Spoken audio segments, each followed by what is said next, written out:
Chapter 1. The Haunted House of the Deceased. My name is Lin Desui, and I am a staff member at a haunted house. In truth, many people harbor misconceptions about the work involved in haunted houses, believing that the sole responsibilities of the staff entailed donning costumes and frightening the guests. However, this is far from the case. Numerous innovative haunted houses have long since abandoned such click techniques. For instance, the establishment where I work has developed a meticulously crafted script to evoke genuine terror in our visitors. My role, therefore, is to write these scripts.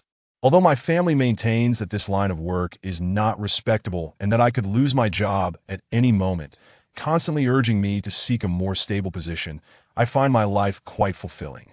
I am free of romantic entanglements, with no thoughts of marriage, and I can provide for myself without worry.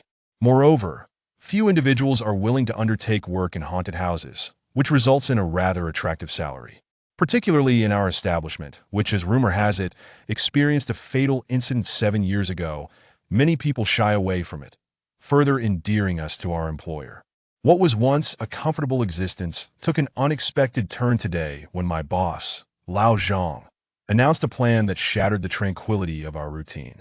Early in the morning, as I entered the office, I was summoned by Lao Zhang.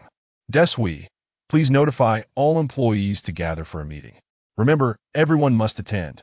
Lao Zhang, a middle-aged man in his 50s, is rather unattractive and sports a prominent bald spot. At that moment, his expression was stern, the flesh on his chin jiggling unceremoniously. Suppressing a laugh, I nodded. Though Lao Zhang is generally decent to us, he is excessively concerned with appearances in our modest office. One could hear a shout from across the room, yet he insists on making formal announcements.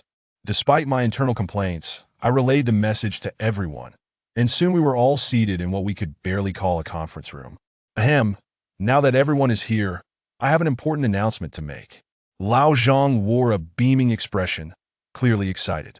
It was evident that the miserly old man found joy only in matters concerning money. As the atmosphere shifted, some of my colleagues began to adopt eager expressions, prompting Lao Zhang to clear his throat and dramatically reveal that our haunted house had been included in the tourism development plan for the park. The haunted house I work in is situated within a specially constructed area aimed at boosting tourism. The visitors are predominantly young people, and given the unique style and character of our haunted house, we have performed remarkably well in this park. In an effort to further develop the area, the government has now incorporated our haunted house into its plans. Upon hearing this, my colleagues displayed expressions of indifference. There was little to pique our interest. Seeing our lack of enthusiasm, Lao Zhang grew agitated and banged on the table. Look at your apathetic faces. Do you really think this doesn't concern you? Let me tell you, we've been upgraded, and that means a raise in your salaries. The park is government funded. Surely we are entitled to some benefits. At the mention of a salary increase, the mood shifted dramatically, and the ever-greedy Lao Li clapped his hands and eagerly inquired how much of a raise we would receive. Lao Zhang grinned broadly, gesturing with his hand. Each of you will receive an additional 1,000 yuan, and we will contribute to your social insurance. Congratulations, you will now enjoy 5 social insurances and 1 housing fund. Rejoice quietly, will you? Now, no one was concerned with Lao Zhang's sardonic remarks. We were all elated at the prospect of an unexpected increase in our salaries. Among those working here, aside from myself and a young lady named Lu Rui, who relies on her skills, the rest are middle-aged individuals with no particular talents beyond scaring guests. With an extra 1,000 yuan in their pockets, they were undoubtedly overjoyed. I felt pleased as well. After all, who would complain about earning more? However, Lao Zhang's expression hinted that he had more to say. Indeed, after surveying the room, Lao Zhang's demeanor shifted abruptly. While salaries are increasing, the park has imposed an additional requirement. We are short-staffed, so we will need to add night shifts. At the mention of night shifts, the seasoned employees immediately wilted.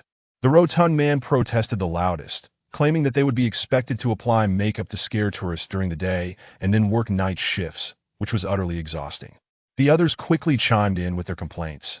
Lao Zhang, understanding the situation, dropped his authoritative facade and was reluctant to force anyone into night shifts.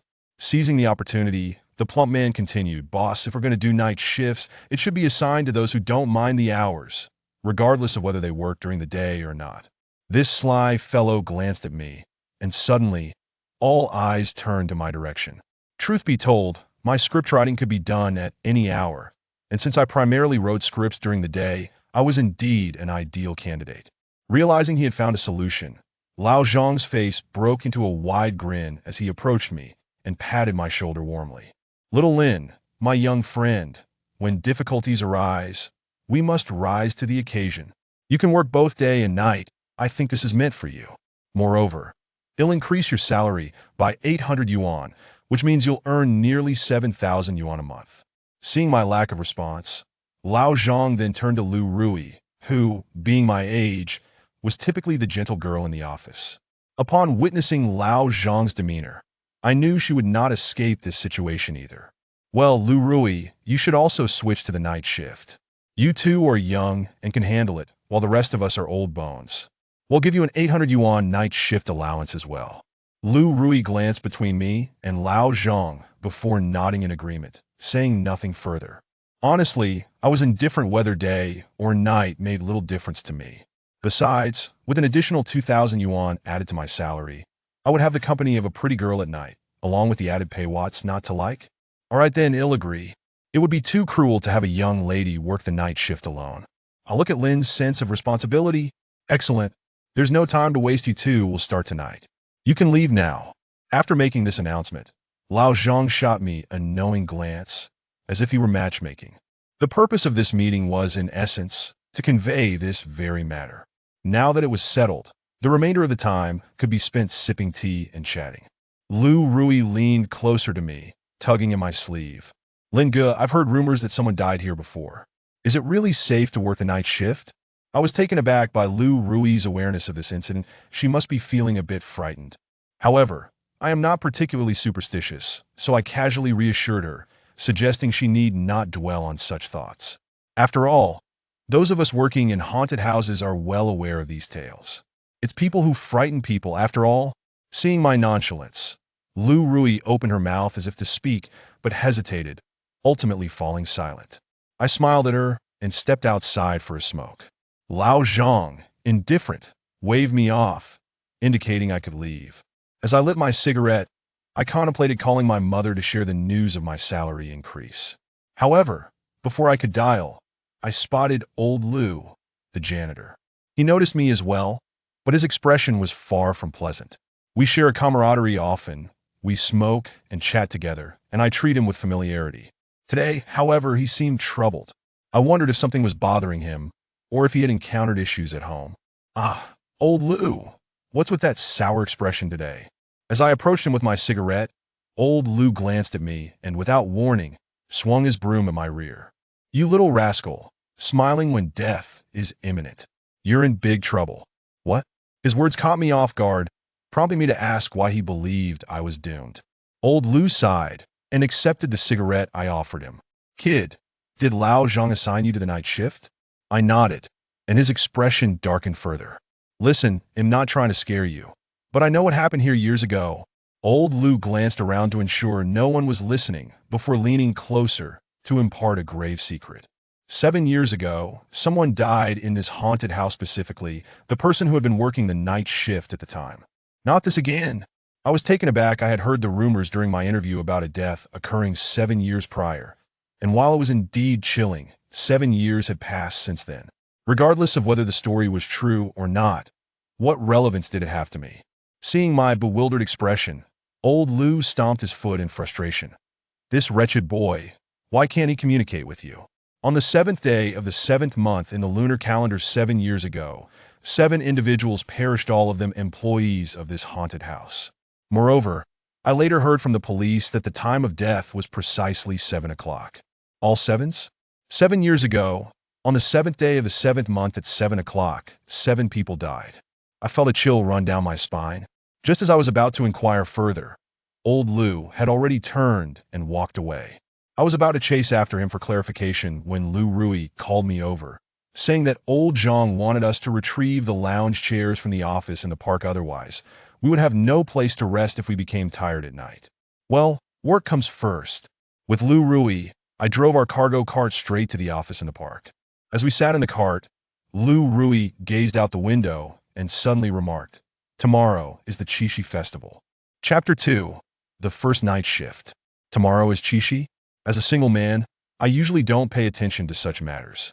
Now that Lu Rui mentioned it, I realized indeed it was almost Qixi. But isn't Qixi the 7th day of the 7th month in the lunar calendar? I recalled old Liu's earlier words about the 7 deaths 7 years ago, and my heart skipped a beat. Could it truly be that ominous? I rolled down the car window and lit a cigarette, waiting for the park staff to finish counting and load the items onto my cart. Noticing my distracted demeanor, Lu Rui kindly took it upon herself to check the inventory. "Let's go, Linga, everything's loaded. And we also have the desks and chairs provided for inspection." Seeing Lu Rui's innocent smile, I let out a sigh.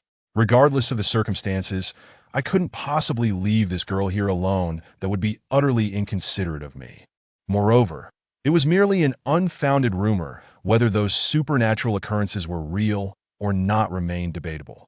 I reassured myself and returned to the haunted house with Lu Rui. Upon arriving at the entrance, I spotted old Zhang bustling about inside and outside the haunted house. He mentioned that since it had been designated as part of the park, the renovations were complimentary, which had him grinning from ear to ear. Because of the renovations, our haunted house would be closed for a week, no external business, but our shifts would still continue. Lu Rui and I, assigned to the night shift, were exempt from helping during the day, but the unfortunate others were not so lucky. They had to assist with the refurbishment. Seeing old Zhang sweating profusely yet grinning like a fool, I quickly pulled Lu Rui away. If we lingered any longer, we'd surely be roped into helping. The lounge chairs in the cart remained untouched, and I was already out of sight. "Lingu, hurry back and get some sleep. We'll see each other tonight." "All right, see you tonight." When I reached the dormitory building, Lu Rui smiled and waved at me before bouncing back to her room. After politely replying, I stopped by the nearby convenience store to buy a pack of cigarettes and a cup of instant noodles, considering it a makeshift lunch. However, upon reaching the dorm, I found myself tossing and turning, unable to sleep, old Liu's words echoing in my mind. Rather than speculate, I decided to search online and see if such an incident had indeed occurred 7 years ago. After all, the death of 7 individuals was sufficient to incite panic. It couldn't have gone unreported. With that thought, I typed the name of our location into the search engine. Our haunted house was quite historic. It was purportedly the first of its kind in the city.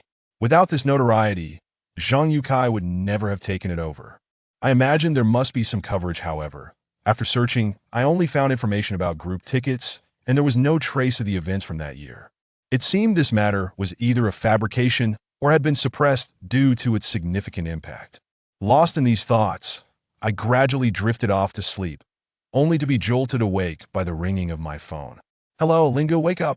It's time for our shift. You haven't forgotten, have you?" It was Lu Rui calling. I acknowledged her and hurried out the door, just in time to bump into a few guys from my dorm carrying drinks and food upstairs. Especially the chubby one, upon seeing me, exclaimed, "We've set up a great opportunity for you. Lu Rui is quite a catch, a lone man and a woman together, heh."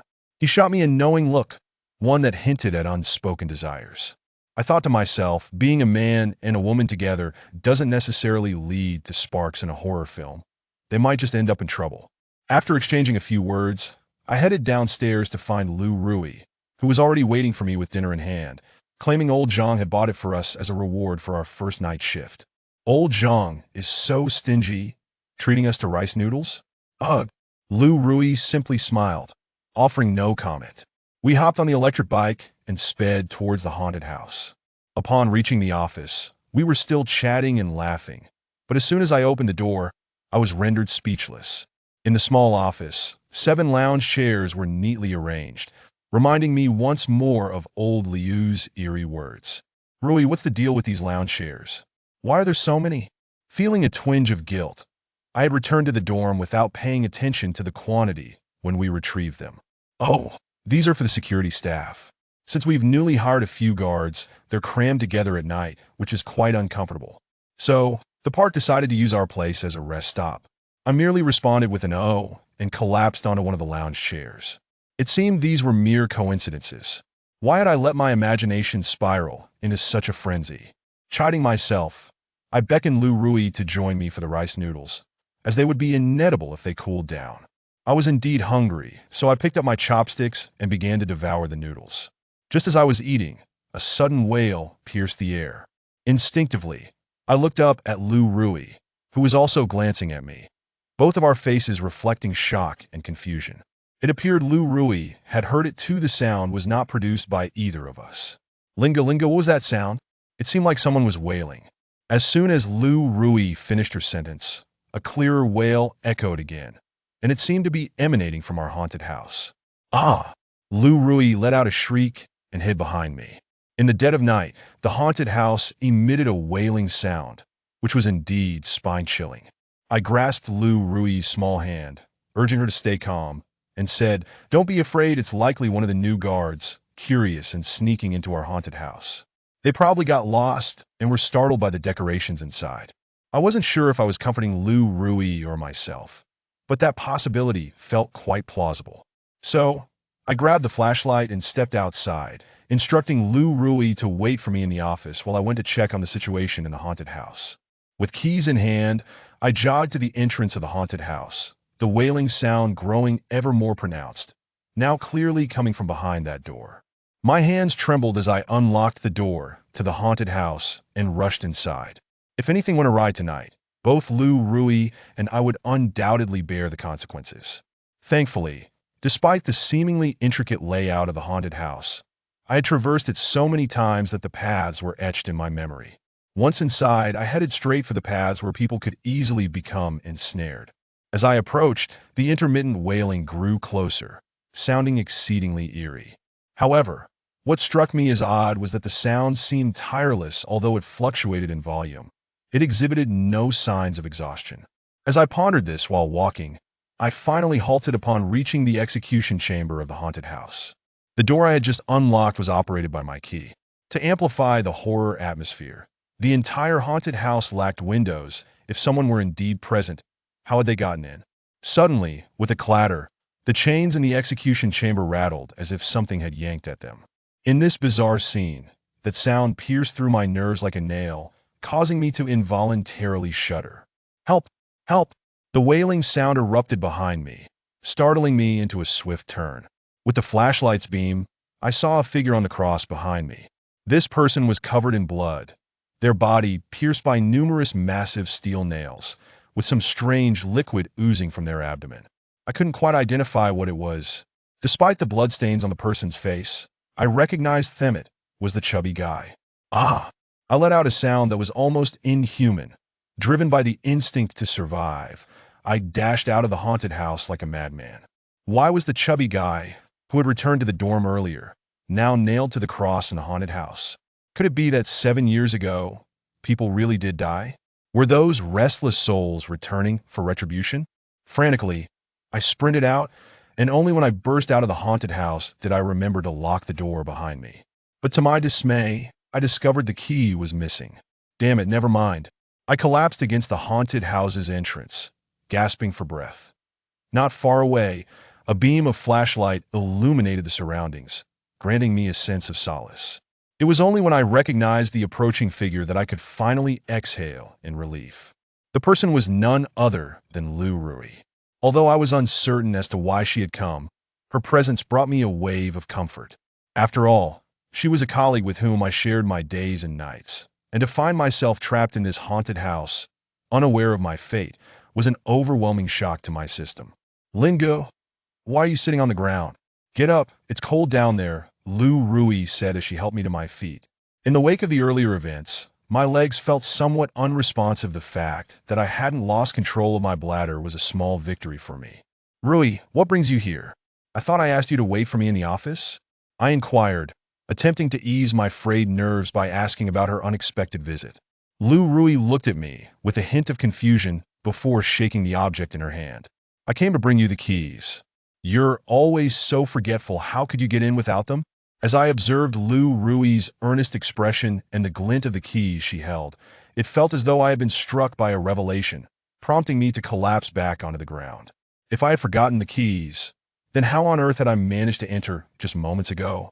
Regaining my composure, I suddenly scrambled to my feet, rushing to grasp the door of the haunted house behind me, only to discover that it was firmly locked. It was as if I had never opened it at all. Chapter 3. Human or ghost, it is impossible. I distinctly remember entering just moments ago, having gone through such a harrowing ordeal. Yet now, this door appears as if it has never been opened. I find it utterly unacceptable. However, given that Lu Rui is inherently timid, I dare not share this with her. If she were to become frightened, it would only serve to amplify my own fear without any benefit. It's nothing, Rui. You should return to the office that I will go identify a few of the new security guards. With that, I disregarded Lu Rui and made my way towards the security room. While I claimed to be identifying people, my true intention was to check the surveillance footage, primarily to see if anyone had entered and secondarily, to ascertain whether I had indeed gone in. Upon reaching the entrance of the security room, a stranger blocked my path. Hey, halt. Who are you? What are you doing in the park at this late hour? The individual who stopped me appeared to be around my age, dressed in a security uniform.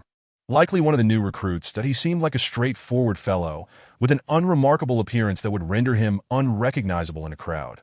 Brother, I'm staff from the haunted house, that we might have a thief on our hands. And I need to check the surveillance that I produce my work credentials while addressing this seemingly naive security guard Dada. So you're indeed a haunted house employee, that we're on the same team here. The security office at night serves as a break room for our guards that if there's a thief, we certainly can't ignore it. Come on, brother. Feel free to take a look. As he spoke, the guard offered me a cigarette and led me to the computer. Brother, I just started and don't really know how to operate this. Can you manage it? He awkwardly scratched his head, confessing his unfamiliarity with the surveillance system. I nodded. This was something I could handle myself. Having dealt with surveillance footage more times than I could count, I swiftly navigated the system. After a few clicks of the mouse, I brought up the relevant footage from the haunted house. I quickly located my own image, revealing that I had approached the haunted house's entrance but did not open the door. Instead, I stood there for a moment before running off in the opposite direction. After some time, I returned from another area, leaning against the haunted house's door, just as Lu Rui arrived. This scene chilled me to the bone. Surely the surveillance couldn't be mistaken. It indicated that I had fled in the opposite direction towards the park. Yet what I had witnessed was the interior of the haunted house. Ultimately, I returned to the entrance. How bizarre! Had I encountered some sort of ghostly phenomenon? But how could I explain what I had seen? A hallucination? The security guard, noticing my stunned silence, handed me a cigarette and lit one for himself. Brother, I've heard that those who use drugs often behave in ways that seem peculiar to others. Are you? I waved my hand dismissively. With my income? Drugs? Yet at that moment, I had neither the inclination nor the energy to explain myself. That I politely nodded, took a drag from the cigarette, and exited the security room. Sitting on the steps of the park, I smoked, feeling utterly lost. Hey, young man, I have something to ask you. The sudden voice startled me, and I turned to see a cleaning lady, which eased my tension. Ma'am, what are you still doing here at this hour? As soon as I spoke, my senses heightened again. Our park's cleaning staff typically finished their duties and left by closing time. It was unusual for anyone to remain overnight. Oh dear, I'm getting on in years. After working, I head home, but the park has prepared dormitories for us, so I decided to stay. I nodded, then inquired about what she wished to ask me. I just wanted to know why you were talking to yourself at the security room entrance. Talking to myself? I was taken aback. There was a perfectly alive person standing there. How could she say I was talking to myself? Child, are you losing your mind? The door to the security room was closed, and the lights were off. There was no one inside. Hearing this, I quickly turned to look, only to find the door shut and dark. With no one inside, a chill coursed through me. Ghost. There is truly a ghost. I trembled, barely able to spare a greeting to the cleaning lady before bolting back. Now, it seemed that aside from the office, there was nowhere I could find solace. I sprinted back to the office, pausing only at the entrance to catch my breath, relieved that nothing else had occurred along the way. Upon entering, I found myself momentarily stunned. The very security guard with whom I had just spoken was lounging in a chair, smoking. If I had been talking to myself, then what was he? A ghost. I shivered, instinctively preparing to flee, but he suddenly spoke up. Brother, why did you take so long to return? Didn't I call you to come back with me? Call me back. I halted, turning to face him. Noticing the complexity in my gaze, he too appeared confused, seemingly unaware of why I was looking at him that way. Why were the lights off in the security room? And why was the door locked? I was due for a break. There was only me there. What was I supposed to do? Leave it unlocked. You came out right after me that I called for you, but you didn't reply that I thought you knew and went ahead. Letting out a breath, I leaned against the wall and recounted the events of the previous night to the guard. If the security guard was indeed standing before me, then it was likely all a misunderstanding. Thus, I did not hold back, sharing the cleaning lady's words with him. After finishing, I intended to lie down for a moment and call Lu Rui to ask why she wasn't in the office at such a late hour. However, to my surprise, the guard seemed to leap up as if he had seen a ghost that I inquired about his sudden agitation, and he trembled as he replied, "There is no accommodation for the cleaning staff in our park. Once their shift ends, they all go home." His statement sent a wave of goosebumps across my skin that if the park was devoid of cleaning staff at this hour, then who had spoken to me earlier?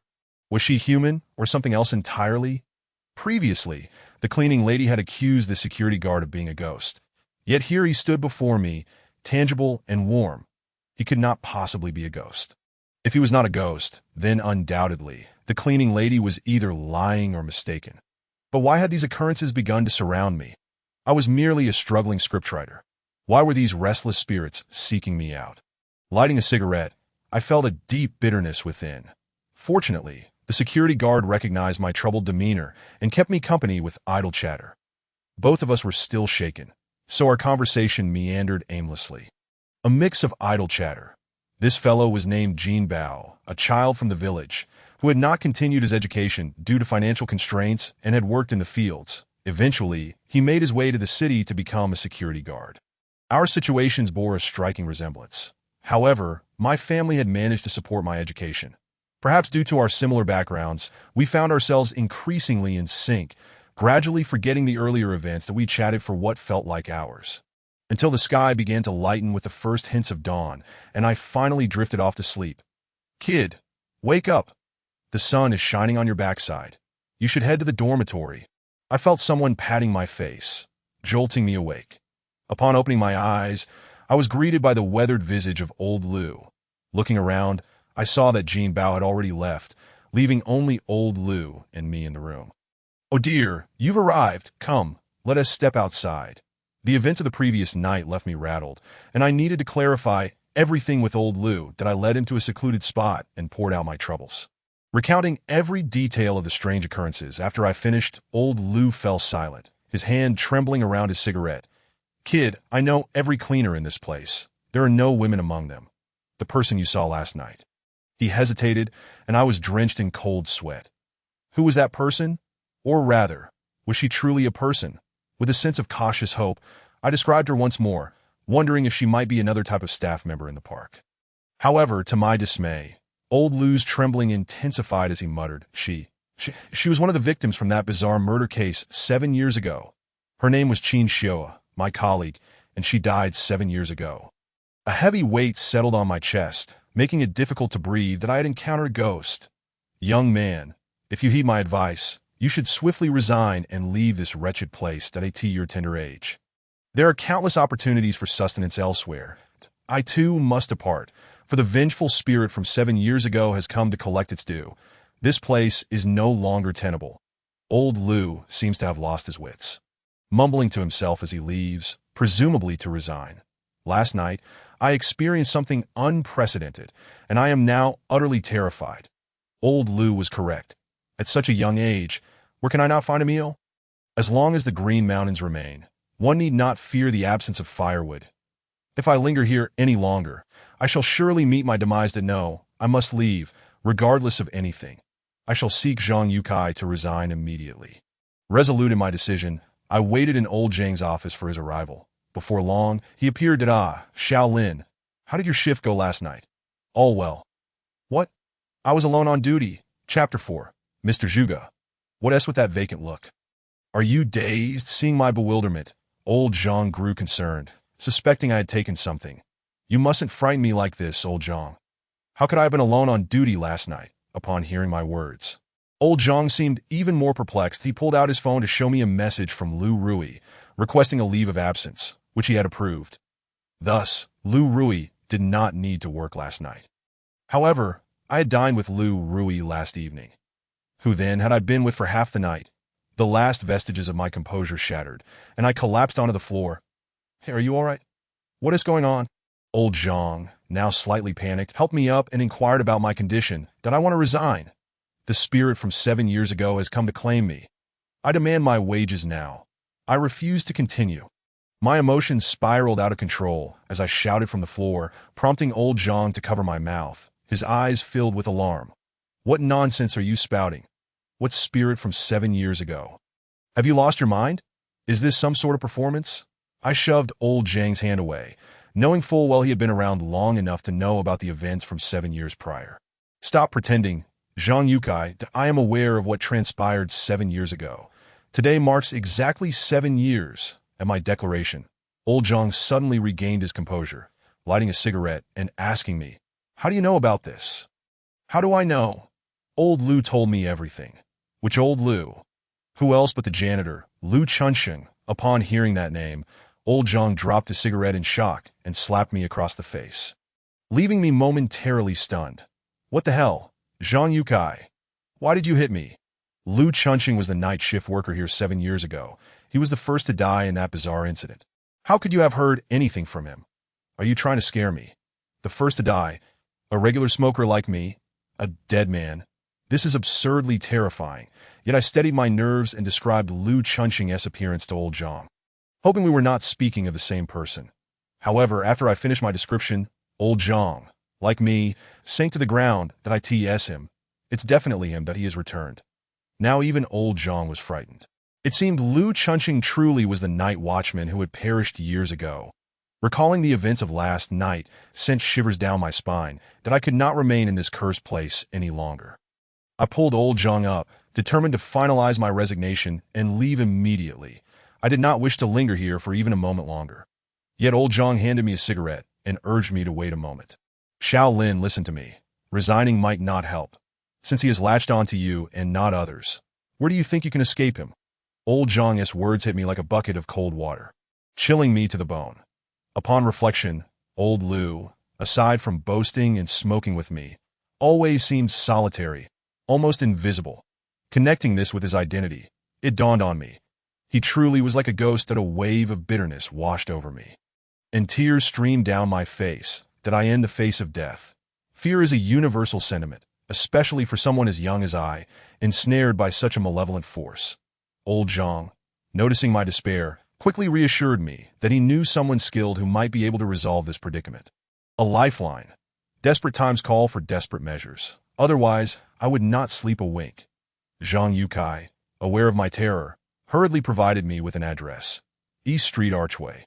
Seek out this individual, Zhuge Feng. He is a descendant of Zhuge Liang and possesses the ability to protect you. Go there and do not return tonight. Stay with him and see if he can help. Today is the 7th day of the 7th month. Remember, under no circumstances should you return, or your life will be forfeit. With urgency, Zhang handed me the address, and I understood the gravity of the moment. Nodding in agreement before hastily departing, as I left, he tossed me the car keys, instructing me to drive. That I cast him a grateful glance and drove straight to the East Street Archway. On my way, I chanced upon Lu Rui and her sole roommate, our accountant, Xiao Lin. "I'm so sorry. I felt unwell last night and took a leave, leaving you to cover the shift alone." The moment Lu Rui spoke, my face paled further. Who had I truly been with last night? I dared not ponder it. Perhaps my expression alarmed them. Xiao Wu, displeased, retorted Lin, "Are you being unreasonable? Who are you scowling at?" Rui informed you she was ill and felt guilty all night for leaving you to manage alone. Before she could finish, I screamed and pressed the accelerator, fleeing the scene. Zhuge Feng was now my only hope. The journey was neither too far nor too near, and after 20 minutes of driving, I arrived at the destination. The East Street Archway, despite its grand name, was merely a village. Entering through the archway led to a broad road flanked by modest homes. This Zhuge Feng resided here. Following the house number, I found a small 2-story building. Peering inside the courtyard, lush with greenery, I spotted an elderly gentleman seated on a stone stool, fiddling with an object. "Excuse me, is this the residence of Mr. Zhuge?" As I pushed the door open and inquired, the old man did not even lift his gaze, merely sighed that, another wayward soul has come, bringing with him some unclean spirit. Unclean spirit? Could this old man truly possess some skill? Regardless, I had no choice. A dead horse must be treated as a living one. Mr. Zhuge, I beseech you, save me. I am haunted by a vengeful spirit. And if you do not intervene, I shall not survive the night. After such bizarre events last night, if no one assisted me today, fear alone would surely claim my life. Zhuge Feng seemed to grasp my purpose, but merely shook his head. Exhaling a heavy sigh, that incident from 7 years ago is not something easily resolved, that I can only grant you temporary peace. Take this, within a week, make haste to leave this place. Not even Zhuge Feng could aid me? I yearned to say more, but he seemed unwilling to continue the conversation, shoving me towards the door. Mr. Zhuge, please, you must help me. Zhuge Feng, if you cast me out, you will be a murderer. Realizing my pleas were futile, a surge of anger welled within me, and I turned back, cursing in despair. Yet upon hearing the name Zhuge Feng, his hand, which had been pushing me, trembled and halted. Who did you say you were looking for? Zhuge Feng? Instinctively I nodded, thinking, I.S.T. Zhuge Feng. Why would I seek a dead man? Who sent me to find him? A dead man. Zhuge Feng is dead. Then why did Zhang instruct me to find him? Who is this person before me? Master, you are not Zhuge Feng. Then who are you? Do not ask so many questions. You must leave, that I cannot harbor you here. To go quickly. As he pressed me out, the elderly man, despite his age, possessed surprising strength, shoving me outside and slamming the door shut behind me. Clutching the item he had given me, I discovered it was a compass inscribed with symbols I could not decipher. Well, a week is better than dying tonight, I suppose. The words of old Zhang echoed in my ears. An inescapable fate awaited me tonight. It was death in any case. Yet now, this Zhuge seemed different. More than just Zhuge Feng, and he had forcibly expelled me. Where was I to go? Kid, do you dare enter this place? Are you courting death? An aged voice abruptly emerged from behind me, startling me. Old man, is this place off limits? I turned to see a man of similar age to the Zhuge I had just encountered, his weathered face crisscrossed with wrinkles, yet his eyes sparkled with vitality. His previous remark about my audacity to enter here suggested he knew something. Kid, did he give you a compass, telling you it could protect you for a week, urging you to flee within those 7 days? I nodded vigorously. Indeed, that was the case. Upon seeing my affirmation, the old man let out a chilling laugh that transformed his already eerie visage. 7 years ago, he did the same to lead others to their doom. And ultimately, to his own demise. That haunted house is a nexus of calamity. How did he know about events from 7 years past? My nerves were frayed. I truly did not know whom to trust. Yet, the implication of his words, that he had led others to death and met the same fate, was unsettling. Could it be that he himself was a ghost? Yes, child, you are not mistaken. He is indeed a ghost. 7 years ago, 8 souls perished, yet the 8th was not in the haunted house but in this very mansion. That I swallowed hard and asked, then who are you? I am Zhuge Feng. Chapter 5. The Supernatural Qixi Festival. Zhuge Feng? Is it truly him? I shuddered, mustering my courage to pinch the old man sharply. That he winced, letting out a yelp, and swung his cane at my leg, causing me considerable pain. That I came to rescue you, to prevent you from being dragged away by that spirit, and you retaliate. Sensing his irritation, I quickly apologized, explaining that I was merely startled. After all, a ghost is intangible, while the living are corporeal. Zhuge Feng shot me a disdainful glance. Did he tell you I am a ghost? I nodded, confessing that this was the source of my fear, for it seemed that aside from Jinbao, I had encountered no other living soul the previous night. Zhuge Feng sighed deeply, inquiring how I had arrived. That I truthfully replied that I had driven here, and just as I finished speaking, my phone rang. That it was old Zhang. As soon as I answered, before I could utter a word, he shouted frantically, Shaolin, do not go to that address. I made an error. It is not Zhuge Feng's residence. That place is. The line abruptly cut off, leaving only a busy signal. That I hastily tried to call back, but the phone was turned off. This was troubling. Could something have happened to old Zhang? What are you doing? Do you intend to return and save someone? You're already a clay Buddha crossing a river, barely preserving your own life, and yet you wish to return to face death. Zhuge Feng halted me, exclaiming, indeed, even if Zhang Yukai is truly in danger, what good would your return accomplish? Zhuge Feng remained silent, directly opening the car door and climbing in. Fear not. You possess the compass gifted by that ghost, which guarantees that no one else will meet with misfortune today. Only you are in peril. I looked at him, perplexed, but he handed me a piece of paper with an address, a secluded location in our city, indicating that I should drive there. Although I was uncertain of Zhuge Feng's intentions, I had no alternative but to start the engine and head toward the given address. Along the way, Zhuge Feng explained that this compass was not meant for the living, but for the dead. It guides the deceased, allowing them to follow the compass to find the living who possesses it. Upon hearing this, I almost lost control of the vehicle, quickly pulling over to the side of the road, intending to toss the compass out, but Zhuge Feng struck me sharply on the back of the head.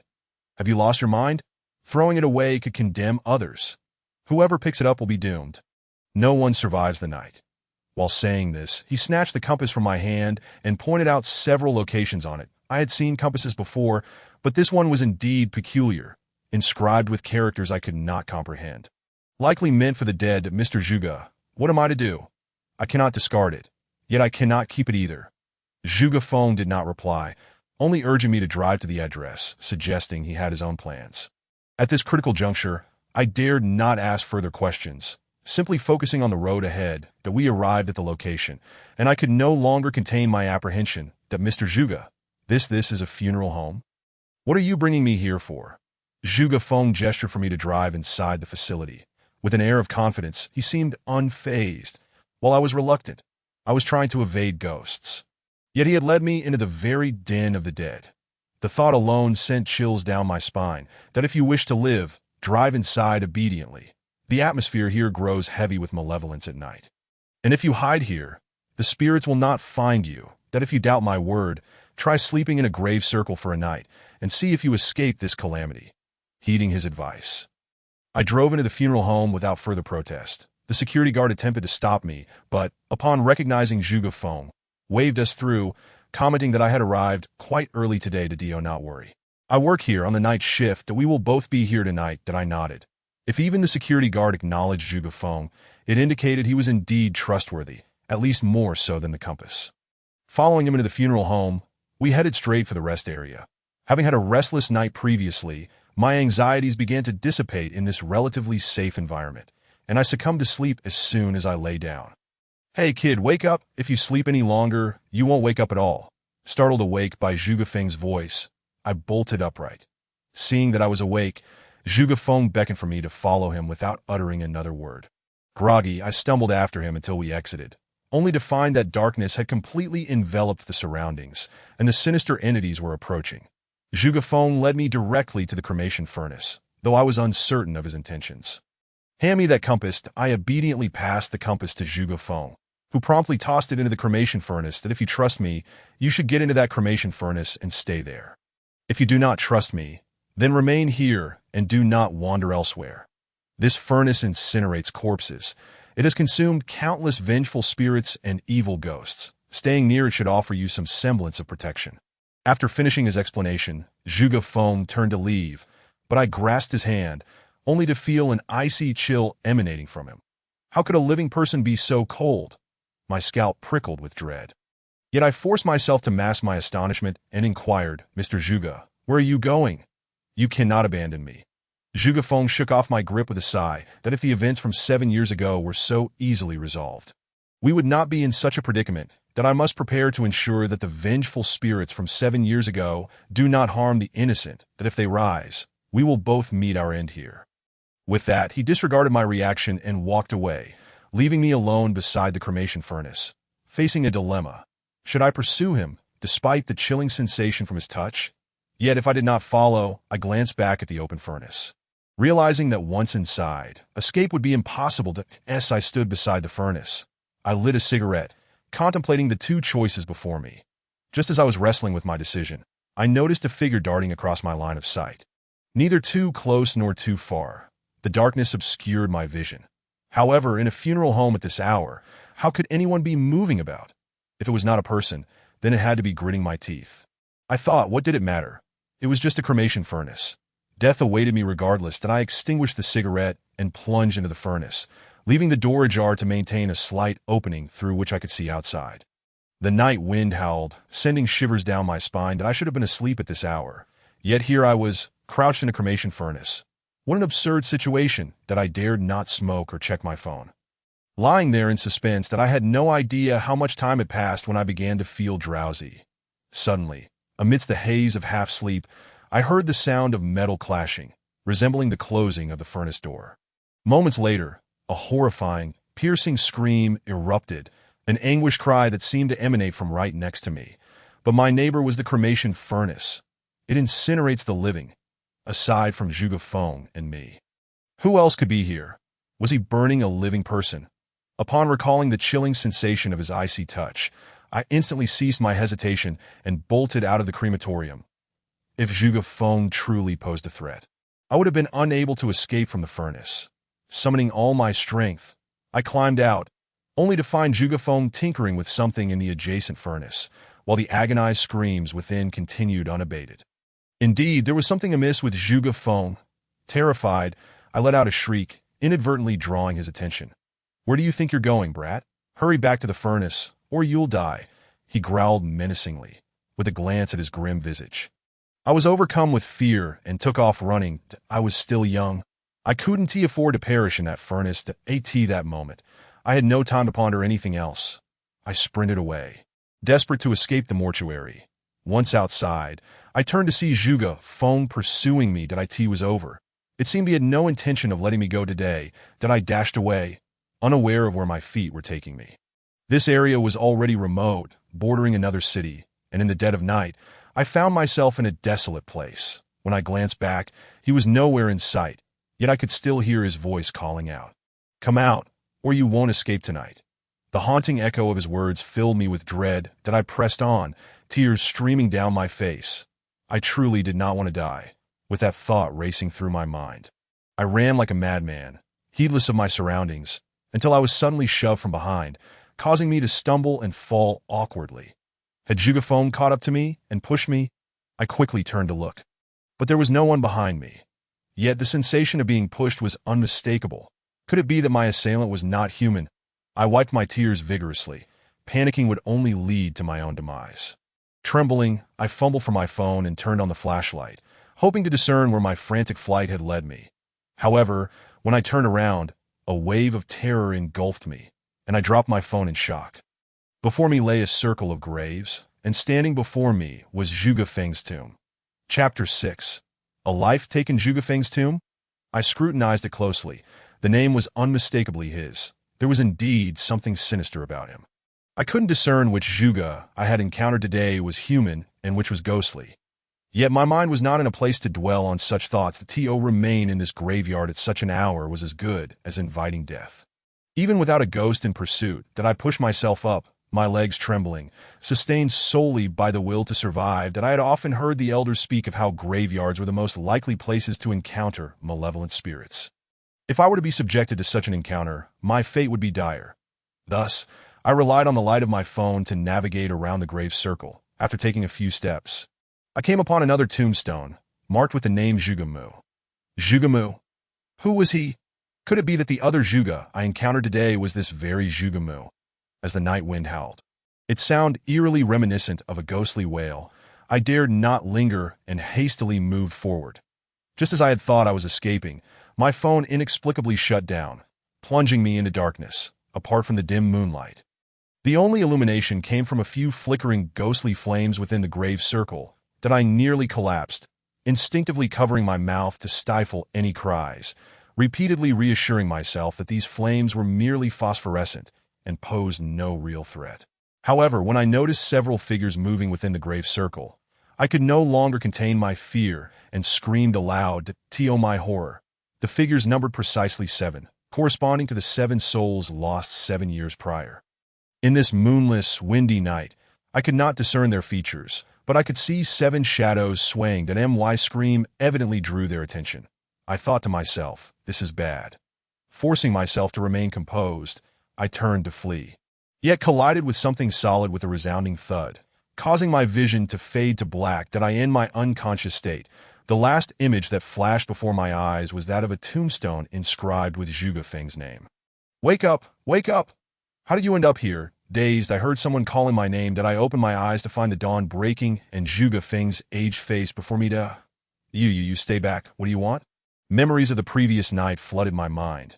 The image of Zhuge Feng's tomb haunting me, prompting me to distance myself from him in fear. That MY reaction left Zhuge Feng momentarily bewildered as he tilted his head, staring at me as though I were a fool. Have you lost your mind? Or did you sleep around here last night and wake up dazed? Don't deceive me. Zhuge Feng, you're dead.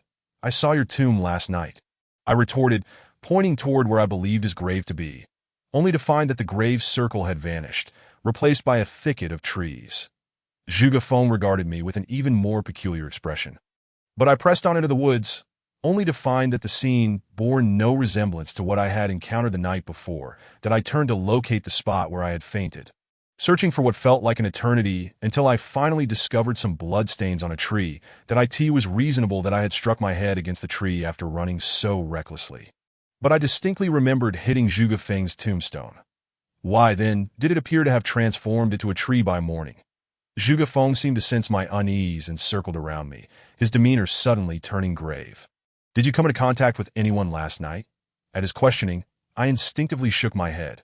Who would I have encountered? I had not met any living soul. Wait, I recalled being pushed just before I fell into the grave circle. You were pushed. Turn around. Let me see. Zhuge Feng instructed me to turn my back so he could examine it. His expression darkened immediately. That you've been drugged.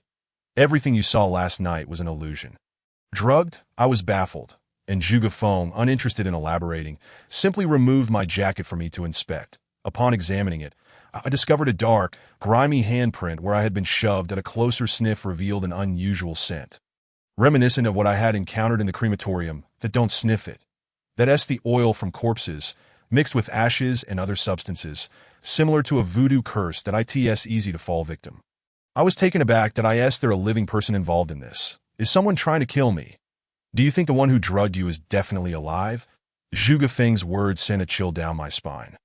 I discarded my jacket in alarm. Seeing my reaction, Zhuge Feng said nothing further and began to walk away. Zhuge, where are you going? What were you doing by the crematorium last night? By now, my animosity toward him had lessened considerably. After all, if he intended to kill me, he could have done so without waking me up. His strange behavior from the previous night, however, continued to confound me. The compass summoned the vengeful spirits. That I burned them in the crematorium. So the screams you heard were not human. That's so. If the vengeful spirits were incinerated by Zhuge Feng, then what was it that pursued me? That was difficult to ascertain. It could have been human or something else entirely. However, the fact that you survived the night is indeed a testament to your good fortune. That you possess some protective talisman. As he spoke, Zhuge Feng's gaze fell upon my neck. What do you have around your neck? Show me. Without hesitation, I retrieved the object. A piece of gold that bore no specific shape, as if it had been torn from a larger nugget. My father had insisted I wear it since childhood, warning me to never let it come to harm. Zhuge Feng merely glanced at it and remarked, No wonder you were unharmed yesterday. This gold saved you. However, don't get your hopes up. This charm can protect you only once. After that, your fate depends on your own luck. That my fleeting hope was promptly extinguished by Zhuge Feng's words. Noticing my apprehension, he turned to leave. That I hurried after him. If he were to depart, I was at a loss for what to do. Rest assured, after the 7th day of the lunar month, you will be fined. 7 years ago, no one escaped this calamity. You, my friend, are fortunate to have survived. Just be cautious around the 6th and 7th days of each lunar month. Aside from those 2 days, you should encounter no significant troubles, at most some minor inconveniences. Upon finishing his words, Zhuge Feng handed me his mobile number, instructing me to call him if I needed anything. And then he entered the funeral home. Left alone, I found myself with nothing to do. Moreover, yesterday, Zhang Yukai had called me out of the blue, only to disconnect abruptly, which left me feeling somewhat anxious. As I got into my car, I drove straight towards the haunted house. Given the significant events that had transpired the previous night, I couldn't help but wonder what other occurrences awaited me there. Upon my return to the haunted house, I noticed that my colleagues were behaving unusually, each one in a frantic state, seemingly preoccupied with something I couldn't discern, with my own calamity at hand. I had little inclination to inquire about their actions and made a beeline for Zhang Youcai's office. That old rascal was currently slumped in his second-hand boss's chair, his brow furrowed as he puffed on a cigarette. What happened yesterday? Why did you suddenly hang up? I asked him directly, bypassing any pleasantries. Zhang Yukai looked up at me, his expression tinged with bitterness that my phone's broken, and it still isn't fixed, but let's not dwell on that. We have a serious problem now. I wondered what could be so troubling that it had everyone in such a tizzy. What grave issue could it be? I inquired. Fatty has gone missing, and everyone is scrambling to find him. Who? Fatty is missing. What on earth happened? A shiver ran down my spine as I recalled Fatty's gruesome appearance from the night before. Well, what else could it be? He was covering the night shift yesterday. Fatty disappeared during the night of the 7th day of the 7th lunar month, and just 2 nights prior, I had seen him in that ghastly condition. The connections between these events sent a tremor through my legs. It was all too eerie. What about Lu Rui? Wasn't she on the night shift too? Why is she unharmed? Don't mention her. That girl heard somewhere that someone died on this day. She refused to come and cried about it. So I let her rest in the dormitory. After saying this, Lao Zhang ignored me and picked up the landline to call around, trying to locate Fatty. Stepping outside for a smoke, I suddenly recalled the place I had fled to on the opposite side of the haunted house the night before. Compelled by an unseen force, I wandered over to that area. While I wasn't entirely sure where I had ended up, I distinctly remembered the distance I had walked, eventually arriving at a small grove. This grove was dense, lacking any recreational features. Purely for the sake of landscaping, as I ventured deeper, my unease grew. The place bore an uncanny resemblance to the small grove where I had collided with a tree the previous night. Just as I pondered this, I spotted a tree with a patchy stain of blood that seemed eerily similar to the spot where I had struck my head. What terrified me further was the sight of a person bound at the top of that tree. Their body mangled beyond recognition, intestines spilling out, resembling a grotesque mass of flesh. Yet, I recognized that face immediately. It was Fatty. To make matters worse, his hands were smeared with a dark, viscous substance that resembled what had splattered onto my clothes the previous night. Chapter 7. Human or Ghost? I screamed at the sight before me. Just 2 days prior, Fatty had been making faces at me, and now he lay in such a horrific state. Memories of the life and death moments I experienced the night before flooded my mind, overwhelming me with a sense of sorrow. Yet, aside from this feeling, another thought lingered in my mind. Could it have been Fatty who pushed me the previous night? Why did Zhang Yukai insist that he was on duty? And what about the gruesome sight of Fatty I had witnessed in the haunted house? All these thoughts collided in my mind, and I felt darkness closing in around me. Stumbling, I collapsed to the ground. Deshui, what happened? You look as if you're in a daze. Zhang Yukai, who had chased after me, stood paralyzed in shock at the scene before us. His words caught in his throat. That Divishay, snap out of it. We need to leave and call the police. After a moment's pause, Zhang Yukai shook off his shock, smacked the back of my head to jolt me back to reality, and urged, yes, call the police. Quickly, I scrambled to my feet, not quite recalling how I had returned to the haunted house, and drank several cups of water to regain my composure. Seeing that I was all right, Zhang Yukai took a deep breath, lit a cigarette, and handed me one, advising me not to wander off before he stepped outside that a life had been lost, and it was one of our own employees. Zhang Yukai had to face the police. With a death in the park, a lockdown was inevitable, and our colleagues were summoned to give statements that as for me, I had a solid alibi, so I faced no difficulties. After a brief inquiry, I was not required to accompany them to the police station. Alone in the office, I reflected on the events of the past few days. Ever since Lu Chunxing informed me of the 7 deaths at 7 o'clock on the 7th day of the 7th lunar month, my world had become decidedly abnormal. Here I was, an unfortunate soul, finally receiving a pay raise, and yet I found myself embroiled in such bizarre happenings. Now, it seemed, my deceased colleague might have been the one who tried to harm me the night before. Alas, heavens above, why must you be so cruel to me? Thankfully, Zhuge Feng had told me that as long as I could endure the 6th and 7th days of each lunar month, I would be assured a month of peace. As I lamented the injustices of fate, a pair of small hands suddenly clasped my shoulder, causing me to jump and topple my chair. Turning around, I discovered that it was Lu Rui standing behind me, her eyes wide with shock at my reaction. Lingo, why did you react so strongly? You scare me to death. Clearing my throat, I replied, well, I just saw Fatty, and the shock was a bit much for me. Please don't take it to heart. Upon hearing Fatty's name, Lu Rui sighed, seemingly devoid of any desire to converse further. She casually sat beside me, Lost in thought that we sat together in silence for a while until Lu Rui nudged me gently and quietly said, "Lin Ge, shall we go out for dinner? I'm really scared about Fatty." Sighing, I stood up and nodded, thinking to myself that she was scared. I was the one living through this indescribable ordeal. Who else would be foolish enough to sleep next to a crematorium at night? However, I kept these thoughts to myself, as I had no one to confide in. Lu Rui's suggestion to go out for dinner seemed like a good opportunity to lighten my spirits. The tension I felt was so overwhelming that I felt I might scare myself to death without any external influence. Seeing my agreement, Lu Rui eagerly took my hand, leading me out without even bothering to change clothes. While spending time with a beautiful girl was indeed exhausting, I felt a sense of satisfaction. Watching Lu Rui skip about, glancing this way and that as she held my hand, I found joy in the moment, following her as we wandered around. The cheerful atmosphere easily allowed me to forget the unpleasant thoughts of the curse of the 7th day of the 7th lunar month. We played from dawn until dusk, and only when our stomachs grumbled did we decide to find a place to eat. "Spicy hot pot, from the street vendor," Lu Rui exclaimed, her choice for dinner seeming particularly well thought out. Remembering the special significance of spicy hot pot, I momentarily felt as if Lu Rui was hinting at something. Just as I began to entertain such thoughts, a familiar figure suddenly appeared before me. Lu Chunsheng! How could this old ghost possibly be here? Had he been following me all along? Recalling Zhang Youcai's words, I felt a shiver run down my spine. The events of the past 2 days surged back into my mind, and a wave of anger flooded my brain.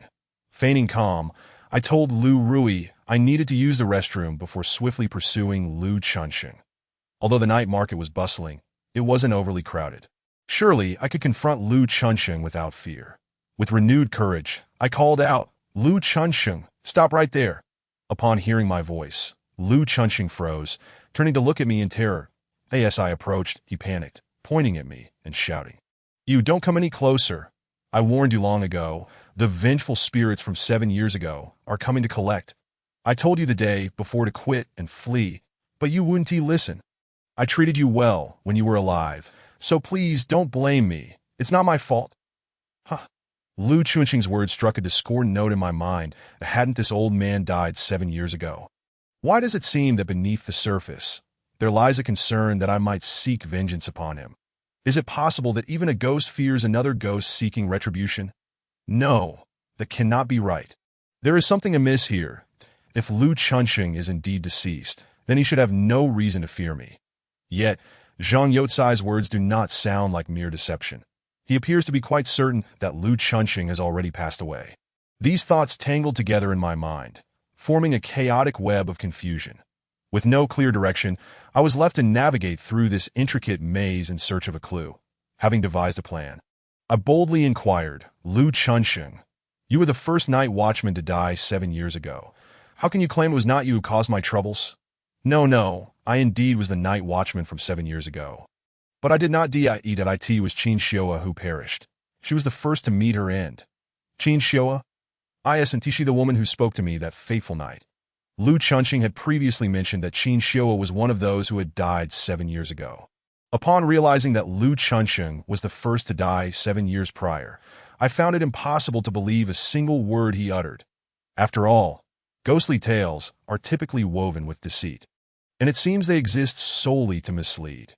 Yet, I was taken aback that Lu Chunsheng continued to assert this, piquing my curiosity that if Lu Chunsheng feared me, it indicated he must be alive. Yet to be certain, I decided to approach him and ascertain the truth by touching him. After all, a corpse could hardly be warm, could it? Relying solely on shadows for judgment left me uneasy that I advanced towards him. Lu Chunsheng let out a howl and scrambled away, surprisingly swift for someone of his age. In mere moments, he vanished from sight that I had initially intended to pursue him, but as his figure disappeared into the dim alley, I found myself rooted to the spot. It was simply too dark. After the events of the past 2 nights, my fear of darkness had intensified significantly. Fortunately, both Zhuge Feng and Zhang Youcai were aware of the occurrences from that year. As long as I could unveil the truths surrounding Lu Chunsheng and Qin Xiaoa, I would be able to follow the trail to uncover more. Resolved, I returned to the street stall where Lu Rui and I had been enjoying spicy hot pot. ready to indulge in a hearty meal and perhaps a drink to release the pent-up tension of recent days. However, upon reaching the stall, I discovered that a young woman had taken my seat. Dressed rather casually, she blended into the crowd, her style lacking any discernible flair. Yet her ordinary attire did little to conceal her allure. The tight-fitting jeans accentuated her long legs and seductive curves, while her snug top perfectly showcased her slender waist. Her long hair danced in the breeze, occasionally revealing her fair neck. What a captivating urban beauty! To my delight, this stunning woman was engaged in lively conversation with Lu Rui, appearing to share something quite amusing. Such an opportunity was not to be missed. I quickly tidied my hair and strolled over, nonchalantly taking a small stool to sit beside them. Upon my return, Lu Rui promptly handed me a bottle of beer and introduced me. Lin Ge, this is my best friend, Tang Lin, that we just happened to run into each other. Tang Lin, this is the talented individual from our haunted house I often speak of, Lin Desui. Hearing Lu Rui's introduction, I nodded in acknowledgement, yet Tang Lin glanced at me and burst into laughter. Rui, do all talented individuals have quirks? The one talking to the wall just now was him. Chapter 8. Tang Lin what? I was talking to the wall? Initially, Tang Lin's amused expression irked me. After all, such impolite behavior felt like an affront, even coming from a beauty. However, upon hearing her words, my irritation dissipated, replaced by a cold sweat running down my back and goosebumps rising. I was certain I had seen Lu Chunsheng and had even called out to him, engaging in conversation for some time. Yet, Tang Lin claimed I was merely speaking to the wall. Could it be? I dared not pursue the thought further, trembling as I raised my glass and downed its contents in one go. Seeing my evident fright, Lu Rui swiftly smacked Tang Lin's arm and said, Enough, someone just died at our workplace, and our nerves are quite frayed. Please refrain from frightening us with such tales. Hearing Lu Rui's words, Tang Lin quickly apologized, yet the look in her eyes suggested she had spoken the truth. After all, not frightening me does not equate to the absence of such events. Perhaps the atmosphere had indeed been unsettling, for none of us spoke, merely clinking our glasses in silence, until Lu Rui finally broke the stillness. Lin Ge, shall we consider resigning? I feel this situation is far too perilous. Upon hearing Lu Rui's suggestion, a bitter expression crept across my face. What was more than perilous, I had nearly bid farewell to this world. I initially intended to agree with Lu Rui, but recalling Zhang Yukai's words, I abandoned that thought. Even if we fled, where could we go? I had encountered Lu Chunsheng merely trying to enjoy a meal. And even now, I remained unsure if he was a living being or a specter. Working in a haunted house at least allowed me to uncover some threads of truth amidst the chaos. If I simply abandoned my post, I would be left utterly defenseless that no, I could not remain idle any longer. Upon returning, I would seek out Zhang Yukai to discuss the incident from 7 years ago in detail. However, before that, I needed to find Zhuge Feng. Since he had saved me, he must be more trustworthy than Lu Chunsheng or Qin Xiuedat, of course. The foolish security guard named Jin Bao from that night also seemed trustworthy. I could not dwell on these matters. The more I pondered, the more vexed I became that I, in an effort to alleviate my frustration, I drank more, and before long, the three of us were pleasantly tipsy. I urged Lu Rui not to resign just yet and to wait and see how things unfolded. She nodded in agreement, indicating her willingness to trust me that I took the initiative to settle the bill. And as we prepared to leave, I realized I would not be returning with Lu Rui, as I intended to seek out Zhuge Feng, that I had assumed that Tang Lin would accompany her. But to my surprise, she insisted on joining me, that I thought to advise Lu Rui against following us. But upon seeing the glint of opportunity in her eyes, the words remained unspoken that as we boarded the bus. Tang Lin and I sat side by side that I couldn't help but admire her perfect profile and asked, Tang Lin, what brings you to Baigu Village as well?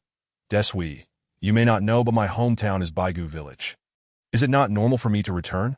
She playfully tilted her head towards me, leaning in as she spoke that as a perennial singleton, I relished such flirtation and, somewhat impulsively, replied, I'm going to your village to find someone named Zhuge Feng. The moment the words left my lips, Tang Lin's expression shifted dramatically, her gaze fixating on me as if she had seen a ghost. Observing her reaction jolted me awake, and I stuttered, Tang Lin. What is wrong? Why do you look at me like that? Tang Lin trembled slightly and replied, Zhuge Feng. 7 years ago, there was a great fire in the village, and Zhuge Feng perished in that inferno. Why? Why are you looking for a dead man? Her words detonated in my mind like a bombshell. Zhuge Feng had also died 7 years ago, and in a fire, no less. I realized with horror that I had spent an entire night in the presence of a corpse. The memory of touching Zhuge Feng's arm, its icy sensation, sent a wave of despair crashing over me. How could a living person feel so cold? With this realization, I sank deeper into despair. Zhuge Feng had been my last lifeline.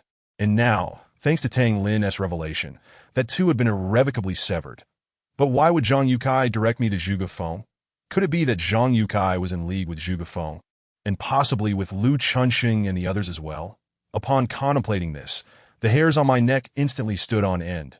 Fortunately, I did not return directly to the company, but instead came to Baigu Village. The thought of inquiring about events from 7 years ago with Zhang Yukai filled me with dread that if Zhang Yukai were indeed a nefarious character, then perhaps the fat man was merely a pawn in his game. Having been eliminated after plotting against me last night, that IT was terrifying. This was no place for any human to linger, that I resolved that upon returning to the industrial park, I must gather my belongings and leave. I would call Lu Rui to join me, and together we would surely find some work to occupy ourselves. Perhaps sensing my fright, Lu Rui said little more, merely leaning against me, her body trembling incessantly. Since it was evening, the bus quickly arrived at Baigu Village, but the return bus would not depart for another 20 minutes that we alighted together, yet neither of us felt inclined to speak. After leaving me her phone number, Tang Lin departed on her own. I prepared to wait for the bus to take me back. All the while contemplating how to navigate the bizarre situation, I found myself, I was lost and thought about how to deal with the old man Zhang Yukai upon my return. A hand suddenly slapped my back. I felt like a startled bird, and the unexpected touch made me yelp in fright. Turning around, I discovered that it was Zhuge Mu who had startled me. He was the very person I had encountered when I first arrived in Baigu Village, and the one who had given me the compass. Previously, Zhuge Feng and Zhuge Mu had exchanged harsh words, accusing each other of being dead. Although Zhuge Feng had rescued me, the numerous doubts surrounding him were overwhelming. The chilling sensation I felt when I saw Zhuge Feng's tomb, along with Tang Lin's earlier words, all pointed towards the unsettling truth that Zhuge Feng might be deceased, as for Zhuge Mu, while Zhuge Feng claimed that the compass was a harbinger of death. Whether Zhuge Mu intended me harm remained an uncertainty. Moreover, Zhuge Mu's vibrant demeanor starkly contrasted Zhuge Feng's sullen visage, appearing much more alive. The proximity of their residences, coexisting peacefully over the years, suggested that neither could harm the other, that if that were the case, could trusting Zhuge Mu also safeguard my life? This thought weighed heavily on my mind, and I found myself speaking out to Zhuge Mu. Mr. Zhuge, you must save me. You needn't be so anxious, he replied. I anticipated your return today, which is precisely why I waited here for you, I was taken aback by Zhuge Mu's words. Did he truly foresee my arrival? What a remarkable man! I felt compelled to respond. Yet I hesitated, unsure of where to begin. Observing my flustered state, Zhuge Mu chuckled and remarked, Young man, your life is indeed resilient. You spent an entire night with that old ghost, Zhuge Feng, and emerged unscathed? And now you've encountered something malevolent, yet remained unharmed. Truly a stroke of fortune, a master. Undoubtedly a master, I exclaimed, nearly leaping with excitement. Earlier, I had encountered Lu Chunxing, which was indeed a brush with the supernatural. Grabbing Zhuge Mu's sleeve, I implored him for guidance on what to do next. Perhaps noticing my somewhat undignified demeanor, Zhuge Mu shot me a disapproving glance and snorted, Humph. What should you do? I shall tell you. You cannot leave today. You must stay here for the night. Leave now, and you will lose your life. Is someone truly out to harm me? His words sent a shiver down my spine, and I felt a wave of unjust indignation wash over me. Was it so difficult for an obscure individual like myself to simply live a peaceful life? Just as I wallowed in self-pity, the blaring horn of a car jolted me back to reality. Hey, what are you doing here by yourself? Are you getting on or not? If not, I will depart. What? Am I here alone, talking to myself? I was astonished and prepared to retort at the bus driver's comment. But when I glanced at Zhuge Mu, I found he had vanished, as if he had never been there at all, leaving no trace on the barren earth. Chapter 9. Rising to the surface just moments ago. We were standing together, conversing. How could he have disappeared so suddenly? Was I truly speaking to thin air? I gazed up in surprise, observing the lonely rural path, where only a few solitary lamps flickered in the stillness of the night. It was all too eerie, far too eerie, that a shiver ran down my spine as I hastily boarded the bus, urging the driver to leave this unsettling place. The night in Baigu village exuded an atmosphere of strangeness, especially given the recent fire that had claimed many lives. Contemplating these grim events, I trembled. Whom could I trust? Between Zhuge Feng and Zhuge Mu, who was human and who was ghost? I could not afford to dwell on it any longer. Further contemplation would surely drive me mad. Seated on the bus, I leaned forward, taking the seat directly behind the driver, and initiated a conversation. "Hey, how long have you been driving this route?" He, perhaps bored by the solitary night drive, responded warmly. "Oh, quite a while. Since I retired from the army, I've been with the bus company, at least 20 years now. 20 years. If he had driven this route for 2 decades, he must know much. Since Tang Lin had mentioned a fire 7 years ago, this driver would likely be aware of it, that I quickly inquired. "Excuse me, have there been any incidents here 7 years ago involving a fire?" The driver smacked his lips and shook his head that no, kid. There was indeed a fire in Baigu village, but it happened 14 years ago. What? 14 years ago? Why then, did Tang Lin tell me it was 7 years ago? My mind was racing, struggling to comprehend.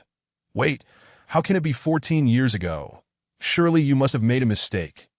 Look, such a significant event, and I would misremember? No, it was indeed on the 7th day of the 7th month, 14 years ago. There was a haunted house that burned down, and that was the one that caught fire. The driver continued, adopting a mournful expression. All 7 night watchmen perished. It was truly tragic. What? At his words, I nearly toppled over. Please, don't scare me like that at night. It sounds ghastly. The bus driver, slightly annoyed, retorted, Am I the type to scare you for no reason? 14 years ago, this incident undoubtedly occurred that I heard that 2 people survived. But the details remain unclear. Was this merely a coincidence? The lunar 7th day, 7 years ago, 7 night watchmen perished in the haunted house, and 14 years ago on the same day, Baigu village had a haunted house where 7 night watchmen also died. The words curse sprang to my mind. It seemed this curse revolved solely around the haunted house that I slumped into my seat, my mind racing with thoughts of all the individuals I had encountered. As for Zhang Yukai, I remained uncertain about his true nature. Lu Chunqing was undoubtedly a ghost, and the only brief encounter I had with Qin Shua did not inspire confidence. Then there were the 2 Zhuge figures in Baigu village. Zhuge Mu claimed Zhuge Feng was dead, while Zhuge Feng asserted Zhuge Mu was dead. Each seemed to harbor secrets. Tang Lin mentioned that Zhuge Feng perished in a fire 7 years ago. But the bus driver insisted that the fire occurred 14 years prior. Who was telling the truth? Or were they both correct? My mind was a chaotic whirlwind of uncertainty, and the only person I felt I could trust was the security guard, Jin Bao, who had accompanied me that day. With a heavy sigh, I lamented, what a predicament! How many people in this world are as unfortunate as I, surrounded by ghosts? My boss is a ghost, my colleagues are ghosts. And just when I thought I found a savior, it seems they might also be a ghost. Oh heavens, must you toy with me so cruelly? In my heart, I cursed under my breath, just as I was about to inquire with the driver about the whereabouts of Zhuge Feng and Zhuge Mu. I suddenly felt a constricting force around my neck. Did I in that instant? I realized my collar was tightly snagged, rendering me helpless against the powerful grip that held me down no matter how much I struggled. I could not break free, and my hands gradually lost their strength. This was a harbinger of suffocation. Was I truly going to perish here on the bus? Wait, the bus? I was on a bus. So how could whatever was gripping me keep pace with it? As this thought crossed my mind, a wave of despair washed over me. Something that could keep up with a bus had caught me. What hope did I have for survival? I recalled Zhuge Mu's ominous warning. Don't go back tonight. If you do, it's death. Why had I been so foolish as to ignore his advice? If I had simply stayed put, perhaps by now I would have been peacefully asleep. Ah well, if I must die, then so be it. I could always start over. Just as I resigned myself to my fate, my body was abruptly lifted into the air and yanked out through the bus window. Ouch! After being flung from the window, I landed heavily on the ground. Although it was the dirt road of a village, the impact still left my backside aching painfully that I let out a cry. Rolling on the ground in agony, forgetting my fear momentarily. However, in that rolling motion, I caught sight of the individual who had dragged me from the bus. Honestly, I was utterly shocked to discover that it was Zhuge Feng. The thought of his cold demeanor sent a shiver down my spine, prompting an instinctive desire to retreat. Zhuge Feng, what do you want? Don't come any closer. Observing my reaction, Zhuge Feng let out a cold laugh, pointing his cane behind me. You ungrateful wretch, you don't even trust your savior. Look at that bus. What? Upon hearing Zhuge Feng's words, I quickly turned to glance behind me. The sight nearly sent my soul fleeing. The very bus that had just carried me was now hurtling straight towards the reservoir. It was only when I heard the loud splash that I jolted in shock and scrambled to my feet. Zhuge Feng, save them! I shouted, panic rising within me as I saw the bus plunge into the water. Even though I was the only passenger, the driver was still aboard. I could not bear to witness another's demise right before my eyes. After all, I was a good person, wasn't I? Yet, Zhuge Feng, upon hearing my plea, showed no sign of urgency. He merely shot me a mocking glance before turning to leave. Hey, Zhuge Feng, hurry, save him. The driver is still inside. Seeing Zhuge Feng truly turn his back on me, I disregarded my aching backside and rushed forward to grab his arm. Nearly led to someone's death, yet you still worry about others, you fool. There's no one else on that bus. I gulped, struggling to comprehend his words. What did he mean by there being no one else? Was he implying the driver wasn't human? Had I truly been conversing with a ghost all along? Of course, the driver was human, but he was not the actual driver of that bus. The true driver was likely sleeping soundly in Baigu village, that you've fallen into Zhuge Mu's trap without realizing it. Haven to you? What? I had fallen into Zhuge Mu's trap. What did that mean? Seeing my confusion, Zhuge Feng sighed, walking away while explaining, a little sleight of hand, and you become utterly disoriented. I'm telling you. Zhuge Mu did indeed appear before you. The things he said were all designed to ensnare you. Today, whether you stayed or left, you would have met your demise if I hadn't intervened. That bus driver was in cahoots with Zhuge Mu. Oh, that was it. As Zhuge Feng laid it bare, it became painfully obvious. I had been played. Zhuge Mu had feigned supernatural prowess to instill fear in me, which led me to board the bus in desperation. However, the bus driver was also one of Zhuge Mu's accomplices. The so-called fire from 14 years ago was likely a fabrication too, merely a tactic to induce panic, allowing him to escape while I was left with an empty bus. That if I had perished in that vehicle, his scheme would have succeeded, even though I had miraculously escaped in this desolate place. I would have to return to seek out Zhuge Mu. Should I find him, I would be walking straight into his trap, and he could do with me as he pleased. How insidious! This was a truly devious plot against me. Was my very existence such an inconvenience? Noticing my dawning understanding, Zhuge Feng approached and tapped me with his cane, causing me to yelp in pain. Zhuge Feng, why are you hitting me? He shot me a disdainful glance, tossing me a key. Drive back to the haunted house obediently, then on the 6th of next month. Remember to find me at the funeral home. Zhuge Feng's parting words echoed in my ears as he made his way towards Baigu village with unwavering determination. I hurriedly called out, Zhuge Feng, where are you going? To clean up the mess you created. Hurry back to the haunted house, and remember, do not open the door if someone knocks, and do not go alone. Do not open the door, do not go alone. What does that mean? Just as I was about to inquire further, I realized his figure had vanished into the enveloping darkness of the night. I took a deep breath and started the car, shaken by the day's harrowing events that I had initially thought that without those malevolent forces pursuing me, I could enjoy a few carefree days. Yet, who would have imagined that sometimes humans could be far more terrifying than ghosts? I drove cautiously along the path toward the haunted house, my heart racing with trepidation, fervently praying that no further calamities would befall me. However, it seemed the heavens were conspiring against me. Just as I finished my silent prayer, a woman's wailing suddenly shattered the stillness of the night, ringing in my ears. Such scenes were often depicted in horror films. And while I wished to dismiss it, the haunting images replayed in my mind, refusing to fade.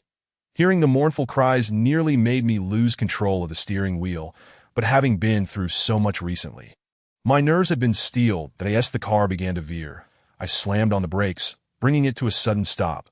Without a moment to spare for fear, I lifted my gaze to the window. The sight that greeted me nearly caused me to lose my composure. Standing by the reservoir was a woman clad in red, her long hair cascading down to obscure her face, making it impossible to discern her features. The sobbing emanated from her. Good heavens, was this how fate intended to finish me off? As I cursed my misfortune, I felt an involuntary sting in my nose, having narrowly escaped death just moments ago. I now found myself face to face with a ghost in red. Was there anyone more unfortunate than I? Truly, it seemed that those who survive great peril are often met with further calamity. Fortunately, this apparition appeared oblivious to my presence. Continuing her lamentation that I dared not breathe, desperately attempting to start the car.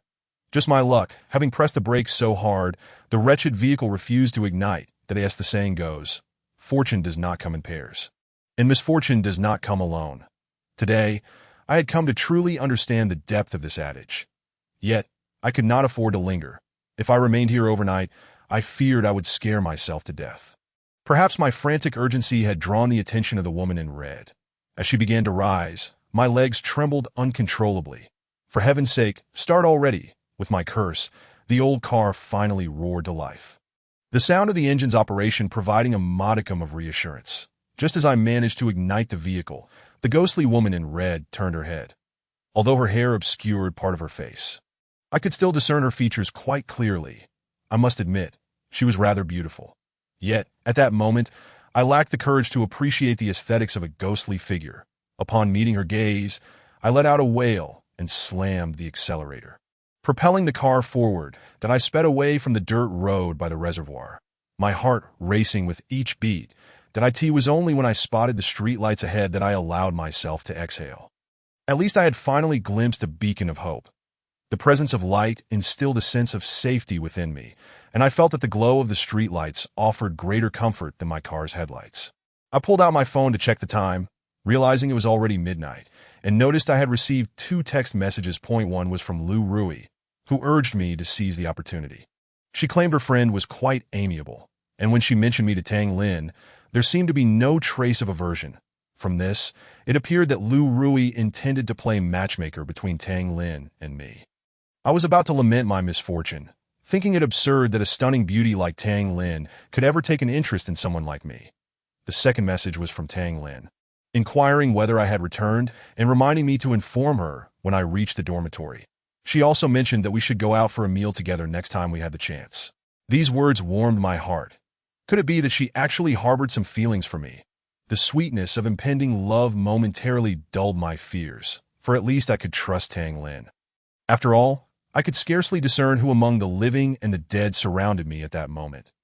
As I drove towards the haunted house, I was fortunate not to encounter any further eerie occurrences. Just as I relaxed, locked the car doors, and prepared to return to the dorm for a well-deserved rest, a figure appeared before me that nearly sent me sprinting in the opposite direction. It was the woman I had spoken to the night before the incident, the very same person Lu Chunxing had mentioned was among the deceased from 7 years prior. Qin Xiu. Upon seeing her, I instinctively wanted to flee, wondering what bizarre events had transpired in my life. Just as I took a couple of steps back, Qin Xiu addressed me, her voice piercing the air. "Young man, why are you loitering around at this hour instead of heading upstairs to sleep?" Her words almost brought me to tears, not due to their terrifying nature, but rather because they were too close for comfort. When I turned around, I was met with Qin Xiu's somber visage. Her expression twisted into something sinister as she fixed her gaze upon me. "Ma'am, we have no grievances from the past, nor any enmity in the present. Please, do not haunt me. Whoever caused your demise, seek them out instead. I am still so young, I do not wish to die." My voice trembled as I pleaded for her mercy, but her countenance only seemed to grow more grotesque as she advanced toward me. In a moment of sheer terror, I collapsed onto the ground, my legs shaking uncontrollably, robbed of any strength to flee. Qin Xiu, however, disregarded my pleas and approached, delivering a sharp slap to my head. "You little brat.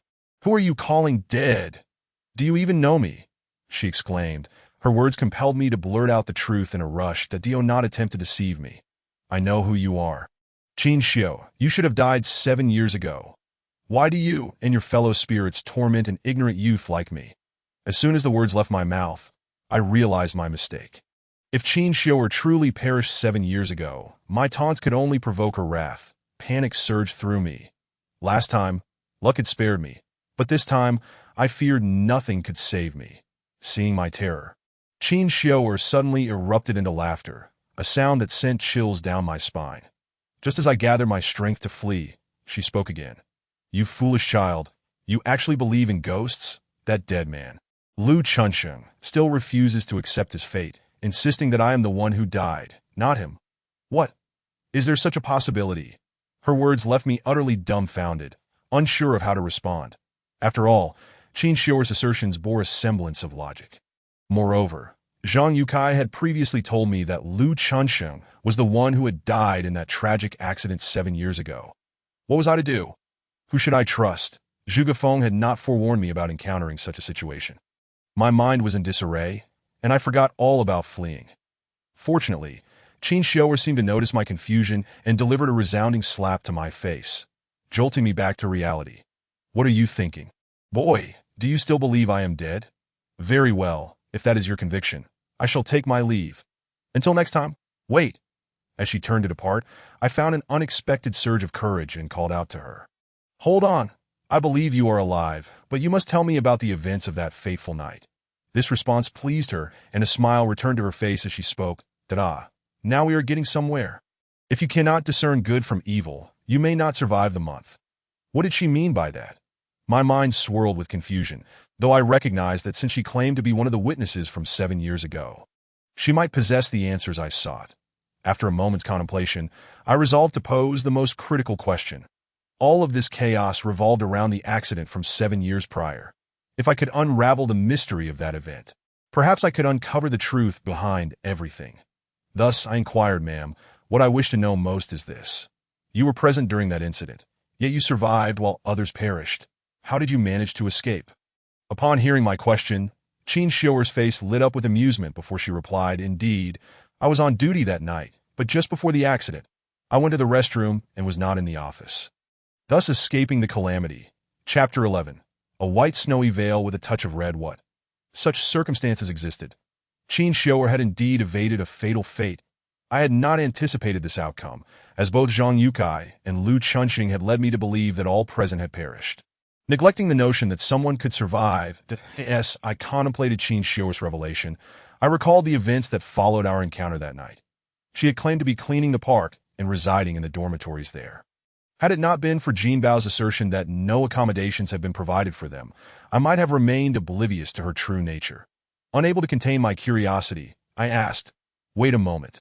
Qin Xiaoer, even if you survived, there remains something amiss. Why did you say I was talking to myself and that you lived in the dormitory? Her laughter grew more jubilant at my inquiry, leaving me baffled by her merriment. Observing my confusion, Qin Xiaoer shook her head with an air of exasperation and said, You foolish child. If I had not said so, would you have sought Zhang Youcai's resignation? I intended to save you, but alas, you have become ensnared in this quagmire. Upon reflection, I recognized the validity of her words. Initially, both she and Lu Chunxing had subjected me to psychological manipulation. But were they truly acting with my best interests at heart? If viewed through that lens, it seemed their primary goal was simply to extricate me from that wretched place. What was the truth behind this? Were they genuinely benevolent? My mind was once again overwhelmed, as the conclusions I had drawn thus far contradicted everything I had previously believed. What I had once perceived as malevolent spirits now appeared as potential allies. But who, then, sought my demise? It seems that if I wish to thoroughly comprehend these matters, I must delve into events that transpired 7 years ago. Since Qin Xiaoer stated that she was rescuing me, I might take this opportunity to inquire about the old affairs of that time. Auntie, since you claim you wish to save me, please recount all that occurred back then. Upon hearing my words, Qin Xiaoer sighed and shook her head, saying, Little one, it's not that I wish to withhold information from you, but I did not witness the events of that time, either to be why the time I returned from the restroom, the great fire had already begun. Could it be that Qin Xiaoer was not present during those events? This response left me feeling quite disheartened. Rather than being one of the involved parties, it seemed more accurate to regard this old woman as merely a bystander. This outcome was indeed difficult for me to accept. As far as I know, the only individuals familiar with the incidents from that year are Qin Xiaoer, Lu Chunxing, and Zhang Yukai. Lu Chunxing is now nowhere to be found, while Zhang Yukai, that rotund fellow, always speaks nonsense. The one individual who has been forthright with me today, Qin Xiua, turned out not to have witnessed the events of 7 years ago either. Although I learned from Qin Xiua that it was a fire that led to a tragic loss of life, it still held little significance for me. What I truly yearned to know was precisely what transpired that day, just as I thought I would glean no further useful information from Qin Xiua. Her next words reignited my hope. However, little one, while I did not witness the events 7 years ago, my daughter was downstairs at the time, and she surely knows much more than I do. Upon hearing this, my eyes immediately brightened. This was splendid news. What I needed now was indeed an eyewitness. Consequently, I adopted a fawning expression, rubbing my hands together as I addressed Qin Xiua Dum. Annie, might it be possible for your daughter to share with me the details of those events? Perhaps my expression was too obsequious, for Qin Xiua instinctively recoiled slightly before nodding and gesturing towards the entrance of our dormitory courtyard. The My daughter will be here shortly to pick me up. If you have any questions, you may ask her. It is truly remarkable how serendipitous the world can be, and no sooner had Qin Xiua finished speaking than a red Mazda pulled in, stopping directly in front of us. After halting, a long leg clad in high heels extended from the vehicle. The mere sight of her fair skin and perfect curves left me almost salivating. This woman was undeniably a stunning beauty. With such thoughts, I continued to gaze upward, noting her slender waist and shapely hips, both of which confirmed her striking allure. It was only when I beheld her face that I was utterly stunned. It was not due to her ethereal beauty, but rather the startling realization that I recognized her. Was this not the woman in the red dress I had seen while passing the reservoir? She was indeed Qin Xiua's daughter. Just as I stood there in disbelief, I felt a sharp slap to the back of my head, and upon turning, I discovered Qin Xiua glaring at me with wide eyes. Little one, what are you staring at my daughter for? Your eyes are about to pop out. At Qin Xiua's words, I suddenly became aware that my intense gaze upon the girl was indeed rather impolite. Realizing this, my face flushed crimson. The situation was exceedingly awkward. Fortunately, Qin Xiua's daughter was quite understanding. She extended her delicate hand towards me and said, "Hello, my name is Qin Baishui, and my mother often behaves this way. I apologize for any offense caused at no worries at all. Hello, I am Yu Desui. A pleasure to make your acquaintance." After introducing myself, I found myself at a loss for words, following the previous embarrassing incident. I was momentarily unsure of where to begin my inquiries. Observing my foolish demeanor, Qin Baishui chuckled lightly and then placed a business card in my hand. "You work at the haunted house, right? I know you wish to know about the events from back then. Since it's getting late, let us find a place to sit down and chat tomorrow afternoon." That I dumbly accepted the business card. Watching as Qin Xiua and Qin Baishui drove away, my mind still preoccupied with the scene I had witnessed by the reservoir. Although my view had not been entirely clear, that face was so extraordinarily beautiful that I could not possibly mistake it. Qin Baishui and the woman in red by the reservoir were undoubtedly the same person. But why on earth was Qin Baishui wearing a red dress and wandering by the reservoir at such a late hour? With these questions swirling in my mind, I returned to the dormitory, only to hear the unmistakable sound of snoring coming from within. What is going on? I usually occupy this room alone. Who could be sleeping in here? After a night filled with strange occurrences, my nerves were already frayed, and the sudden presence of someone else in my room ignited my anger. Kicking the door open, I was prepared to unleash a tirade when I spotted a familiar face sitting on the bed beside mine, looking equally bewildered. "Brother Shui, you're back. Couldn't you come in properly? Why did you have to kick the door?" The person speaking was none other than the security guard Jin Bao, with whom I had spent the previous night. "Jin Bao, what are you doing in my room? What is going on?" "Oh, what else could it be? The haunted house closed, and I had nowhere to sleep, so Manager Zhang arranged for me to stay here with you. From now on, we'll be roommates." Why did that old coot Zhang Yukai send you here without saying a word?" I was about to express my annoyance, but upon reflection, I thought that perhaps having someone around during my unfortunate streak might not be such a bad thing. Thus, I chose not to say much more, simply exchanging a few pleasantries before collapsing onto my bed, falling into a deep slumber. When I awoke the next morning, Jin Bao was already gone, but on my bedside. I found a bag of steamed buns and a bowl of soybean milk. Undoubtedly, Jin Bao had brought me breakfast, This silly lad had quite a sincere heart. Glancing at the clock, I saw it was already 11 o'clock. I had an appointment with Qin Baixue, so I hurriedly got up, tidied myself, and ate. Once prepared, I rushed out the door and called Qin Baixue that I took the old car left to me by Zhuge Feng and headed straight to the CAF where I was to meet Qin Baixue. Upon my arrival, I found Qin Baixue already seated in the CAF, gracefully sipping her coffee while awaiting my arrival. As I entered, she waved me over. Did I apologize for being a bit late, Miss Qin? No problem. Since I live nearby, it's no trouble for me. How about you? Were you able to organize your thoughts on what you wish to inquire about? In the face of Qin Baixue's candid demeanor, I found myself momentarily speechless. Once I regained my composure, I quickly replied, yes, I've thought it over. What I truly wish to know is how the fire started and how many people perished that day.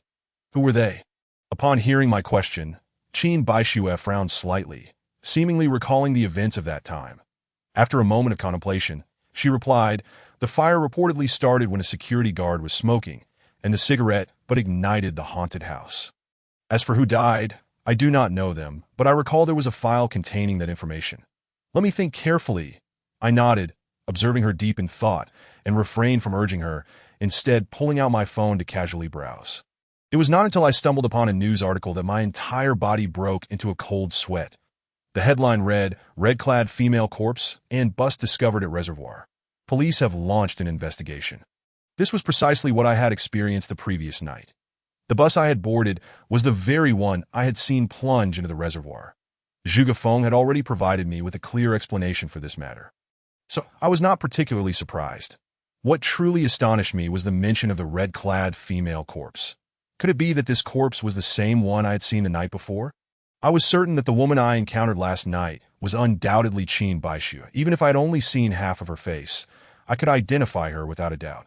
After all, she was far too beautiful, so striking that even Tang Lin seemed somewhat lacking in comparison. And now, the news report claimed that a red-clad female corpse had been discovered. If this corpse was indeed the same as the red-dressed Qin Baixue I had encountered, did that not mean that the Qin Baixue sitting before me was deceased? As this thought crossed my mind, an involuntary shiver ran down my spine, and I pondered whether such coincidences could truly exist. Was it possible that the only beings in my vicinity were corpses? Upon observing my expression, Qin Baixue was about to utter something when her phone unexpectedly buzzed several times. She glanced down at her device, and her demeanor shifted to one of anxiety. Hastily gathering her belongings, she turned to me and said, Baixue, if you manage to locate that file bag, you will likely uncover many truths. This item is concealed within the haunted house. I remember it distinctly. By the way, my mother asked me to give this to you. After delivering her message, Qin Baixue quickly tidied her things, handed me a note, and departed, leaving me bewildered in my seat. According to what Qin Baixue mentioned, the incident from years ago was indeed an accident, and the list of deceased individuals was contained within a file bag, also hidden inside the haunted house. This raises a question. How did she come to know such details? Although our haunted house ranks among the most notorious nationwide, I am quite familiar with its layout, to the extent that I could traverse it with my eyes closed. How could I be unaware of a location within it that harbors a mysterious file? As I pondered these thoughts, I unfurled the note in my hand, revealing a line of tiny text. If you wish to survive until the 7th day of the lunar month next month, go to Huchuacan and find a golden bell. Huchuacan? A golden bell? I felt utterly perplexed, struggling to comprehend the significance of this message. However, I was indeed familiar with Huchuacan. It lies to the north of the reservoir, where I had encountered misfortune last night. Yet, what connection could this have with my survival until the 7th day of the lunar month? As I walked back, my mind was consumed with these thoughts, ultimately leading me to believe that my only course of action was to locate the file bag. As for the 7th, since Zhuge Feng had already instructed me to meet him on the 6th, it was unlikely he would send me to my demise. Thus, finding the file bag took precedence over the golden bell. Resolute in my decision, I pressed the accelerator and drove back to the haunted house. Although it was still cordoned off, we, the staff, were permitted entry to D. Shui. What are you doing standing there? Young as you are. Why do you lack awareness? Don't you know to lend a hand? From a distance, I heard Zhang Youtsai's grating voice calling my name. Casting him a resentful glance, I noticed several colleagues, including Jin Bao, were hauling something inside that appeared quite heavy. Old Zhang, what on earth is this? It looks rather burdensome. Since the incident, I had ceased to refer to him as boss, opting instead for Old Zhang. After all, he was merely a figurehead appointed from above. In light of the recent tragedy, there was no telling how long he might remain in his position. Zhang Yukai shot me a disgruntled look upon hearing me call him Old Zhang, then pointed to the items they were carrying. This is a token from the higher-ups, acknowledging the distress we experienced following the recent death. They've sent us a piece of Taishan stone to ward off any malevolent spirits. It has to be placed in the lobby on the first floor. Upon hearing Zhang Youcai's words, I couldn't help but scoff, thinking that if such a talisman were effective, I wouldn't need to stress over the events from 7 years ago. Lighting a cigarette, I stood beside Zhang Yukai, the smoke choking him. You little rascal, you become increasingly disrespectful. Hurry up and inform everyone that the higher-ups have sent us a condolence bonus of 3,700 yuan. Distribute the 3,000, and we'll keep the remaining 700 for ourselves. All right, let us have a feast tonight. I found it perplexing that, in the wake of a death, there was any cause for celebration. Did the deceased have an affair with Zhang Yukai while alive, prompting him to suggest a gathering even before the 7th day of mourning? Casting a glance at the soulless Zhang Yukai, I let out a cold snort and went to relay the news, not forgetting to call Lu Rui to inform her as well. Of course, even while attending to these matters, I remained preoccupied with thoughts of the file bag.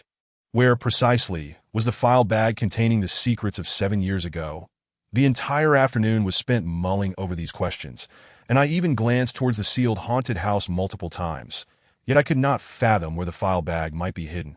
By evening, our company had set up a grill in the open space before the haunted house, producing a staggering amount of skewers, and under Jean Bao's insistence, I finally took a seat. Ahem, comrades, allow me to say a few words. In recent days, our haunted house has faced numerous tribulations. The passing of the fatty has truly left me heartbroken.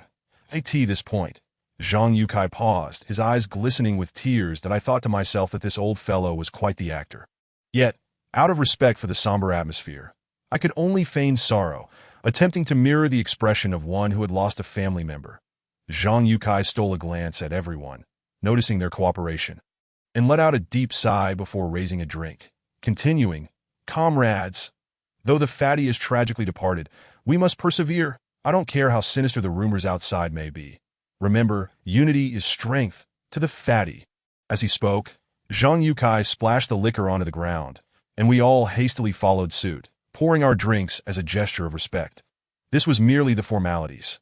Once the scene was set, Zhang Yukai seamlessly transitioned into the role of host, downing 7 glasses of beer before wiping his mouth and declaring everyone free to indulge. That in our northern drinking culture, the phrase "do as you please" is commonly understood to mean that once the formalities are observed, it's time for retribution, settling scores, if you will. That I was never one to engage in idle chatter at the company, let alone form cliques, so I typically had little interest in such gatherings. Consequently, I was more of an observer, standing on the sidelines, watching the spectacle unfold. Everyone was aware of my disposition, so I was rarely invited to drink, as I was seen as a liability, and drinking with me would be a waste of time. I was content to remain uninvolved, seizing the opportunity to contemplate the whereabouts of the elusive file bag. However, for reasons unknown, my colleagues seemed to have conspired, each one approaching me with fervor, insisting I join them in drinking. I, not being a heavy drinker to begin with, found myself overwhelmed by their persistent advances, and before long, I felt a bit lightheaded. I had assumed that after reaching this state, the social obligations would ease. But these individuals appeared determined, as if they had taken some sort of stimulant, urging me to drink at every opportunity. That I was already irritated by their insistence, and with all the pent-up frustration from the past few days, I felt a surge of anger rising within me. Just as I was about to grab a bottle and retaliate against the persistent old Wang, Jean Bao suddenly interjected, holding a glass in front of me. "Our brother Shui can't drink anymore. I'll take care of the rest, and if you are not satisfied, ask him if he agrees." Hearing Jean Bao's words warmed my heart, yet I knew that drinking with this seasoned crowd was a surefire way to end up on the ground unless one could drink without becoming intoxicated. Just as I was about to stop Jean Bao and assure him that I was fine, he had already cracked open 2 bottles of beer and downed them simultaneously, gulping them down with gusto. Watching him consume the beer as if it were water, relishing every drop, I realized my concerns were unfounded. Indeed, a few skeptics dared to challenge Jin Bao, but within no time, they were stumbling over their own tongues. Soon, no one dared to approach us for fear of inciting our wrath, that I couldn't help but give Jin Bao a thumbs up. Good job, brother. You really are something else that I'll remember this favor of shielding me from the drinks. Jin Bao, slightly bashful, insisted it was nothing special. As brothers living under the same roof, we must look out for each other. Just as I was about to chat further with Jin Bao, I suddenly overheard an inebriated Zhang Yukai lamenting. Fatty, oh Fatty, why did you have to leave so abruptly? In that moment, a thought struck me. Could the place where I last saw Fatty in the haunted house possibly conceal the file? Chapter 13. The haunted house. The last time I found myself within the haunted house, I was beset by hallucinations, witnessing the ghastly fate of the corpulent figure in that room adorned with instruments of torture. I distinctly remember the cabinets within that space. They were not merely props, for among the many cabinets, only one was secured with a lock. Not only did it bear its own lock, but a chain, as thick as a finger, was coiled around it, the padlock nearly the size of a palm. Previously, I thought it merely a decorative element, intended to enhance the eerie ambience of the haunted house. However, reflecting upon it now, I realize that this cabinet may well be the most suitable hiding place for something of significance that I in that environment. It was indeed inconspicuous. One might say that few would fixate their gaze upon it. It must be that cabinet. I am now 90% certain that the file bag Qin Baixue instructed me to retrieve is concealed within that very chest that tonight, come what may, I must enter and seize that file bag. Qin Shuyue, Lu Chunsheng. Those who ought to have perished yet remain oblivious to whether they are alive or ghostly, dwell within this complex that I must ascertain the truth behind the deaths of these 7 individuals. Since Qin Baixue has stated that the file bag contains the secrets I yearn to uncover, I must acquire it. Resolute in my decision, I deemed it unnecessary to engage in further conversation with these individuals. I seized Jin Bao, who was already inebriated, and we returned directly to our dormitory. Later that night, I would venture into the haunted house to pilfer that file bag. If Jin Bao were to drink too much, it would spell trouble. Water brother, what are you planning to do? Jin Bao inquired, his curiosity piqued as I donned an ensemble of pure black. Surely, I could not confess to this Na'vi lad that I intended to become a thief. So I fabricated a casual excuse to deflect his probing. Just make sure to close the door when you sleep, that if anyone asks where I've gone, say you don't know. All right, water brother, that I'll sleep now. You should return early, he replied, and I casually assented before exiting the dormitory to a nearby shop, where I procured a substantial crowbar. As long as I could break the lock, the rest would be manageable. The alcohol had been consumed, and the seasoned drinkers stumbled back, dazed and disoriented. Meanwhile, I, armed with my crowbar, stealthily slipped into the haunted house like a thief. Once inside, I exhaled a sigh of relief. This hour, the old rogues would certainly not return. So even if I made a bit of noise, it would matter little that I activated my phone's flashlight and navigated my way to that room with practiced ease. Having visited the haunted house countless times, locating the room was a trivial task. Swiftly traversing the labyrinthine corridors, I arrived outside the door of the room in question, perhaps due to my guilty conscience. Despite knowing no one was inside, I crept in cautiously, that I paid no heed to the terrifying instruments of execution nearby, that I was well aware of the cabinet's location, and upon reaching it, I eagerly approached. Relieved to find it undisturbed. After prying open a few other cabinets, I set to work on the lock with my crowbar. Despite the formidable appearance of the padlock, it was surprisingly flimsy, with a few vigorous pries. I broke it open. However, the internal lock required a gentler touch.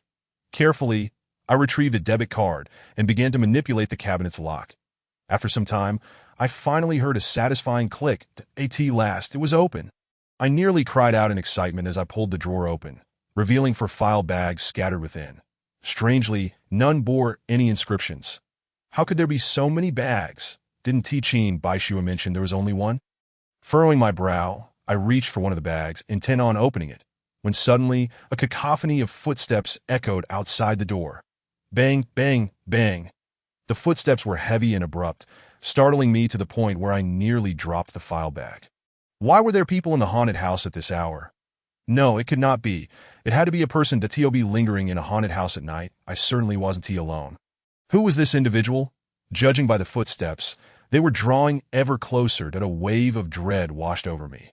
Regardless of what approached, anyone wandering about the haunted house at this hour could hardly be benign. As the footsteps drew nearer, I hastily tucked the file bag away. Disregarding the other three, that I swiftly closed the cabinet, secured the lock, and concealed myself behind it. Once hidden, I gripped the crowbar tightly, should a confrontation arise. Having a weapon was preferable to being unarmed, that I forced myself to regulate my breathing, striving for silence. The footsteps finally entered the room, accompanied by a strong scent of alcohol. Upon entering, this person did not engage in any other action but approached the cabinet. Inspecting the lock, upon seeing him, I instinctively pressed myself deeper into hiding, fearful he might discover me.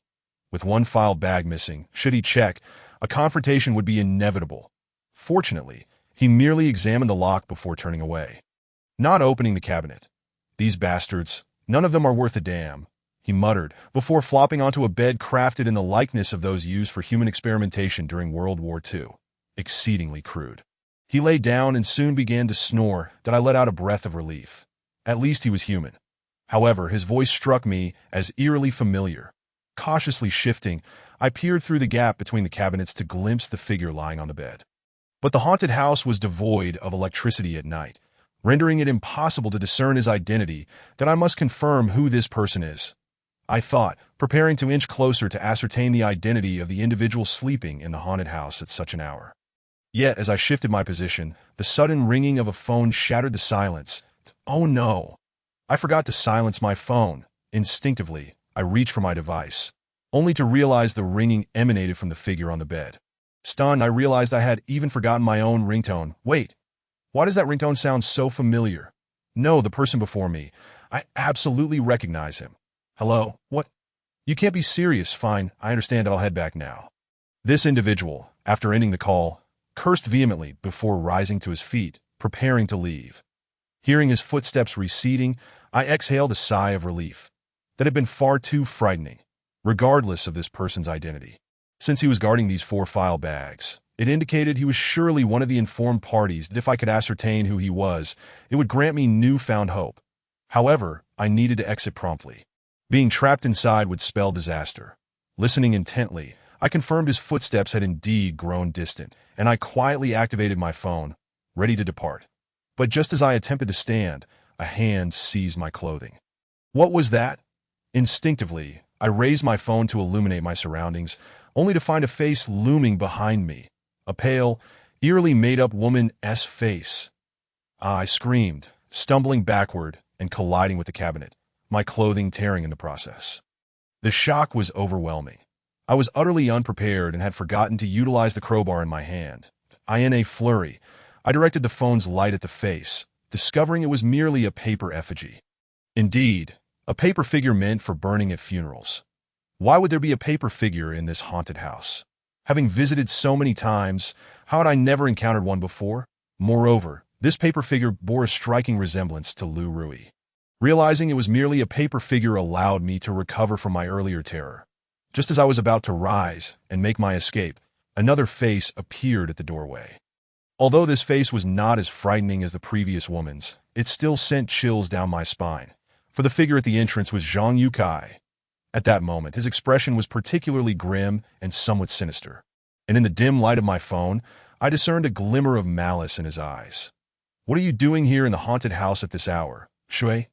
Zhang Yukai regarded me with a cold, piercing gaze, his hands seemingly clenched tightly in the shadows, his face contorted further, giving me the impression that he intended to devour me whole, that I realized I needed to explain myself quickly. Otherwise, I genuinely felt that Zhang Yukai might end my life right here. "Ah, Lao Zhang? Is that you? You nearly scared me to death. I saw someone sneak in and thought it was a thief, so I chased after them, but I lost track." Chapter 14. Shigandang's murder. I hurriedly clarified my situation to Zhang Yukai, and upon seeing his expression soften slightly, I breathed a sigh of relief. After I spoke, I pointed to the paper figure in the corner that had initially frightened me and said to Zhang Yukai, "I thought it was a shadowy figure, assuming it was the thief, but upon closer inspection, it startled me. When did our haunted house start featuring such paper figures?" Zhang Yukai did not respond to my words, but cast a similarly puzzled glance at the paper figure before coldly stating, Which blind fool would come to a haunted house to steal? Have you been drinking, you dimwit? Get up and come with me. Something has happened outside. What? Something has happened again. I was taken aback and asked Zhang Yukai what was going on. Shigandang has killed, he exclaimed urgently. Quickly, follow me outside. Shigandang has killed. Dazed, I rose to my feet and followed closely behind Zhang Yukai, my mind swirling with tumultuous thoughts. That my shock did not stem from the fact that Shigandang had committed murder, but rather from Zhang Yotsai's unexpected appearance.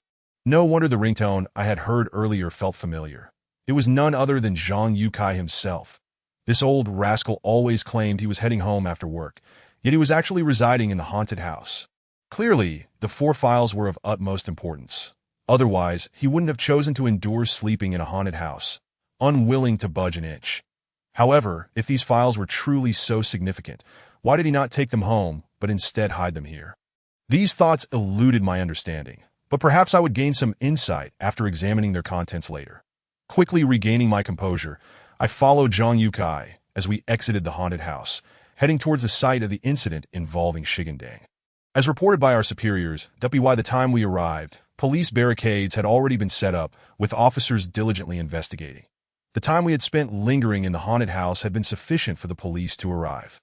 Both Zhang Yukai and I harbored our own secrets, so neither of us mentioned what had transpired earlier. You must be Manager Zhang, that we need to discuss a few matters, and we hope for your cooperation. One officer approached us, addressing Zhang Yukai. Another life has been lost, and Zhang Yotsai's face appeared to sag, yet he mustered his spirit to communicate with the police, seizing the opportunity while Zhang Yukai was detained. I ducked down and quietly slipped into the crowd, eager to witness the extent of Shigandang's capabilities that could lead to murder. Jin Bao had long occupied a favorable position, and as I approached him, he quickly pointed downwards. Shuei-go, look, it's tragic. This woman had her head crushed by that enormous stone. As Jin Bao spoke of the gruesome scene, I instinctively glanced over, and the sight nearly terrified me to the point of losing control. It was not the grotesqueness of the scene itself, for we were too far away to see the details, but rather the woman's attire, a red dress that mirrored what I had seen Qin Baixue wearing that fateful night. The striking red high heels were unmistakable, though her head was missing. Her figure bore an uncanny resemblance to Qin Baixue. In that moment, the news of a driverless bus and a corpse in red clothing discovered at the reservoir resurfaced in my mind. Could it be that this woman had somehow returned from the dead? I scratched my head, vehemently dismissing my foolish thoughts. Who could possibly come back to life? It was impossible, unless what I had seen of Qin Baixue was, in fact, a ghost. The mere thought sent a shiver down my spine, and the more I pondered, the more I felt I might be onto something. Although Qin Baixue claimed she was not dead and that it was merely Lu Chuanxing's delusion, I had no means to verify this. Besides Zhang Yukai, I had not encountered anyone else who had experienced those events, and since my trust in Zhang Yukai had waned the moment he appeared in the haunted house, the only thing I could rely on now was the file I held tightly in my grasp. Qin Baixue had mentioned that this file contained secrets I yearned to uncover, and Zhang Yukai, like a dog with a bone, clung to these files with an iron grip that it was evident that within them lay information I desperately sought. Initially, I had worried about being entangled with Zhang Yukai. But now, with Shigandang's murder, it seemed he would be occupied, giving me ample time to investigate the contents of the file thoroughly. With 2 recent fatalities in the park, it was likely that the haunted house would remain closed for some time, thus providing me with the perfect opportunity to delve into the file without any pretense of work. That as Zhang Yukai prepared to return to the police for questioning, I quickly pulled Jin Bao away, urging, "Let us go. Aren't you afraid you won't sleep well tonight after watching a dead body?" Jin Bao, who had been curious just moments before, shivered at my words, perhaps realizing their implications. Hey, why are you trembling? Weren't you just enjoying the view?" I teased. "That's not it, Shuei-go," Jin Bao replied, his voice trembling with fear. "That I'm not worried about not sleeping. I just can't shake the feeling that the woman crushed by Shigandang looks identical to the corpse found by the reservoir." Indeed, I was not alone in my thoughts. The resemblance was striking, and both women bore an uncanny likeness to Qin Baixue. My confidence in distinguishing between Qin Baixue and Qin Baixue was waning. Who could say for certain whether they were truly mother and daughter, or perhaps something far more sinister? Their accusations against one another, claiming the other was dead, felt like a dog-eat-dog situation. Of course, I had no intention of discussing these matters with Jinbao, as he was a good kid who didn't deserve to be dragged into this murky affair that I asked for the file I held. I would wait for a moment when Jinbao was absent to examine it in secret. After gathering my belongings and exchanging a few casual words with Jinbao, I settled down to sleep. Anyone who faced such events daily would be hard-pressed to maintain their composure. Perhaps only in slumber could I find some semblance of peace that I lost track of time during my sleep, only to be jolted awake by a series of loud knocks on the door. Groggily opening my eyes, I peered outside to find the sky still shrouded in gray. Checking my phone, I was dismayed to discover it was only 3:30 in the morning. Who on earth would knock on my door at such an ungodly hour? Exhausted from the past few days, I had little patience for disturbances, so I called out for Jinbao, hoping he would answer and open the door. However, Jinbao did not respond, that I sensed something was amiss. There was no sound of his trademark snoring. Had the sun risen from the west today?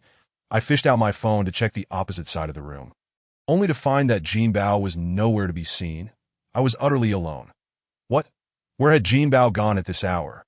Had he left without taking his keys? Rubbing my eyes, I prepared to get up and answer the door. But as my hand approached the doorknob, I suddenly recalled Zhuge Feng's words echoing in my mind. Do not open the door. Do not go alone.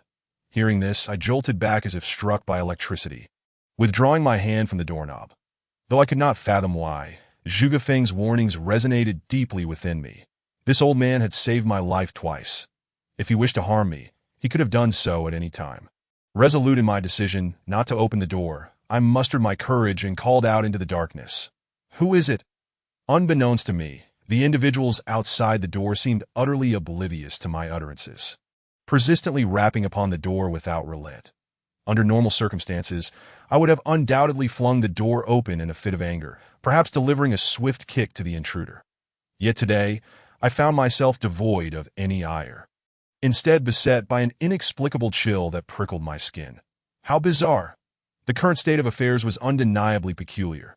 The rhythmic knocking continued unabated, resonating with a steady thud, thud, thud, a sound that echoed like a morbid death knell in my ears. Surely, any sensible person would announce their identity when met with silence. Yet this incessant pounding felt more akin to an assault than mere knocking. With the admonitions of Zhuge Feng weighing heavily on my mind, I found myself too intimidated to open the door, though an insatiable curiosity gnawed at me, urging me to discern who was outside. Fortuitously, my door was equipped with a small window. If I could merely crack it open, I could extend my phone out to capture a video of the mysterious visitor. Resolute in my decision, I cautiously opened the window and slid my phone through, setting it to record. Chapter 15. The entanglement of the paper man. A brief video was swiftly recorded. While the insistent knocking persisted, as relentless as ever, I paid it no heed, gingerly retrieving my phone and securing the window before descending from my chair to review the footage. However, upon viewing the recorded video, terror seized me, nearly causing me to drop my phone. For there, standing just outside my door, was a paper man. What in the world was happening? Why was a paper figure lurking at my threshold? My breath quickened, matching the frantic pace of a bellows, as this scene eclipsed every horror I had ever encountered. Especially haunting was the recollection of my recent encounter with a female paper figure in Zhang Youcai's secret lair. Could it be that this paper man had come seeking me? My mind raced, the relentless knocking piercing my nerves like a sharpened dagger. Nonetheless, I was resolute. I would not open the door, no matter the cost. Zhuge Feng's warnings echoed in my mind, and to disregard them would be tantamount to courting disaster. But no, I would not relent. Regardless of how long the knocking persisted, I vowed to remain steadfast, determined to see what unfolded if I refused to answer. Gritting my teeth, I hastily moved furniture to barricade the door, then dove beneath the covers that if they wished to knock, let them do so to their heart's content. I would simply pretend to enjoy the melody, reminiscent of ancient musical instruments resonating through the night. As I wrapped myself tightly in my blankets, I sought solace in this self-imposed cocoon, hoping to bolster my sense of security. Time slipped away, and eventually the knocking ceased. With the cessation of sound, I exhaled a long-held breath, relieved that the disturbance had finally abated. Just as I contemplated rising to reassess the situation, I felt something brush against my back, soft and slightly ticklish. Assuming it was merely a bug, I swatted at it, only to feel a silky substance slip through my fingers. The texture was reminiscent of hair, long, flowing hair akin to that of a woman. Wait, how could there be a woman's hair on my bed? At that moment, I felt a taut string in my mind snap, goosebumps erupting across my skin as I turned around in a frenzy.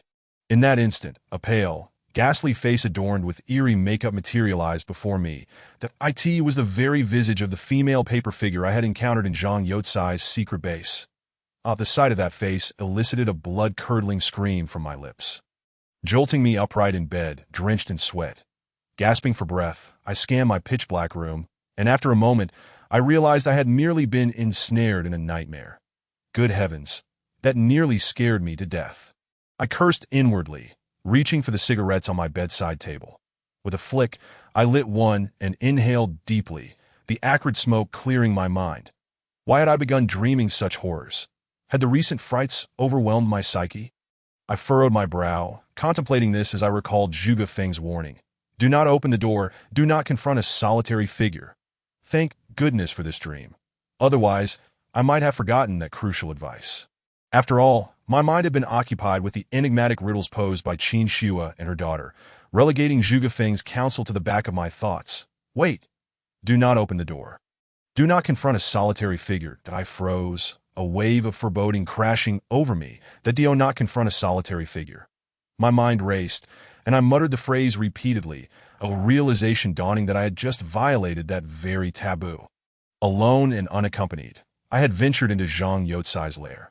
Since Zhuge Feng had not specified any forbidden locations, it indicated that transgressing this prohibition would surely lead to calamity. But what calamity awaited me?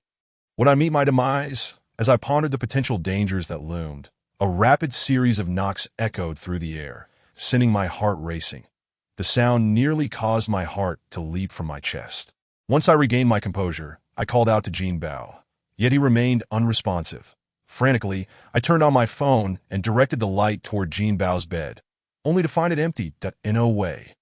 I prayed fervently that this was not merely a cruel coincidence. Glancing at the time on my phone, 3:30, in my dream, when the knocking began, the clock had also read 3:30.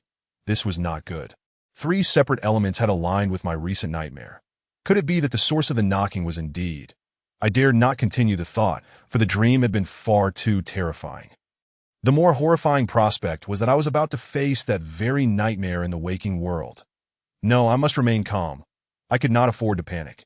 Until the situation was clarified, everything remained an unknown. That I took several deep breaths, steeling myself, reminding myself that I must not lose my composure. That I shoved a chair aside and retrieved my phone, wrestling with my thoughts before decisively opening the recording app. Damn it, I refused to believe that a mere paperman could come knocking at my door. Gritting my teeth, I climbed atop the chair, resolved to push open the window and slide my phone outside while pressing the record button. After a few seconds, I quickly retracted my phone and gently closed the window. Stepping down from the chair, I took several deep breaths, summoning the courage to focus on the video display. That I clicked play on the grainy recording. Still shrouded in the darkness of night, yet faintly illuminated, I could discern a figure outside my door. As I beheld that silhouette, my breath hitched. Despite the dimness, I could clearly see it, a paper man. It appeared to be the very same figure I had encountered in the haunted house. My nightmare had materialized. The paper man had come to life. What in the world was happening? My mind had come to a standstill, terror coursing through my veins as the relentless knocking reverberated, sending tremors through my body. That if memory served, once this round of knocking ceased, the paper man would surely invade my space. What was I to do? In this confined room, there was nowhere to hide. Though previous encounters had been unsettling, none had approached the sheer terror of this moment. That I had always managed to find a sliver of hope amidst the chaos. Yet now, I felt cornered, with uncertainty looming over me. In a frenzied rush, I dashed toward the light switch, pressing it fervently, but the bulb remained stubbornly dark. This was it. I was truly finished. As the knocking grew increasingly frantic, despair washed over me. With nowhere to turn, I felt utterly trapped. Once the knocking ceased, that ghastly paper man would invade my sanctuary. That I in my dream, it had emerged directly from my bed. Faced with such an uncanny entity, could I possibly survive? Just as this thought crossed my mind, The knocking abruptly halted, leaving only the sound of my heavy breathing echoing in the silence. The knocking had ceased. The specter was about to appear. I held my phone up, pointing it towards my bed while casually clutching a bowl of rice from the side. Damn it.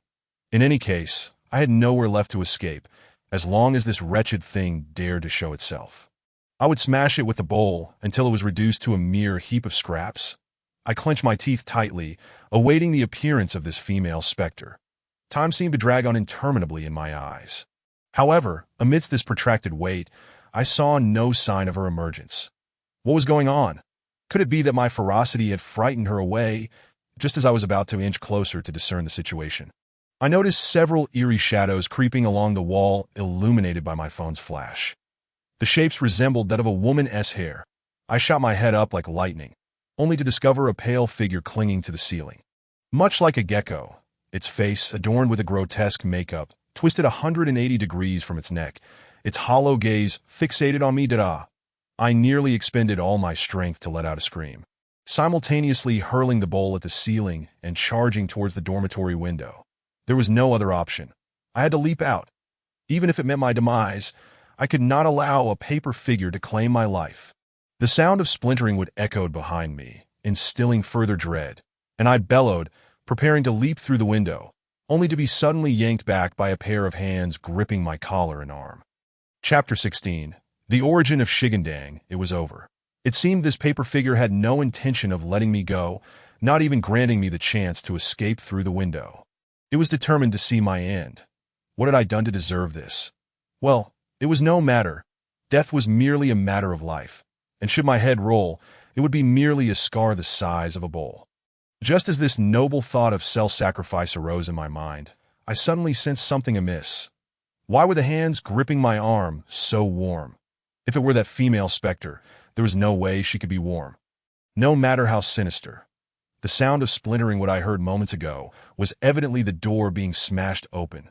Could a paper figure break down doors? Impossible. If it could, why would it be knocking outside? If that were the case, the one who entered could only be human. Clinging to this glimmer of hope, I glanced back, and when Jean Bao's anxious face came into view, I finally breathed a sigh of relief. Feeling as if my strength had been completely drained, I softened. Jean Bao, who had been exerting himself, was caught off guard by my sudden stillness and pulled me down to the ground, my head striking hard against the floor, plunging me into unconsciousness. When I awoke again, my eyes were met with the stark whiteness of a hospital room and ceiling. It appeared I had found myself in a hospital. That I blinked, my mind still hazy, realizing that Jean Bao had used too much force, nearly causing me to lose my wits. The pain was excruciating, and with a groan, I attempted to turn over, only to find Jean Bao sitting beside my bed. Lost in thought, Jean Bao, stop daydreaming, quickly, pour me some water. I feel like I'm dying. Upon hearing my voice, Jean Bao snapped out of his daze, his face lighting up with surprise. Water, brother, you're finally awake. That is fantastic. I'll get you some water right away. Hearing Jean Bao's flustered words, I felt somewhat relieved. At least there was some semblance of humanity around me. The scene from that early morning had already morphed into a psychological shadow in my mind. I would likely avoid paper figures from now on. After receiving the water from Jean Bao, I gulped down a large cup, wiping my mouth before speaking to him. Jean Bao, you really yanked me hard. That nearly sent me off to the underworld. I had intended it as a jest, but unexpectedly, Jean Bao's expression changed instantly. His face filled with fear as he looked at me as if I were a ghost. Water, brother. I had no choice but to use force. You have no idea what you were like the night before last. You were acting as if possessed, shouting incoherently, and insisting on jumping off the building. Jean Bao spoke. He seemed to recall something, shivering slightly before continuing. Big brother, our dorm is on the 10th floor. If you had jumped, you wouldn't have woken up now. What the hell? Yes, in that moment of panic, with that bizarre scene, I would have rather died from the fall than be tormented by that female specter. However, one particular phrase from Jean Bao's earlier words caught my attention. Jean Bao, what did you just say? The night before last, I was unconscious for 2 days. Indeed. The doctor examined you and reported a mild concussion, saying you would wake up shortly after some rest. But who would have thought you would remain unconscious for 2 whole days? I was taken aback. 2 days, so much could have happened during that time. I wondered if Zhang Yukai had discovered my file, but no. I had to return quickly. After brushing off Jin Bao with a few vague remarks, I urged him to help me discharge from the hospital. I was awake now and had no reason to linger in this place. Once back, I would verify whether that file was still in place, and then I would immediately seek out Zhuge Feng. Such eerie matters required the expertise of a true disciple of the Wuhou. Exiting the hospital, Jin Bao and I hailed a taxi and swiftly made our way back to the campus. Upon our arrival, I spotted police cars from a distance. Having been unconscious for 2 days, I was oblivious to the reason for their presence, so I turned to Jin Bao and asked, "Is the incident involving Shigandang still unresolved?" To my surprise, Jin Bao also seemed puzzled and replied, "That matter was resolved long ago. The police collected evidence and lifted the cordon. The deceased died from an accident. It has nothing to do with us." That was strange that if the deceased had no connection to us, then why was there still a cordon? Could it be that another life had been lost? Realizing this, I quickly pulled Jin Bao along to investigate, and what lay before us was a scene that sent chills down my spine. This stone statue of Shigandang, towering as high as a person, had indeed claimed another life. The victim, like the previous one, was also female, her head crushed beneath the weight of the stone, leaving only her red dress and matching high heels behind. What was happening? A repeat of yesterday? Or had Qin Baishu met her demise once more? Burdened with countless questions, I settled onto a nearby bench, lost in contemplation. Finally awake. What kind of hysteria were you experiencing? You're still young. Why would you contemplate such drastic measures as jumping off a building? Upon seeing Zhang Yukai's grim visage before me, my heart sank. Had he discovered that I had stolen the file? No, I needed to exert pressure on him to distract him from me. Old Zhang, get rid of that thing. I had a dream about it, and I found myself inexplicably wanting to jump off a building. It's just too eerie. Indeed, upon hearing me mention Shigandang, Zhang Youcai's face contorted with a mix of fear and rage directed at the statue. As the primary person in charge of the haunted house, he was genuinely at a loss when it came to the deaths occurring one after another. Although he bore no direct responsibility, someone had to take the blame, and Zhang Yukai was the most suitable scapegoat, neither too big nor too small, just right for the role. Perhaps Zhang Yukai was genuinely overwhelmed by Shigandang's chaos. For he plopped down beside me, sighed deeply, and said, "Sai, do you think we Haven T tried to move that thing? It's utterly immovable. The police even brought in a tow truck, yet it won't budge. That stone seems to have grown legs, running around to kill on its own." Hearing Zhang Youcai's words, I gasped in shock. Is it really that fierce? But old Zhang, didn't you say this thing was sent to us by the higher-ups to ward off evil? Now it seems it has instead turned into the greatest calamity. Zhang Youcai's face grew even more sullen at my words. He sighed before replying, "Dewater, therein lies the trouble. That thing was never sent to us by the higher-ups.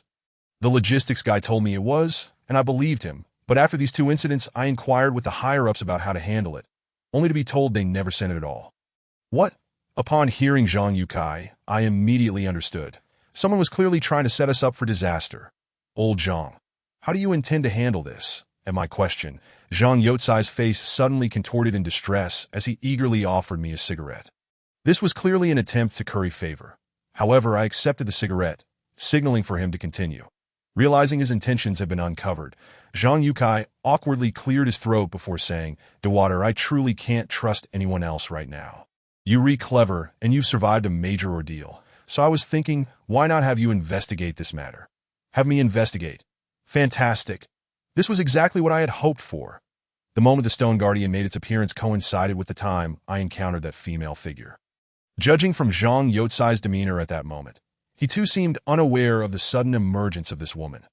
Thus, I surmised that both the Stone Guardian and this female apparition must have originated from the same hand. However, this female figure did not manifest in my abode, but rather at Zhang Youcai's residence, suggesting that she was indeed there for him. That in the end, my concern for the dossier led me to unwittingly fall into a trap, becoming a scapegoat. Regarding this person, my urgency to locate him matched that of Zhang Yukai. Therefore, I felt quite elated when Zhang entrusted this task to me.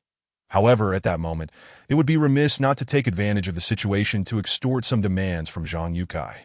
Alas, despite my keen desire to proceed, I feigned a somewhat conflicted demeanor, furrowing my brow and taking a drag from my cigarette, appearing rather insufferable. Zhang Yukai, having matured into a shrewd elder, could hardly be oblivious to my intentions. He did not even indulge me in a performance and instead issued a direct ultimatum. State your demands. As long as they are reasonable, I shall do my utmost to accommodate you, you little rascal. This is indeed taking advantage of someone in a vulnerable position. Well then, since Zhang Yukai acquiesced, I boldly decided to make my demands. First and foremost, I insisted on receiving my operational funds without having to contribute my own money. Additionally, I required the presence of Jin Bao to accompany me. I felt somewhat uneasy going alone.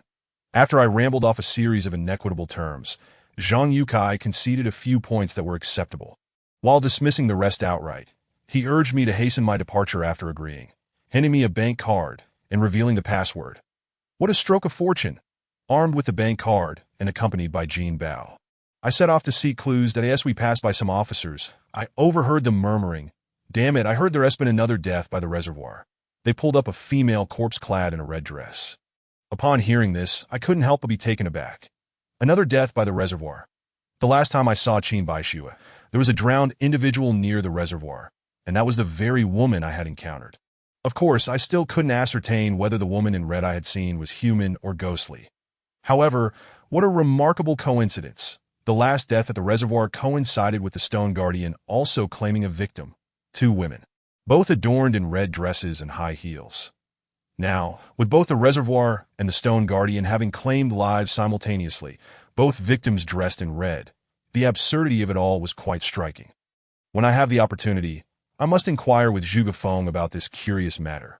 For now, it would be prudent to investigate the affairs of the Stone Guardian thoroughly.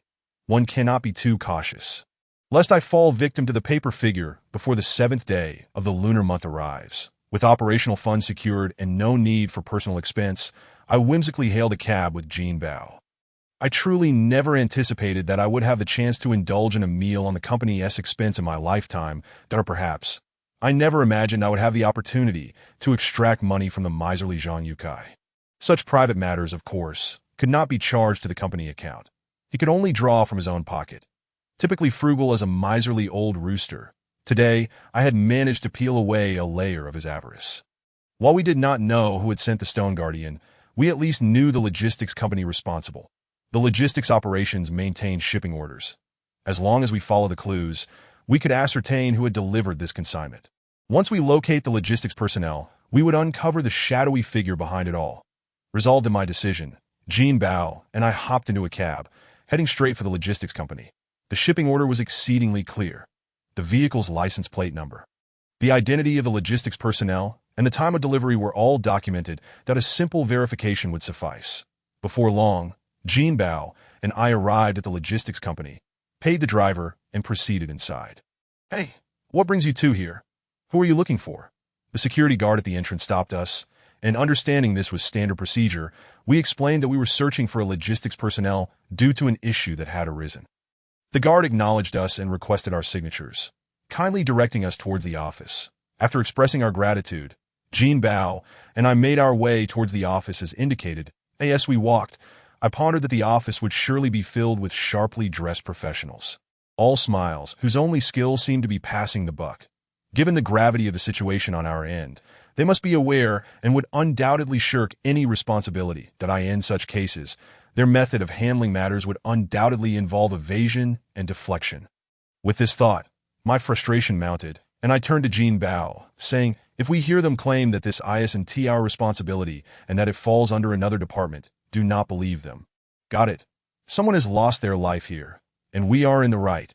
Upon hearing this, Jin Bao solemnly nodded, indicating his understanding. The expression on his face conveyed that he would adhere strictly to my instructions. I couldn't tell if it was my imagination, but after my admonition, Jin Bao seemed to walk with an almost defiant air, his posture rigid, which caused me a twinge of concern. Before I could advise him to temper his bravado, he had already flung open the office door. The door swung open. I was momentarily taken aback. The office I had envisioned, filled with white-collar workers, was nowhere to be found. Instead, I was met with a sight of dozens of tattooed, bald-headed men. Upon closer inspection, I realized that each individual bore intricate tattoos and adorned themselves with gold chains. their shaven heads betraying a lack of education and a propensity for violence upon seeing us enter. The group of bald men turned their attention toward us, sending a shiver down my spine. Was this a gathering of ruffians?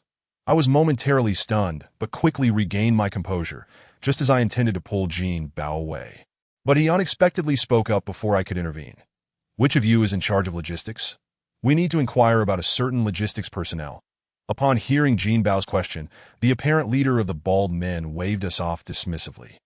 Go ask over there. We don't handle that. Don't handle that. What do you handle then? Eating shit.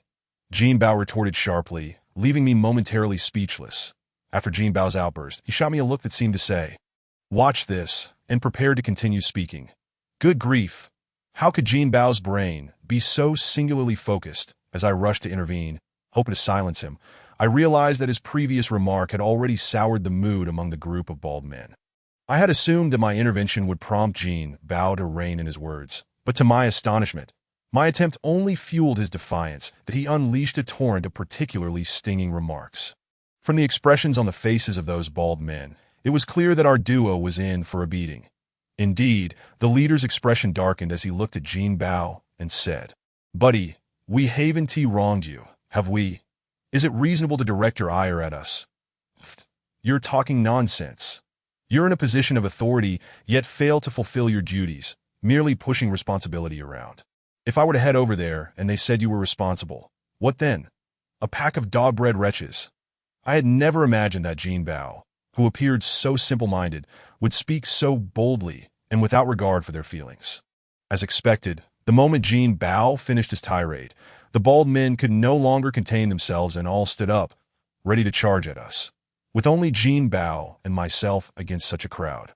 The odds were decidedly against us that if we didn't flee immediately, we would be fools. Grabbing Jean Bao, I sprinted away. As we ran, Jean Bao called out, What is the deal? Do these bastards dare to hit us? Hearing this, I was at once amused and exasperated.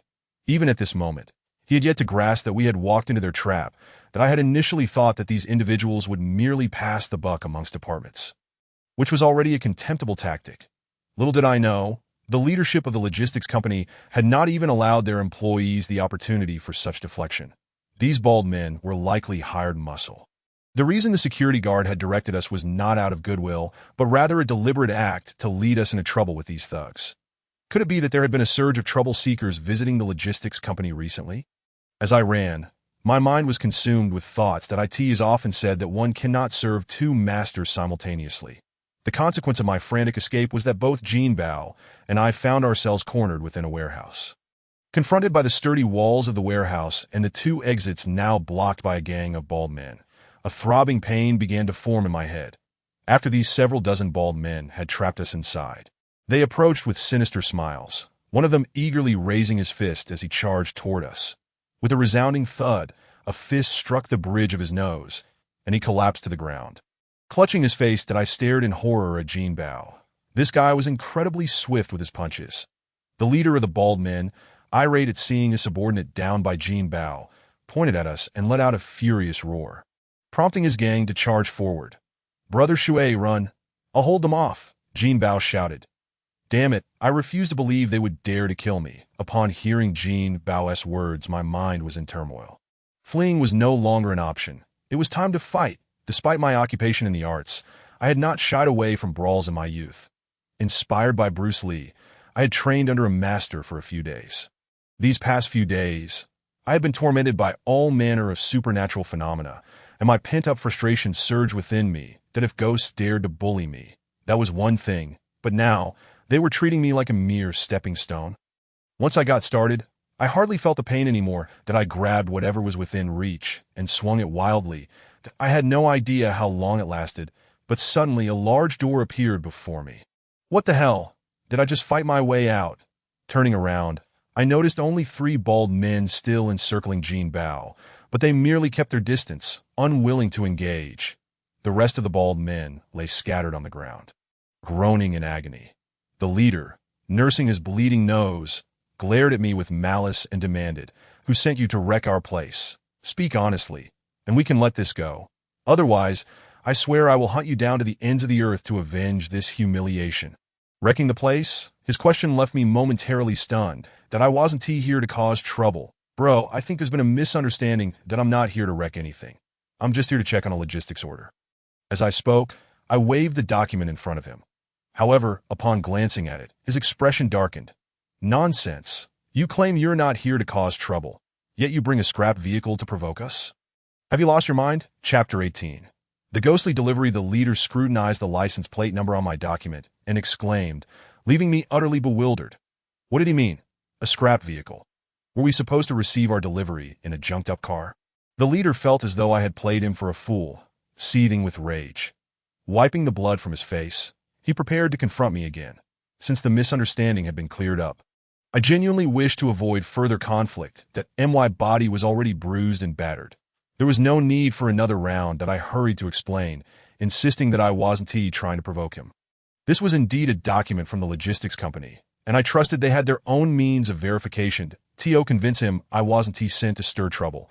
I recounted the bizarre incident involving the stone, which had recently made headlines, that a mere stone, immovable and unyielding, had caused 2 fatalities, both victims dressed identically. Such an event was eerie enough to warrant news coverage, seeing that I was sincere and aware of the recent uproar. He calmed down, extending his hand for a shake. That bad, brother. I thought you were here to stir up trouble. You wouldn't believe the number of people looking for a fight lately. After clearing the air, the leader, now showing a more amiable demeanor, disregarded the earlier hostility and began to confide in me, casually draping his arm over my shoulder. That he introduced himself as Lionhead and insisted I call him that from now on. He explained that many small gangs had been causing trouble for his logistics company, emboldened by a newfound audacity. Normally, they would not dare confront Lionhead, but recently, they had banded together to challenge him, which he found intolerable. Today, his men had fanned out to deal with those nuisances, leaving only a handful behind when we stumbled into their midst. Had it been any other day, his 100 or so brothers would have easily overwhelmed us. The chaotic state of affairs left Lionhead anxious. He had anticipated a confrontation, but ended up facing 2 unsuspecting fools instead. When Jin Bao had hurled insults, he could no longer hold back and chose to engage in a fight. While Lionhead chatted with me, he summoned a subordinate to take my document for further verification. Once the subordinate left, Lionhead set up a tea set, brewing tea with an air of formality, and began to treat both Jin Bao and me as esteemed guests. As he poured the tea, he flattered us, praising our skills and suggesting we consider joining him for a future of prosperity and indulgence. I was genuinely surprised by Jin Bao's fighting prowess. Despite his unassuming stature, he was quite formidable, that I worried that Jin Bao might be tempted by Lionhead's offer to join his ranks. But thankfully, Jin Bao remained unperturbed and showed no interest in such a path. After we firmly declined Lionhead's proposition, he ceased his insistence, opting instead for idle conversation while we awaited the results of the inquiry into my document. Initially, I thought we would be waiting a long time, but to my surprise, within the time it took for Lionhead and me to smoke a couple of cigarettes, the document was returned. The messenger whispered something in Lionhead's ear before departing that I watched as Lionhead's expression shifted multiple times before settling back to normal. With a smile, he addressed us, "Well, brothers, this document is indeed ours. Not a forgery. Since it's from our company, I'll take responsibility. However, I'm curious about your order. Though I may not be the sharpest tool in the shed, I understood exactly what Lionhead was worried about. Rest assured, Lionhead, if I were to hand this over to the police, I wouldn't be coming to you for answers. This matter is peculiar enough that even the police might struggle to handle it." Upon hearing my words, Lionhead slapped his thigh, the clouds of worry lifting from his face. "All right, brother, let us not discuss anything else. Just for that statement, you've earned my allegiance if you ever need anything. Don't hesitate to call that I'll stand by you, no matter the peril." I understood that people like Lionhead feared having leverage held over them. After the scuffle, his courteous demeanor, offering tea and water, was likely due to uncertainty regarding the document's origin. This was a matter of life and death. Even if he bore no direct responsibility, he could still face scrutiny that if his enemies seized this opportunity to frame him, he might find himself behind bars. Now that he had confirmed I would not use this leverage against him, his relief was palpable that in his eyes, anyone who could spare his life while holding such power was worthy of being treated as a true brother. After agreeing to his invitation for drinks that evening, I quickly redirected the conversation to inquire about the vehicle. What was its condition, and why had Lionhead previously described it as a scrap vehicle? Upon hearing my question, the jovial expression on Lionhead's face darkened. Brother, to be candid, the vehicle you mentioned was nearly totaled in an accident half a month ITS currently in our back warehouse awaiting repairs. What? Nearly totaled? At this revelation, I was left astounded. Were we truly expecting a delivery from a vehicle that was on the verge of being deemed inoperable? I paused momentarily before urgently asking Lionhead for more details. What happened? Was anyone killed? If it was damaged, why hasn't it been repaired yet? Upon hearing my inquiry, Lionhead let out a heavy sigh and gestured for his subordinates to leave. Brother, he began, this matter is indeed peculiar. The vehicle in question had no driver. At that moment, the driver was in the restroom at the rest area. The car simply took off on its own, which is quite eerie, wouldn't you agree?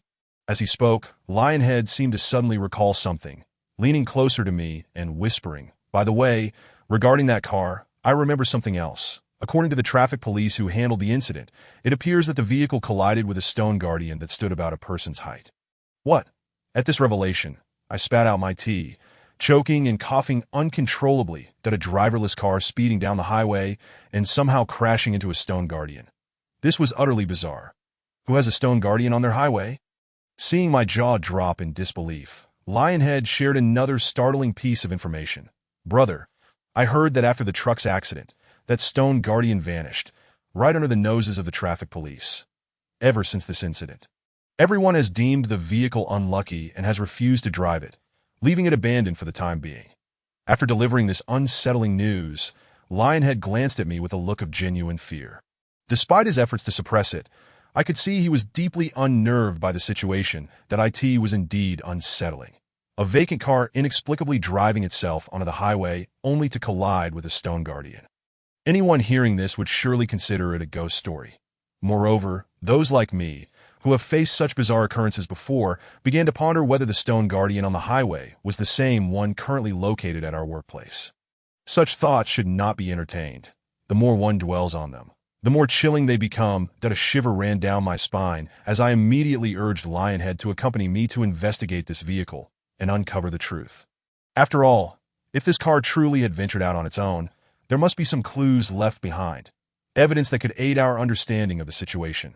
Lionhead agreed with my reasoning and hurriedly rose to lead me to the location where the abandoned vehicle was stored. I had initially assumed that a wreck would be left exposed to the elements, but to my surprise, Lionhead had secured a warehouse for the car, even employing someone to clean it daily. Upon reaching the vehicle, I scrutinized it closely and found that it had indeed sustained severe damage. The front end was completely crumpled.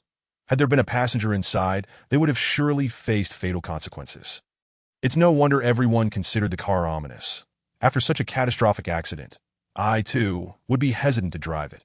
However, when I noticed some other peculiarities, my focus shifted away from whether anyone would dare to drive the vehicle. Lionhead, you mentioned that someone cleans this car every day. Yes, he replied. The person responsible for cleaning is an elderly man who used to scavenge for a living near my factory. That I felt sorry for him. So I hired him to do this job every day. That I nodded, then gazed at the mud caked on the tires and splattered on the car's body, plunging into an inexplicable dread. Chapter 19.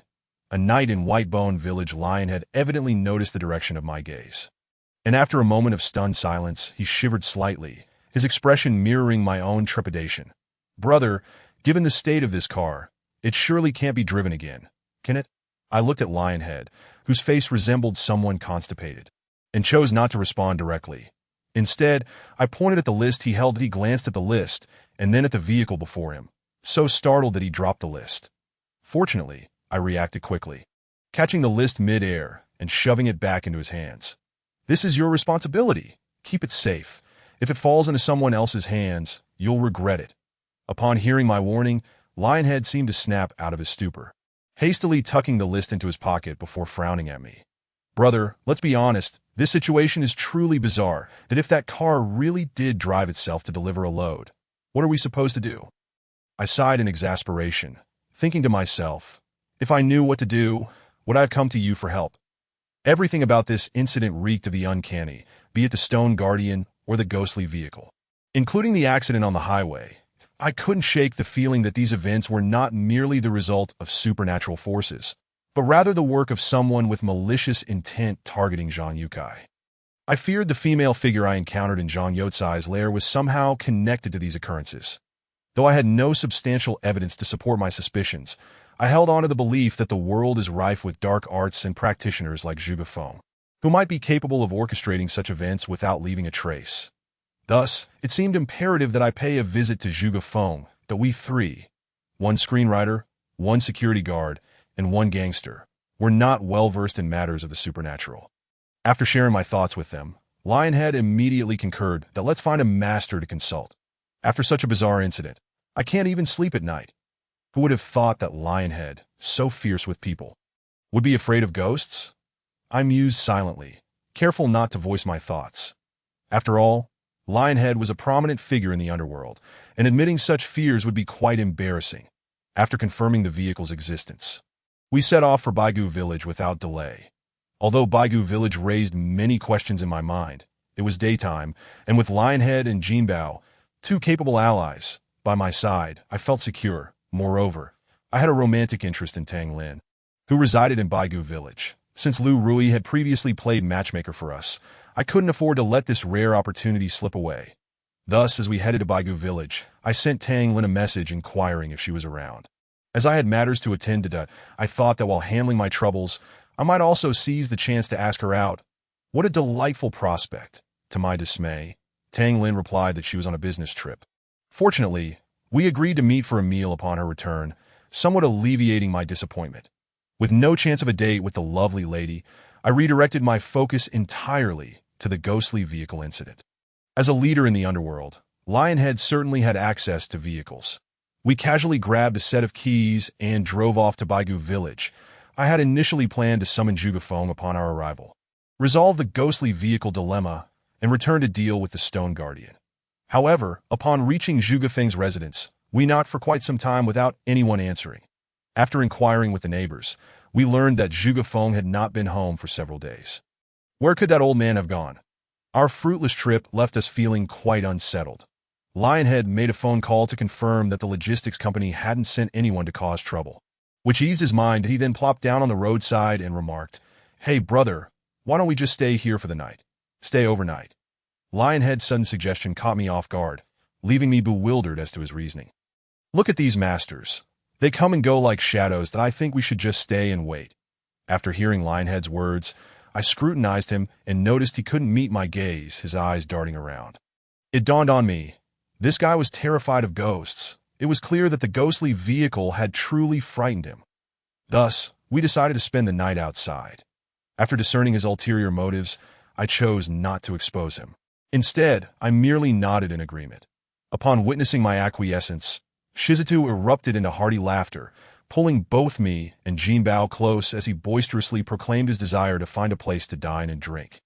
Continually lamenting his hunger, I couldn't be bothered to unmask his intention of fortifying his courage with alcohol, so I followed him in the car as he searched for a small eatery. Eventually discovering a delightful restaurant just before exiting the village that, of course, my desire to stay was also motivated by a curiosity. I wished to inquire whether there had indeed been a great fire in Baigu Village and whether Zhuge Feng had perished in that inferno. If Zhuge Feng truly died in the blaze, it would warrant caution to be in the presence of a ghost who had met such a fate. Upon entering the small restaurant, Shizutu boisterously began to order, displaying his financial means with a raucous demeanor. Since it was not yet mealtime, our table was the only one occupied, allowing for swift service. Before long, all our dishes were served with the food laid out. We commenced our meal. All three of us being from Shandong, we prided ourselves on our drinking prowess, and soon enough, the bottles were uncorked, and we were downing shots with exuberance as we indulged in our libations. We engaged in lively banter, during which Shizutu regaled us with tales of his rise in the underworld, detailing how he transitioned from a mere lackey to a prominent figure.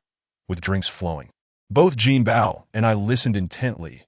Our spirits elevated as we cheered and hollered in camaraderie. As the evening progressed, the bonds of our friendship solidified. Among men, shared struggles and drinks either forged enemies or brothers. Perhaps due to the lack of patrons that day, the owner of the establishment approached our table, balancing a case of beer. What a fortuitous opportunity! I had awaited his arrival, as I yearned to glean some information from him. Yet broaching the subject had not been easy until now. With the alcohol loosening tongues that I poured drinks with exceptional attentiveness, employing charming words to coax my two foolish companions into toasting with the owner. Within an hour, a rosy hue appeared on the owner's face, indicating he was becoming tipsy. Tio the owner, let us toast. By the way, I heard there was a fire here in the past that claimed several lives. Upon hearing my inquiry, the owner promptly downed his drink before responding. Indeed, Baigu Village did experience a fire, but it was not a few lives lost. It was an entire floor of people. The sight is something we shall never forget. After his revelation, he seemed to recollect something, regarding me with a puzzled expression. Young man, why do you ask about this? How do you know of an incident from 14 years ago? What, 14 years ago? I recalled that while on the bus, the driver had mentioned it, also 14 years prior. Did it mean there was only one fire then, and none in the last 7 years? Sensing the growing suspicion in the owner's eyes, I hastily clarified, "Oh, we were thinking of staying the night, but I am rather superstitious, which is why I asked. There is a girl named Tang Lin from our village. She is my girlfriend, and she mentioned the fire." Upon my explanation, the owner's skepticism dissipated, only to be replaced by a look of alarm. "What, you still intend to stay? Youngsters, let me tell you, this village is not peaceful at night." We had been enjoying our drinks, but the owner's words extinguished our excitement, leaving us in confusion. Noticing our puzzled expressions, the owner sighed and declared, "Why are you looking at me like that? With so many lives lost 14 years ago, can this place be peaceful? Haven't you noticed there are no hotels in Baigu Village?" At his words, I suddenly recalled that indeed, we had not encountered a single hotel during our journey. Exactly. Let me tell you, the absence of hotels is not due to a lack of profit. It's because no one dares to open one. If you see a hotel at night, it most certainly isn't run by humans. Crash. Upon hearing not run by humans, Shizuto was so startled that he dropped his glass onto the table. Before I could advise him to remain calm, the tavern owner revealed a startling piece of news. "Hey, young man, you may not know this, but this village was not always called Baigu Village. It was originally known as Baigu Village, named so due to the fire that it was deemed unlucky, hence the name change." Chapter 20. A Night of Terror. Gulp. This time, it wasn't just Shizuto who was frightened. Even I couldn't help but swallow hard. Baigu Village. Why would such a quaint village have such an ominous name? It's because, years ago, a massive tomb was unearthed beneath our village, filled with various bones. Elders say there were even elephant bones. Really? How eerie. As I absorbed this information, my mind struggled to comprehend the implications. This Baigu Village harbored such a dark history. No wonder it felt unsettling at night. Moreover, I've heard that the burial site wasn't even for humans. It was a den of monsters. When it was excavated, the site was something one could never forget. As the owner spoke of such uncanny tales, all three of us felt a chill creeping in, especially Shizuto, who, despite his usual bravado, now trembled like a leaf. Noticing my gaze upon him, Shizuto quickly tugged at my sleeve and whispered urgently, "Brother, this sounds too sinister.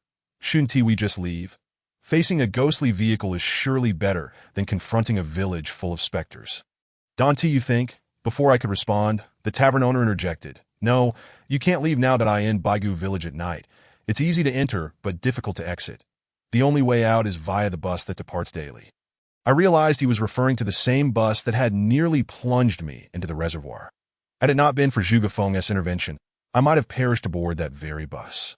Upon hearing that the bus could facilitate our departure, Shizuto immediately resolved to settle the bill and rush for it. But I shook my head, pulling him back. It's futile. That bus has already plunged into the reservoir and is likely under repair. The tavern owner glanced at me and nodded. "Young man, you are quite well informed. Indeed, for many years, only this bus has come in and out of Baigu Village, and until it is repaired, no other vehicle dares to run this route." After the owner explained, Shizuto slumped into his chair like a deflated balloon, muttering despondently, "That's it. We're finished and we can't leave, and there are no hotels that we have nowhere to stay if we sleep in the car. I do believe waking up at the bottom of the reservoir." Originally, I had managed to keep my composure, but Shizuto's lamentations began to unsettle me. Meanwhile, Jinbao maintained an indifferent demeanor, sipping his drink without a care in the world. Hearing our distress, the tavern owner chuckled, raising his glass to mine. "Young man, if you're worried about not having a place to stay, you can reside here. However, I must warn you, it's indeed not peaceful at night. Ensure all doors and windows are securely closed. Do not open them. With the prospect of having a roof over our heads, Shizata readily agreed, fervently toasting the tavern owner in gratitude, though I felt uneasy about the place. Having someone to look after us was preferable to sleeping in the car, especially given Shizata's current state. Reluctantly, I acquiesced, deciding to endure the night before addressing any further concerns. That MY decision to stay rather than hastily drive away stemmed from the information I had received from Tang Lin, which echoed the tavern owner's warnings. Baigu village is not safe at night, and venturing out recklessly could be perilous, though I found myself once more ensnared in a web of danger and the uncanny. Tang Lin's caring tone warmed my heart. Surely, this girl harbored some feelings for me. Didn't she? Lost in a whirlwind of thoughts, I found myself unable to consume any more of the wine. After assisting the owner in clearing the table, I returned to our room amidst his persistent admonitions to stay indoors after midnight. Our quarters were modest, evidently once a storage space, now repurposed, perhaps for the staff to rest. Despite its limited size, it was ample for the three of us. After tidying up a bit, the proprietor delivered blankets, cautioning us against smoking inside before he exited to retire for the night. Left to our own devices, we sat idly in the room, exchanging blank stares. "This won't do," Lionhead muttered irritably, rising to push open the door. "Hey, Lionhead, where do you think you're going?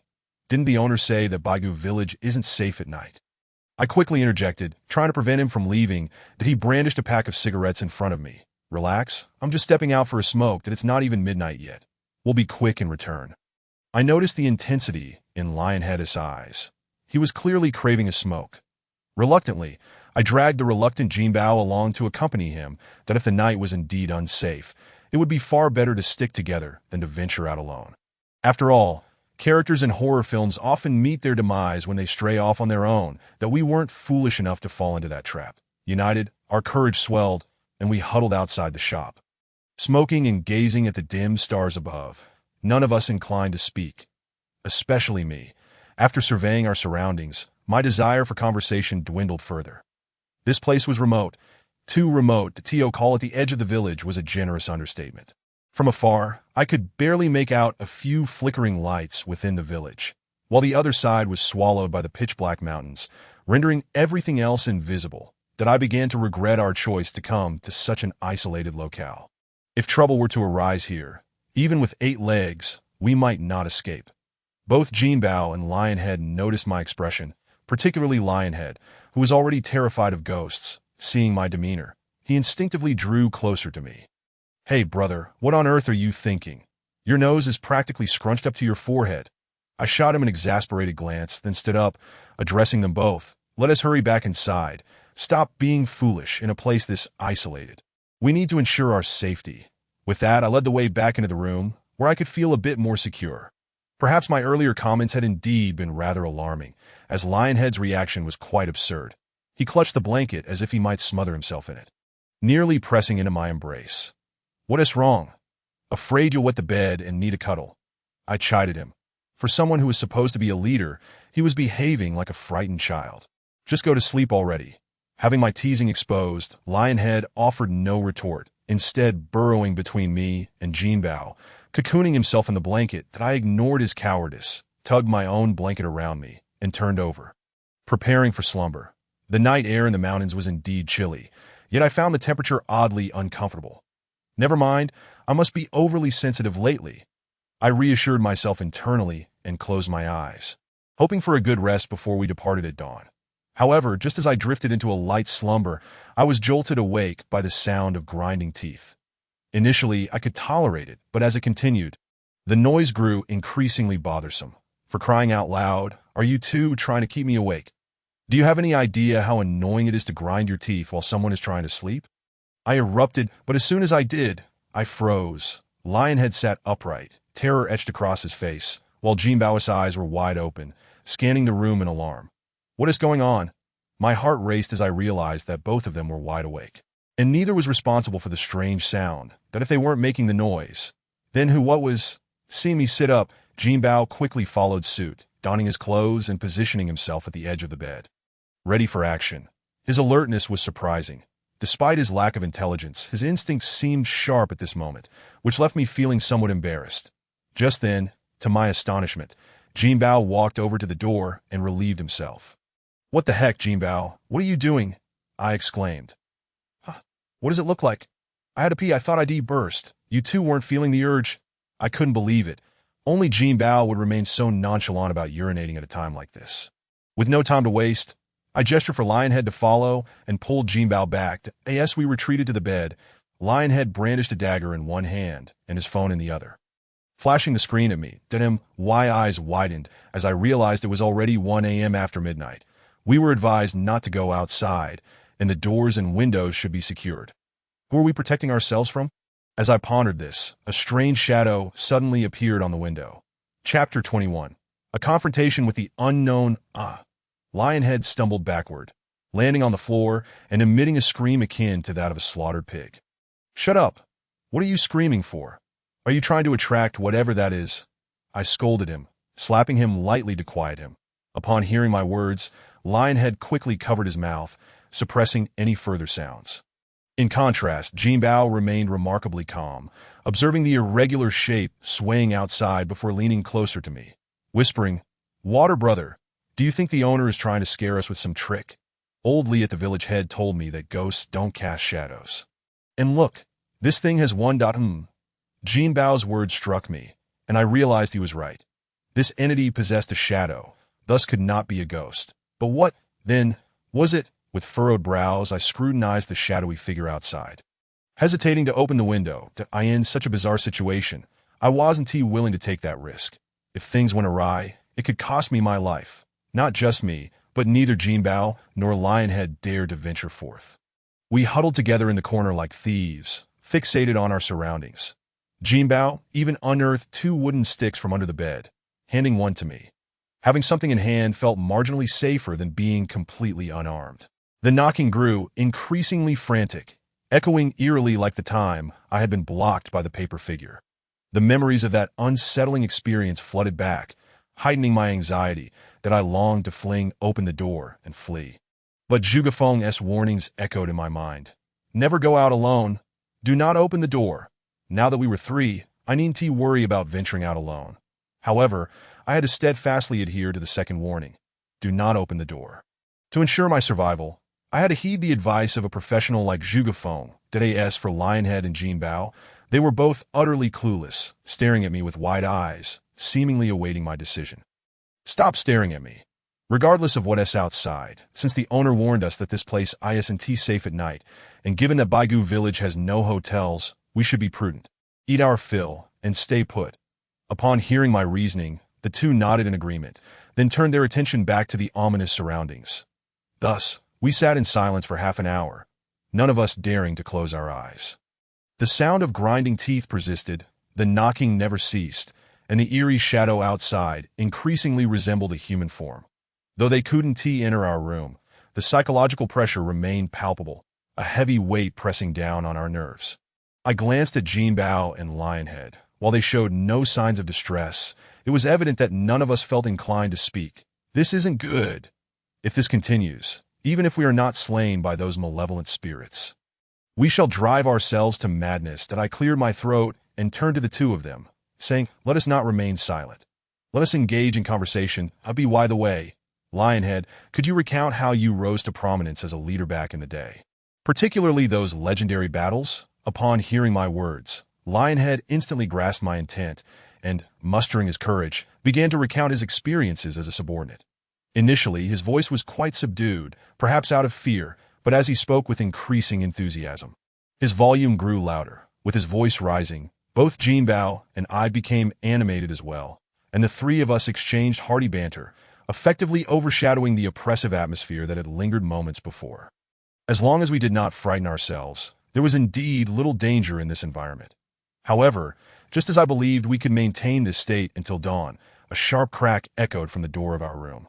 Oh no! The door to our room had been forcefully flung open. How could this happen? Zhuge Feng had merely warned me not to open the door. He had not instructed me on what to do if it were broken down. Not only I, but Lionhead and Jinbao also witnessed the door's violent entrance, and the two who had just been chatting fell into an immediate silence. each grabbing their weapons and glaring intently at the threshold. If something truly entered, we three brothers would have no choice but to fight for our lives. With the door breached, I resolved firmly not to flee, but to stand my ground, prepared to strike down whatever dared to enter. 1 for 1. 2 for 2. That once the urge to kill arose, fear dissipated. Brothers, it seems our luck has run out. We may very well meet our end here today.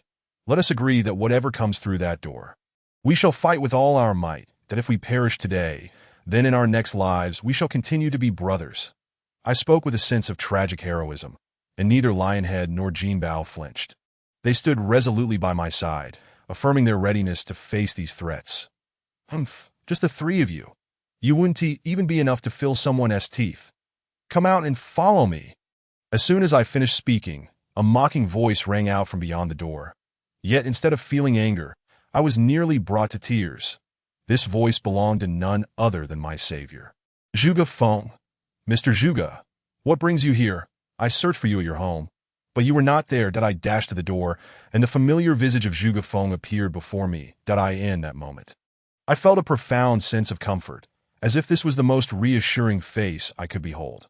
Without answering my question, Zhuge Feng urged me to flee quickly, insisting that this place was too perilous. I had already sensed the sinister atmosphere. Encountering Zhuge Feng, who had once been my anchor, left me feeling unmoored. I gestured to Lionhead and Jinbao and rushed out of the room. Jinbao and Lionhead, having never met Zhuge Feng, were understandably apprehensive about his sudden appearance. Just as they attempted to stop me, they realized I had already dashed out, prompting them to muster their courage and follow. Upon emerging from the room, we discovered that the tavern's main door had swung open, yet the proprietor was nowhere to be seen. Hey, Shuegu, what about the owner? We can't just leave him behind. Jinbao, seeing only the four of us, immediately halted me, intent on rescuing the tavern owner as well. Just as I was about to urge Jinbao to hurry, for our own lives were at stake. Zhuge Feng seized my arm and called back to Jinbao, "We must move swiftly. The tavern owner is not human. If we linger, we shall all perish." Having been saved by Zhuge Feng before, I found myself inexplicably inclined to trust his words. If he claimed the tavern owner was not human, then even if he were truly human, he could not be anything good. So I quickly urged Jinbao to join me in fleeing. My urgency was heightened by the ominous sound of grinding teeth echoing behind us. We exerted every ounce of strength to escape the tavern, finally pausing to catch our breath on the solid village path. Jinbao, dissatisfied with my apparent abandonment, was about to voice his grievances when Zhuge Feng intervened, pointing behind us. "You three, turn around and see where you've spent the night drinking and lodging." At Zhuge Feng's words, we turned with furrowed brows, and upon glancing back, I nearly choked on my breath. Behind us lay not a tavern, but a desolate and chaotic graveyard. Adjacent to the graveyard stood a paper house, nestled within a pavilion meant for sheltering from the rain. Scattered around were makeshift altars made of stones. And beside them, several stone seats that on the altars lay raw meat and bones, along with a few pairs of chopsticks haphazardly strewn about. Among them, a pair I had used. Seeing this scene, my stomach churned violently. Had we dined with a ghostly apparition? And what of the alcohol we had consumed? I dared not ponder further, retching uncontrollably, yet nothing emerged despite my efforts. When I finally looked up, my tear-streaked face caught a glimpse of a sinister paper figure glaring back at me from within the paper house. Good heavens! That gaze sent me tumbling to the ground, and when I looked again, the paper figure had vanished, leaving only the empty house behind. Astonished, I turned to inquire if the others had noticed, only to find Jinbao and Lionhead also retching, with nothing to show for it. Zhuge Feng, however, stared intently at the mountain, seemingly deep in thought. At Mr. Zhuge, where do we go from here? I've heard that Baigu Village is not very safe at night. Is that true? Of course it is true. Baigu Village is indeed perilous at night. It is my fault for not warning you that you should never stay here. Come with me, without heading toward the village. Zhuge Feng instead made his way toward the dark mountain behind us. Chapter 22. The ghost cave. Seeing Zhuge Feng ascend the mountain sent shivers down my spine. Why would this old man, instead of returning to the safety of the village, insist on venturing further into the mountain? Upon realizing that the tavern owner was not human, I had intended to dismiss everything he said. However, when I had previously probed, Zhuge Feng had clearly validated the tavern owner's claims, suggesting that while these entities might wish us harm, they were not deceiving us. Having visited Baigu village several times, I had never encountered the so-called Grand Tomb within the village. If it were not there, then this ominous tomb must be hidden in the mountains. And now Zhuge Feng intended to lead us straight into the den of danger. Jin Bao and Lionhead looked at me, their eyes filled with questions, silently asking whether we should follow him into the mountain. To be honest, I was uncertain that we had just endured a terrifying half of the night, narrowly escaping the jaws of peril, and now we were to follow Zhuge Feng back into the jaws of danger. We three brothers, no matter how bold, could not withstand such relentless trials, seeing us three frozen in place. Zhuge Feng grew impatient, his voice sharp as he demanded, "Why are you still standing there? Do you plan to wait here for death?" Even though Zhuge Feng had spoken thus, I remained unmoved. The thought of entering the mountain in the dead of night was too daunting. Unless I had sufficient reason, I would never agree to such a venture. Hence, I boldly inquired, "Mr. Zhuge, is this mountain not the Grand Tomb? Why are we not seeking refuge instead of heading toward it? Are we truly walking into our doom?" Upon hearing my question, Zhuge Feng let out a cold laugh, then pointed toward the village. "Right now, the village is teeming with the very entities you fear. The villagers do not venture out at night precisely to avoid them. Returning now would truly be courting death." His words somewhat steadied my nerves. After all, his explanation was at least logical. Before I could pose another question, Zhuge Feng gestured toward the mountain. "They have all left their lairs and infiltrated the village, so only their original lair remains the safest haven, that we must time our escape for when they are about to return. It is our only chance of survival." That made sense. Hearing Zhuge Feng's reasoning, the three of us exchanged glances. Though the plan sounded fraught with peril, it seemed we had little choice but to proceed. "Damn it. Let us head up the mountain." The three of us gritted our teeth, clutching our makeshift weapons, and followed Zhuge Feng up the mountain. It was already midnight, and being in the mountains, the leaves obscured nearly all the moonlight, leaving us to navigate in darkness, stumbling with every step. Along the way, Zhuge Feng urged us to discard our flimsy wooden sticks, deeming them a burden, and rightly so. In such pitch-black conditions, poking ourselves with them was a risk we could ill afford. Just as I prepared to heed his advice, Jin Bao stopped me. "Brother Shui, don't throw it away. Let us keep it. It's peach wood. There are only these two on the bed, and I pried them loose. My father is a tree farmer. I know my wood." Peach wood. Upon hearing Jin Bao's words, I hesitated to part with the stick, silently thanking the craftsman who had carelessly incorporated 2 pieces of peach wood into the bed. Perhaps those foul entities hesitated outside the door, due to these 2 sticks and Jin Bao's urine. This lad was a virgin. The efficacy of a boy's urine in warding off evil spirits was common knowledge. Seeing that we still clung to the 2 sticks, Zhuge Feng grew increasingly agitated, turning to us and shouting, "What are you still holding onto those sticks for? In this darkness, if you poke something, it'll be troublesome. Toss them away." Realizing Zhuge Feng was genuinely angry, I quickly responded, urging him not to lose his temper, assuring him I would discard them right away. With that, I snatched the stick from Jin Bao's hand and, with a swift motion of my knee, snapped both sticks into 4 shorter pieces that I casually tossed a different piece of wood alongside them, and upon hearing them thud against the ground, Zhuge Feng resumed his march forward. Meanwhile, I discreetly handed a stick each to Jin Bao and Shizutu, advising them to conceal their weapons. All of us wore long-sleeved garments, and with a quick rub against a stone, I concealed the splintered ends within my sleeves. The length's just right for a strike. The reason I retained these 3 shorter pieces was my instinctive feeling that something about Zhuge Feng today was amiss. Given his abilities, if he were truly unable to recognize peachwood, it would be utterly inconceivable. Even Taoists wield peachwood swords to subdue demons.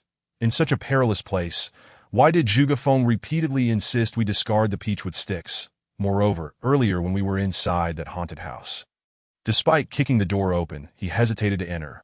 Was he truly afraid of the boy's urine Jin Bao had spilled at the threshold?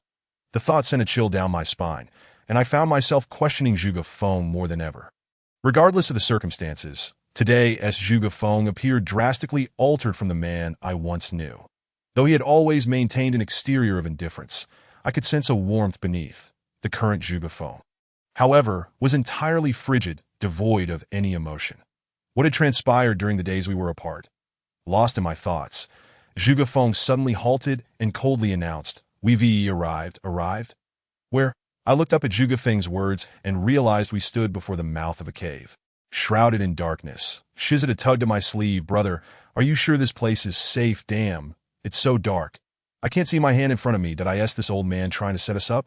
Uncertain how to respond to Shizada's inquiry, I merely stared at the cave entrance in a daze. "What are you dawdling for? Get inside. If we're discovered, we're all done for." Zhuge Feng's commanding voice pierced my thoughts once more. Hesitating briefly, I steeled myself and ventured into the cave, all the while discreetly observing Zhuge Feng's expression. Just as I was about to cross the threshold, illuminated by the moonlight, I caught a glimpse of an eerie smile on Zhuge Feng's face, one I had never seen before. "Damn it!" I cursed loudly, quickly turning on my phone's flashlight. Unprepared, Zhuge Feng was momentarily blinded by the light, and seizing the opportunity, I swung the peachwood stick and struck him with a resounding thud, followed by a muffled groan from him. "Run!" I called out to Shizatu and Jinbao, who were quick to follow suit, racing down the mountain. Just as the darkness engulfed us, a cloud obscured the moon, heightening our panic as we fled, Shizatu shouting, "They're gaining on us! They're gaining on us!" With the night closing in and pursuers on our heels, we inadvertently took a wrong turn, losing the path we had ascended and instead stumbling upon a vast pit. This gaping chasm loomed before us like the maw of a colossal beast, ready to devour us whole. In unison, we gasped, realizing the peril we faced. If we fell in, we would surely meet our demise. As I contemplated retreating, a swift, ghostly figure emerged from the path we had come, unmistakably Zhuge Feng, enraged by my earlier strike. Faced with the imminent threat, we clenched our peachwood sticks, prepared for a final stand. Yet upon catching up, Zhuge Feng did not lunge at us, but instead maintained his distance, coolly observing Dada. "How much better it would have been had you entered the cave quietly, that I could have at least ensured your deaths were not so tragic. But here you are, choosing to tumble into this abyss. Truly, you've brought this upon yourselves." "What is this? An abyss?" I glanced back at the ominous pit, realizing it aptly deserved the name. Zhuge Feng, lurking in the shadows, chuckled sinisterly as he continued, "Well then, since you've made it this far, it seems you are not meant for my enjoyment. Thus, I shall send you into the abyss to join those lost souls." No sooner had he spoken than a gust of wind swept through, clearing the clouds overhead. The moonlight cascaded down, revealing Zhuge Feng's visage, which had transformed horrifically. The face I recognized was now a grotesque ruin, flesh rotting away, revealing writhing maggots beneath, contorted in a malevolent grin. Yet this ghastly sight was fleeting, for in an instant, his face vanished from view. Before I could comprehend what was happening, a foul stench invaded my senses. And that horrifying face loomed above me, dripping pus onto my skin, while he grinned maliciously, extending a hand to push me into the pit behind. Chapter 23. Key figures as that face drew close. I felt my nerves fraying, a rush of blood surging to my head. Perhaps having grown accustomed to such ghastly horrors, I did not freeze in place, but instead summoned every ounce of strength to swing my peachwood stick. No longer did I ponder whether I would survive. I merely yearned to know if I could vanquish him. Alas, my speed was insufficient, just as I was about to strike that revolting face. A force slammed against my chest, sending me reeling backward. As my body fell, I witnessed my stick snap his arm in two. It was done. I was truly done for. I felt the weightlessness of despair, realizing I had not only doomed myself but also dragged Shizatu and Jinbao down with me. A triple tragedy. Well, if we were to meet our end, at least we would do so together on the road to the afterlife. As I surrendered to my fate, preparing to close my eyes, Jinbao suddenly seized my hand and arm. Gazing at the grimace on Jinbao's face, distorted by exertion, I wanted to express my gratitude for his loyalty in this dire moment. But that loathsome face reappeared behind him. "Jinbao, watch out behind you!" "Shizatu," I shouted, hoping to alert Shizatu. But the monster was quicker, raising its hand to strike Jinbao's head with a vicious blow. Damn beast. Perish! As the one-armed creature was about to strike Jinbao's head, a cane suddenly extended from the side, accompanied by a powerful bellow, shattering the only arm of that entity. The creature let out a pitiful wail and vanished once more, its speed far surpassing that of any human. However, even if it could flee at the velocity of a Boeing 747, I was no longer afraid, for I recognized that cane. It belonged to Zhuge Feng, who usually leaned on it. Indeed, when the cane was retracted, Zhuge Feng's weathered yet amiable face appeared before me. Upon seeing my disheveled state, the old man burst into laughter, like a child reveling in a playful jest. Hee, little rascal, you almost met your end. How do you feel? I told you not to venture out alone and not to open doors, yet you still went out. Hearing Zhuge Feng's words, I nearly broke down in tears. It felt profoundly unjust that I had indeed heeded his warning against opening doors, but he never mentioned anything about avoiding collisions. The old man effortlessly pulled me up, casting not a glance at the abhorrent creature behind us. Instead, he gestured to a middle-aged Taoist clad in a robe nearby, saying, "There, go deal with that thing that I shall accompany you to confront Shigandang. This beast has been impersonating me and causing harm to others. Until it is dealt with, I cannot find peace in my slumber." Upon hearing Zhuge Feng's words, the middle-aged Taoist did not offer any rebuttal. He simply drew his peachwood sword, quickly crafted a talisman, and charged forward. That I cast a worried glance at this Taoist, uncertain of his true abilities. Noticing my curiosity, Zhuge Feng calmly waved his hand, then resumed his usual aloof demeanor, grunting before saying to me, "Rest assured, a creature with severed arms is no match for a distinguished Taoist of the god Xiaobai. Rather than worrying about him, you should be concerned about your friend." Did I tell this? I realized there lay a lion-headed figure on the ground. Anger surged within me. Why had this fellow not assisted Jinbao? Had he simply fainted from fear? A supposed tough guy, renowned for wielding dual blades without flinching, how could he be so terrified of a filthy creature that he fainted? I snapped a picture, then pinched the lion head's pressure points several times until he seemed to awaken from a dream, howling as he sprang up from the ground, "But don't come near me. Damn it, I need water. Hurry and crawl up, brother. Are you all right? And what about that thing?" I glared at the bewildered lion head and retorted, "I was counting on you to rescue me. I might as well have reported to King Yama. Zhuge and a Daoist have come to our aid. Just look at your foolish expression." That I waved the photo in front of him before putting my phone away. Upon seeing the picture, the lion head's face flushed crimson, and after a long pause, he approached me sheepishly, saying, "Brother, that Citroën is yours. Feel free to drive it. Just delete that photo for me. Would you? Get lost. Do you think I can be bought off with a car? You really underestimate me." I shot back that I'll provide you with a month's worth of fine food and drink. Deal. As I negotiated with the lion head, the middle-aged Taoist returned, his demeanor radiant, indicating that the unfortunate creature had been dealt with. Seeing him back, I quickly nudged Zhuge Feng, my eyes questioning the situation. Zhuge Feng sighed and explained that his recent disappearance was due to the search for this beast, which had been masquerading as him to deceive people and lure them into caves for consumption. Being a good man, Zhuge Feng could not tolerate such malfeasance. Hence his relentless pursuit for the middle-aged Taoist. He had approached Zhuge Feng after hearing about the Shigandang incident, seeking his assistance. Together, they had combined their efforts to break the curse surrounding Shigandang. It was indeed a remarkable twist of fate that I had sought out the lion head due to the Shigandang issue and coincidentally crossed paths with Zhuge Feng, inadvertently aiding him in resolving the matter. Ah, what a delightful coincidence. Zhuge, since the stars have aligned so fortuitously today, why not take the opportunity to resolve the Shigandang situation? This calamity must be eradicated for the sake of humanity. Upon hearing my words, the middle-aged Taoist also expressed his admiration for the wonders of fate, reiterating the urgency to address the Shigandang issue. Zhuge Feng, ever the benevolent soul, recognized the danger posed by Shigandang and readily agreed. Once we exited the mountains, we would head straight to confront this menace. With both of them in agreement, I felt a sense of relief. After all, the frequent deaths at the workplace were indeed troubling. And with the god Xiaobai Taoist and the esteemed Zhuge Feng by my side, I truly believed no entity could harm us. Yet when I recalled the recent murder near the reservoir and the connection to Shigandang, along with the ghostly vehicle, a wave of anxiety washed over me. With their presence beside me, I shared all my concerns regarding these matters. Upon hearing my account, both men furrowed their brows and exchanged glances. Zhuge Feng then addressed me. "All right, we'll keep this in mind. You need not worry about it. This matter has no bearing on your ghost house incident. Zhuge, what about the paper figure? I encountered one a couple of days ago." And I recounted my encounter with the paper figure and our awakening in that paper house, which caused Zhuge Feng's expression to turn grave. The paper figure is vengeful. It is alarming that someone is employing such nefarious methods.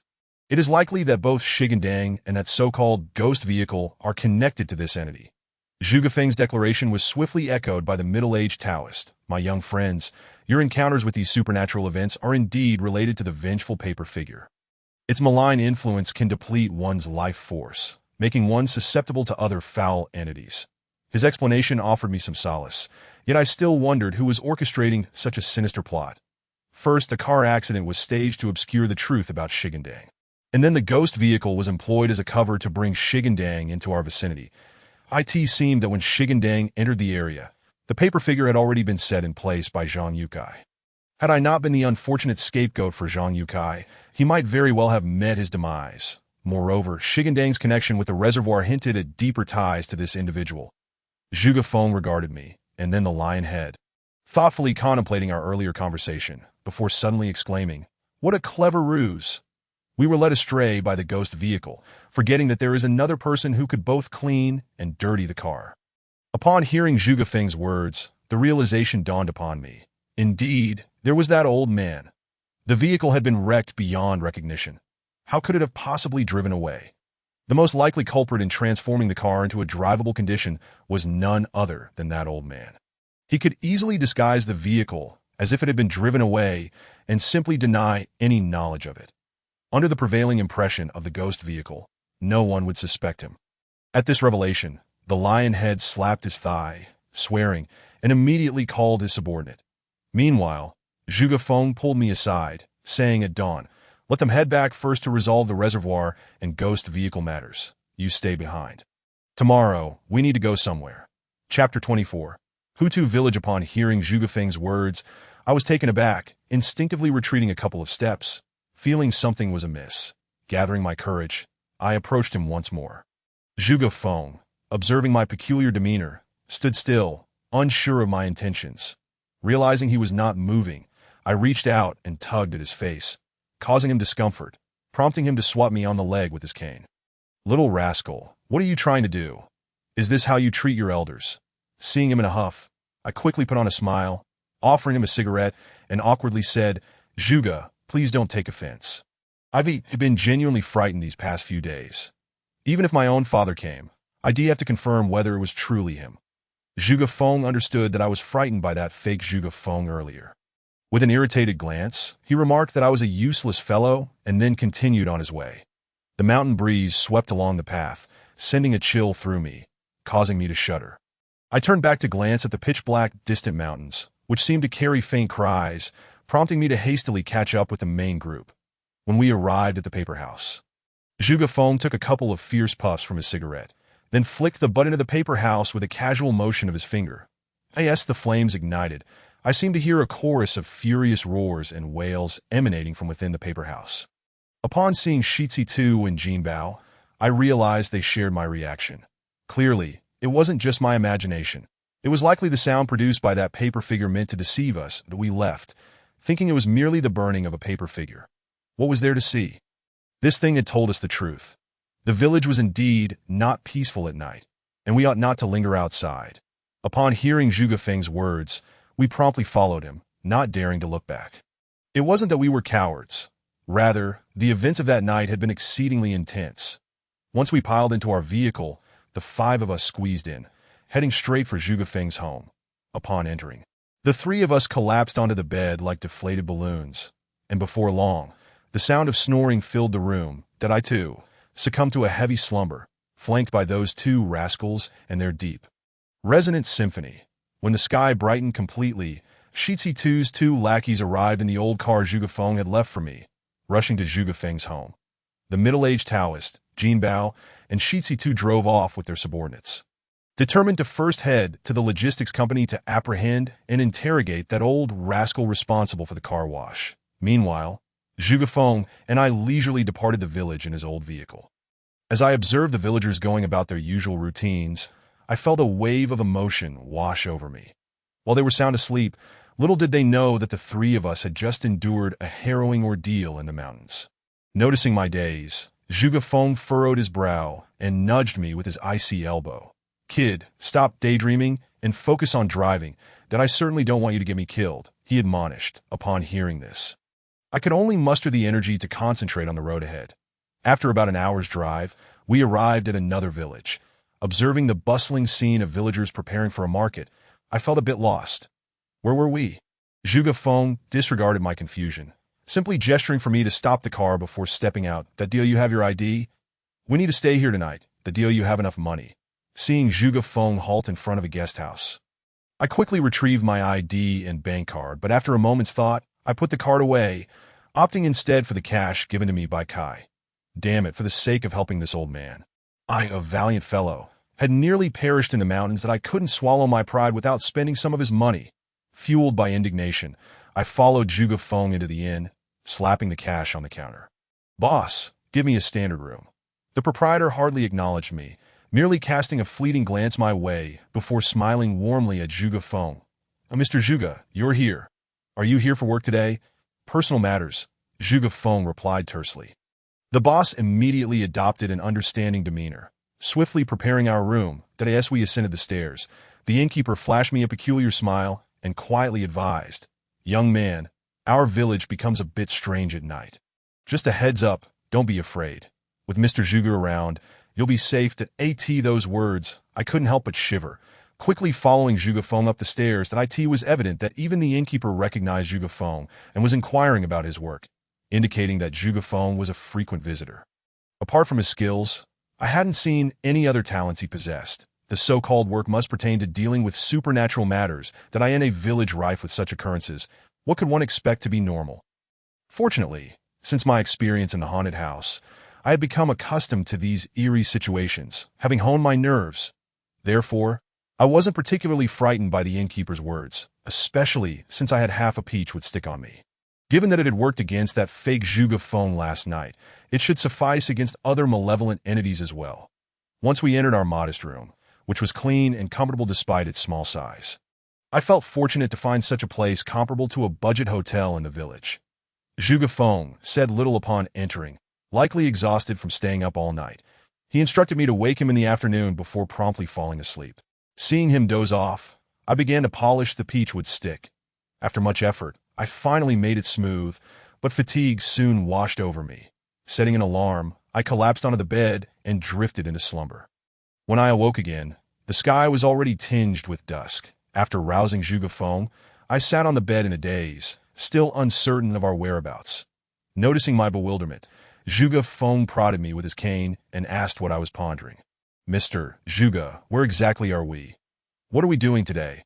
I inquired. Upon hearing my question, Zhuge Feng shot me an exasperated look before responding. "What do you think we're doing? We're here to save your life. This place is called Hutu Village. The rest you can figure out for yourself." Hutu Village. The name struck me. Qin Shua had once told me that if I wanted to survive, I should come to Hutu Village before the 15th and find a golden bell. Could it be that Zhuge Feng had brought me here to find that very bell? But how did Qin Shua know about it? My mind swirled with confusion, but seeing Zhuge Feng's demeanor, it seemed he had no intention of answering my questions, so I refrained from asking further. After a while, Zhuge Feng suddenly sprang to his feet and pulled me outside. I quickly tucked my life-saving peachwood stick away and followed him. Somewhat dazed, I had initially thought the old man was leading me into a new terrifying adventure, but to my surprise, he took me straight into a restaurant. Seeing my puzzled expression, Zhuge Feng scolded me. "What are you staring at? A person is iron, and food is steel. After a whole day and night of commotion, if we don't eat something, do you want to starve me to death?" Well, there was no point in arguing with Zhuge Feng. Besides his skills, his knack for leveraging age was quite impressive. That we ordered a plethora of dishes and a bottle of baijiu, and soon we were merrily indulging in food and drink that we feasted for 3 hours. And it wasn't until after 9 that Zhuge Feng leaned back in his chair, satisfied, picking his teeth with a toothpick while burping contentedly. "All right, we're done eating. Let's go. If we delay any longer, we might miss our chance." Zhuge Feng's words seemed ambiguous, and I could only follow closely behind him. Unsure of what he was plotting, I had assumed he would lead us back to the inn.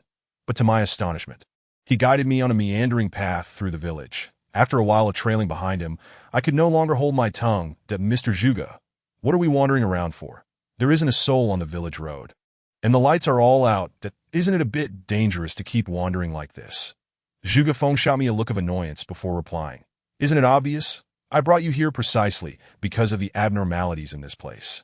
Haven't you noticed that every household locks their chickens inside at night? Huh. At Zhuge Feng's words, I realized he was right. Although I wasn't from the countryside, I had spent some time there and knew that chickens were usually kept in their coops.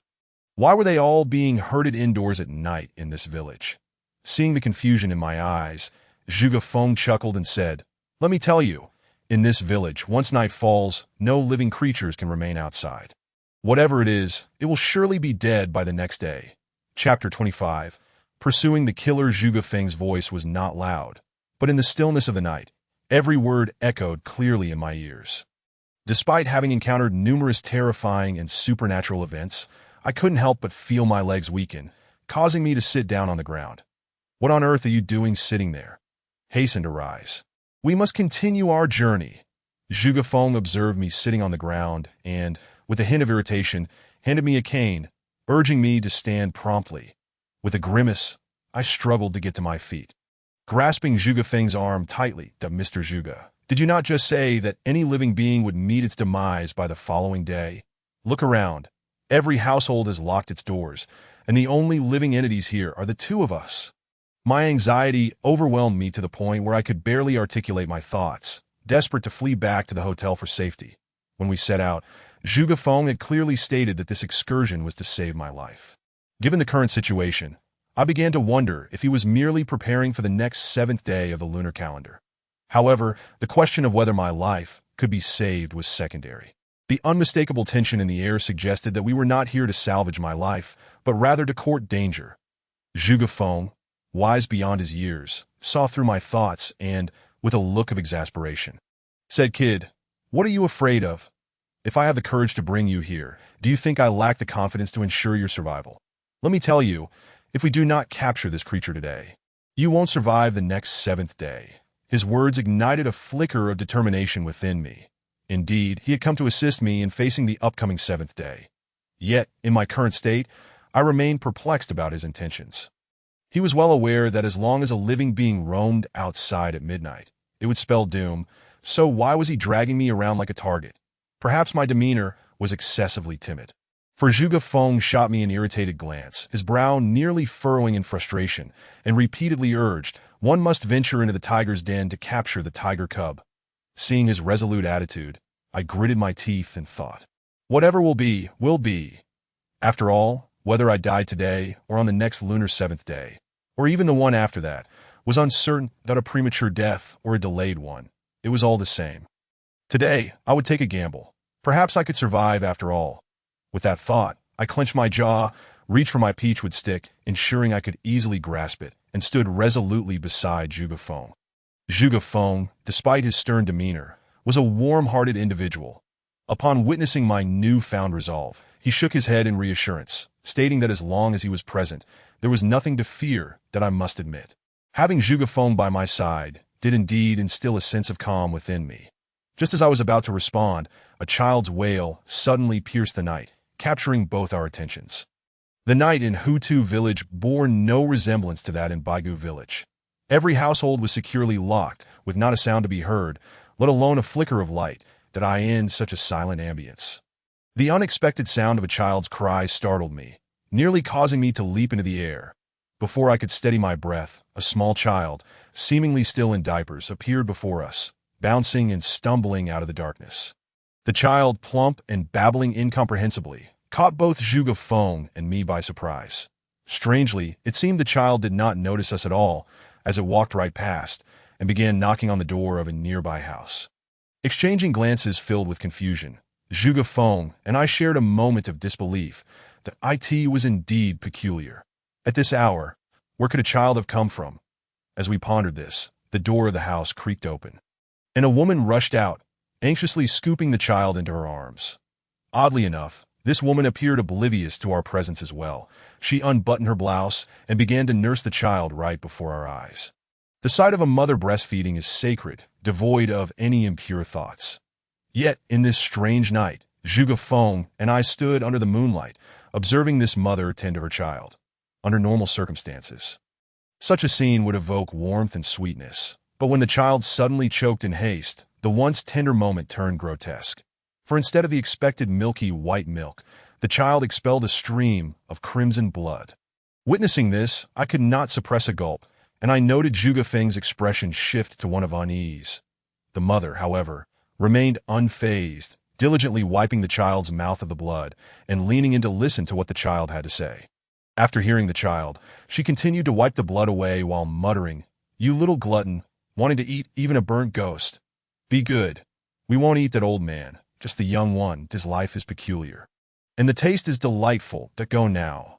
Chilled to the bone by the mother's words, I felt a shiver run through me. That it was only when she uttered go that the child suddenly sprang from her embrace, launching into the air with remarkable force. Seeing the child bounce as if propelled by a spring, I instinctively stepped back. Just as I did, a scene equally as terrifying as that of the paper figure unfolded before me. Bathed in moonlight, I clearly saw the once adorable child now wearing a sinister grin, its chubby face marred by sharp, blood-stained teeth, lunging towards me. This was no longer a child. It was a wolf cub. The mother's earlier words were no jest. This little beast truly intended to devour me. As the child charged forward, and Zhuge Feng remained still, I instinctively brandished the peachwood stick I had concealed. Striking it squarely across the face, in that instant, I heard Zhuge Feng urgently shout, "Do not strike." But it was too late. My blow had already landed. The child emitted a piercing, inhuman scream that threatened to shatter my eardrums. As it shrieked, I could see the grotesque result of my strike. The child's face split open, revealing a ghastly sight. As the child's scream faded, I heard Zhuge Feng whisper urgently, having struck that little beast, "The mother will go wild. Be cautious in your dealings. I shall handle the larger threat. You manage the small one." No sooner had Zhuge Feng finished speaking than the mother indeed went berserk, abandoning her facade of motherhood and dropping to all fours. Her limbs contorted grotesquely, her neck appeared broken, and her head swayed eerily, resembling a humanoid spider. All the while, she muttered, "Child, do not cry. Soon, we shall have a delicious treat." As I marveled at her horrifying transformation, the mother, now resembling a rabid dog, charged at us with alarming speed. "Be careful. We must split up and attack separately. You prepare to chase the little one. Just use your peachwood stick to strike. It won't take more than 2 blows to finish it off." With the mother lunging toward us, Zhuge Feng called out to me before raising his cane. "You two vile creatures, today, I shall eradicate your kind." With that, he swung his cane at the oncoming mother. The mother, barely evading the strike, howled in anguish and retreated, while the little beast, unaware of the danger, leapt at Zhuge Feng. "Get lost!" Zhuge Feng bellowed, kicking the little creature away before shifting his focus to the mother. In that moment, I grasped Zhuge Feng's intention. He had instructed me to pursue the smaller creature for a reason. Though fear shook me to my core, I had no choice but to heed his command, my legs carrying me after the little beast that had begun to flee. As I ran, I reflected on how, just half a month prior, I had been a pitiful victim nearly claimed by vengeful spirits from 7 years ago. Only last night, I had almost been dragged into a ghostly pit. How had I transformed into a volunteer for exorcising demons today? Clutching the peachwood stick in my hands, I dared not dwell on my thoughts, fearing that this insatiable little creature might turn and sink its teeth into me. I could only grit my teeth and prepare for a desperate struggle, madly pursuing this wretched beast. Perhaps the creature was genuinely terrified of the blow I had delivered, for it showed no inclination to engage me further, instead bolting straight towards the outskirts of the village. Meanwhile, I could only continue my reckless chase. I had no idea how long I had been running. However, when I finally became aware of my surroundings, I was astonished to find that I had already ascended a mountain, with Hutu village now at a considerable distance behind me. Before me, in addition to the now still creature, there lay a ghostly cave. Chapter 26. A fierce battle? What on earth? Upon seeing the cave before me, I instinctively froze for a moment, pondering how it was that this place harbored such a ghostly cavern. This cave bore a striking resemblance to the one I had encountered last night in Baigu village. Although there was still a slight distance between me and the cave, I could feel the chilling aura emanating from within, as well as the impenetrable darkness that lay beyond. Furrowing my brow, I tightened my grip on the peachwood stick, for it was my only source of reassurance in this moment.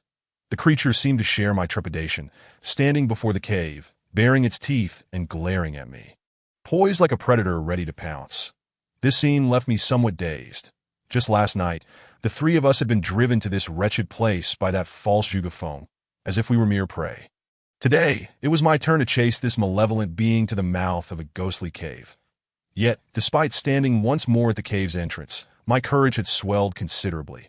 After all, this cave was not the same as the one in Baigu village.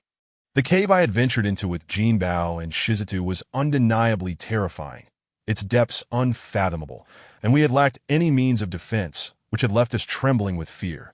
After all, in Baigu village, the mountains were teeming with monsters. Though the paper figures in that ghostly tavern had sought to end our lives, they had not deceived us. There truly had been a grand tomb unearthed in Baigu village.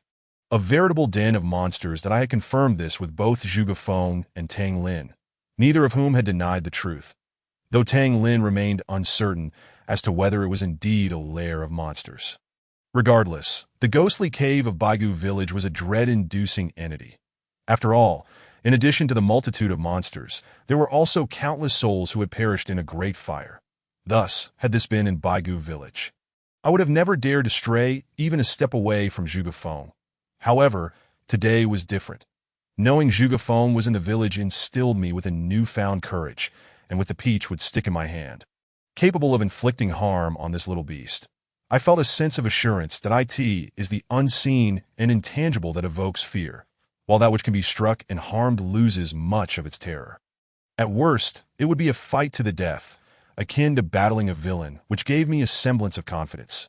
Having suffered a setback, the creature seemed reluctant to leap at me once again, and I was in no rush to engage in a life-or-death struggle, though we merely stared at each other, neither daring to make a move. After a prolonged gaze, the creature appeared to be frightened, turning to flee. Though I had no desire to chase it further, Zhuge Feng's admonitions echoed in my mind, urging me to capture this little beast at all costs.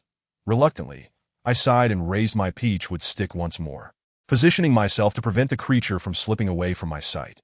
Trapped by my blockade, the creature found itself cornered and emitted an eerie wail, a sound so high-pitched it nearly made my ears ache. Fearing the effects of its cries, I picked up a stone and hurled it at the little beast. Although it had been struck by my stick earlier, its speed was unaffected that IT swiftly dodged the incoming stone. But in doing so, it inadvertently revealed a chilling sight. The stone I had thrown, having missed the creature, soared directly into the cave. Following the trajectory of the stone, I noticed deep claw marks etched into the earthen walls of the cave. The marks bore an uncanny resemblance to 5 human fingers that had been thrust into the soil. Instinctively, I glanced at my own disheveled fingers, recalling the harrowing incident from the previous night. When I had fallen into the cave, I had desperately plunged my fingers into the earth, attempting to steady myself. Could it be that this cave was the same one we had visited last night? Astonished, I surveyed my surroundings, and the familiarity of the scene only intensified my unease. The ground, marked with numerous erratic footprints, was likely a testament to our passage from the previous night, when I spotted a tattered arm lying alone on the ground next to the cave. My hair stood on end. Had I truly chased this little creature all the way to the vicinity of last night's cave? This meant I had sprinted directly from Hutu village to the ravine behind Baigu village. Had I truly covered such a distance? How could this be possible? I began to doubt my own stamina, that I was acutely aware that it took us an hour to drive between the 2 villages.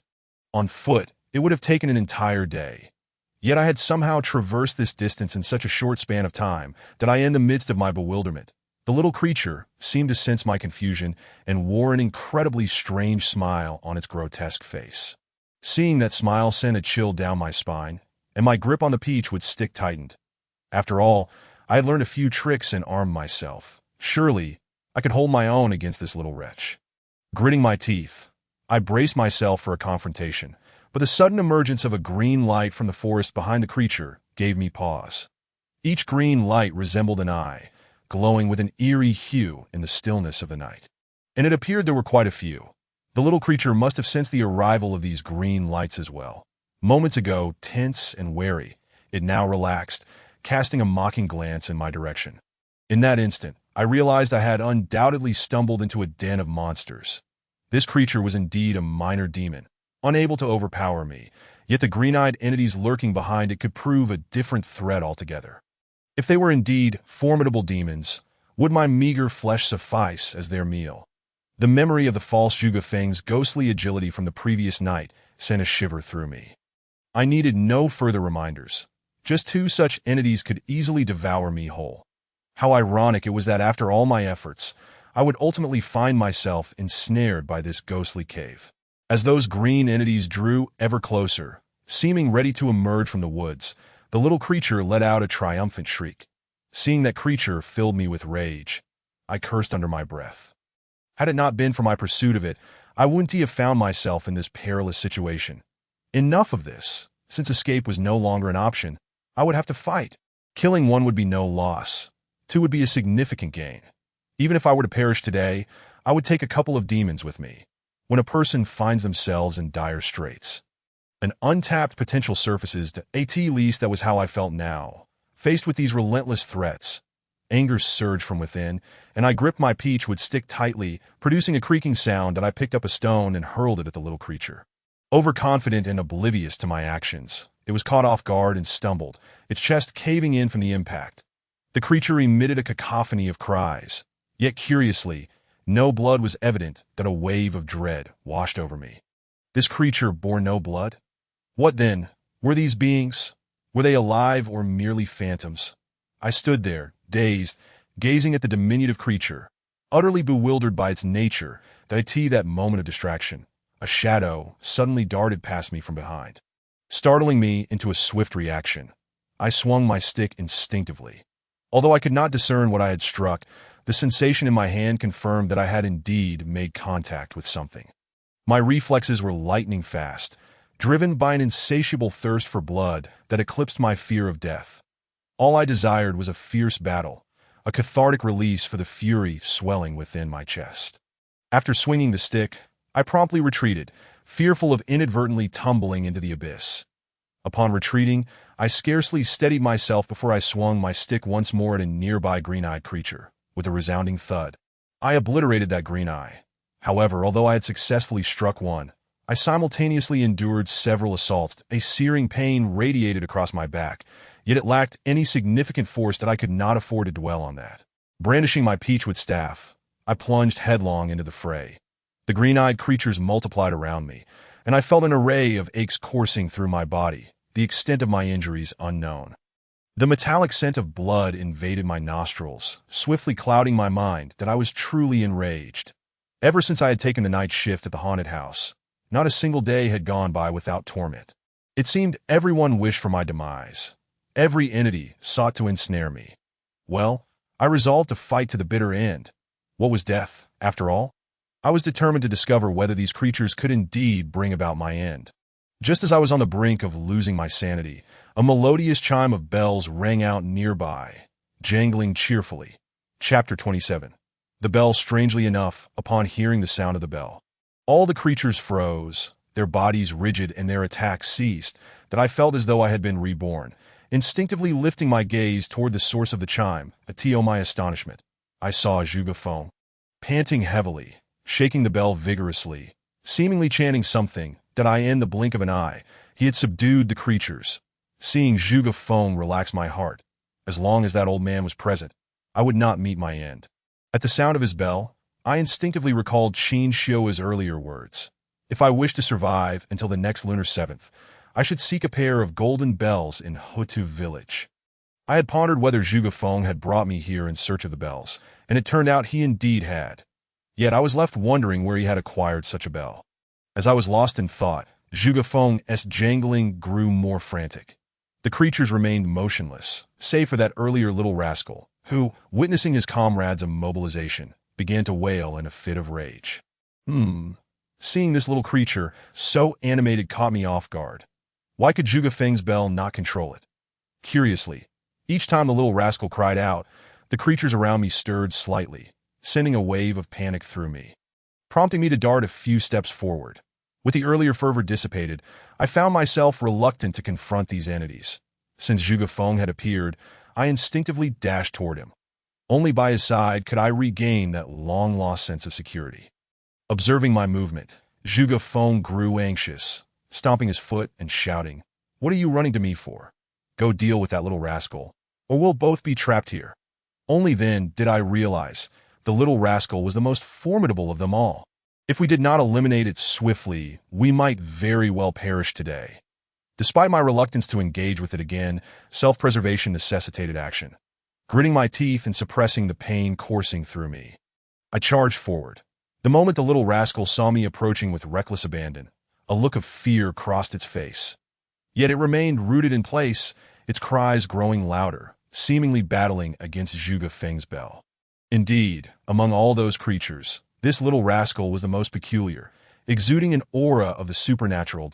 As anticipated, with its cries, the larger creatures began to stir, albeit slowly.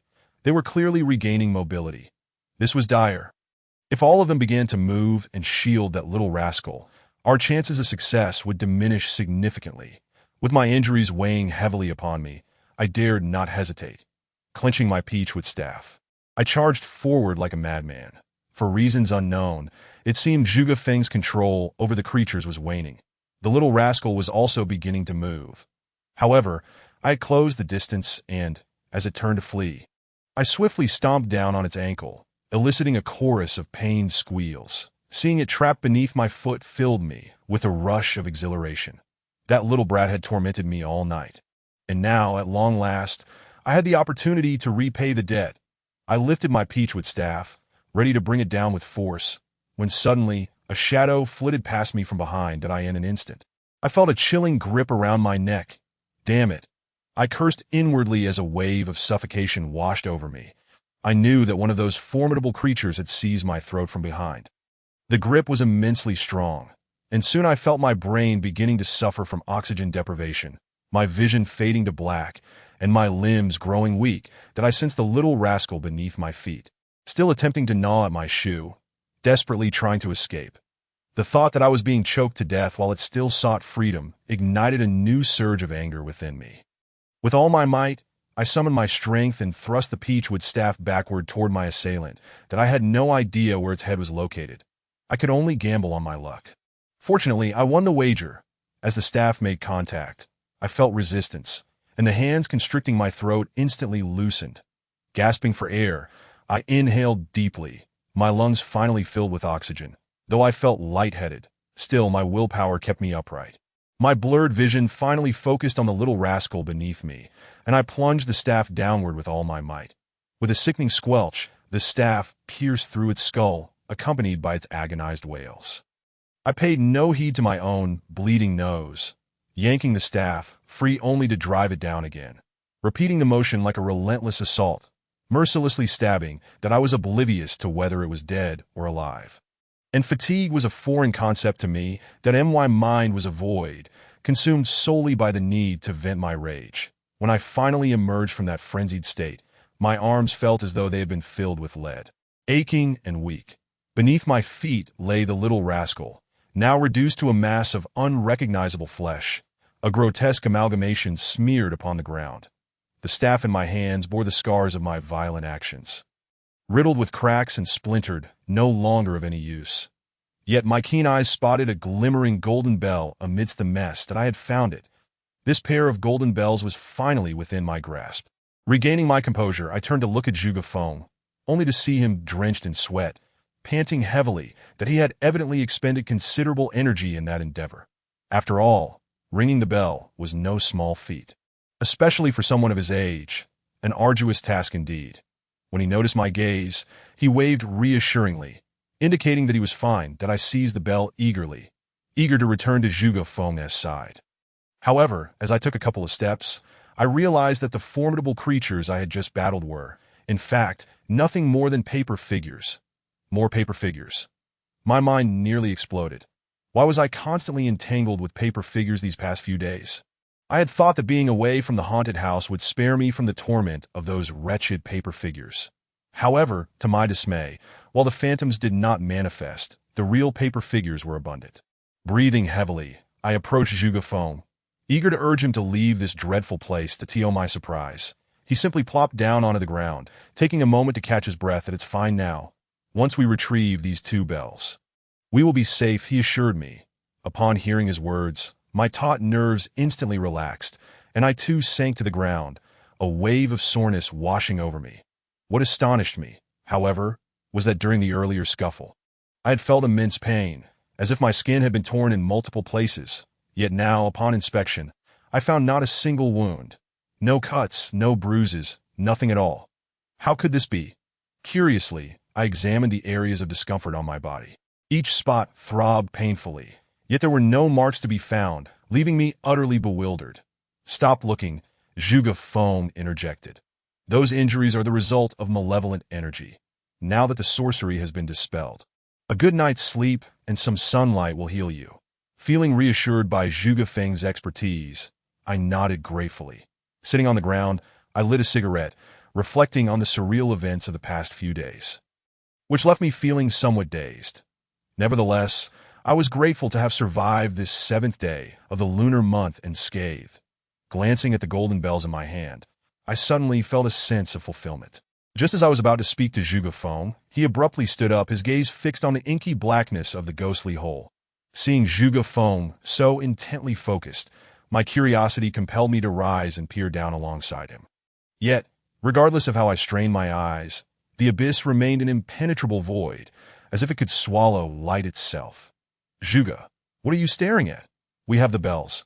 Let us leave at once," I urged. My fear of this place ran deep.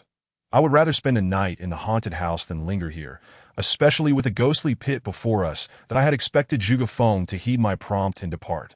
But he remained steadfast beside the ghastly hole, unmoving.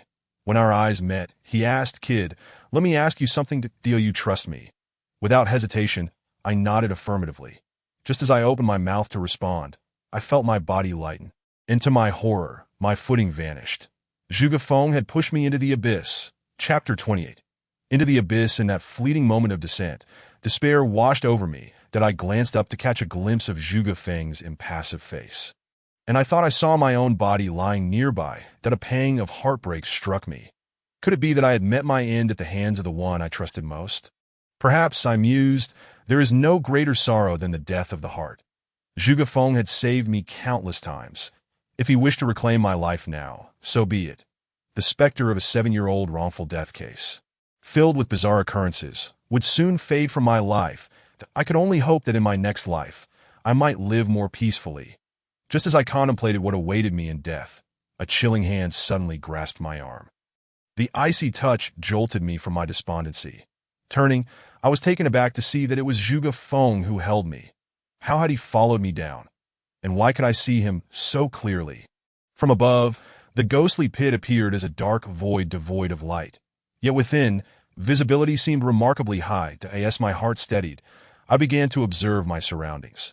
Zhuge Feng's presence indicated I was unlikely to perish from the fall. Just as I relaxed, I felt my body being dragged, halting my descent mid-air. Below me, the endless abyss stretched forth, and beside me stood a weathered, ancient door. Casting a glance at the dark pit beneath, a chill of sweat trickled down my back that I had been falling for what felt like an eternity, yet had not yet reached the bottom. Where could the depths of this ghostly pit lie? Was I plunging toward the earth's core? The chilling gusts emanating from the abyss made me shiver uncontrollably. Zhuge Feng remained composed, suspended in the air without a hint of panic. I attempted to rise. He quickly stopped me. If you can't stabilize yourself, standing will only lead to a tumble, and you might truly lose your life. Stay low and crawl forward. His words sent a shiver down my spine. And I obeyed, scuttling like a gecko and using the strange buoyancy to propel myself toward the door. Zhuge Feng, moving with greater speed, had already opened the door by the time I reached it. "Let us go inside. Remember, no matter what you see, do not scream or show fear. With the bells, nothing can harm you." I nodded, inhaled deeply to steady myself, and followed Zhuge Feng inside, quietly, that I had anticipated that in such profound darkness, visibility would be non-existent. Yet to my astonishment, the interior was suffused with a myriad of ghostly blue lights, casting an eerie glow.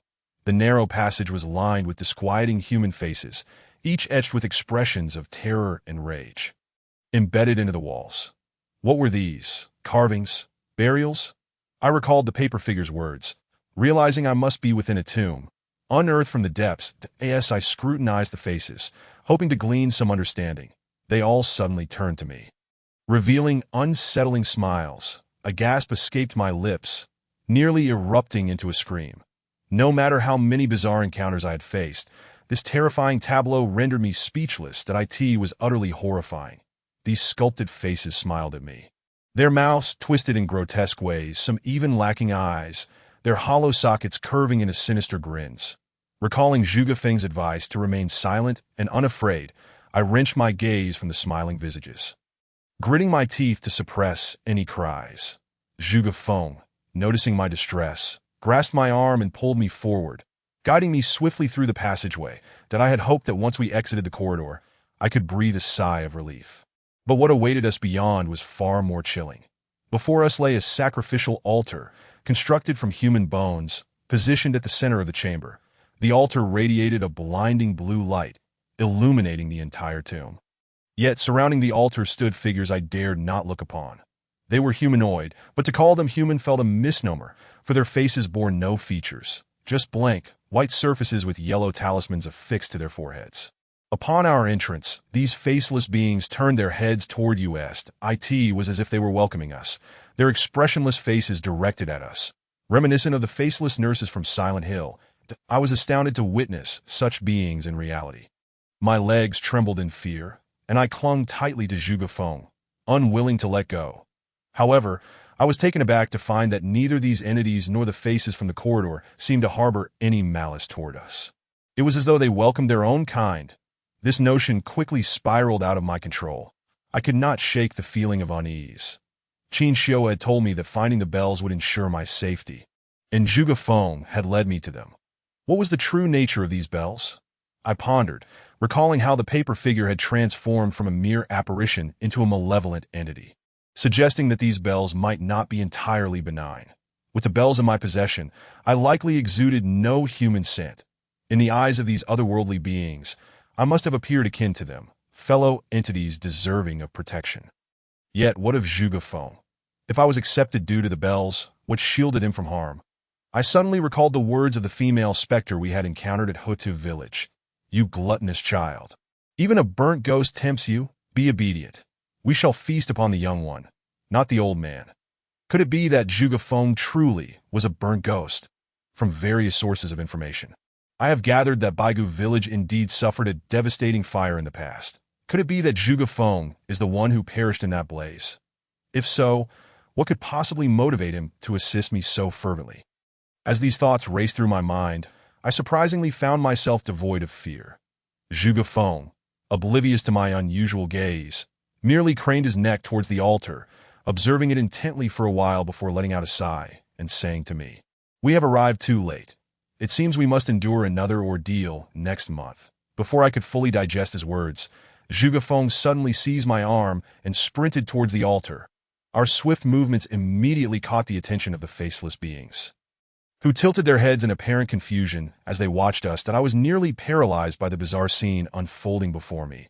Yet Zhuge Feng remained unfazed. As he pulled me along, he forcefully pushed me, and I stumbled, losing my footing and crashing headlong into the altar. Strangely, I did not feel any pain. Rather, it seemed as though the altar was pulling at my very being. What on earth is happening? Is Zhuge Feng intending to offer me as a sacrifice? While I was lost in such wild thoughts, Zhuge Feng followed suit, colliding headfirst into the altar as I witnessed with my own eyes as his legs were instantly ensnared by the altar, as if he would be devoured by it in the next moment. What is the purpose of this? I gazed at Zhuge Feng in terror, and our actions finally alerted the faceless beings, who now revealed their true, menacing forms. That I watched in horror as they extended their hands and forcefully poked at the places where their mouth should have been, tearing in different directions until mouths appeared on their faces. With mouths now formed, the faceless beings emitted a series of howls that struck my ears like thunder, causing my heart to momentarily seize. After a brief daze, I regained my senses only to find the horde of faceless beings crawling towards us on all fours. This is it. We are truly doomed. Our bodies were ensnared by the altar, rendering us incapable of escape, and these ghastly entities were preparing to consume us alive. Overwhelmed by fear, I opened my mouth to ask Zhuge Feng what we should do when suddenly a wave of dizziness washed over me. In the blink of an eye, the faceless beings vanished, and the altar disappeared, replaced by a star-studded night sky that I felt an intense discomfort in my body. And as my eyelids grew heavy, I caught a glimpse of Zhuge Feng and the gentle smile upon his face. Chapter 29. Guan Sanping. When I awoke once more, I found myself back in the hospital. The events of the previous night felt like a mere dream, and had it not been for the 2 golden bells clutched in my hand, I might have believed it was nothing but a bizarre nightmare.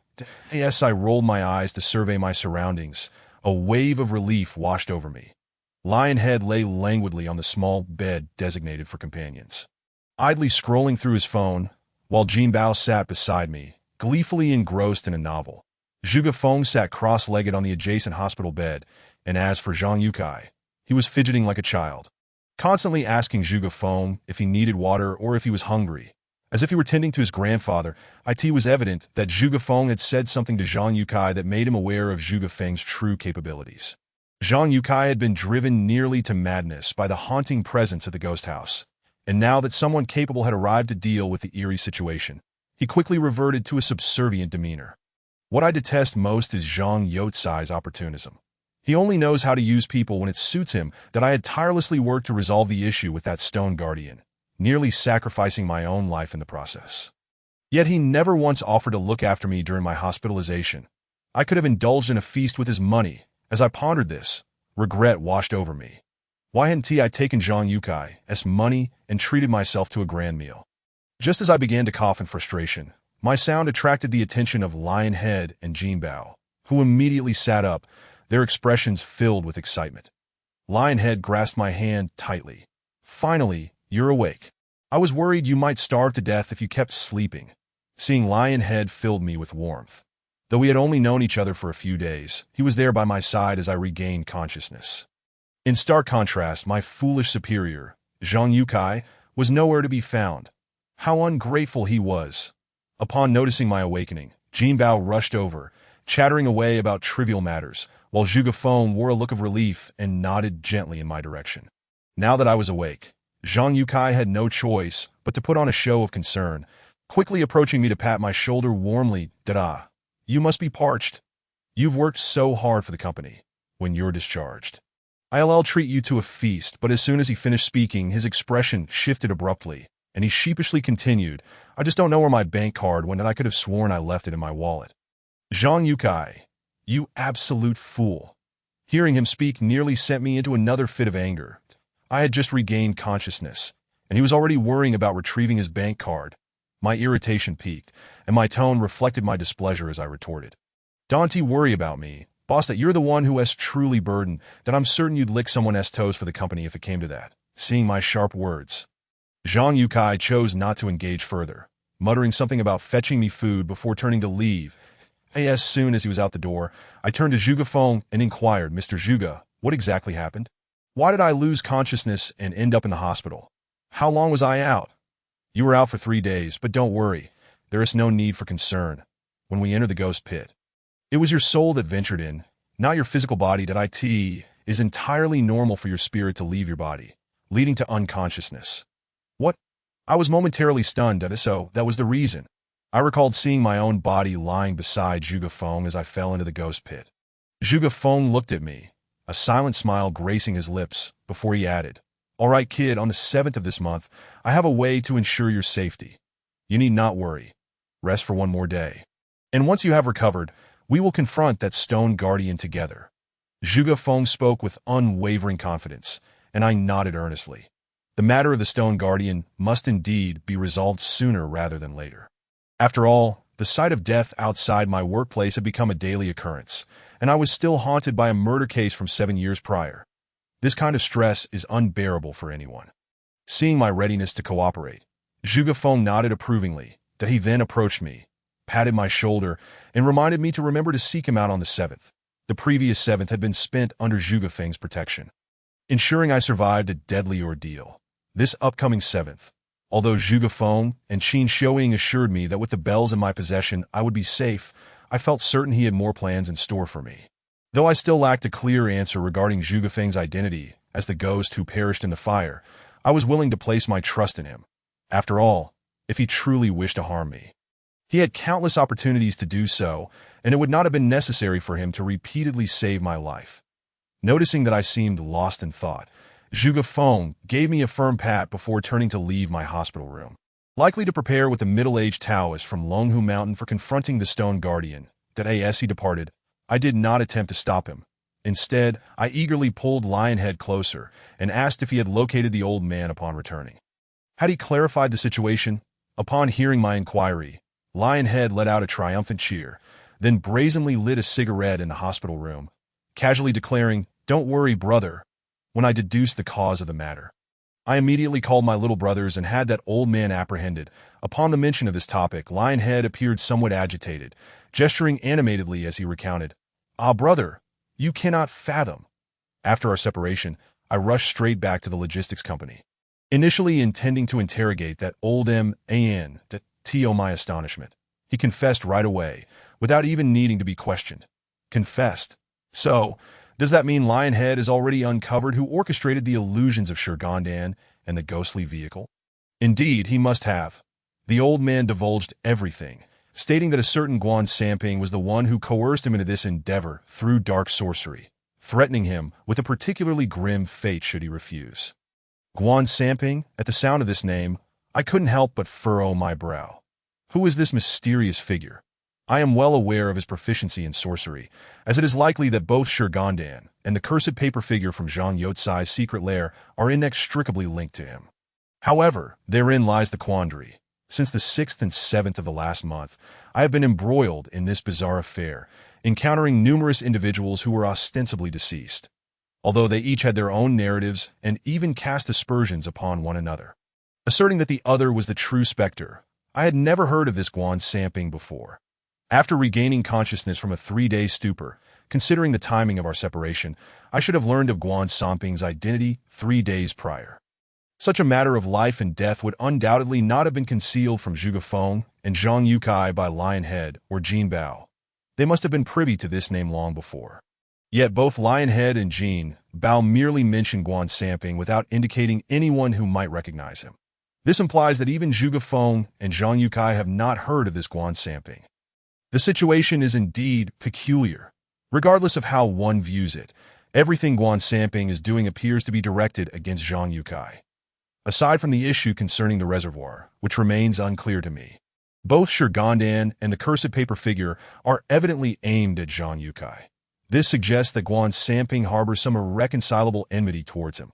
However, when I voiced my concerns, Jin Bao remained unresponsive, while Lionhead simply waved his hand dismissively, asserting, "Brother, I can assure you, Zhang Yukai does not know Guan Samping. Having navigated the underworld for years, few can escape my scrutiny when I mention Guan Samping." Zhang Yotsai's bewildered expression was unmistakably genuine. Upon hearing Lionhead's words, I nodded, having no doubt about his perceptive abilities. This man, now in his 30s, ought to possess a degree of street smarts, and his experiences far exceed ours. Since he claims Zhang Yukai is above suspicion, then there truly is nothing to doubt. Yet if the two share no grievance, why would Guan Samping resort to such drastic measures against Zhang Yukai? Just as I was lost in contemplation, a captivating figure suddenly glided into my hospital room. With her entrance, a delightful fragrance wafted through the air, stirring sweet feelings within me, for the enchanting figure was none other than Tang Lin. At that moment, she held my clothes, still dripping with water, evidently just cleaned. Upon seeing Tang Lin, I felt a surge of excitement and was about to speak, but the ever-persistent Zhang Yukai trailed in behind her, entering my hospital room as well. Bloody hell. That old codger couldn't have returned at a more inconvenient time, I thought, my expression contorting in irritation as I watched Zhang Yukai, who approached Tang Lin with a casual smile, squeezing past her to reach my bedside first. "Hey, Deshui, I didn't know what filling you preferred, so I brought you one of everything that a bun costs $1.50. Consider my treat that I was practically seething with the urge to leap from my bed and slap this miserly old fool. Clearly, he was stung by my expenses these past few days. After all, I had ventured out to help him with Shurgandan, a personal matter that shouldn't be charged to the company S account. Yet this expense should be his, hence his current frugality, As I glared at Zhang Yotsai's wrinkled visage while he prattled on about his bank card, I couldn't help but notice how he lacked any sense of awareness. Hadn't he seen that Lionhead and Jean Bao had already discreetly retreated? But there he was, oblivious, continuing to linger. In a fit of irritation, I shot back. "Oh dear, old Zhang, bad news. I seem to have left that bank card of yours at the hotel." Upon hearing this, Zhang Yukai furrowed his brow, but soon relaxed, for a lost bank card could be easily replaced. That I assumed he would finally take his leave after inquiring about the card. But unexpectedly, he bombarded me with a slew of questions. How I found the expert, where I had been, why I had fainted, and how I had incurred such expenses in the past few days. After bombarding me with questions, he mistook my shocked expression for confusion and decided to clarify, planning to engage in a back-and-forth dialogue. "Old Zhang, I'm worried I might forget your bank card password. So I wrote it down on a slip of paper and placed it with the card. It's been 3 days. What if someone finds it?" Before I could finish, Zhang Yukai bellowed something, disregarding even the disdainful looks from the nurses, and dashed out of the room, presumably heading for the bank. Witnessing his hasty exit, Tang Lin let out a soft laugh, and, with a playful quiver, remarked, "Deshe, you are quite the rogue. Don't you fear he might retaliate against you?" Hearing her words, I felt a swell of pride and replied, "Who told him to interrupt my time alone with a beautiful woman? He got what he deserved. But I feel a bit dizzy." As I spoke, I attempted to rise from the bed, only for my legs to buckle beneath me, nearly causing me to collapse before Tang Lin caught me and held me back onto the bed. "You've been unconscious for 3 days without food or drink, and it's a miracle you have any strength at all. Here, eat. I'll feed you." Tang Lin gently settled beside me, spooning food into my mouth. When has a mere mortal ever received such tender care? I felt a sense of bliss wash over me. Indeed, Tang Lin is a gentle and virtuous girl. How fortunate I would be to marry her. As I savored her nurturing presence, my mind began to wander, and soon I felt a comforting fullness in my stomach, my head growing heavy as I slipped back into slumber. I awoke in the middle of the night to find Tang Lin asleep at my bedside. Unable to resist, I reached out to caress her silky hair. To my surprise, she stirred, peeking at me mischievously before resting her head on my arm, falling back into a peaceful slumber. In this state of happiness, I drifted off, the life and death crises of the past few days dissipating into thin air. The following day, Tang Lin had to leave for work, while Lionhead and Jean Bao arrived to escort me out of the hospital. Despite having enjoyed a splendid night, I knew I had to wrench myself from that blissful reverie. After all, my fate remains uncertain, although I had narrowly escaped calamity on the 7th of this month. Many challenges still loomed ahead. Once discharged, I still needed to confront the troublesome Shurgandan, and I was uncertain whether the dossier I had hidden in my dormitory remained untouched or if Zhang Yukai had rifled through it. As I followed Jean Bao and Lionhead, with Lionhead driving, he continued to chatter about how we must celebrate with drinks once I fully recover, rejoicing that we had all returned unscathed. I nodded, initially perceiving Lionhead as nothing more than a bully, but to my surprise, I found him to be quite amiable, embodying the spirit of camaraderie. Who would have thought that I, a man accustomed to fighting, would forge a bond with this ruffian?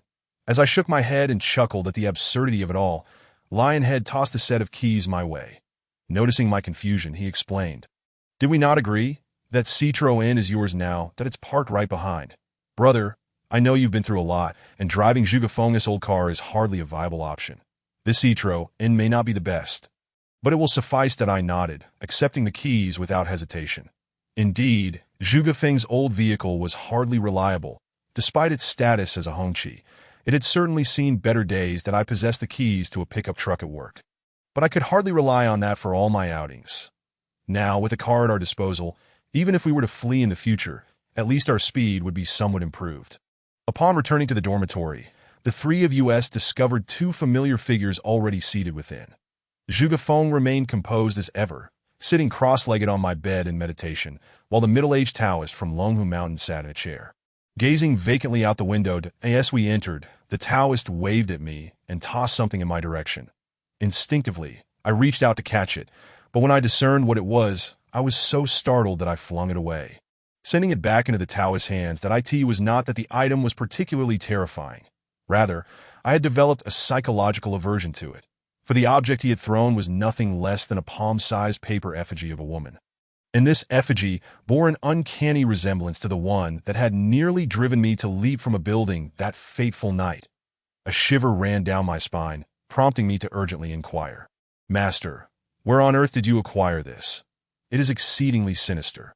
Hearing my words, the Taoist smiled nonchalantly and pointed to my bed, saying, "Young friend, this paper effigy was discovered beneath your bed.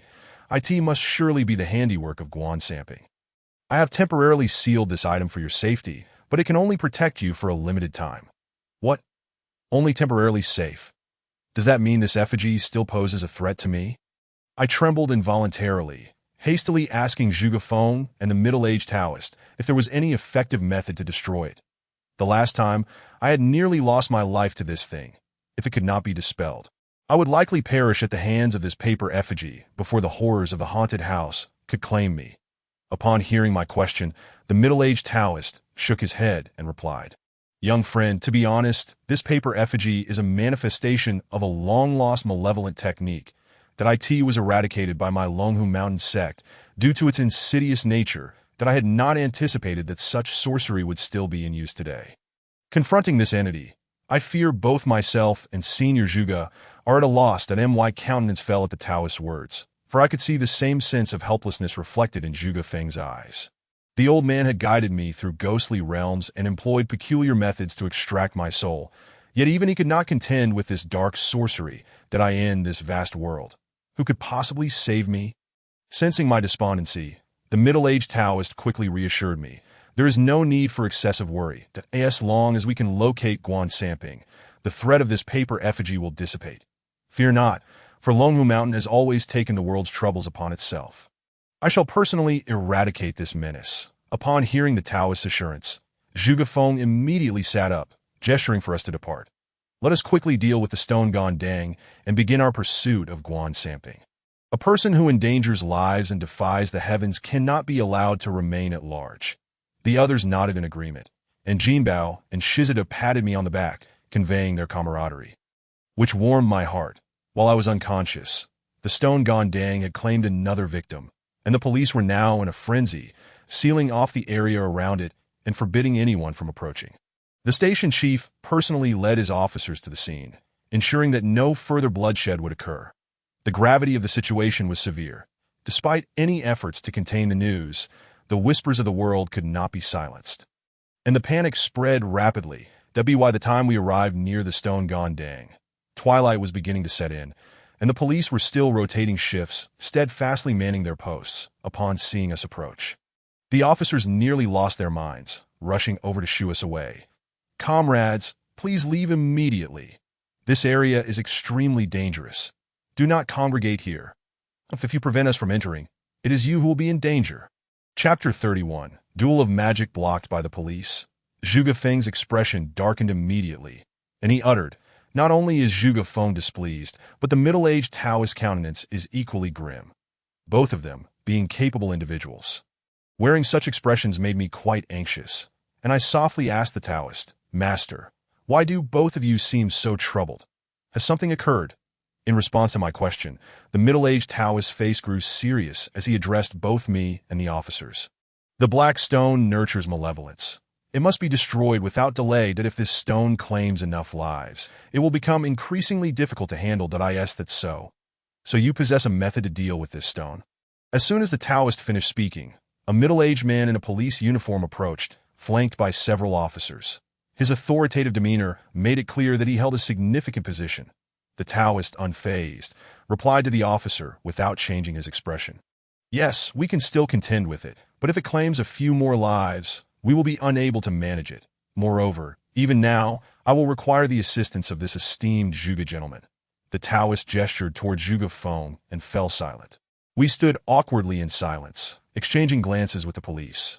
Fortunately, the middle-aged officer broke the tension, saying, "You two must possess genuine skills to have come here. That I am Shui Renbing, the chief of this station, and I am fully responsible for this situation. That if you can clarify what is happening, I will allow you to proceed." Shui Renbing sighed and continued, "It is not that I do not trust you. It is simply that the number of casualties is too great.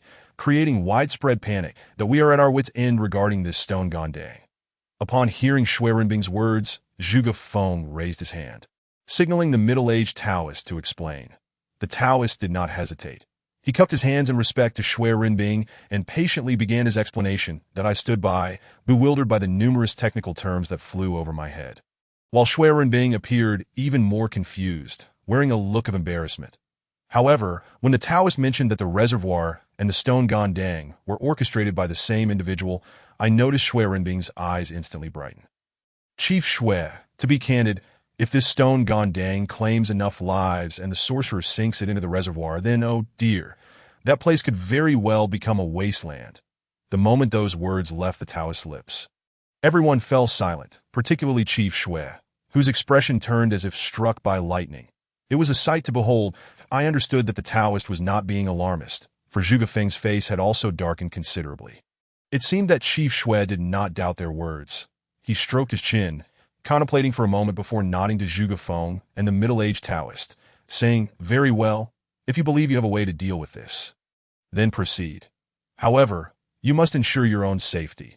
If the situation becomes untenable, retreat immediately. Do not risk your lives." Once Shui Renbing concluded, he waved to the officers behind him, signaling them to let the two men through.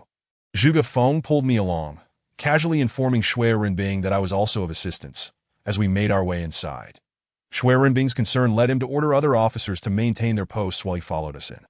As he trailed behind, neither Zhuge Feng nor the middle-aged Taoist protested, and we silently advanced towards the stone Gondang, ultimately standing before it in quiet anticipation. Noticing that the two had come to a halt, Shui Renbing furrowed his brow, suspecting they had fallen under some spell that he quietly asked, "Are you both all right? Why are you standing there motionless? I am waiting for someone. Without them, I cannot proceed," Zhuge Feng lazily replied, lifting his eyelids. Though he appeared aloof, I felt a sense of relief. If Zhuge Feng was unconcerned, it indicated that he had a plan to dismantle this threat. Zhuge Feng and the middle-aged Taoist played their cards close to their chests, and neither of us could urge them on, leaving me to smoke and engage in quiet conversation with Shui Renbing. "Chief Shui, I noticed that when they discussed this matter earlier, you did not seem surprised. In fact, you even allowed them entry. Why is that? Initially, I had worried that the police would not permit us in, as the supernatural claims sounded remarkably like delusions. Yet Shui Renbing displayed no hint of skepticism or reluctance, directly allowing us passage. I could not fathom the reasoning behind his actions. Though it seemed trivial, it was merely a conversation starter, so I inquired, you ask about this? Young man, the world is vast and full of wonders. I am not a stubborn old fool. Besides, I have encountered even stranger things than this." After Shui Renbing finished his tale, he recounted an old incident from years past, a case of grave consequence. Indeed, in terms of its supernatural elements, this case was no less remarkable than the Stone Guardian itself. This incident, which transpired over a decade ago, was infamously known as the Demon Blade murder case. During the excavation of a foundation, an ancient tomb was unearthed, and the cursed blade was discovered therein. Shui Renbing, however, stated that he could not disclose the specifics, only revealing that the Demon Blade had claimed numerous lives. While apprehending criminals fell within the police's capabilities, capturing a Demon Blade was a different matter entirely, bordering on the impossible at that time. Shui Renbing was not yet the director, and the entire precinct was at a loss when he introduced a certain individual known as Zhang Tianren. It was said that this man, born with a celestial physique, possessed profound knowledge of yin and yang, able to perceive the past and future, a genuine terrestrial immortal. When Shui Renbing first presented him to the precinct, the director chastised him vehemently, believing he had surrendered the case to superstition, deeming him foolish. After reprimanding Shui Renbing, the director intended to dismiss Zhang Tianren, asserting that a case involving life and death was beyond his purview. However, upon hearing the director's admonitions, Zhang Tianren merely chuckled, gestured outside, and confidently informed the director that the Demon Blade was located at a specific spot and that they would surely capture it if they proceeded there. He even instructed the director on how to seize the blade, describing it as profoundly mysterious. And then, astonishingly, he vanished without a trace. Shui Renbing, seizing the opportunity, followed Zhang Tianren's guidance and successfully apprehended the Demon Blade, thus resolving the case. After sharing this story, Shui Renbing shook his head in resignation and remarked, "Alas, if only Zhang Tianren were still around, this minor stone guardian would have been dealt with long ago." I listened with rapt attention, feeling a flicker of delight in my heart. If Zhang Tianren truly possessed such extraordinary abilities, would not the trivial matters of my haunted house be mere trifles for him? Just as I reveled in the notion of having an additional safeguard, the irksome voice of Zhang Yukai suddenly interrupted us. Mr. Zhuge, I have procured the items you requested." The fellow who sent me was adamant that I hurry back. I observed Zhang Yukai as he placed 4 bundles on the ground and curiously approached to assist him in unwrapping them. Upon opening them, I was astonished to find that each bundle contained living creatures confined within cages: a chicken, a cat, a snake, and an old turtle. However, these were no ordinary animals. For instance, the cat was entirely black, save for a streak of crimson fur on its forehead, exuding an aura of majesty reminiscent of a fierce tiger descending from the mountain. The chicken, too, was adorned in vibrant plumage, and peculiarly, it sported several elongated tail feathers that bore more resemblance to a phoenix than a mere fowl. As for the snake, it appeared unremarkable at first glance. Yet its head bore 2 prominent protrusions, suggesting a latent transformation into a dragon. Among these creatures, the old turtle appeared the most ordinary. Nevertheless, I noticed age spots and wrinkles on its head that strikingly resembled those of an elderly man. It was not just me observing. The middle-aged man gasped upon seeing the 4 creatures: dragon transformation, serpent spirit, heavenly phoenix breed, and a millennium-old turtle. "Mr. Zhuge, you are investing heavily. Do you intend to use the 4 spirits formation to seal the black stone?" Indeed, these creatures are no trifles.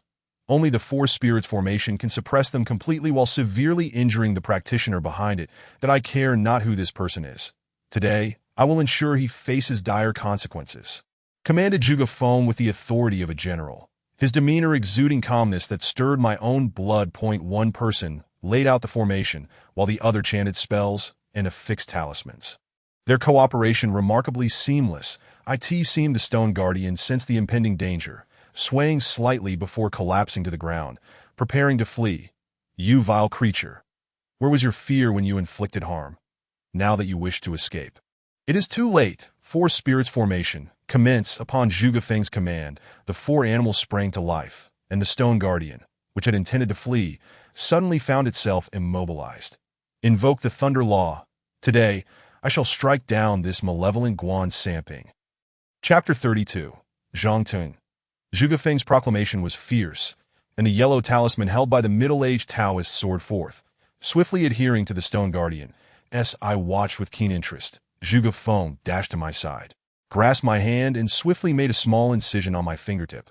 Pain surged through me, and blood began to flow down my finger. "What is the meaning of this?" I questioned, puzzled.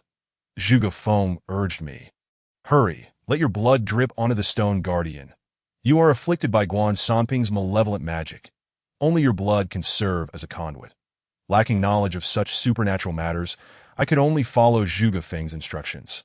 I squeezed my fingertip, allowing several crimson droplets to form, then directed them toward the stone guardian. After experiencing so many bizarre occurrences, I thought I would be unfazed. Yet when I saw the stone guardian transform from a dull black to an intoxicating crimson upon contact with my blood, I couldn't help but gasp in astonishment. Shui Renbing stood nearby, equally engrossed, while Zhang Yukai appeared ready to flee at any moment. Suddenly, a thunderous crack resounded from the stone guardian. Zhang Yukai, ever astute, heard the commotion and, without a word, bolted away. Just as I was about to speak, my arm was seized by Zhuge Feng, who pulled me along, chasing after Zhang Yukai while clutching the cage containing the cat and turtle. I glanced back to see the middle-aged Taoist also carrying 2 cages, closely following Shui Renbing, that we had barely run 20 paces when an explosive sound erupted behind us, prompting me to instinctively look back. To my astonishment, the stone guardian, once deemed indomitable, had now shattered into countless fragments. It was destroyed. This entity could no longer inflict harm. In the flickering light, I noticed something small nestled within the shattered remnants of the stone guardian.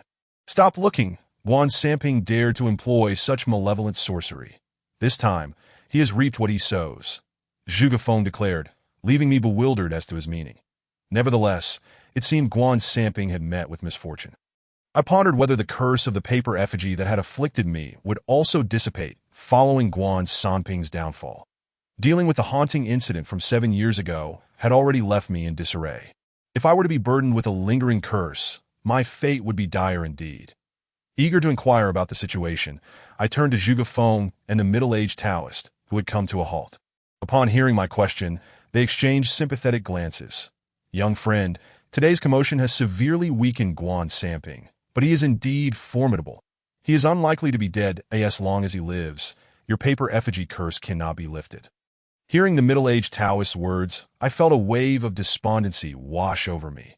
Although I was not versed in the realm of the supernatural, it was evident from Zhuge Feng's four creatures and his four spirits formation that he possessed significant abilities. The middle-aged Taoist's adept manipulation of talismans further indicated his genuine skill. With two individuals of such caliber unable to find a solution to the paper effigy curse, was I to rely solely on Zhang Tianren to resolve my troubles? I sighed in resignation and offered a cigarette to Shui Renbing, who was busy handling the aftermath, and inquired, "Director Shui, where does Zhang Tianren reside? I have matters to discuss with him." Upon hearing my question, Director Shui managed a wry smile before providing me with an address. "Young man, Zhang Tianren is a wanderer, difficult to locate. That I have an address for him, but I cannot guarantee his presence. That a celestial being like him is unpredictable. If he wishes to avoid you, you may search the earth for him in vain." That I bitterly nodded, expressing my gratitude to Director Shui, and then hurried off to find the fleeing Zhang Yukai.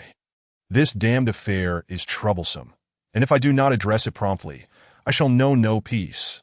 The thought of that terrifying paper doll brings me a headache, although it has been sealed by a middle-aged Taoist, and will no longer haunt me. I am still afflicted by the malevolent magic, leaving my vitality diminished and susceptible to further misfortune. That I am entangled once more in that incident from 7 years ago. And should anything occur, I cannot count on being as fortunate as last time. This remains uncertain. Thus, I must resolve this matter concerning the paper doll's vengeance. After all, the 7th day of the lunar calendar is fast approaching. Upon finding Zhang Yukai, I was nearly taken aback. This coward was actually sitting in the office, sipping tea. "Old Zhang, are you not afraid of sleepless nights drinking tea at this hour?" Upon seeing me, Zhang Yukai chuckled and without pretense, casually handed me a cigarette. I was unable to sleep anyway. I had to contemplate how to deal with the higher-ups. That I accepted the cigarette with a sigh, responding sardonically, "You may be free of trouble, but I've taken on a serious issue. I found someone to exorcise this grave concern for you, yet I am now in a predicament." Zhang Yukai gave a sheepish smile, gesturing for me to sit and pouring me a cup of tea. "That I owe you much for this. Without your assistance, Shurganding would likely still be causing mayhem. This is a debt of gratitude I owe you." My friend, after exchanging pleasantries, he finally recalled to inquire what trouble I had encountered. At his question, I felt a surge of ire. Who exactly is this Guan Samping, and why is he so difficult to confront? Since the paper doll was discovered beneath my bed, it must have snuck in unnoticed. Thankfully, I had not slept in the dormitory since that day. Instead, I had accompanied Shizutu to Baigu village and later stayed in the hospital, thus narrowly escaping calamity. That I could not state that the paper doll's curse originated from Zhang Yukai's lair, so I attributed the entire affair to Shurganding, claiming it was due to my inadvertent interference in Guan Samping's scheme while assisting Zhang Yukai that I fell victim to the paper doll's curse. Upon hearing this, Zhang Yukai appeared somewhat embarrassed, for he was merely an outsider, not a prominent figure, and had little to offer in terms of assistance. "Well, my friend, you see, I have no great powers. This paper doll curse is beyond me. I can only say that I will do my utmost to meet your needs." How does that sound? That was precisely the assurance I sought. Since Zhang Tianren was elusive, I could not rely solely on him. If I truly could not locate him, I would have no choice but to seek out Guan Samping. However, individuals like Guan Samping were akin to rats, constantly on the move. Finding him would likely prove to be no simple task. Thus, I required time, ample time, to be precise. Essentially, time off work. Upon hearing my request, Zhang Yukai generously agreed, offering to have Jinbao cover for me. That he assured me that my salary would remain intact, and given my success in dealing with Shurganding, he could even apply for a bonus on my behalf. I might also receive a reward from the police station. That I nodded, taking an advance of 5,000 yuan, promising to settle any discrepancies once the bonuses arrived. Having sorted those matters, I intended to return to the dormitory to pack my belongings, and then spend the night at Shizuda's place with Jinba, at dawn. We would set out to find Zhang Tianren and see if we could resolve this issue. Upon returning to the dormitory, as I unlocked the door, I immediately became alert, grabbing a mop as a makeshift weapon. For there, in the darkness of my room, sat a figure quietly by the window. Showing no reaction upon my entrance, remaining remarkably composed, that I quickly turned on the light and discerned the young man's features, that he appeared quite youthful, likely still in college, dressed inconspicuously enough that he would be easily forgotten in a crowd. Yet I dared not underestimate him.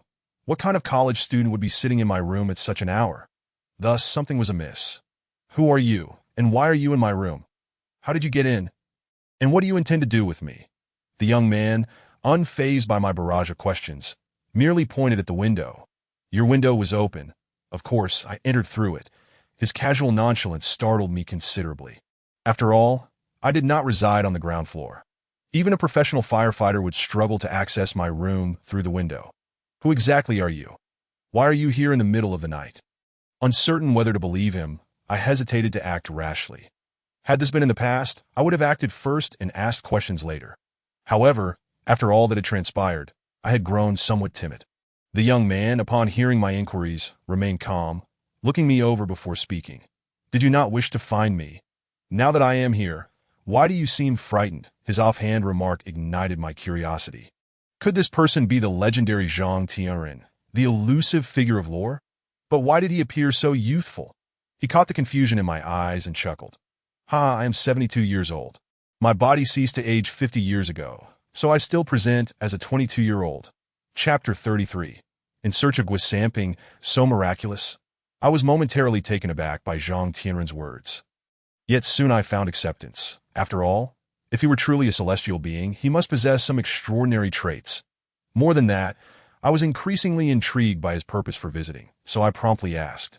Zhang Tianren, Director Shui mentioned that he sought your help to confront Shi Ganding, yet could not locate you. Why then, have you appeared in my room now? According to Su Rinbing, Zhang Tianren was a compassionate individual, a righteous deity of the land. Yet, Shi Ganding was wreaking havoc, and only after the crisis had peaked did he choose to show up, which left me questioning his reliability. That my words carried a sarcastic undertone. And I anticipated Zhang Tianren would take offense. Instead, he burst into hearty laughter. You amusing young one. You are the first to question how I conduct my affairs, since there are inheritors of Zhuge Liang and Taoists from Longhu Mountain present. I see no need to intervene. What kind of answer was that? My expression grew complicated as I began to ponder whether Zhang Tianren was indeed trustworthy. Noticing my demeanor, he continued to smile. Addressing me, young one, do you think my indifference towards Shi Ganding warrants your displeasure? I nodded honestly, which only elicited more laughter from him. You nearly caused a catastrophe by handling matters half-heartedly. Had I not come to rectify your blunders, you would have borne the weight of guilt for a lifetime. What do you mean by that? I queried, puzzled. Did it imply that Zhuge Feng and that middle-aged Taoist had erred? They had not entirely erred. But their approach was indeed flawed. To wholly dispel the malevolent magic, one must simultaneously address both the reservoir and Shi Ganding. My absence was precisely to time my intervention with your actions regarding the reservoir. That young Taoist from Longhu Mountain performed his duties inadequately, believing he had succeeded by merely mitigating half of the curse. His skills are lacking, and his perspective limited. This statement alleviated some of my doubts, for I was not only aware of the reservoir situation, but had also witnessed it firsthand. Although I remained uncertain whether Qin Baixue was truly deceased, the first time I encountered her was when she, clad in a red dress, stood by the reservoir.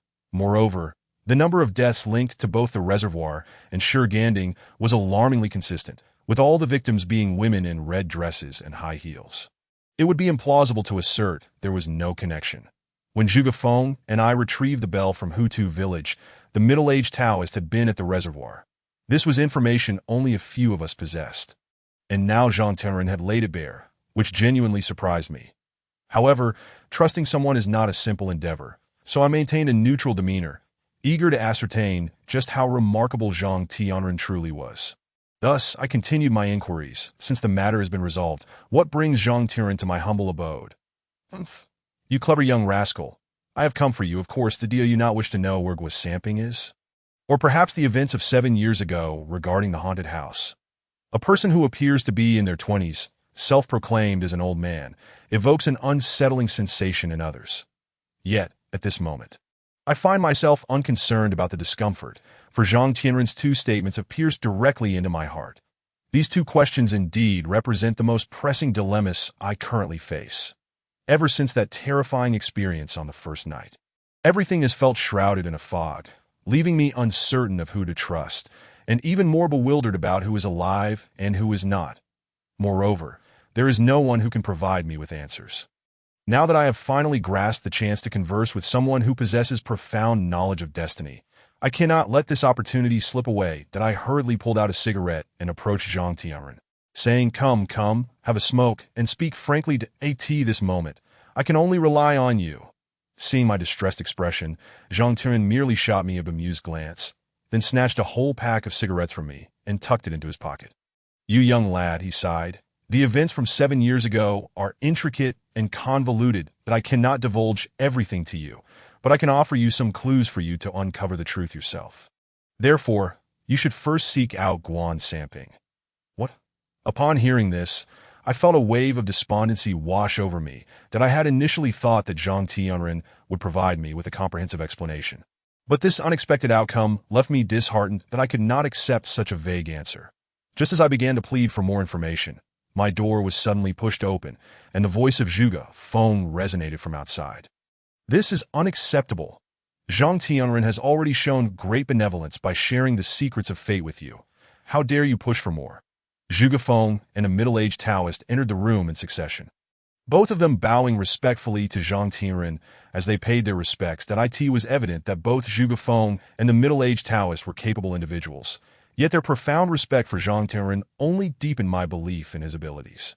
Upon their entrance, Zhang Tianren casually waved his hand, signaling them to relax, while his gaze lingered on the 2 for a moment before turning to me with a smile.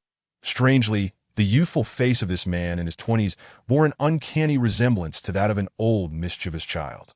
Youngster, he said, the events from 7 years ago are monumental. Even I find it challenging to divulge much. For now, focus on finding Guan Samping to preserve your life. When you return, I shall share more with you. I nodded, and just as I was about to express my gratitude, the lights in the room flickered. When they illuminated again, Zhang Tianren had vanished without a trace. The only remnant of his presence was a note left on the spot where he had been seated, bearing an address. Zhang Tianren truly possesses remarkable abilities, able to appear and disappear like the wind in such a high place. Holding the note, I gazed at the address, my eyes widening in disbelief. For this location was not unfamiliar. It was the very place from which I had narrowly escaped with my life. Hutu Village.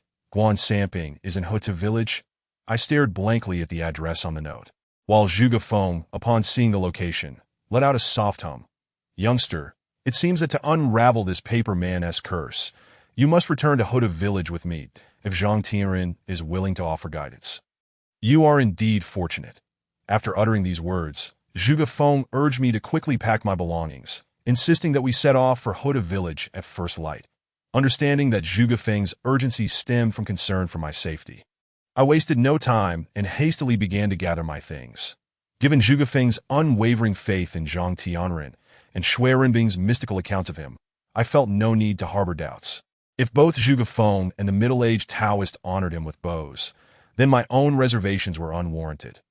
Even if I was unaware of Zhang Tianren's true identity, these 2 individuals steeped in the supernatural surely possessed insight. As I commenced my packing, the middle-aged Taoist clasped his hands in farewell, stating that he had other matters to attend to that required his personal attention. He entrusted us with the task of locating Guan Samping and implored us not to show any mercy when the time came. Zhuge Feng did not insist on his stay, waving him off, while also shooing away Shizitu and Jinbao, choosing instead to recline on Jinbao's bed. The implication was clear.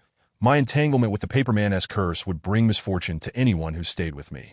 If they had to accompany me through this murky ordeal, we would reconvene at Shizitu's logistics company the next morning. With Zhuge Feng's assertion, I felt compelled to spare my 2 brothers from sharing in my tribulations.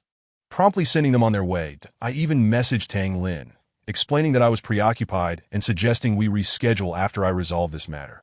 Having settled these affairs, I could no longer resist the encroaching fatigue, my body yearning for replenishment after the hospital stay. After bidding Zhuge Feng farewell, I succumbed to a deep slumber. With Zhuge Feng sleeping in my room, I experienced a night devoid of nightmares, enjoying a remarkably restful sleep.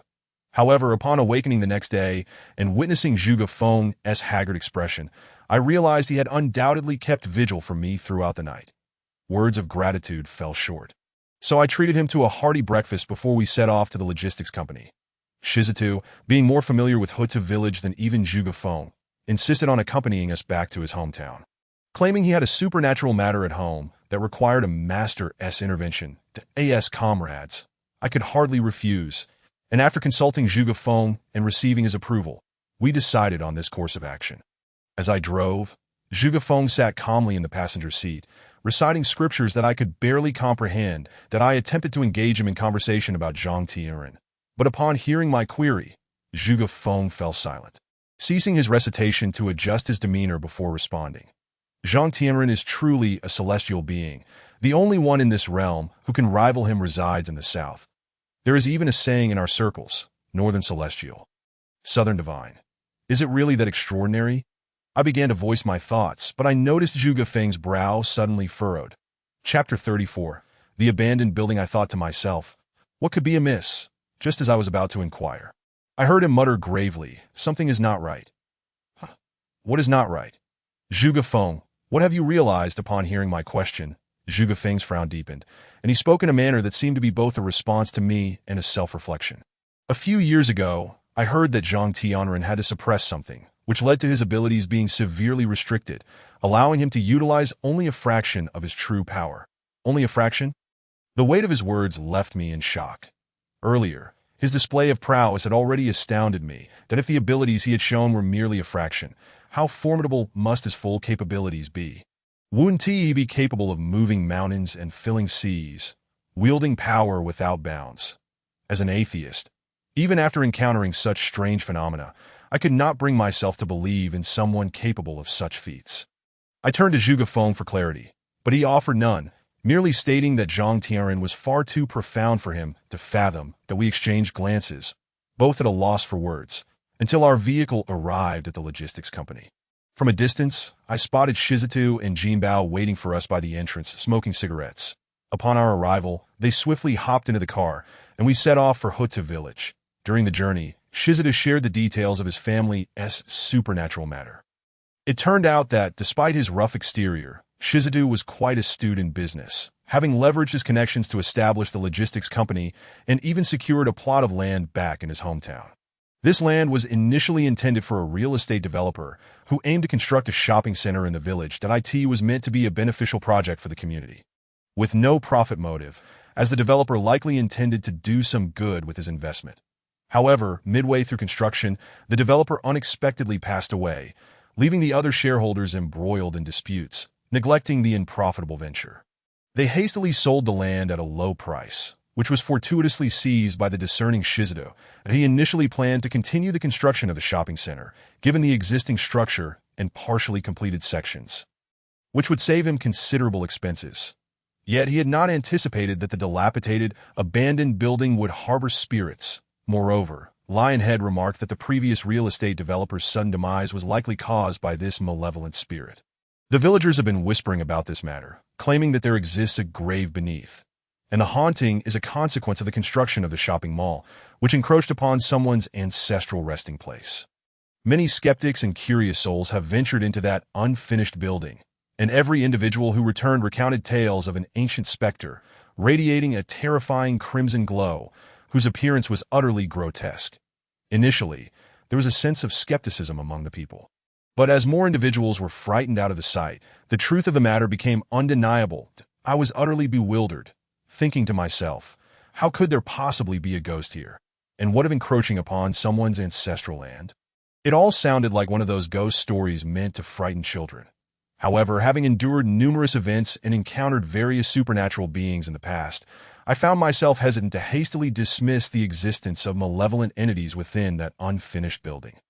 In contrast to my reaction, Zhuge Feng remained remarkably composed, his face a mask of indifference, displaying no emotion whatsoever. After listening to Lionhead's words, he merely responded with a nonchalant "oh" and chose not to elaborate further. I must admit, Zhuge Feng's demeanor provided a significant boost to the morale of the three of us. Even Jin Bao began to express a desire to witness the spectacle that I was truly taken aback by this young man's audacity. He had nearly met his end at the ghost cave last time, yet now he appeared so eager. On the other hand, Lionhead, who had always been fearful of ghosts, seemed to have grown even more apprehensive after the previous incident. Even when tasked with handling matters, his fear remained palpable. That I finally understood why he insisted on not bringing his younger brothers along this time, that it was likely due to his fear of losing face before them. As the older brother, he would find it hard to maintain his dignity. Having seen through his little scheme, I chose not to expose him. Despite being a ruffian, Lionhead was undoubtedly a loyal friend. Last time, when he fainted in the ghost cave, his first words upon regaining consciousness were to urge me to flee. With such a steadfast comrade, what more could one wish for? Thus, I refrained from mentioning this matter, and, after inquiring about the unfinished building, we arrived at Hutu village. Upon reaching our destination, Zhuge Feng intended for us to stay at the same hotel where he and I had lodged previously. However, the exceedingly hospitable Lionhead insisted that we stay at his home instead, lamenting that since our return from Baigu village, we hadn't properly enjoyed a meal together, that he declared that he would treat us to dinner that evening. Unable to resist Lionhead's insistence, Zhuge Feng and I acquiesced, while Jin Bao expressed indifference, stating that he was amenable to whatever was decided. Following Lionhead to his home, I had initially thought that since we were to meet his parents, we ought to bring some gifts to avoid any gossip behind our backs. However, Lionhead clarified that we were heading to his own house in the village, while his parents lived at the other end. Their abode was small, and with so many of us, there would be no room for sleeping at night. Lionhead had planned to bring his elderly parents into the spacious, new house he had built. But they stubbornly refused to move, insisting that their ancestral home should not be left vacant. After being scolded by his parents, Lionhead had no choice but to rent out the new estate, leaving one large room available for when friends visited. During our time in Hutu village, we would all reside there, effectively turning it into our base of operations. Initially, I was concerned about how the four of us would manage sleeping arrangements in the single room Lionhead had set aside. But upon arrival, I discovered that the so-called single room was approximately 50 square meters in size. The entire courtyard resembled a traditional Sihiyuan, boasting 7 or 8 rooms that, to my astonishment, all these rooms had been rented out. Upon hearing Lionhead's explanation, I was taken aback. Why would people choose to rent in the village? It was simply for the convenience of commuting to work. Riding an electric bike, it only took 10 minutes to reach the factory. The tenants were those who preferred not to stay in dormitories. After making this revelation, Lionhead leaned in conspiratorially and whispered to me, "You don't know, but I've heard that the dormitory at the factory is haunted too." With rumors circulating that it's even more eerie than my unfinished building, that I let out a sigh and lit a cigarette, helping Zhuge Feng arrange our belongings that moment. I was more concerned about my own safety than the supernatural happenings in the factory. Noticing my disinterest, Lionhead ceased his chatter and urged us to finish up quickly, leading us directly to a restaurant. That became clear that Lionhead was indeed a local, as he was well acquainted with the staff. Upon entering the restaurant, we didn't even need to order. The owner already knew Lionhead's favorite dishes. With an abundance of fish and meat, coupled with several bottles of fine liquor that Lionhead had brought from home, we indulged heartily. During the meal, Lionhead expressed his sentiments, indicating that our previous altercation had been a misunderstanding. Despite having a delivery receipt in hand, I had refrained from confronting him and simply handed it over. Lionhead genuinely appreciated my loyalty, so he considered this meal as a formal brotherly recognition. Understanding that camaraderie is highly valued in their social circles, I allowed him to take the lead, and we enjoyed a jovial feast. After our meal, I presumed Zhuge Feng would suggest that we return to rest, preparing to tackle the unfinished building's supernatural entities later that night. However, Zhuge Feng did not give us a chance to sober up. Instead, he pulled us along, insisting we head to the unfinished building immediately. Upon hearing our destination, the restaurant owner intervened, warning us of the malevolent happenings within, claiming that spirits could manifest even in broad daylight, advising us not to seek trouble out of curiosity. Upon hearing this, I noticed Lionhead's face twitch, clearly frightened. However, Zhuge Feng remained remarkably calm, offering no further commentary, simply casting a steady glance at the owner before inquisitively asking, "Oh, if these spirits are indeed so fearsome, has anyone ever met with misfortune in the unfinished building?" The owner pondered for a moment before shaking his head, stating that he had never heard of anyone being harmed within the premises. Upon hearing this, Zhuge Feng nodded and took hold of us, leading us towards the unfinished building. Curiosity got the better of me, and I couldn't help but ask Zhuge Feng why he was in such a rush. But the answer I received left me feeling quite embarrassed. Alcohol emboldens the timid. Surely, under the influence, your courage must exceed your usual disposition. Realizing I had made a fool of myself, I sulked as I dragged Lionhead and Jin Bao onto a tricycle. The electric tricycle belonged to the restaurant owner, who, concerned about our safety after drinking, was reluctant to let us drive. After much persuasion, he finally allowed us to ride it. Zhuge Feng, having only had a modest amount to drink, skillfully maneuvered the tricycle, swiftly transporting us to the base of the unfinished building. Feeling the effects of the alcohol, I was unsteady, my head spinning, and my stomach churning, just as I was contemplating stepping out to vomit. A glance at the unfinished building jolted me into alertness. Chapter 35. The super tenacious household. In that fleeting moment, my urge to vomit vanished, and I even felt a bit more sober. The atmosphere was overwhelmingly eerie. It was simply too chilling that if this place were haunted, I would truly be astonished, and in my opinion, Lionhead's unfinished building should not have been converted into a supermarket. It would have made an excellent location for a horror film shoot, raking in profits from venue rentals alone. This isn't mere exaggeration. This place was genuinely too ominous. The unfinished building, already lacking in sunlight, had become entangled with numerous creeping vines due to halted construction, effectively blocking out what little sunshine there was down on the opposite wall. The charred remnants of a recent fire were evident that I pointed towards the scorched area and inquired of Lionhead about its history, jestingly asking if they had been barbecuing there. Who on earth would be foolish enough to barbecue in such a place?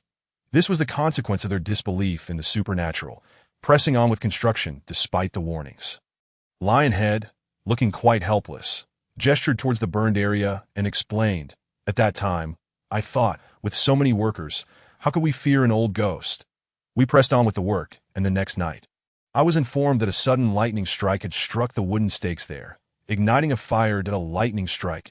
Hearing Lionhead recount this tale, I was momentarily dumbfounded. Could such a phenomenon truly exist? And was it mere coincidence that it occurred right here? Faced with my inquiries, Lionhead could only shake his head vigorously. After all, he had not witnessed the events firsthand and was merely relaying what his workers had claimed. We exchanged a few more words before both of us turned our attention towards Zhuge Feng, that is for Jin Bao, who, after indulging in drink, had forgotten his own surname. We couldn't be bothered to inquire further. Noticing our gaze fixed upon him, Zhuge Feng furrowed his brows and pointed towards the second floor, stating that the malevolence was most potent there. He instructed Jin Bao to remain behind and watch over the vehicle, while the three of us ascended, eager to capture that old ghost, and promptly set off in pursuit of Guan Samping. Lionhead and I exchanged a glance, nodding in silent encouragement, and followed in Zhuge Feng's wake as we prepared to ascend the staircase.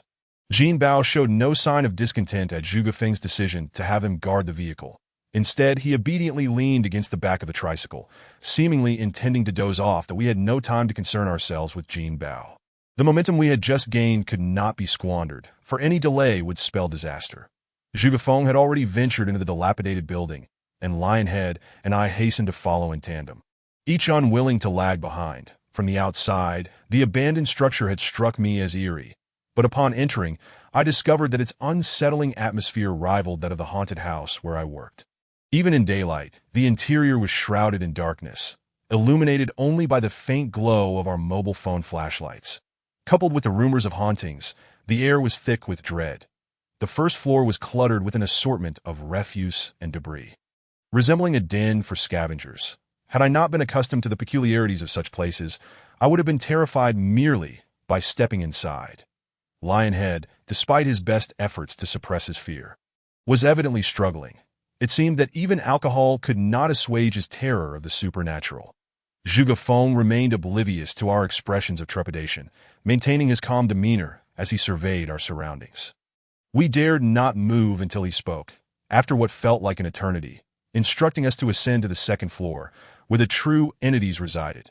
With that, he stepped forward, leading the way, while Lionhead and I followed closely behind, hearts pounding as we navigated the staircase with trepidation. Zhuge Feng's assertion that the genuine phenomena awaited us on the second floor suggested that we were indeed about to confront something sinister. Engaging with such entities required utmost caution, for a moment's inattention could prove fatal. Though I had not heard of anyone being harmed here, the notion alone was enough to keep my nerves taut.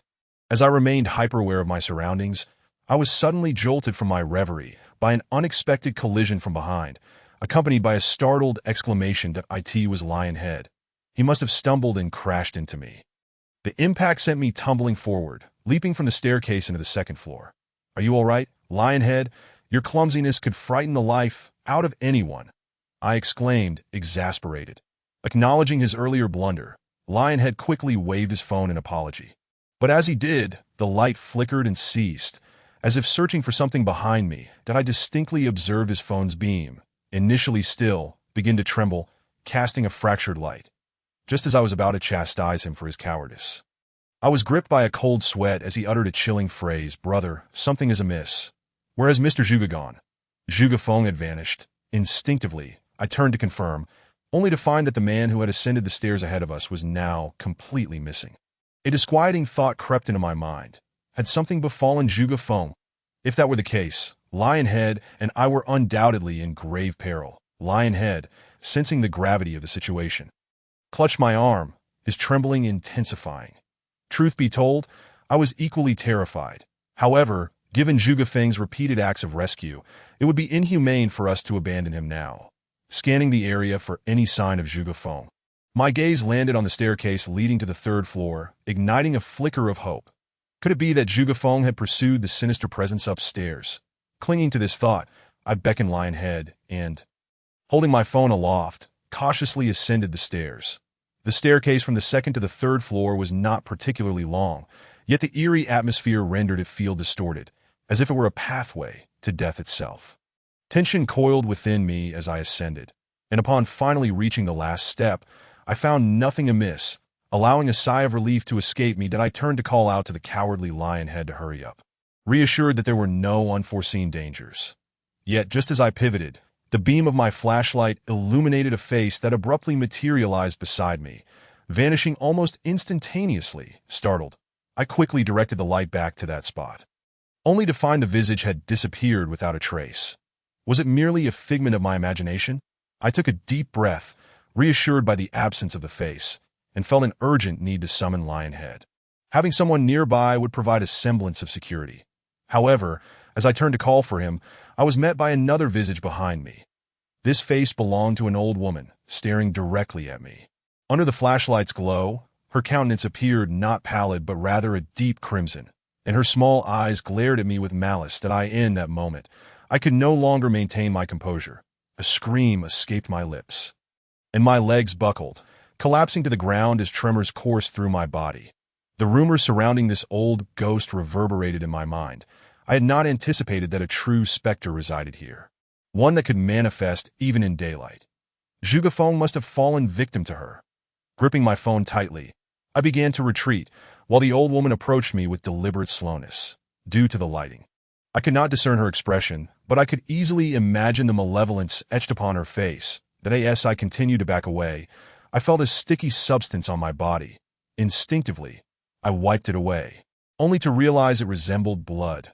No, I had to stand up. It was imperative that I rise, or I would truly meet my end today. Fear of death ignited latent strength within me as the old woman drew near. I sprang to my feet, momentarily oblivious to my trembling. In that instant, I noticed, illuminated by my flashlight, that a long shadow trailed behind the old woman. This couldn't be. Since when did a ghost cast a shadow? Did that imply she was not a ghost at all, but a human? With this revelation, I regained my composure, and a flood of realizations surged through my mind. First and foremost, ghosts do not roam freely during daylight. Nor could they cast shadows. I recalled the tavern owner's mention of a ghost that could walk in broad daylight, the expression on Zhuge Feng's face, and his playful inquiry about whether anyone had ever been harmed here. Yes, it all made sense. I understood Zhuge Feng's perspective on the supernatural. He had remained unfazed because he had known from the outset that the so-called old ghost was not a spectral entity, but a mere mortal. Considering the heaps of debris on the first floor, I was increasingly convinced that this old woman was not a ghost but rather a scavenger. And this place was her refuge, that in essence. This old woman was an exceptionally convincing squatter. Chapter 36. The backyard ignites. I found myself admiring my own mental acuity, managing to unravel the truth of the situation amidst such an eerie atmosphere. However, the sticky substance on my hands, reminiscent of blood, warranted further investigation. That I instinctively raised my hand to my nose, and a familiar scent instantly filled my nostrils, bringing a sense of calm. That it was gasoline. The unmistakable odor of gasoline felt oddly comforting in this moment. Indeed, everything began to align perfectly. Why was she able to emerge in broad daylight? Why did she cast a shadow? Why do so many claim to have seen ghosts? Yet not a single soul has ever been harmed, and that so-called thunderbolt from a clear sky. Now, everything has found a remarkably reasonable explanation. This old woman is indeed a person, yet simultaneously, she is a scavenger defending her territory. The fire ignited by that alleged thunderbolt was likely instigated by her. However, the only matter that still eludes my understanding is why a peculiar red light emanates from her when illuminated. Yet, that is no longer a significant concern. As long as I know she is human, my fear dissipates. After all, no matter how convincingly she plays the part, she is merely a person. Such individuals masquerading as ghosts are a common sight for me as a haunted house staff member. I even have to write scripts for them. While I typically think of how to terrify the visiting patrons to their core, I never anticipated experiencing such a performance in a haunted house I had prepared for myself. That old adage rings true. Humans can indeed be terrifying, capable of instilling fear unto death. Halt, old lady. I know you are alive, so there is no need for your theatrics. That I have no intention of engaging in conflict. I am merely here to exorcise evil, not to confront a stubborn resident. Upon hearing my words, the old woman, who had been diligently playing the ghost, suddenly ceased her antics. That I even heard her utter a bewildered "oh." But she quickly broke into laughter. "Ha ha ha, young man, you are quite perceptive.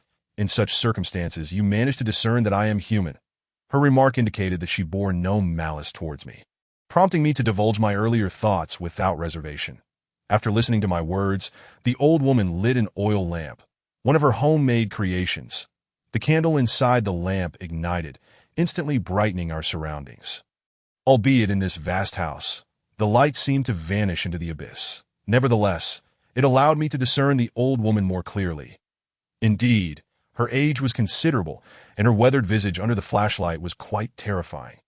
Upon seeing what she wore, the reason behind the rumors of her radiating a red, sinister light became apparent.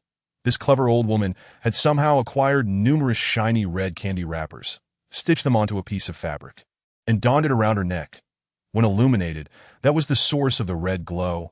Recognizing that she meant no harm and merely sought to frighten me away, I relaxed, lit a cigarette, and gave her a thumbs up. "Old lady, I must commend you.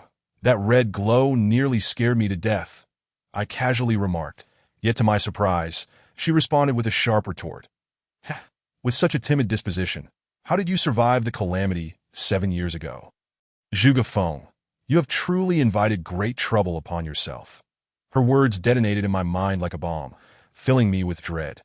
How could this scavenging old woman know about my past? Noticing my alarmed expression, she continued to chuckle, reaching out for a cigarette before addressing me.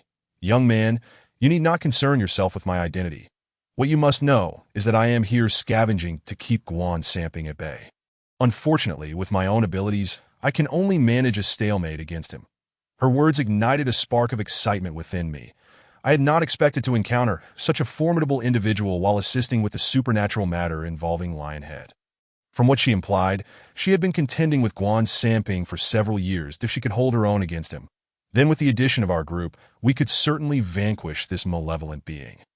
The old woman seemed to sense my thoughts, a bittersweet smile appearing on her wrinkled face.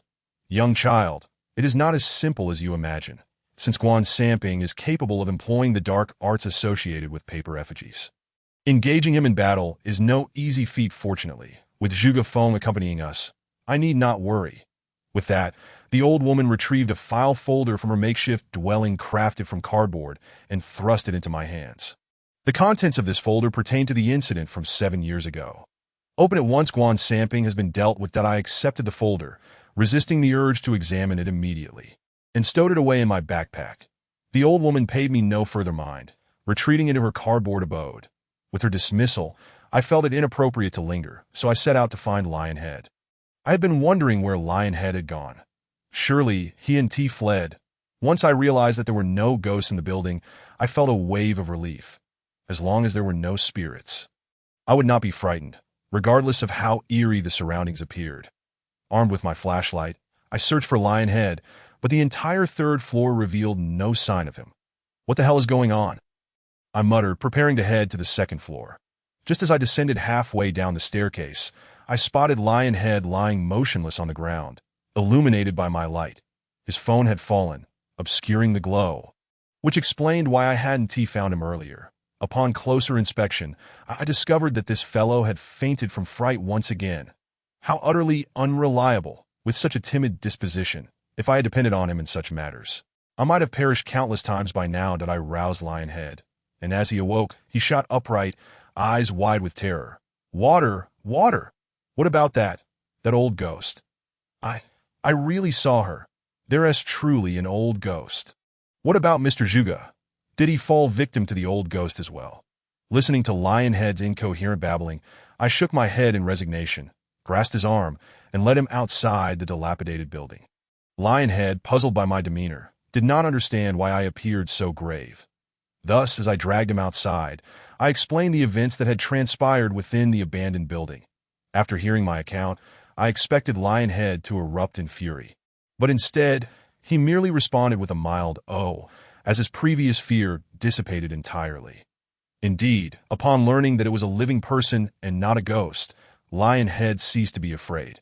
When I inquired about how he intended to handle the situation, Lionhead promptly declared that once the matter with Guan Samping was resolved, he would hire the old woman to work in the supermarket.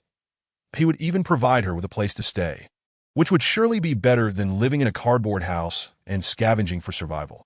Lionhead's proposed solution was indeed commendable, and I had no objections, nodding in agreement. Upon exiting the dilapidated building, Lionhead and I were left in a state of shock, for the golden treasure, who had been waiting at the entrance for us, had vanished without a trace. We exchanged glances, and a singular thought struck both our minds simultaneously. Had Zhuge Feng already left the abandoned building with golden treasure?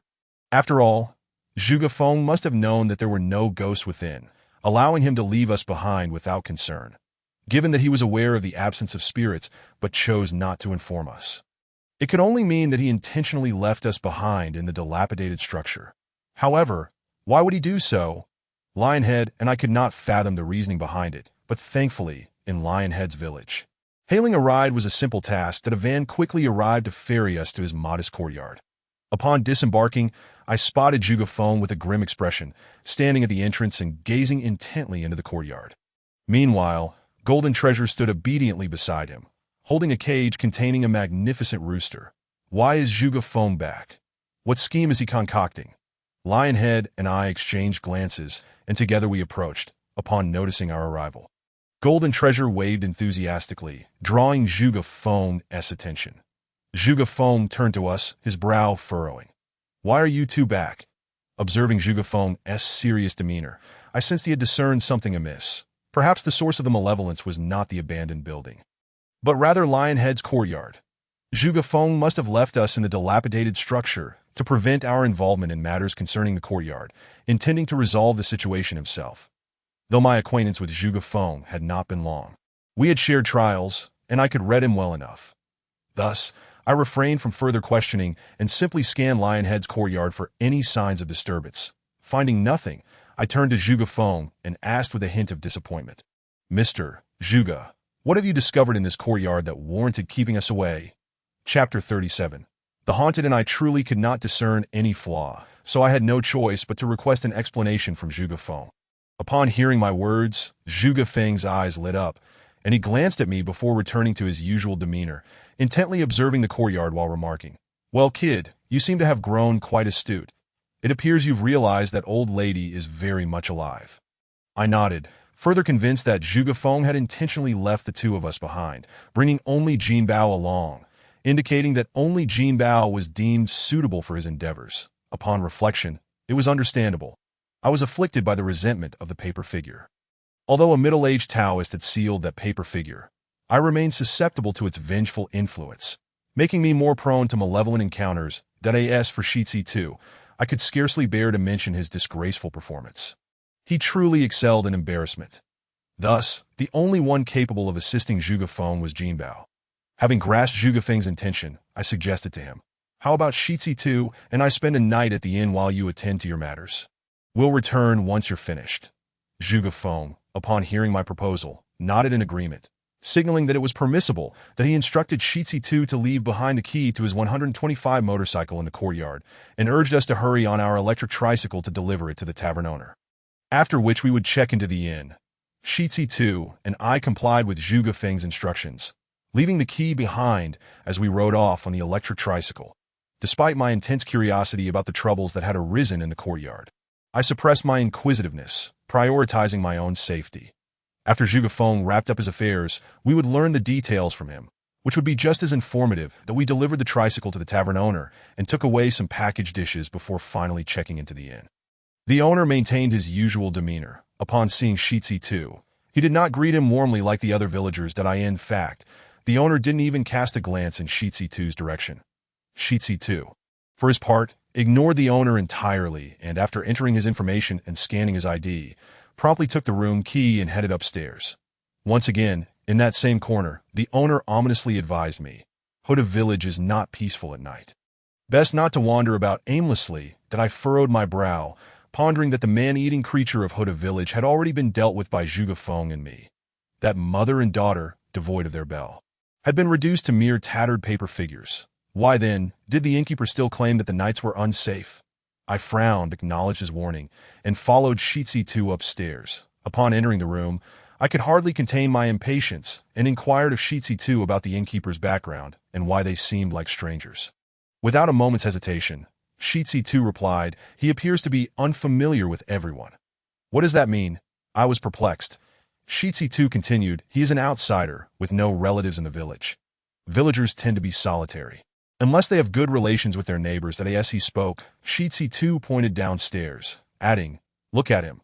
He is shrouded in an aura of negativity, rarely interacts with others, and spends his days in solitary isolation. Naturally, no one would approach him." "Oh, I see," I nodded, not wishing to delve further. After all, this matter did not seem significant to me. It was merely a fleeting curiosity. Seated in the room, feeling bored, Shi Tu and I decided to mix ourselves a couple of drinks and enjoy the delicious dishes, passing the time in this manner. After indulging at lunch and continuing into the evening, I soon found myself unable to drink any more, my eyelids heavy with sleep. That I called to Shi Tu and climbed into bed, intending to take a good nap. After all, no one could predict whether Zhuge Feng might suddenly summon us in the middle of the night for assistance. Shi Tu, noticing my drowsiness, refrained from disturbing me. Lying down on the other bed, seemingly preoccupied with his own thoughts, that I paid him no mind. Having consumed alcohol throughout the day, my mind was already muddled, and the tension from the old lady's incident earlier had left me utterly exhausted. I had no time to ponder the old lady's identity or why she was aware of events from 7 years ago. I simply drifted into a deep slumber that I lost track of time, only to be awakened abruptly by someone shaking me violently. Still groggy from sleep, I instinctively assumed it was Shi Tu, unable to rest, trying to rouse me for conversation. That I waved my hand dismissively, tossing the covers aside, and mumbled, "Quit it, let me sleep a little longer." After saying that, I turned over, hoping to return to slumber, expecting that my words would dissuade Shi Tu from further bothering me. To my surprise, there was no response, and the shaking grew even more vigorous. That I was already feeling irritable from being abruptly awakened, and combined with the effects of the alcohol, my temper flared, with my eyes still closed. I almost shouted, "Get lost!" This outburst proved effective. The shaking ceased abruptly. However, in the next moment, a stronger force jolted me from the bed. It did not hurt, but I could still feel myself being lifted off the mattress. Ouch! I landed hard on the floor, yelping in pain, and at that moment, all remnants of sleep vanished. Damn it, can't that bastard Shi Tu let me sleep in peace? I stood up, ready to unleash my fury upon him. Yet as I rose, I realized the darkness of the room was eerily quiet. No one was intentionally disturbing me. The only other occupant, Sheetsy 2, lay sprawled on his bed, snoring loudly, if it wasn't Sheetsy 2 shaking me. Then who? I glanced at my bed and then at my reflection in the mirror beside me, only to be engulfed by a sudden wave of terror, aside from the inexplicable incident of being pushed from my bed without a visible presence. What struck me with greater dread was that the face staring back at me in the mirror, my own, was wearing a disturbingly sinister smile. What was happening? Why did the reflection of me appear so different? A surge of fear coursed through me, my skin prickling as I felt my legs begin to tremble slightly. And in the mirror, the reflection of me mirrored the trembling, yet the smile on that visage grew increasingly malevolent. No, could there be something sinister in this inn? The thought filled me with dread, and I could no longer bear to linger by the mirror that I leaped from the bed, rushing over to Sheetsy 2, shaking him furiously in a desperate attempt to awaken him. "Hey, brother, what are you doing? It's still dark outside. Why are you waking me up?" Sheetsy 2, bewildered from my vigorous shaking, sat up, yawning and pointing toward the pitch-black sky outside, utterly confused by my actions. "Quick, gather your things. We need to leave. There's something malevolent in this inn," I explained urgently, tugging at him to get him out of bed. Upon hearing something malevolent, Sheetsy 2's previously drowsy eyes widened in alarm. As I gripped his hand, I could feel the slight tremors coursing through him. What was happening? Had he truly been terrified? Just the mention of something malevolent had him quaking. Just as I was about to urge him to calm down, I heard him utter in a nearly breathless voice, "There's water. There's a ghost. In the mirror, there's a ghost." His words sent a chill down my spine, and I instinctively turned to glance at the mirror before Sheetsy 2. To my horror, I discovered two grotesquely contorted faces reflected back at us. The distortion was not merely of appearance, but rather of expression, as if they had endured some excruciating torment, revealing such anguish. And those two faces belonged to neither more nor less than Sheetsy 2 and me. Perhaps the sheer terror of the scene rendered us both immobile, as neither of us dared to move, silently locking gazes with our reflections in the mirror. After merely a brief moment, I sensed that the reflections of us seemed to shift slightly, as if they were about to emerge from the mirror. No, this is far too eerie. We cannot remain in this inn any longer. As I gazed upon the lion-headed figure, who was desperately attempting to stifle a scream by covering his mouth, I refrained from disclosing that I had been thrust from my bed, which was the cause of my awakening. Of course, such a statement seemed somewhat inaccurate, for I distinctly remembered feeling a shove for the first time, prompting me to irritably toss aside the covers. However, when I cast my eyes upon my bed, I discovered that the covers lay perfectly arranged, untouched. After indulging in some libations, I was utterly exhausted and had simply collapsed in a slumber without a single cover. Thus, whether I had truly been pushed from the bed remained a mystery to me. Regardless, it was evident that we could no longer linger here. With Zhuge Feng absent, should any trouble arise, neither the lion-headed figure nor I would be able to cope. Dressed and hastily stuffing our belongings into our bags, we prepared to depart. Yet, just as I swung open the door, a visage, grotesque and chilling, materialized before us. Chapter 38. The rooster's call breaks the haunting upon beholding this countenance. The lion-headed figure lost all composure and let out a cry. Initially, I had not been overly frightened, but his exclamation shattered my courage, instinctively prompting me to retreat a few steps before I dared to scrutinize the face further. Under the dim light of the corridor, this visage appeared exceedingly terrifying. However, as I discerned its true identity, my dread diminished significantly, for it was none other than the proprietor of this establishment. An odd odor emanated from him. Damn it, why is this old wretch wandering the corridors like a specter at such an hour? I inwardly cursed, yet I had no intention of engaging him in conversation, if the inn was indeed unclean. The owner was unlikely to be virtuous, that if he were an acquaintance of the lion-headed figure, it might have been bearable, but this proprietor was a stranger to everyone, even to locals like the lion-headed figure, who knew nothing of his background. The unsettling scene that had transpired in our room still lingered in my mind, and without Zhuge Feng present, I felt utterly unmoored that I merely uttered to the proprietor. People can be frightening enough to scare one to death, and tugged at the lion-headed figure, eager to depart. However, the proprietor suddenly obstructed our path and, in a languid tone, addressed me, "Young man, The outside is rather perilous at night. I advise you not to venture out. Already on edge, his ominous words ignited my ire, and I was on the verge of unleashing a torrent of curses when I caught sight of his face. Merely exchanging a glance with him sent my legs trembling uncontrollably. That it was not that the proprietor's appearance was particularly horrific, but rather the expression on his face filled me with dread. For when I beheld him, he wore the same eerie smile I had seen reflected in the mirror, identical in every way in that instant of our eye contact. His expression morphed into the distorted, weeping face that the lion-headed figure had glimpsed in the mirror. I swallowed hard, grasped the lion-headed figure's arm, and retreated back into our room, slamming the door behind us. "Brother, why have you pulled me back again? This room is too cursed for me to bear. I refuse to stay here any longer. Let us seek Jugafong." The lion-headed figure cast a glance at the two mirrors, resolutely refusing to remain in this inn and insisting we find Jugafong. I managed a wry smile. I too wished to leave. Yet after witnessing the proprietor's expression, I hesitated. He was undeniably a malevolent presence, and I could not ascertain whether he was even human. Had we forced our way through? Who could predict the horrors that might have befallen us? Lionhead, do not rush. This room is peculiar, and the proprietor is even more so. Or rather, the entire inn is an uncanny existence that we must exercise caution. I scrutinized the door and the windows, ensuring we had an escape route. Regardless of what transpired, we needed to be prepared to flee. In the midst of contemplating our means of escape, the lion-headed figure tugged at my sleeve, his expression turning fierce. Perhaps my remark about the proprietor's oddity had ignited his temper. This fellow feared ghosts but was unafraid of humans. Clenching his fists, he declared, "We'll go our way, and if he dares to obstruct us, we shall break his legs." With that, he retrieved his phone and called upon several subordinates in the village, instructing them to hurry and bring reinforcements to escort us out. After hanging up, he brandished a spring-loaded knife, gripping it tightly as he led me out the door. This time, the proprietor was not lurking at our doorstep, and his whereabouts remained a mystery. The lion-headed figure marched boldly down the stairs, and I followed closely, wary of any potential calamity.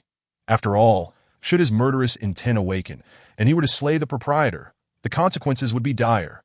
Fortunately, we made our way to the front desk without encountering the proprietor. Where he had vanished remained unclear. Since he was absent, it was the perfect opportunity for the lion-headed figure and me to make our escape before we attracted further trouble. However, I remained vigilant, for I had encountered far too many eerie occurrences. After spending a night in this place, should it prove to be something sinister, our departure might not be the end of it. We could very well find ourselves ensnared. Thus, as I prepared to leave, I discreetly snatched a business card from the front desk, tucking it into my pocket. Glancing at it, I noted the proprietor's name, Leasing de Eliza.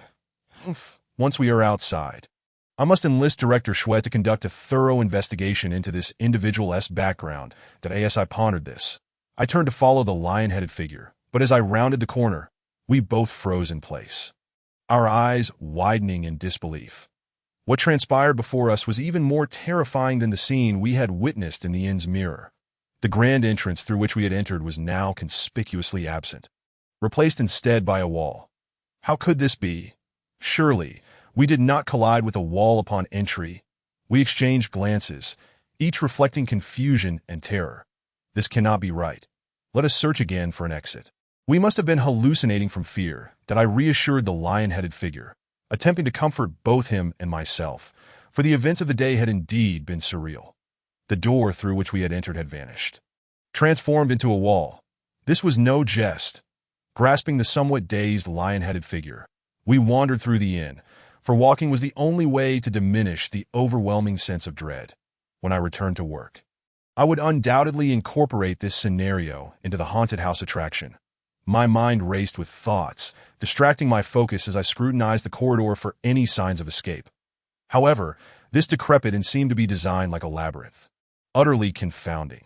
After what felt like an eternity of wandering, the lion-headed figure finally seized my arm, excitement lighting up his face as he pointed to the side. I turned to see that he was indicating the very door through which we had entered.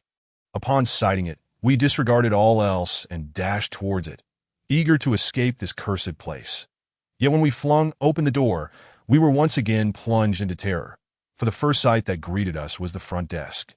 and beside it stood the wall that had replaced the entrance. The scattered business cards, previously disturbed by my fidgeting, lay undisturbed upon the counter, though we had circled back to where we began.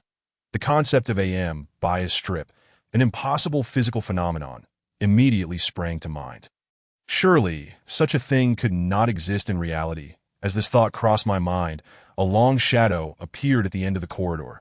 Someone was approaching.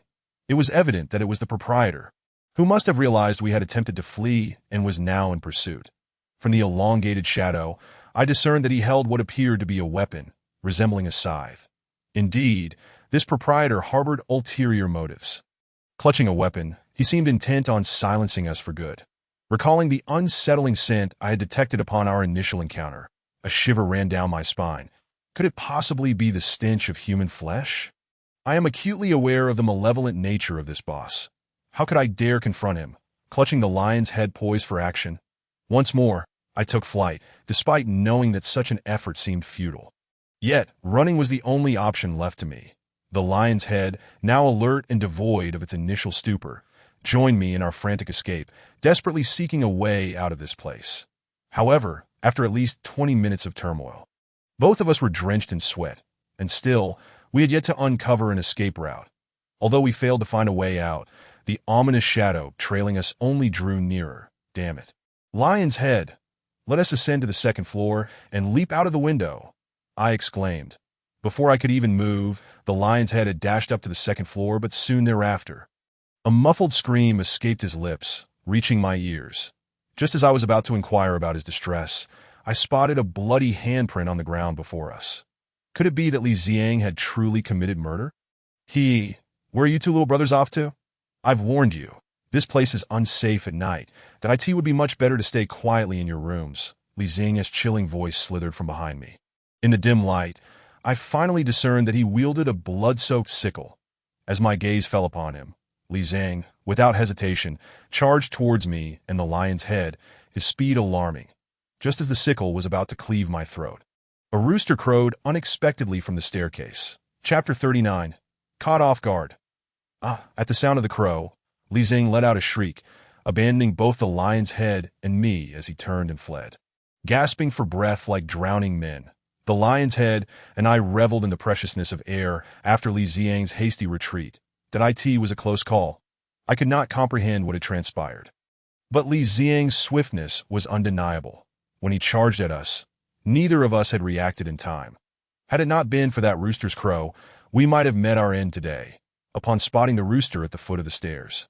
I was overwhelmed with the urge to embrace it and shower it with kisses. Yet my legs betrayed me, leaving me helplessly collapsed on the ground. The lion's head, equally disheveled, sat beside me, trembling as he lit a cigarette. Asking, "Brother, do you think that fiend will turn back and pursue us?" I resolutely shook my head, drawing in a couple of deep breaths before gesturing towards the staircase to no, he certainly won tea, for our savior has arrived. At that moment, Zhuge Feng stood on the staircase, his countenance grim as he gazed in the direction of Li Ziang's retreat. The sight of Zhuge Feng brought a wave of relief to both the lion's head and me. With him present, we were assured that we would not face any grave dangers. After sharing numerous life and death experiences together, I felt an almost familial trust towards Zhuge Feng. However, just as we began to support each other to rise and run towards him, a faceless creature materialized behind Zhuge Feng, resembling the entities from the ghost cave to an uncanny degree. Yet, Zhuge Feng seemed oblivious to its presence, allowing the creature to writhe menacingly behind him. "Zhuge, beware of what is behind you," I shouted in alarm, my legs buckling once again as I sank to the ground, urgently issuing the warning that IT was not that I was cowardly. Rather, the sight of the creature was simply too horrifying. I could assert with certainty that its featureless visage bore an uncanny resemblance to those I had previously encountered in the ghost cave. Particularly, its grotesque action of tearing a mouth from its own face mirrored the horrors I had witnessed during my descent into that cursed abyss. Upon hearing my shout, Zhuge Feng's expression shifted to one of confusion, and he instinctively turned to glance behind him. I had anticipated that he would react with utmost urgency to confront the creature. Yet to my astonishment, he affectionately patted its shoulder. What was happening? This sudden turn of events felt like a dagger piercing through my nerves. Could it be that Zhuge Feng was also under the ghost cave's influence? His mind ensnared? I stared in disbelief as he chummily patted the monster's shoulder, gesturing towards us, and then produced two meatball-sized orbs from his pocket. Though terror gripped me, I strained to keep my eyes wide open, scrutinizing the bizarre scene before me. The moment I laid eyes on those two grotesque meatballs, I could not suppress a wave of nausea. They resembled minced flesh haphazardly compressed together, grotesque and repulsive. However, unlike mere ground meat, these orbs rhythmically pulsed, akin to a beating heart. The two meatballs lay securely in the creature's palm, slowly inching toward the lion's head and meat that I did not need to ponder. The creature intended to force us to consume these abominations. Should the lion's head and I ingest them, we would surely transform into the very entities that haunted the ghost cave that I held no doubt regarding the ghost cave's malevolence. It struck me as far more sinister than the long-lost dark arts of paperman curses that if the lion's head and I were to consume these grotesque items, we would undoubtedly meet a fate worse than death. With that thought in mind, I quickly recoiled, striving to distance myself from the abomination that had emerged from the ghost cave. I retreated. I glanced back at the lion's head, initially intending to pull him along with me, for I feared he might faint at the sight of this supernatural horror. To my surprise, the lion's head did not retreat with me. Instead, he wore a mesmerized expression, inching closer to the creature. Before I could react, the creature seized the lion's head by the throat and forced one of the meatballs into his mouth. To my utter disbelief, the events unfolded with alarming swiftness that I hadn't even had the chance to intervene before I witnessed him swallow the repugnant morsel. After consuming the meatball, the lion's head began to convulse violently, and his form rapidly transformed. The familiar features of his face twisted grotesquely, as if someone were manipulating the colors of a painting. Gradually, his features smoothed out, morphing into a faceless figure identical to those from the ghost cave. A chilling thought pierced my mind as I watched the lion's head metamorphose into a faceless entity before my very eyes. I was doomed. What truly terrified me was not merely that the lion's head had become a faceless being, but rather that at this moment, he turned his gaze towards me. He looked at me. His fingers stretched wide, forcibly forming a mouth, and he offered me a distorted grin.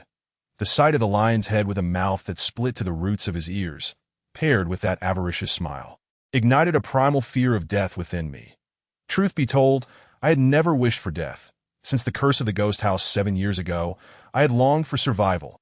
I sought the aid of Zhuge Feng, the lion's head, and Zhang Tianren, desperately grasping at the threads of life. Yet now, both Zhuge Feng and the lion's head had been transformed into monsters by that accursed ghost cave, while I found myself trapped in a hotel of uncertain fate. Facing a horde of ghastly beings, I stood there, paralyzed by disbelief. The lion's head had already taken the disgusting meatball from the faceless creature and approached me, eager to share it. Instinctively, I wanted to flee, recalling the grim experiences of the past, and I resolved to seek an escape. Alas, the corridor was deserted.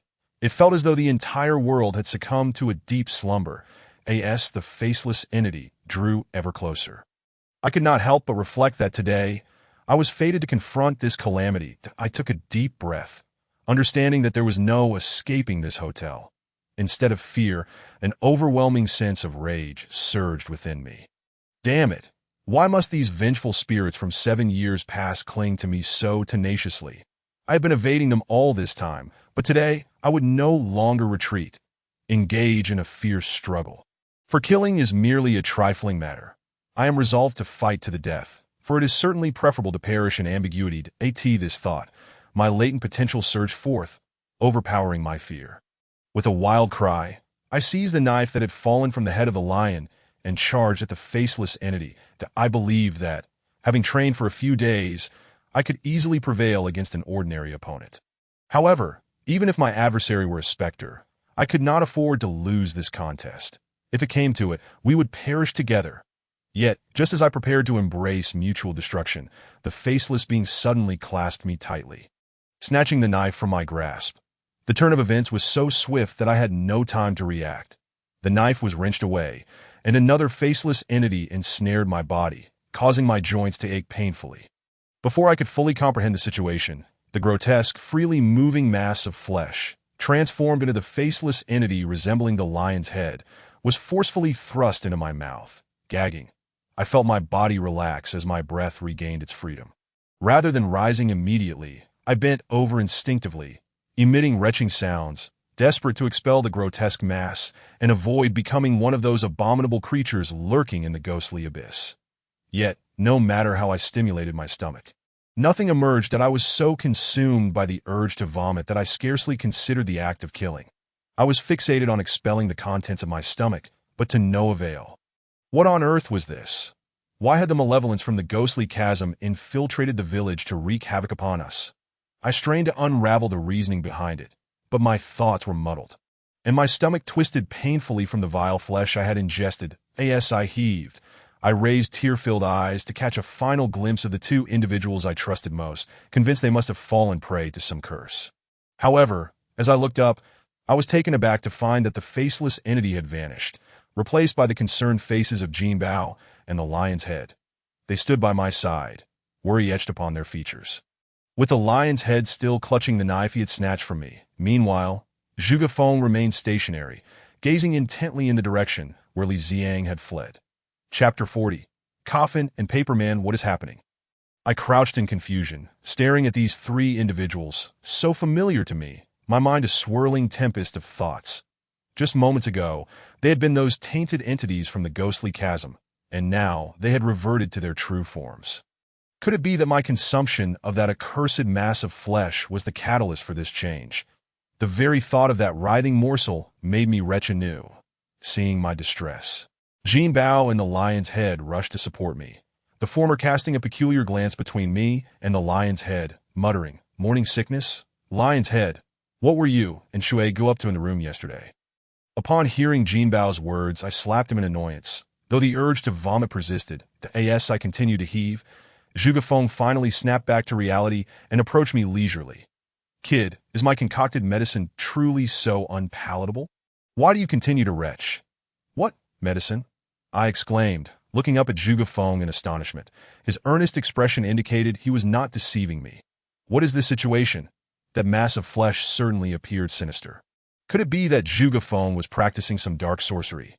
Noting my bewilderment, Zhuge Feng furrowed his brow and inquired, "Kid, what did you see?" "You actually brandished a knife, attempting to fight against the lion's head and Jin Bao." Had I truly lifted the knife and engaged in combat with the lion's head and Jin Bao? Could it be that the malevolent entities from the ghostly chasm were indeed the lion's head and Jin Bao? Realizing the gravity of the situation, I refrained from concealing anything and recounted the events of the previous night, alongside all that had transpired earlier. After hearing my account, Zhuge Feng's frown deepened, and he remained silent for a considerable time before asking, "Have you encountered anything yesterday that may have caused you to fall under a curse?" "A curse?" Zhuge Feng's words illuminated the situation. It was undoubtedly yet another instance of bizarre sorcery. However, we had not interacted with anything particularly strange yesterday. How could we have succumbed to such a curse? I meticulously reviewed the events of yesterday in my mind, and suddenly, I recalled the inexplicable scent emanating from Li Xin. Could it be that this scent had unwittingly ensnared both me and the lion's head in an illusion? Perhaps that is indeed the case. It could have caused both you and the lion's head to experience hallucinations. But fear not. After consuming my elixir, you need not worry about being cursed, Zhuge Feng replied calmly before turning to head toward the inn. I quickly grasped Zhuge Feng's arm, questioning his intentions. The inn was akin to a labyrinth, and the proprietor was undoubtedly no benevolent soul. Should we encounter him, we might find ourselves in dire straits. Initially, I believed Zhuge Feng would exhibit some caution, yet to my surprise, he cast me a disdainful glance. "The labyrinthine quality is a result of your curse. Without such tricks, how could the innkeeper manage to ensnare two young men like you? To sap your will to fight, even inciting you to turn against one another." Zhuge Feng's words flushed my face with embarrassment, and just as I opened my mouth to defend myself, he interrupted me. "We must locate this innkeeper. He is surely connected to Guan Samping. As for danger, can three robust young men not handle a mere innkeeper?" With that declaration, Zhuge Feng brandished his cane and strode deeper into the inn. I was momentarily stunned before quickly urging the lion's head and Jin Bao to follow as we advanced. I inquired of Jin Bao how he and Zhuge Feng had arrived at the inn. He recounted that upon noticing something amiss in the lion's head's courtyard, Zhuge Feng had spent the night with Jin Bao, preparing to lay in wait.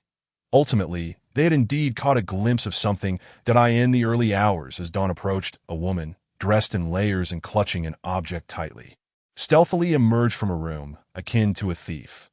Zhuge Feng suspected she was up to no good and opted to observe quietly, eager to discern her intentions. However, to his astonishment, the woman did not linger in the courtyard but hurriedly exited.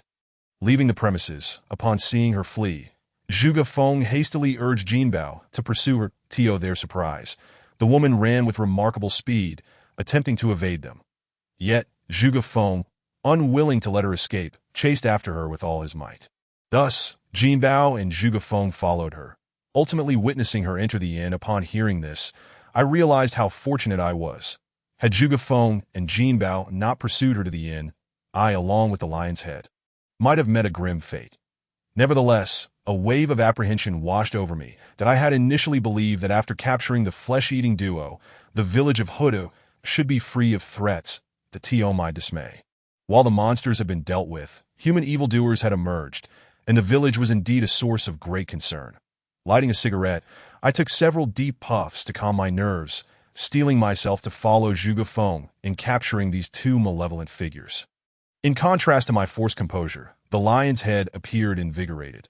Upon hearing that sorcery was at play rather than mere foul entities, he became animated, declaring that once we found Li Ziang, he would ensure her legs were broken.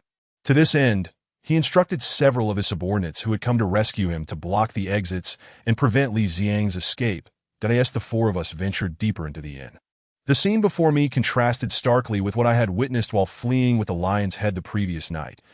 It made sense, after all. The inn was not vast enough to possess a labyrinthine quality. As I pondered these matters, I meticulously searched for the figure of Li Ziang. However, after circling the hotel extensively, we failed to catch sight of him or the woman accompanying him.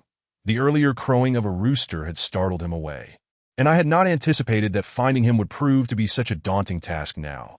Anxiety began to grip me. Both Li Ziang and the woman were likely accomplices of Guan Samping.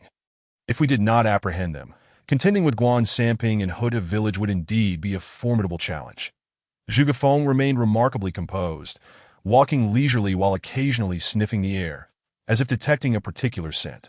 Lacking such skills, I dared not interrupt him and instead followed closely behind him along with Jinbao and Shitzi too, careful not to disturb his concentration. After a considerable wait, Zhuge Feng abruptly halted, pointing at a wall before us. "Come," he instructed, "let's search for a mechanism. The item we seek is concealed right here." Upon his command, we hastily began scouring the surroundings, hoping to uncover a means to unveil the wall. Yet after an exhaustive search, we found nothing resembling a mechanism. Just as we were on the verge of uncovering some truths, this wall obstructed our path, leaving me exasperated as I stamped my foot in frustration. To my astonishment, the moment my foot struck the ground, a mechanical sound resonated from the wall, followed by it slowly parting to reveal an opening. Goodness, did I inadvertently trigger a mechanism? I marveled at the sight of the wall ajar and the dark void within.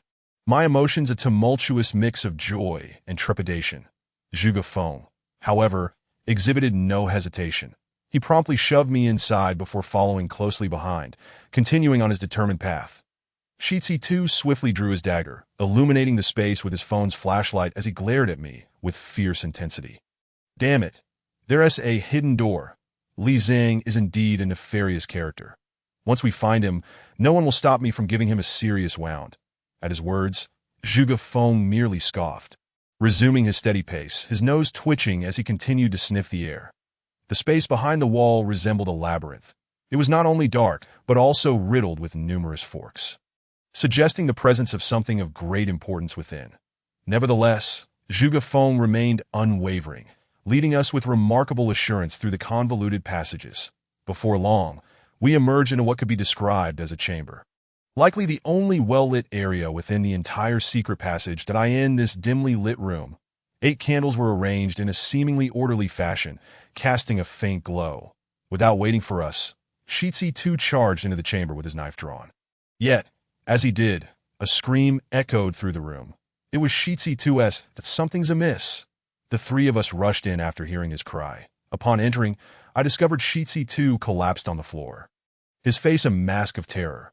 Before him stood a coffin, half suspended in the air, obscuring whatever lay inside. That as we entered, Shitsi too scrambled to his feet, hiding behind Zhuge Feng while pointing at the coffin. It moved. The coffin just moved. There seems to be something alive inside. What a coward. Zhuge Feng derided Shitsi Tu before leaning on his cane and approaching the suspended coffin, preparing to inspect it closely. At that moment, just as Zhuge Feng positioned himself beneath the coffin and looked up, I noticed the lid above him seemed to shift slightly. Suddenly, a tall, pale paper figure emerged from the coffin. Lunging towards Zhuge Feng, who stood below. "Watch out!" I shouted instinctively, but Zhuge Feng appeared unfazed by the impending threat, raising his cane and swiftly striking at the figure above him, without even glancing back. The entire sequence transpired in an instant, while Zhuge Feng's gaze remained fixated on the darkness ahead. The three of us hurried over to Zhuge Feng, our vigilance heightened as we surveyed the surroundings. The chamber was not large. Our flashlights illuminated nearly every corner, yet aside from the coffin above us, it was utterly devoid of anything else. Zhuge Feng, however, continued to stare intently ahead, leaving me perplexed as to what had captured his attention.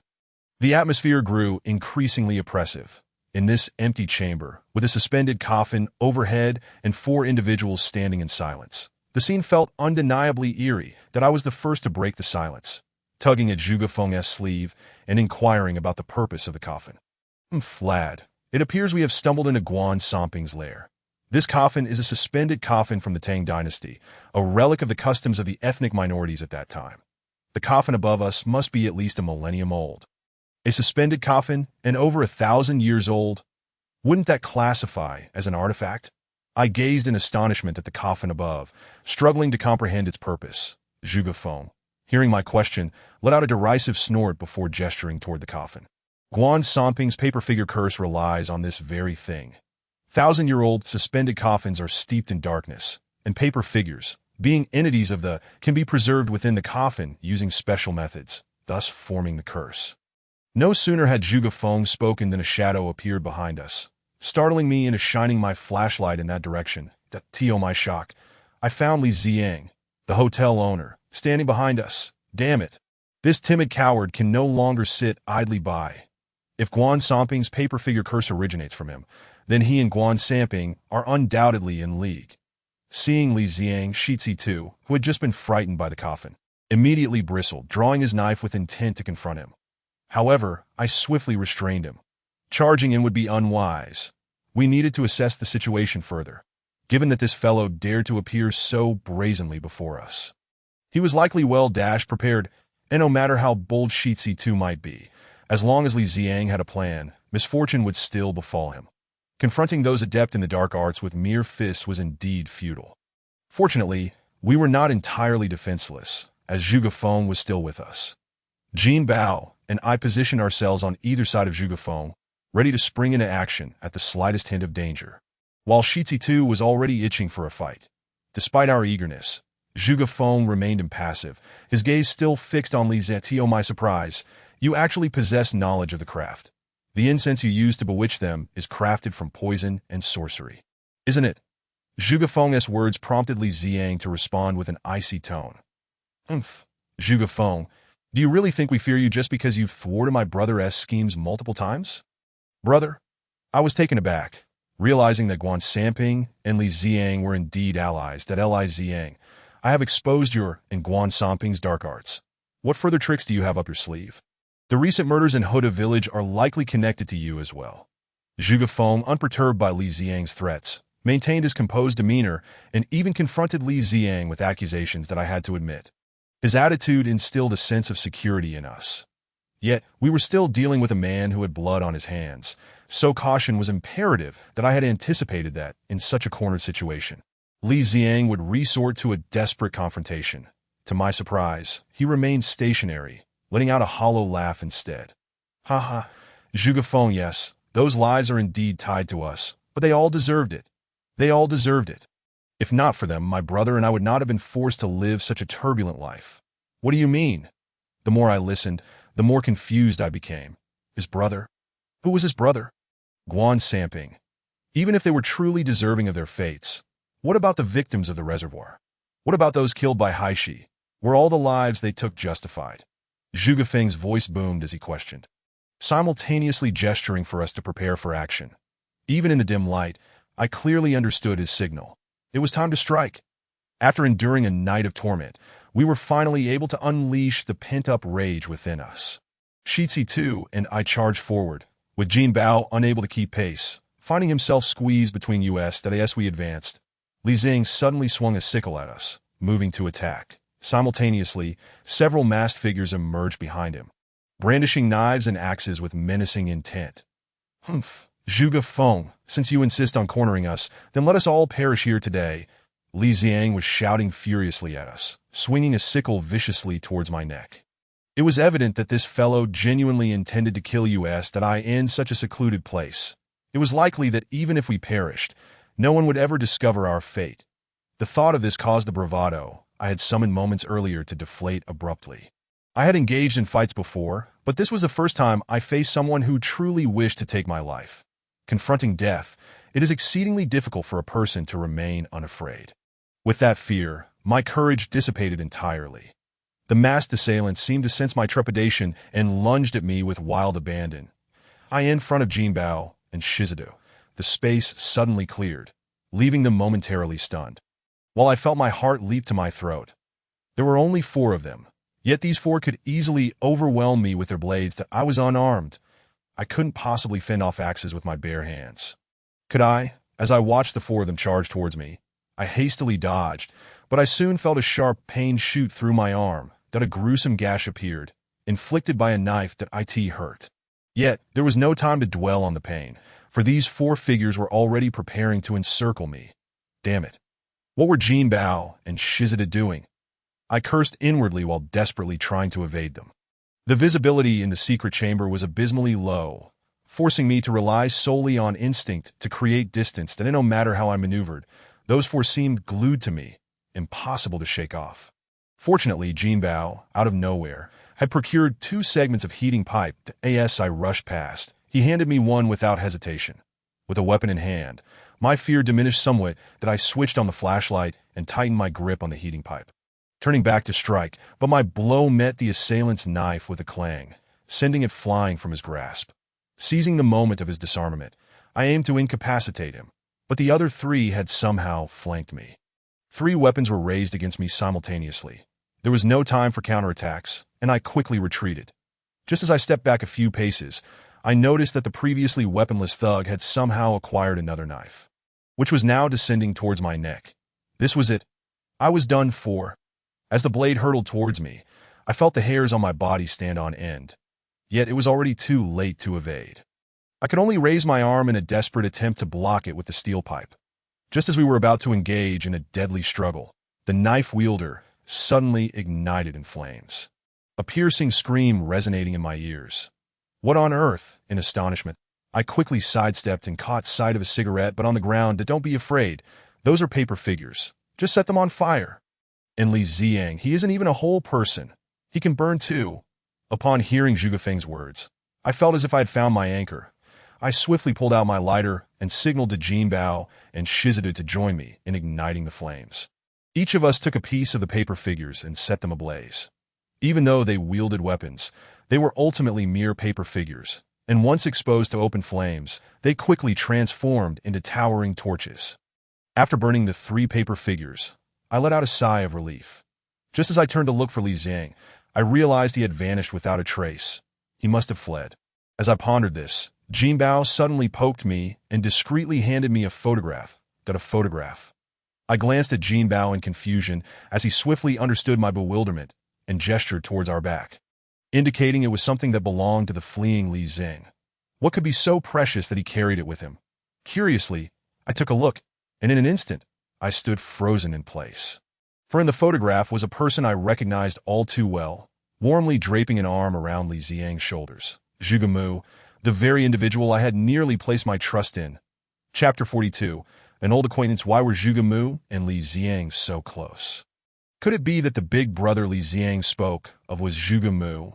Furrowing my brows, I contemplated the intricacies of this connection, yet I found myself unable to ascertain the truth. Moreover, we still had the matter of the suspended coffin to address, leaving little time for further reflection. Although we had not located Guan Samping, dismantling his scheme was, in itself, a resolution to his troubles. As long as those malevolent paper figures ceased to emerge, I could concentrate fully on combating the curse of the haunted house. With the 7th day of the lunar calendar approaching, the destruction of the paper figures would increase my chances of survival. With this thought, I could no longer remain still and quickly inquired of Zhuge Feng regarding his plans for the coffin. What else can we do? Set it ablaze. You three, whoever can flick the cigarette but accurately. Just toss it in. There are surely more paper figures inside, and it will ignite at once. Set it ablaze? This was a millennium-old suspended coffin, a true artifact. Could we really reduce it to ashes with a mere fire? I hesitated, but Shizada showed no such qualms.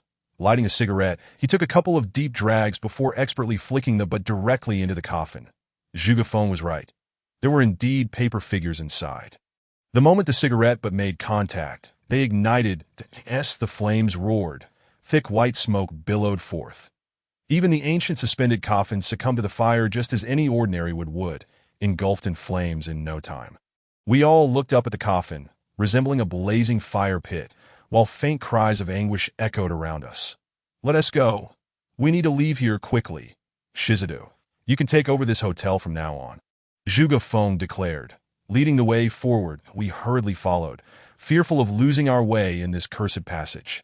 However, just as we reached the midway point, a thunderous sound reverberated through the AI. Our IT resembled a heavy object crashing to the ground, echoing ominously in the empty tunnel. What was that noise? Did the coffin collapse? Upon hearing this, Shizada was the first to ask, but a glance exchanged between Jin Bao and me revealed our shared confusion. Zhuge Feng furrowed his brow, his expression suddenly shifting to one of urgency. This is bad. That sound came from the entrance. We need to hurry. With Zhuge Feng's words, we could no longer remain idle and sprinted towards the entrance. My mind racing with the thought that perhaps Li Xiang had sealed us inside after fleeing. The more I considered it, the more convinced I became, and my pace quickened. Yet, even with my mind prepared, when we reached the entrance and beheld the barricaded wall, it still sent a shiver down my spine. Damn it, Shizada cursed angrily, kicking the wall in frustration. His force was so great that he winced in pain and squatted to sulk in a corner. I paid him no mind, shining my flashlight on the door to examine it, feeling a growing sense of despair.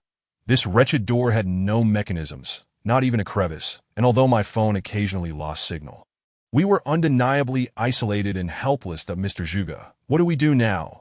If we're trapped in here, we'll starve to death eventually. Upon mentioning starvation, Jin Bao also grew anxious, scanning the surroundings for something to break down the door. In contrast, Zhuge Feng remained remarkably calm, gesturing towards the ground beside me. Kid, just lie down and sleep. That if someone pushes you in your dreams, don't be afraid. Just state our location, and we'll be saved. I was taken aback, instinctively wanted to question Zhuge Feng's sanity, but seeing his serious demeanor, I held my tongue. Since Zhuge Feng had said so, it must mean he understood the nature of my dream from the previous night. When I had been so rudely awakened, fine. There was no other viable option. I would sleep. I followed Zhuge Feng's advice, lying down despite the hard ground beneath me. However, after a night of turmoil and chasing after that scoundrel Li Xiang, weariness washed over me like a tidal wave. Even a resilient body cannot withstand such strain, especially not mine as an ordinary person. Thus, the moment I lay down, within mere minutes, I slipped into unconsciousness, deep in slumber. And just as I was sleeping soundly, I felt a sudden jolt as if someone had shoved me forcefully. That I opened my eyes, not in haste to speak, but rather taking a moment to survey my surroundings. To my surprise, I found that Zhuge Feng and his two companions had vanished without a trace. Indeed, it seemed I had not yet awoken. I was still ensnared in a dream. After confirming it was not Zhuge Feng and the others who had jolted me awake, I disregarded everything else and called out our location. The moment I finished my shout, I was abruptly shoved once more, startling me awake from my slumber. Regaining my composure, I glanced around and noticed Zhuge Feng, Lionhead, and Jin Bao, all gazing at me with curiosity, seemingly awaiting my report. That it's done, Mr. Zhuge, that it truly happened. Someone in my dream pushed me, and after I called out our location, I suddenly awoke. That IT should work now. Upon hearing my words, Zhuge Feng nodded, then sat down cross-legged on the ground, calmly reciting incantations. With Zhuge Feng maintaining his composure, we too felt at ease, settling down to converse amongst ourselves. Suddenly, a thought struck me, and I leaned closer to Zhuge Feng, whispering, "Mr. Zhuge, there are two things I cannot fathom. Why did Li Xing flee like he had seen a ghost upon hearing the rooster crow this morning? And earlier, you suggested we set him on fire. What use is that against a living person?" Zhuge Feng narrowed his eyes, casting a knowing glance toward the door before replying, "Li Xing is half human, half paper figure. This is undoubtedly a continuation of the paper figure's method of prolonging life. This fellow has 1 foot already in the grave." What? At Zhuge Feng's explanation, I was momentarily taken aback. But soon the reasoning became clear. As a being that is part human and part ghost, it was only natural for him to be frightened by the crowing of a rooster. The sound is known to deter malevolent spirits. Even though Li Xing possesses human form, he would still harbor fear of the rooster's call. That I asked for the suggestion of fire. Given that half of him is a paper figure, encountering an open flame could very well cost him his life. Yet, I pondered why Li Xing shared such a close relationship with Zhuge Mu. Just as I was about to inquire further, the large door in front of us suddenly creaked open. Light streamed in. And through this illumination, I finally discerned the figure who had opened the door. To my astonishment, it was the elderly scavenger I had encountered in the abandoned building. How could she possibly be here? Could she have been the one to push me from my dream?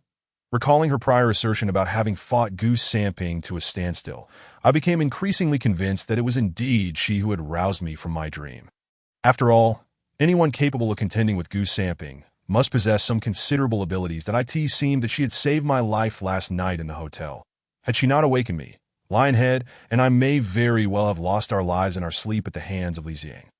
After all, when Lionhead and I attempted to escape last night, we had opened the door directly into Li Xing's sinister visage. The thought sent a chill down my spine. Li Xing's appearance outside our door was surely no coincidence. He had undoubtedly been intent on claiming both our lives. Are you all planning to stay inside? Hurry up and come out. Zhuge Feng, why are you staring at me? Can you see something remarkable? Seeing that none of us had moved, the elderly lady spoke rather bluntly. Particularly, her latter remark directed at Zhuge Feng left us three utterly astonished. The tone felt rather ambiguous, and I instinctively glanced back at Zhuge Feng, only to be taken aback by a hint of shyness on his otherwise impassive face. "You old hag, how can you still behave this way? You're almost in the coffin. Can't you show me a bit of tenderness?" Shrew Harpy, what is happening? Zhuge Feng had actually uttered such words. Was he being playful? Lionhead, Jean Bao, and I exchanged incredulous glances. Just then, the old lady reached out and pinched Zhuge Feng's ear. "You dead man. How dare you speak to me like that? If you had any sense of romance, would we have come to this point? Women are fierce because men are inept. Do you still dare to call me a harpy?" "What? This point. What point?" The scene before us, resembling a fierce woman chastising a useless husband, left us three utterly dumbfounded. Who exactly was this elderly lady who had saved us twice? As we marveled at the unfolding drama, Zhuge Feng finally took notice of our stares. Perhaps feeling embarrassed by the situation, he abruptly swatted away the old lady's hand and exclaimed in anger, "Huang Yin, enough already. We are divorced. You have no say over me." Chapter 43. The same person what? Divorced? Upon hearing Zhuge Feng's words, the three of us exchanged incredulous glances. Who would have thought that this elderly lady, capable of traversing other people's dreams, was actually Zhuge Feng's ex-wife? Hearing Zhuge Feng's words, Huang Yan's expression remained unchanged. Instead, she stepped forward and seized Zhuge Feng's ear once more. "We are not divorced. I am a widow. You, a dead man, should be resting in the ground, not roaming about." Zhuge Feng's face flushed, and he looked ready to explode, and I quickly intervened. Hey, what are you two doing? Why are you arguing upon meeting?" Calm down, to my astonishment. They both turned to me in unison, declaring, "Who said we are a couple?" After saying this, they exchanged a surprised glance, followed by a simultaneous disdainful huff, turning away to ignore each other. Seeing this increasingly awkward situation, I decided to address Huang Yin first. Approaching her with a smile, "Thank you, old lady. If it weren't for your help last night, Lionhead and I might not have seen the light of day today." "You know I saved you. Just last night, weren't you upset that I interrupted your sweet dreams, telling me to scram? I really shouldn't have awakened you." I should have let Li Zhang take you as a sacrifice for the coffin. Before I could respond, Zhuge Feng yanked me over, glaring at me ominously. You little rascal. I've saved you so many times, yet I've never seen you show gratitude if it weren't for me on the last 7th day. You'd be 6 feet under by now. Oh, Mr. Zhuge, are you jealous? I'll treat you to a meal later, and we can have a drink. Will that suffice as thanks? Upon hearing my words, Huang Yin interjected. What a thankless wretch. Lin Desui, you invite him to dinner for saving you. Yet I saved you, and you barely offer a simple thank you. No, both of you. I'll treat you to dinner together. How about that? Let's go out, and I'll treat you both. I won't dine with him. Upon hearing my suggestion to treat them both, Zhuge Feng and Huang Yin echoed the same sentiment in unison. Faced with their irreconcilable standoff, I was at a loss for words and turned to Jin Bao and Lionhead for help. Yet, I found Jin Bao blissfully absorbed in the dramatic scene before us, while Lionhead, sensing my discomfort, promptly spoke up to diffuse the tension. Gentlemen, let's not argue. We have yet to locate the main figure, Gu Samping. Quite right. I was genuinely impressed by Lionhead's quick thinking. Redirecting the conversation to this pressing issue was indeed a clever tactic that I had thought that mentioning Gu Samping would put an end to the bickering between Zhuge Feng and Huang Yin. However, as soon as Gu Samping's name was mentioned, Huang Yin became incensed once more, pointing an accusatory finger at Zhuge Feng. Look at your esteemed junior brother, the paper figure's grievance, under the martial saint's tutelage. Truly a generation of heroes has emerged, to master such malevolent arts so deftly. What a disgrace to your lineage. Ha, junior brother. At her words, I found myself once again in a state of bewilderment. Gu Samping was actually Zhuge Feng's junior brother. Not only was I confused, but Zhuge Feng himself appeared equally perplexed, failing to grasp the meaning behind Huang Yan's words. Humph, Zhuge Feng, Gu Samping is your esteemed junior brother. Zhuge Mu. So it was. Realizing the implications of Huang Yan's words, I hastily produced the photograph I had been holding and presented it to Zhuge Feng, that I had been pondering the connection between Zhuge Mu and Li Zhang. And now it was clear, Zhuge Mu was indeed Gu Samping, and they were brothers by the same mother. What do you mean by seems like? They are biological brothers, but let's not delve into that. It is all a matter of misfortune, that if you ask an elder in the village, they will enlighten you. After Huang Yin finished speaking, she turned her gaze away from Zhuge Feng, instead fixing her smile upon me. Having saved your lives twice, now that Gu Samping's malevolent arts have been thwarted, I no longer need to remain in the abandoned building that I as an elderly lady. I am all alone. How do you intend to accommodate me? Upon hearing these words, before I could utter a sound, Lionhead stepped forward and addressed the elderly lady, saying, Rest assured, madam, now that Li Zhang has fled, I shall take charge of this hotel. You may work for me, and I will ensure your salary is duly paid, along with provisions for food and accommodation. What do you say? The elderly lady glanced at Lionhead, a smile gracing her face as she nodded in agreement.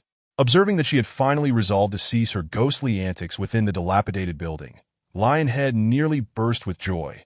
The wise elderly lady, fully aware of Lionhead's intentions, chose to ignore him and instead spoke to me, saying, Young man, on the 7th day of the lunar month, with that old scoundrel Zhuge Feng overseeing you, you are assured of safety that on the next 7th day. Come to find me, and I shall assist you in dealing with matters. I initially thought this couple was still at odds, and was about to decline her offer when Zhuge Feng unexpectedly concurred on my behalf. Noticing my confusion, Zhuge Feng quietly explained that on the next 7th day, he wanted the elderly lady to manage my affairs while he dealt decisively with the troubles posed by Zhuge Mu and Li Zhang. At last, the couple ceased their quarrel, and as we exited the hotel, Lionhead gestured grandly, eager to lead us to his parents' home. Aside from dining and drinking, there was another matter at hand, to inquire about Guan Sanping's past. Previously, we had hesitated to consult our fellow villagers, fearing that Guan Sanping, also known as Zhuge Mu, might retaliate against us immediately after our inquiries. However, with the paper man's curse broken, his attempts to harm others covertly would be far more challenging. After Lionhead arranged for his subordinates to take over the hotel, he drove us straight home. It is worth noting that Lionhead's parents were exceptionally hospitable upon seeing their son return with friends. They promptly made preparations for us. Zhuge Feng and Huang Yin were of similar age to Lionhead's parents, And when people of that generation gathered, it resembled a gathering of youthful spirits. They quickly engaged in conversation, and it appeared they planned to enjoy a few rounds of mahjong after dinner. Understanding the urgency of the situation, Lionhead seized the opportunity during our drinking session to inquire about Guan Samping. His father, having consumed a few drinks and feeling relaxed being questioned by his own son, openly recounted the events of yesteryear. As it turned out, a widow had once arrived in the village, accompanied by her two sons.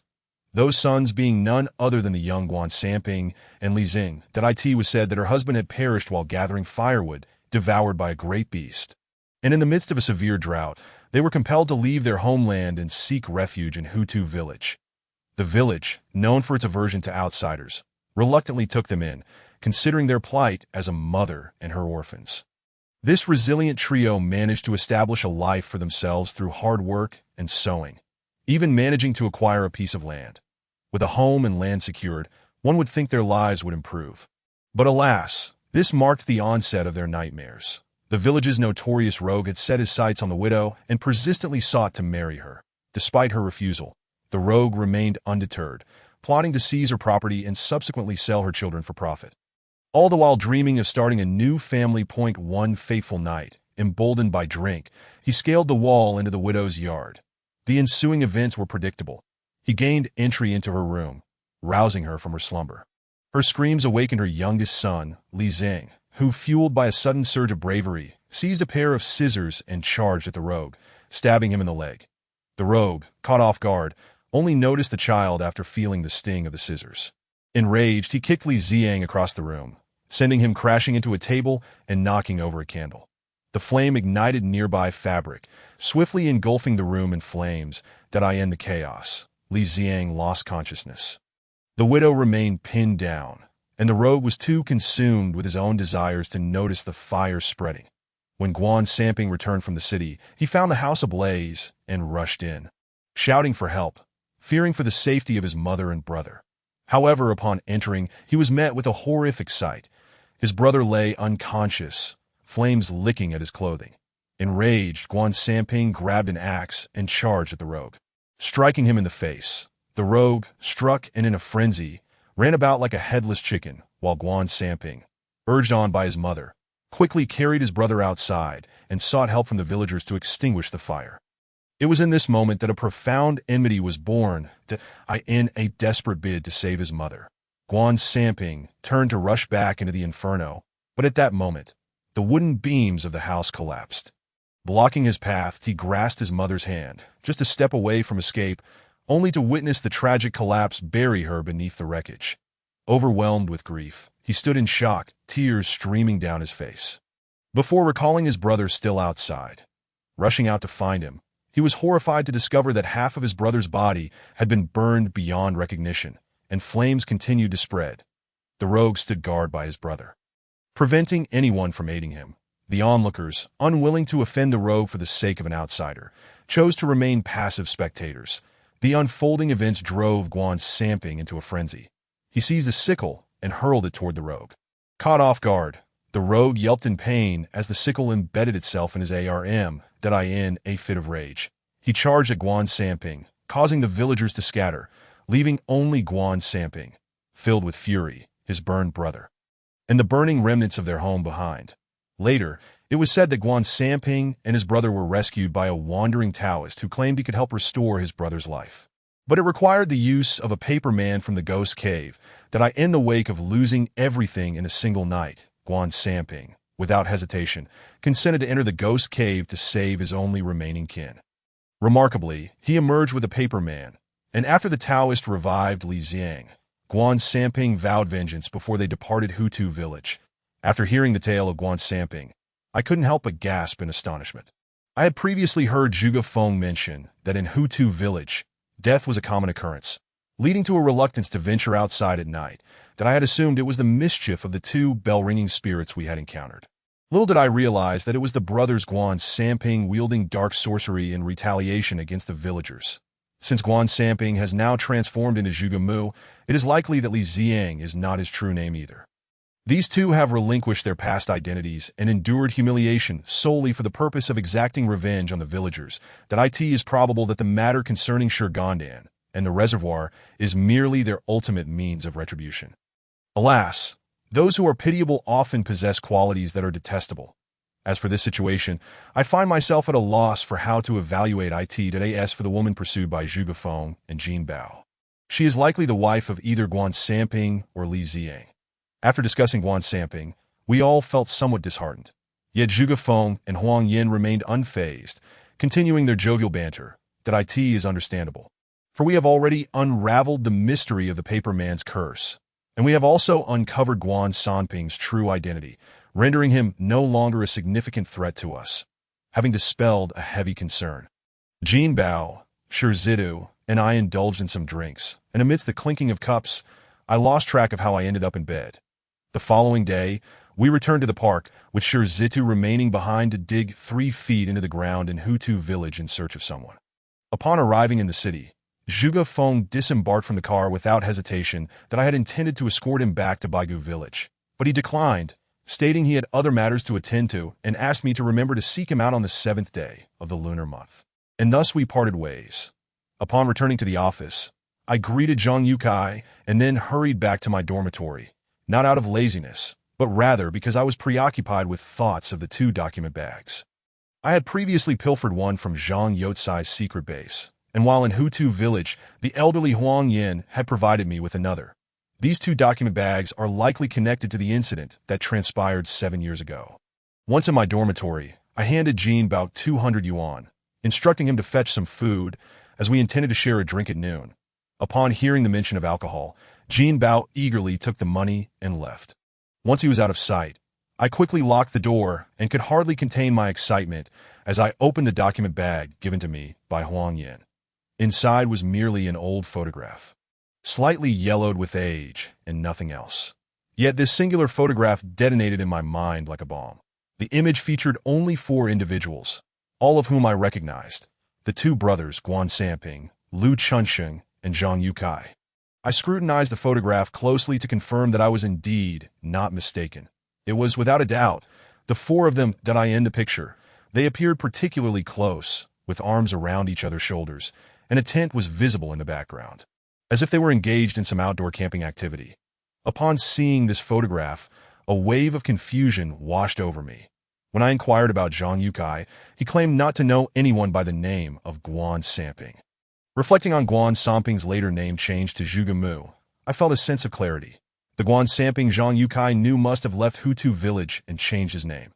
However, given their evident camaraderie, why would Guan Samping send Shirgandan to Zhang Yukai? Furthermore, the paper man's curse did not appear to be a mere jest. Guan Samping truly harbored intentions of eliminating Zhang Yukai. What animosity lies between these 2? Why was Zhang Yukai so certain in declaring that Lu Chunsheng was dead? Furrowing my brow, I realized that this photograph alone could not unravel the mystery. But if I were to confront Zhang Yukai, would this cunning old man reveal anything to me? Burdened with these uncertainties, I reached beneath the bed and retrieved the document bag I had stolen from Zhang Yukai. I extracted its contents. 3 files lay before me, all pertaining to death. The first file belonged to Lu Chunsheng, detailing his age, name, time of death, and other particulars. The second file was that of another acquaintance, Qin Xiua, formatted in the same manner, with her time of death coinciding precisely with that of Lu Chunsheng. Both perished on the 7th day of the 7th lunar month 7 years ago. These 2 deceased individuals had been present before me, so encountering their death files did not incite panic. What truly instilled fear was the 3rd file. The name inscribed upon it was Qin Baixue, who had only been 15 years old at the time of her death. This woman, too, perished in that inferno 7 years prior. Qin Xiua had told me that they both escaped the flames. Could it all have been a fabrication? Had they both actually succumbed to that fire? No. Although Qin Baixue was enigmatic, it was illogical for her to meet me in broad daylight. Could the dead truly venture out in the light of day? Yet, if Qin Baixue had not died, what then of this document? Was it a forgery? Countless speculations surged through my mind, leaving me utterly bewildered and devoid of clarity. After much contemplation, I resolved to trace the matter back to its origins. Since there were death documents, they must have been established post-autopsy, that if I could locate the individual responsible for the autopsies 7 years ago, I would uncover the truth behind these death files. Carefully concealing the 2 document bags, I turned over and lay in bed, awaiting Jean Bao's return. Although everything remained shrouded in mystery, at least I had clarified the situation surrounding Guan Samping. Not only had I unraveled the paperman's curse, but I had also discerned the connections between Lu Chunsheng, Zhang Yukai, and the Guan Samping brothers that by the 7th day of this month. Zhuge Feng already possessed a method for resolution. Overall, I was drawing closer to the truth. Once I uncovered the reality, I should be able to escape this damned cycle that has plagued me for 7 years. Just as this thought crossed my mind, a knock echoed from outside the door. Recognizing the sound, I knew it was Jean Bao returning, that I hurriedly opened the door, only to find not just Jean Bao, but also Zhang Yukai standing there. What brought him here? I was taken aback, wondering if he had come to retrieve the document bags from me. Observing my momentary daze, Zhang Yukai called my name and then, with a sly smile, remarked, "Well, it seems you are now cooking for yourself. In this place, your life appears most comfortable." Without hesitation, Zhang Yukai stepped inside, seemingly intending to join us for a drink. Then my instincts told me that this old rascal was undoubtedly concerned about my recent trip to Hutu village, wanting to ascertain the situation after nearly ruining his reputation with the Guan Samping affair. Perhaps his arrival was fortuitous. Today, I would take advantage of our drinking session to subtly probe his insights. "Hey, old Zhang, if you wish to revel, you ought to seek me out. While I cannot arrange grand gatherings, a small drink is certainly within my capabilities." That as I spoke, I ushered Jean Bao and Zhang Yukai to sit together, eagerly pouring Zhang Yukai a drink and initiating our festivities. After a few rounds, my overly enthusiastic demeanor must have raised Zhang Yotsai's suspicions, as he squinted at me and inquired, "Deshui, what's up with you today? You seem rather cheerful. Are you getting married?" Upon hearing Zhang Yotsai's words, I nearly spat out my drink, hastily feigning surprise as I explained, "Mary, no way, old Zhang. The matter of Guan Samping has been resolved, and I have finally managed to preserve my life, which is why I am in high spirits. That by the way, old Zhang, I finally discovered who Guan Samping is. What a coincidence. He is actually Zhuge Mu, the very person I mistakenly sought out when looking for Zhuge Feng." Chapter 45. The 6th of the lunar month. After uttering this revelation, I cast a glance at Zhang Yukai to gauge his reaction. Yet this old fox merely arched an eyebrow, donning a puzzled expression as he muttered to himself, "Zhuge Mu? I do not recognize this person. Why has he come to my attention? What a masterful act." I internally chided him while maintaining a neutral facade, yet I was now convinced that Zhang Yukai had deceived me. When Shi Gandan committed murder, his expression was one of genuine confusion upon hearing the name Guan Samping, indicating that he truly had no knowledge of it. However, when I mentioned Zhuge Mu, his expression faltered, if only for a fleeting moment, but I managed to catch it. This cunning old fox, after indulging in some drinks, had finally revealed a crack in his facade. Particularly when I observed the glimmer of curiosity in Zhang Yotsai's eyes, I became increasingly certain that he recognized Zhuge Mu and was quite invested in his whereabouts. Since this old rascal was unwilling to divulge the truth, it was clear that something was amiss. Therefore, I decided to employ a strategy of feigned disinterest, redirecting the conversation to other topics. Engrossed in lively chatter with Jean Bao, Zhang Yukai found it difficult to interject. Finally, seizing the opportunity when I raised my cup, he quickly asked, "Hey, Deshui, how did your trip to Hutu village go? What about Zhuge Mu? Did you manage to deal with him?" The old fox is bitten. Where would I deal with him? He fled faster than a rabbit, leaving behind threats that he would seek out those who wronged him one by one, declaring that they would all meet their demise. As soon as my words left my lips, I noticed the cup in Zhang Yotsai's hand tremble slightly, nearly spilling its contents. That he hastily downed the remainder of his drink, claiming he had pressing matters to attend to, and departed without a backward glance.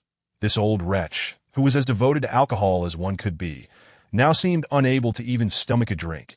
Surely something significant was afoot, that if I could decipher the connection between Zhang Yukai, Lu Chunsheng, and Guan Samping, perhaps I could unearth some clues regarding the fire from 7 years ago. Since that evening of drinking, I had not laid eyes on Zhang Yukai for several days. When I inquired with my colleagues, they informed me that he had been summoned by higher-ups and had entrusted me with full responsibility for the haunted house project, even leaving a letter behind. The letter contained nothing but instructions concerning the haunted house and mentioned he would return in a few days, advising me to tread carefully around the 6th and 7th day of the lunar calendar. During Zhang Yotsai's absence, I led a rather carefree existence, occasionally attending meetings, dining with Tang Lin, and enjoying drinks with Shizutu and Jinbao, letting the days drift by. In the interim, I also ventured to Zhang Yotsai's secret base, hoping to locate those document bags, but he had long since relocated them after being robbed once. After several days of indulgent laziness, I finally noticed, while glancing at the calendar, that today was, astonishingly, the 6th day of the lunar month. How swiftly time had passed! Tomorrow marked the day I was to seek out Zhuge Feng. This old man was elusive, and since our last encounter in Hudua village, I had not seen him again. I had sent Shizutu to search for him once, only to discover that neither he nor Guan Samping was at home. Time had swiftly slipped by to the 6th day, and my lethargic demeanor snapped into alertness. The previous 6th day had brought me face to face with uncanny occurrences while on duty, so this time I resolutely refused to go. Jinbao, thinking I was being lazy, scolded me, remarking that I was so idle I was practically inviting trouble. Before taking my place, with Jinbao gone, I felt increasingly uneasy about remaining in the dormitory alone, so I ventured outside, got into my car, and headed to find Shizutu. It was certainly better to have company than to be alone. Shizutu was berating his underlings when he spotted me, his expression shifting from one of frustration to delight. Brother, you have arrived. This is splendid. Come, accompany me on an outing. Before I could grasp the situation, Shizutu whisked me back into the vehicle, and I found myself seated in the passenger seat, bewildered. Wait, Shizutu, where are we going? Can't your underlings accompany us? Forget that. None of them are worth a dime. Come on. Heading to the provincial hospital point. One of my older brothers is gravely ill, and I need you to come with me to pay him a visit. Tio, the hospital? I frowned, thinking to myself that he was just intent on dragging me into a late-night ordeal. Nevertheless, I stepped on the gas, and we sped toward the provincial hospital. Upon arriving at the hospital's entrance, Shizutu insisted that I act as his chauffeur, claiming it would demonstrate to others that even he had a driver now. Brother, I implore you, please be modest in your portrayal. I'll treat you to a month's worth of meals when we return. I shot him a disdainful glance, yet acquiesced to his absurd request. Once I agreed, Shizutu promptly adjusted his demeanor, adopting a woeful expression as we entered the hospital room. Brother, are you all right? What on earth led you to be hospitalized so suddenly? I initially believed I could maintain my composure. But upon witnessing the room filled with imposing men adorned with tattoos and Shizutu's lamentable acting, I swiftly opted to exit, after crouching outside the hospital for a few moments to smoke. Shizutu emerged, brimming with energy. Brother, why did you leave? What kind of driver abandons their boss? Have you completed your performance? Your acting skills are utterly lacking. It was far too exaggerated for my taste, I remarked, puffing out smoke rings that I had expected him to retaliate immediately, but instead he stroked his chin, pondering for a moment before asking me, Hey brother, was my acting truly that poor? If so, I must return to perform again. Wait, can you really redo this? I was about to stop him when Shizutu suddenly exclaimed, glancing toward the hospital entrance. Following his gaze, I curiously looked over and spotted a curvaceous woman hurrying toward another section of the hospital. What is this girl doing?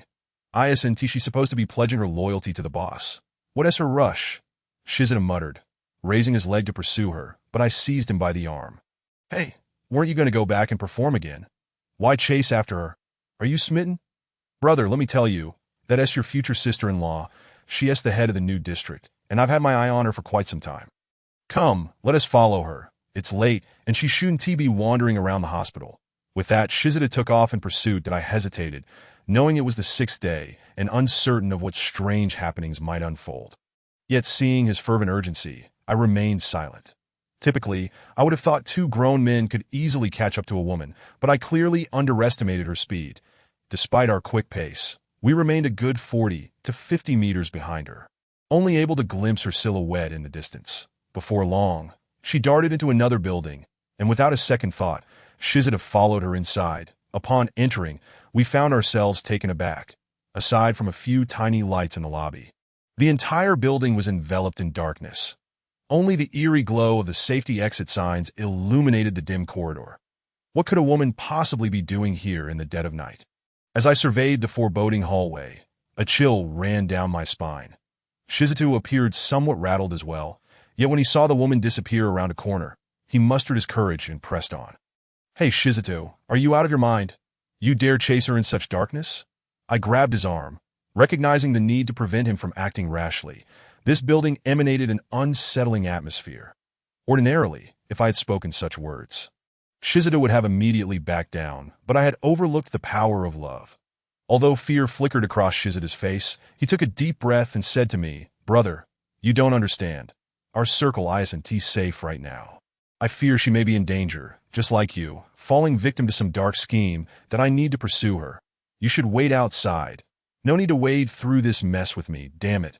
I cursed, hastily following after Shizuto, knowing full well he was one of the few brothers I had who would stand by me through thick and thin. Without my presence, he might scare himself into oblivion. After sprinting for a few paces, I caught up to Shizuto, and together we navigated the dim corridor, finally spotting the woman coming to a halt. Just as I was about to breathe a sigh of relief, the elevator doors opened before her, and without a glance back, she stepped inside. Seeing that the elevator was descending rather than ascending only heightened Shizuto's anxiety. He pressed the button frantically until he finally summoned the elevator back up. Stepping inside, he accurately pressed the button for the third sublevel, questioning me as he did so. "Brother, what could she possibly want in the underground parking lot at this hour?" Chapter 46. Level -3. As soon as Shizuto uttered those words, my legs quivered in fear, and I glanced apprehensively at the sublevel indicator before whispering, "Shizuto, I believe the parking lot is actually on level -1. I assented. Upon hearing my words, Shizuto fell silent, his expression mirroring my own growing dread. Just as we were about to voice our concerns, the elevator doors suddenly swung open that I glanced at the display. Level -3. Had we truly arrived? Why had the elevator descended so quickly? Staring into the pitch-black corridor beyond the doors, a wave of trepidation washed over me. What if we encountered something malevolent while wandering aimlessly in the hospital at this hour? I opened my mouth to urge Shizuto to leave immediately, but he forestalled me. "Brother, the paper doll curse has been broken. We haven't offended any malevolent beings, so let us not frighten ourselves unnecessarily that we're in a hospital. What is there to fear?" I never anticipated that Lionhead would appear more composed than I was at this moment.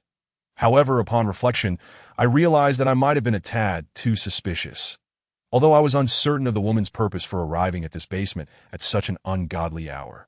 It was, after all, a hospital and not my life-threatening haunted house. Even if today were the 6th day of the lunar month, surely it wouldn't have any bearing on such a distant place. Would it? Rather than fretting over our predicament, it would be more prudent to concern ourselves with Jean Bao's situation. Taking a deep breath to steady my emotions, I resolutely followed Lionhead out of the elevator. I truly refuse to believe that the most terrifying location within this hospital could merely be the morgue. Was it possible for the dead to rise and happen to cross my path? Moreover, this place might not even be what we assumed it to be. Following closely behind Lionhead, I activated the flashlight on my phone, and we began to cautiously navigate forward. However, after a short while, I suddenly spotted some writing on the wall, and my footsteps involuntarily halted. "Bro, hurry up and move." "What are you doing?" Lionhead urged, seemingly oblivious to my sudden pause, preoccupied with thoughts of that woman. And he continued to urge me forward without a hint of fear that I, in response to Lionhead's insistence, I not only refrained from advancing, but actually took a few steps back, my voice trembling with terror as I exclaimed, "Brother, we have indeed stumbled into the morgue." I shone my flashlight on the adjacent writing. It was an A4 sheet printed with the stark words "morgue," accompanied by an arrow pointing in one direction. Upon seeing this, Lionhead finally lost his composure, trembling as he leaned closer to me, asking, "Hey brother, what do you think your sister-in-law is doing in the morgue at this hour?" "How should I know?" "Lionhead, if you're concerned, why not just call her?" Lionhead shook his phone, revealing there was no signal, and with a glum expression, he looked at me and then shook his head, seeing Lionhead finally display some fear. I seized his arm and prepared to dash back to the elevator. I was genuinely afraid that if this guy went back upstairs, he would insist on investigating, and I would have nowhere to cry. Lionhead, dragged along by me, offered no resistance. He was evidently terrified, for wandering into a morgue at midnight was not something an ordinary person would dare to do. Even a living person like Huang Yin could frighten him to faint, let alone this place filled with the deceased that I hastened with Lionhead. eager to escape this haunted location, but after running a couple of laps without locating the elevator, I found myself gasping for breath. The corridor remained shrouded in darkness, illuminated only by a ghastly green light that sent chills down my spine. Lionhead was genuinely frightened now, clutching my sleeve tightly, his voice trembling as he questioned. "Brother, what is happening? We haven't encountered any traps today. Could it be that we've stumbled upon a ghost wall?" Furrowing my brow, I chose not to answer his question, yet I couldn't help but feel uneasy. Previously, at the hotel in Hota Village, we had fallen victim to that intoxicating incense, which had led to a similar disorienting experience. However, this time, we had not encountered any unexpected events, let alone fallen into a trap. Yet, how could the elevator we had just descended and disappear without a trace? Lionhead and I, both defiant, turned around once more, only to find ourselves still devoid of the elevator, facing a labyrinth of nearly identical corridors. Fear enveloped us, and I could feel Lionhead trembling beside me. Fear is contagious, so I quickly offered words of reassurance to Lionhead, hoping to calm both him and myself. "Stay calm, Lionhead. We must have merely lost our way, that if we take our time and observe closely, we will surely find it." Upon hearing my words, Lionhead nodded, and we resumed our movement. However, this time, we proceeded with extreme caution. Initially, we managed to maintain our composure, scanning our surroundings with our eyes, but soon Lionhead resorted to physically feeling the walls, watching him as he seemed intent on prying off a piece of wall tile. We ultimately lost all patience, transitioning from a slow walk to a frantic run, kicking and punching the walls to vent our frustrations. After a brief sprint, we both found ourselves panting heavily. The sheer terror had drained our energy far too quickly. "No more running. I refuse to run any longer," I declared, plopping down on the ground, gasping for breath and beginning to feel despondent. Just when we decided to surrender and wait for tomorrow, Lionhead suddenly pointed to our side. "Brother, look, there's a door. Damn it, which fool closed the elevator door?" With that, we bolted toward the door like it was a lifeline. However, upon entering, we were met not with the elevator we had anticipated, but rather an unsettling chill enveloped us. Having already broken into a cold sweat, I couldn't help but shiver at the sudden wave of cold air. Standing beside me, Lionhead was trembling uncontrollably. "Lionhead, are you cold? Why are you shaking so violently?" As soon as I posed the question, Lionhead grabbed me, his voice nearly breaking as he exclaimed, Oh my God, we are in the morgue." I quickly raised my phone to inspect the area, and upon seeing it, I barely managed to suppress the urge to collapse onto the floor. Lionhead was indeed correct. This dreadful place was unmistakably the morgue, each drawer resembling a chilling cabinet filled with corpses. This was quite the predicament. Venturing into the morgue on the 6th night of the lunar month was tantamount to courting death in our frantic search for the elevator.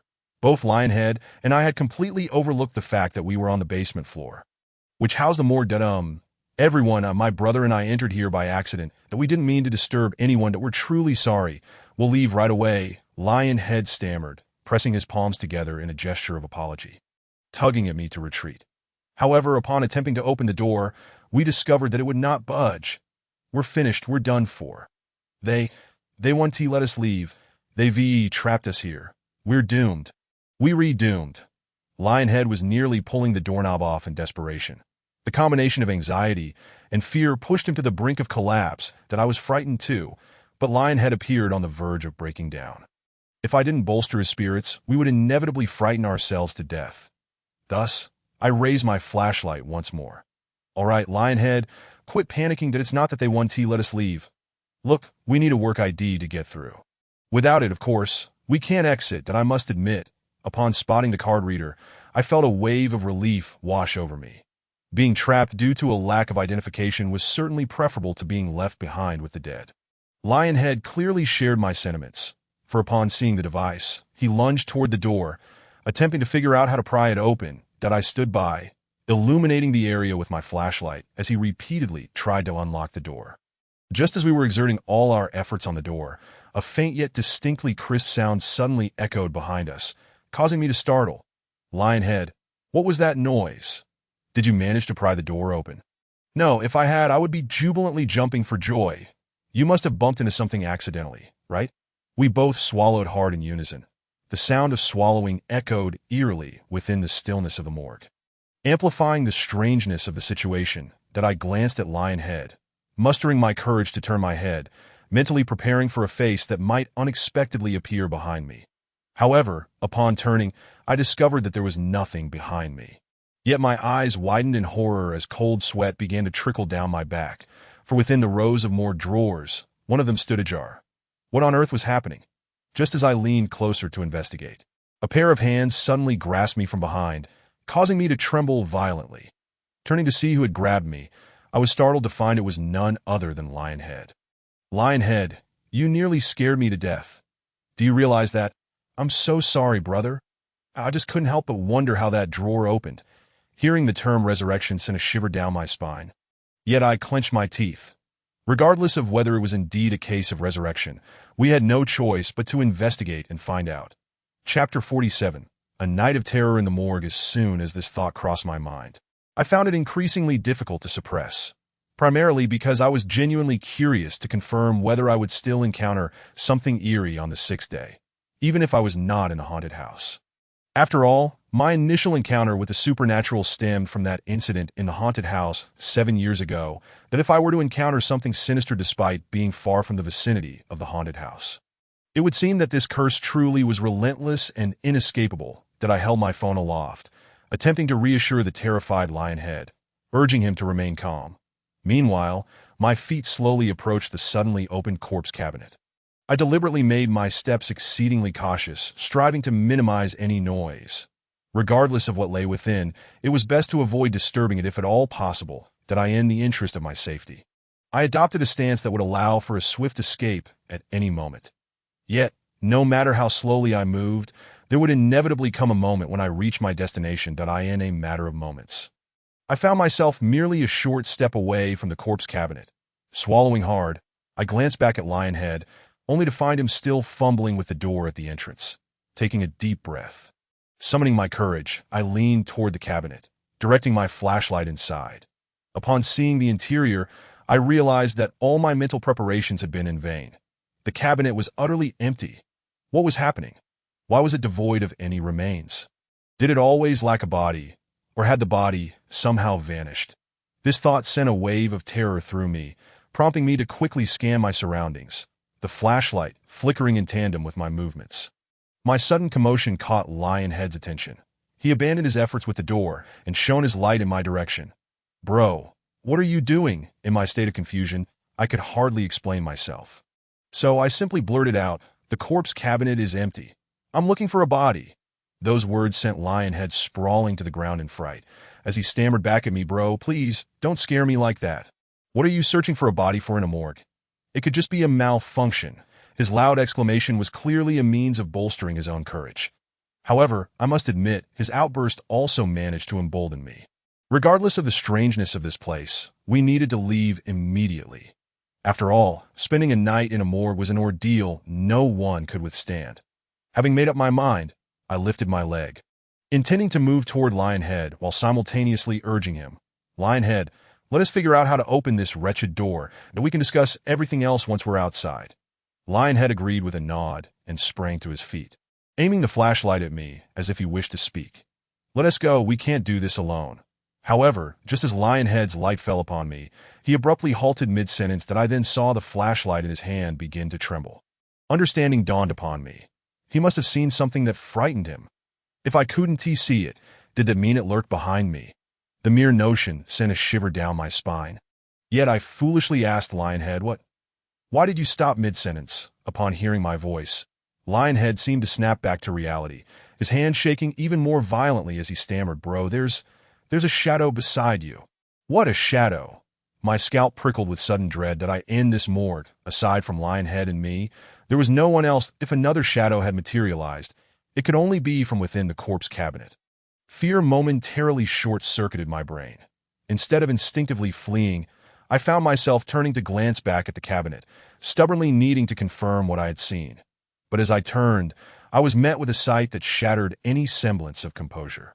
The once empty cabinet now harbored a figure, and it was none other than Lu Rui, the intermediary between me and Tang Lin. What was going on? Why was Lu Rui suddenly inside the corpse cabinet? Shouldn't she be working the night shift alongside Jin Bao? Wait, Night shift. A month ago, during my very first night shift, Zhang Yukai had assigned both Lu Rui and me to the night duty. However, after experiencing a night filled with bizarre incidents, the following day, Lu Rui had informed me that she hadn't come in for her shift. This perplexing matter had puzzled me for quite some time. Yet I had become so entangled with various issues that I had completely forgotten about it. Now, seeing Lu Rui emerge from the cabinet, I was reminded of that incident. Could it be that Lu Rui had actually died? Then who could the Lu Rui working with us possibly be? As this question raced through my mind, I became utterly disoriented, forgetting even to flee. In fact, a more insane thought took hold of me, to reach out and touch Lu Rui, to ascertain if she was truly real. Perhaps I had genuinely lost my mind. My brain had ceased to function as I extended my hand toward the coffin.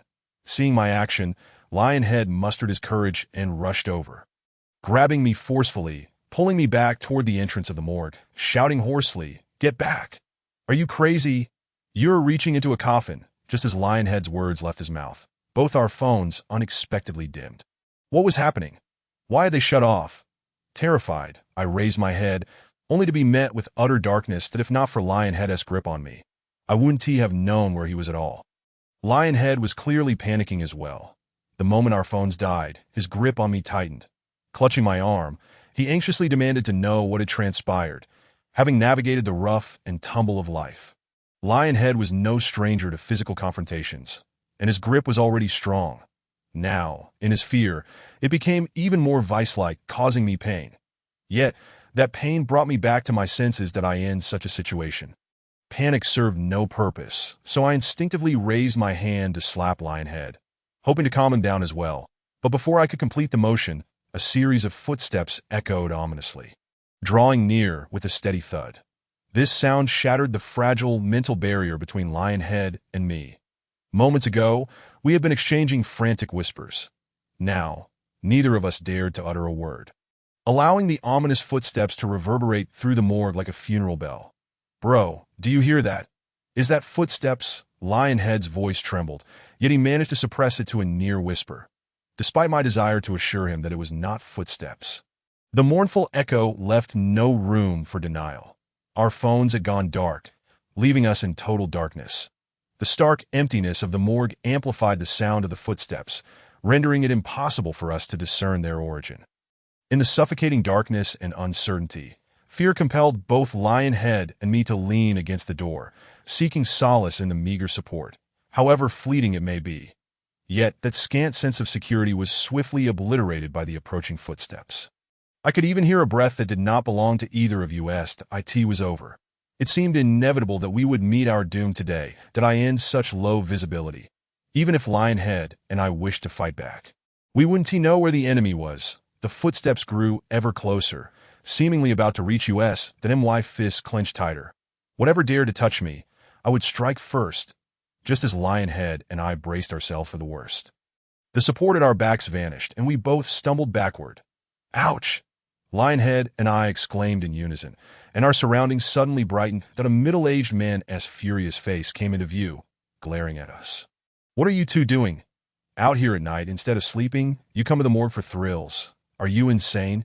If you want to toughen up, go sleep in a graveyard. This place isn't somewhere you can just wander about." "Damn it, I'm over 50, and I nearly collapsed chasing after you two."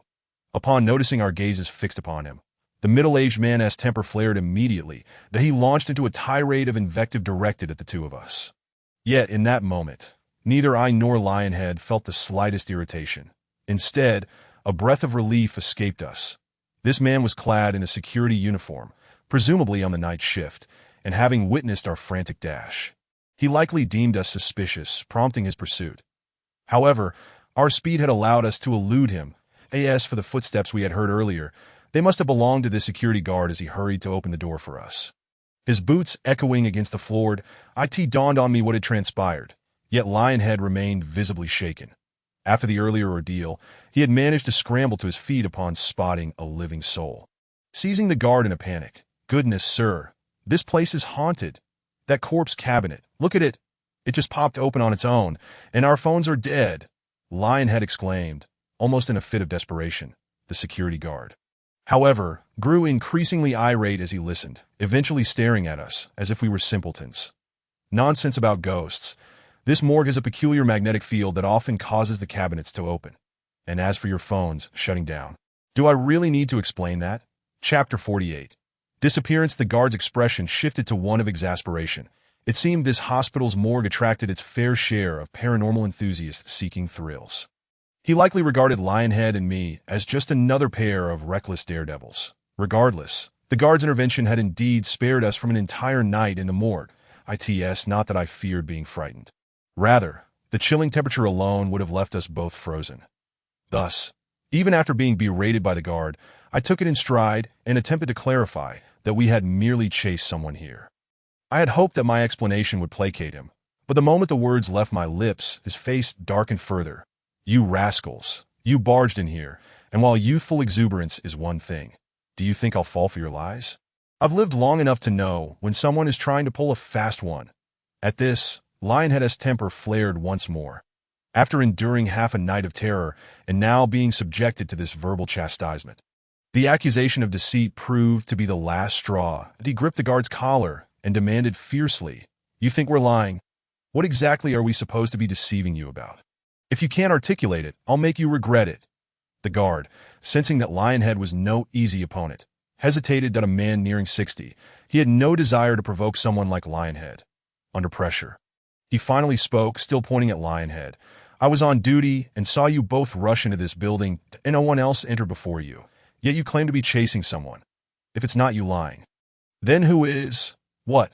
The realization struck Lionhead as he loosened his grip on the guard. Staring incredulously at me, the MY expression mirrored his confusion that we had indeed pursued Lionhead's dream girl, yet this man insisted that no one else had come in before us. As Lionhead looked at me, equally bewildered, he pulled out his phone to call his elusive love interest. Upon connecting, before the other party could utter a word, Lionhead blurted, "Did you visit the morgue tonight?" His question was met with a barrage of curses. "Lionhead, is this some sort of joke? Why would you be at the morgue in the middle of the night?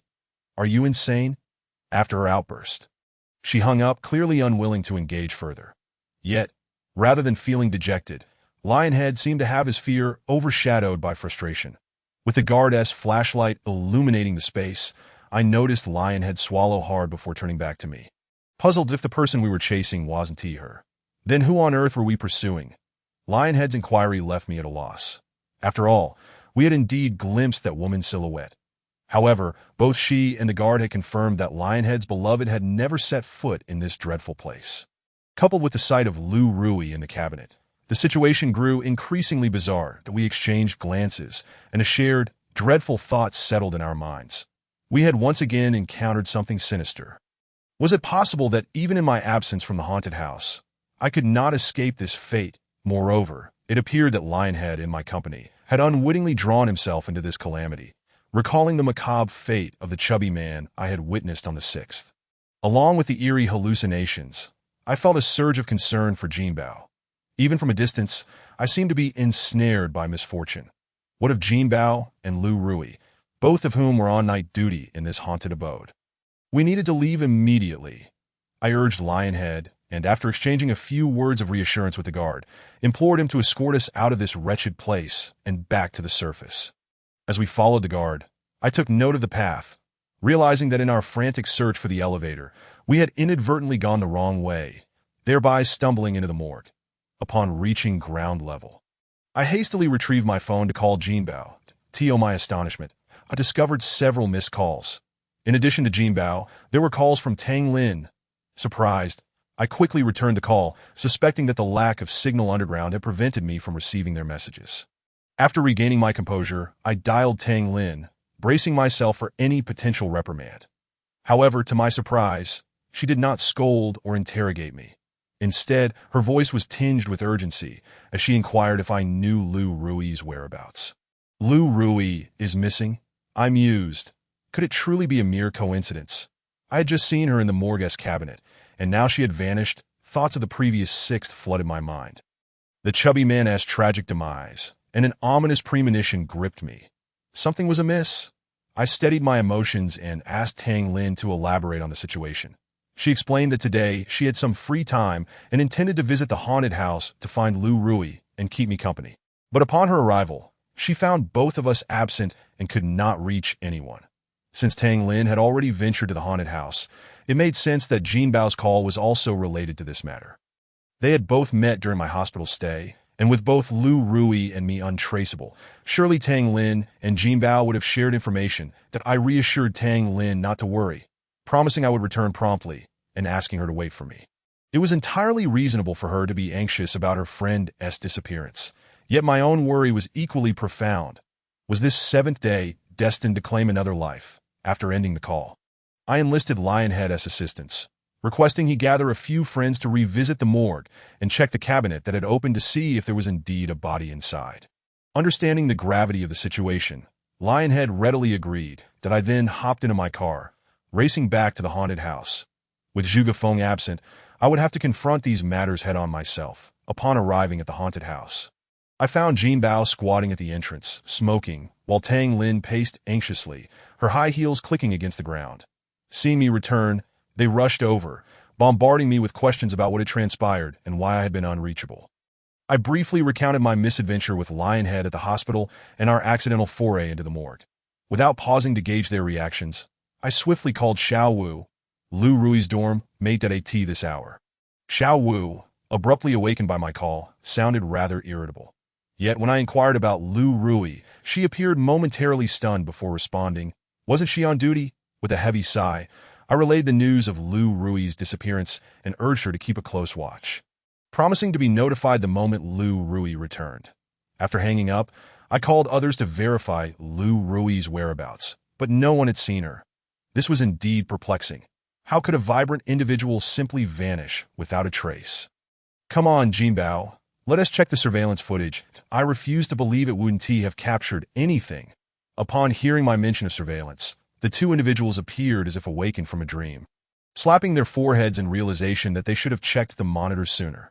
The three of us, aboard the patrol vehicle assigned to the security personnel of the park, made our way, akin to tourists, towards the small surveillance room where I first encountered Jinba. As the door swung open, I adeptly approached the monitoring station, retrieving the footage one by one. That initially, I presumed that, even if Lu Rui possessed the ability to traverse the heavens and the earth, the cameras would surely capture something. However, after reviewing the morning's footage, we found not a trace of Lu Rui. Reviewing the surveillance footage is inherently a time-consuming task, and by the time we sifted through all the recordings, daylight had already broken. That my dear friend was missing, and Tang Lin had spent a sleepless night, her face now betraying signs of exhaustion. Meanwhile, I had just escaped from the morgue and, upon learning of Lu Rui's disappearance, felt utterly overwhelmed. The sunlight was becoming unbearable, and as I smoked, I could not suppress my yawns. Tang Lin, noticing my fatigue, shyly tugged at me and uttered a few trite phrases about my hard work before heading to the police station to file a report. Once she left, I could no longer hold on, wishing I could simply lie down and fall asleep. Yet, Jin Bao was in a state of exuberance, displaying no signs of fatigue from the night before as he drove me back to the dormitory. Upon arriving at the base of the dormitory, just as I was about to ascend and catch up on sleep to prepare for the day, a familiar figure approached me from within the building. Zhuge Feng, the sight of his kindly, familiar face instantly lifted my spirits, yet a deeper wave of fatigue washed over me. "Young lad," he remarked, "no matter how youthful you are, you ought not to burn the midnight oil like this. Today is the 7th day of the new year, and yet you appear as though you cannot awaken. Your heart must be exceedingly bold." Zhuge Feng cast a glance at me, immediately donning a disdainful expression, seemingly disapproving of my negligence regarding the significance of the 7th day. However, who among us would dare to relax in a moment of peril? My fate seemed particularly cruel, forcing myself to recount the events of the previous night to Zhuge Feng. He fell into a contemplative silence. After a considerable pause, he instructed me to follow him, stating that he would drive while I should rest, for there were significant matters to attend to during the day. Zhuge Feng informed me that our time was limited and that we needed to return to the haunted house that night. As I sat in the passenger seat, stifling yawns, my thoughts lingered on Lu Rui's predicament. Unable to restrain myself, I inquired of Zhuge Feng whether there was any way to ensure Lu Rui's safety. After all, what I had witnessed last night was exceedingly bizarre. the last time I saw the unfortunate fellow. He met his demise the very next day. Now, having seen Lu Rui lying in the corpse cabinet, I couldn't help but wonder if she too would share the same fate. While I was lost in these disconcerting thoughts, Zhuge Feng scoffed and remarked, "Can you even ensure your own survival? How can you afford to worry about others?" His words extinguished the other thoughts swirling in my mind. Indeed, my own survival was uncertain, leaving little room for compassion. Nonetheless, considering that Tang Lin and Lu Rui were close friends, it would be remiss to remain indifferent if I could offer assistance. Yet, I was merely a fragile individual, teetering on the brink of existence. Caught in this turmoil, I drifted into a fitful sleep, only to be roused by Zhuge Feng's voice that we've arrived. "Come along, we must prepare for tonight's endeavors." Upon hearing this, I groggily acknowledged and stepped out of the vehicle, only to realize that we had ventured into an unfamiliar village. This village was neither Huta village nor Baigu village, and having lived in this city for so long, I had never heard of this place. Glancing at my watch, I was astonished to discover that we had traveled for 2 hours to reach this remote location. What could necessitate a visit to such a secluded village? My curiosity piqued, yet Zhuge Feng maintained his characteristic calm demeanor, indicating that he would likely remain tight-lipped about my inquiries. With Zhuge Feng's silence, I began to observe the village's surroundings. That it soon became apparent that this village was indeed picturesque. The villagers were tending to their fields, presenting a vibrant tapestry of agricultural life.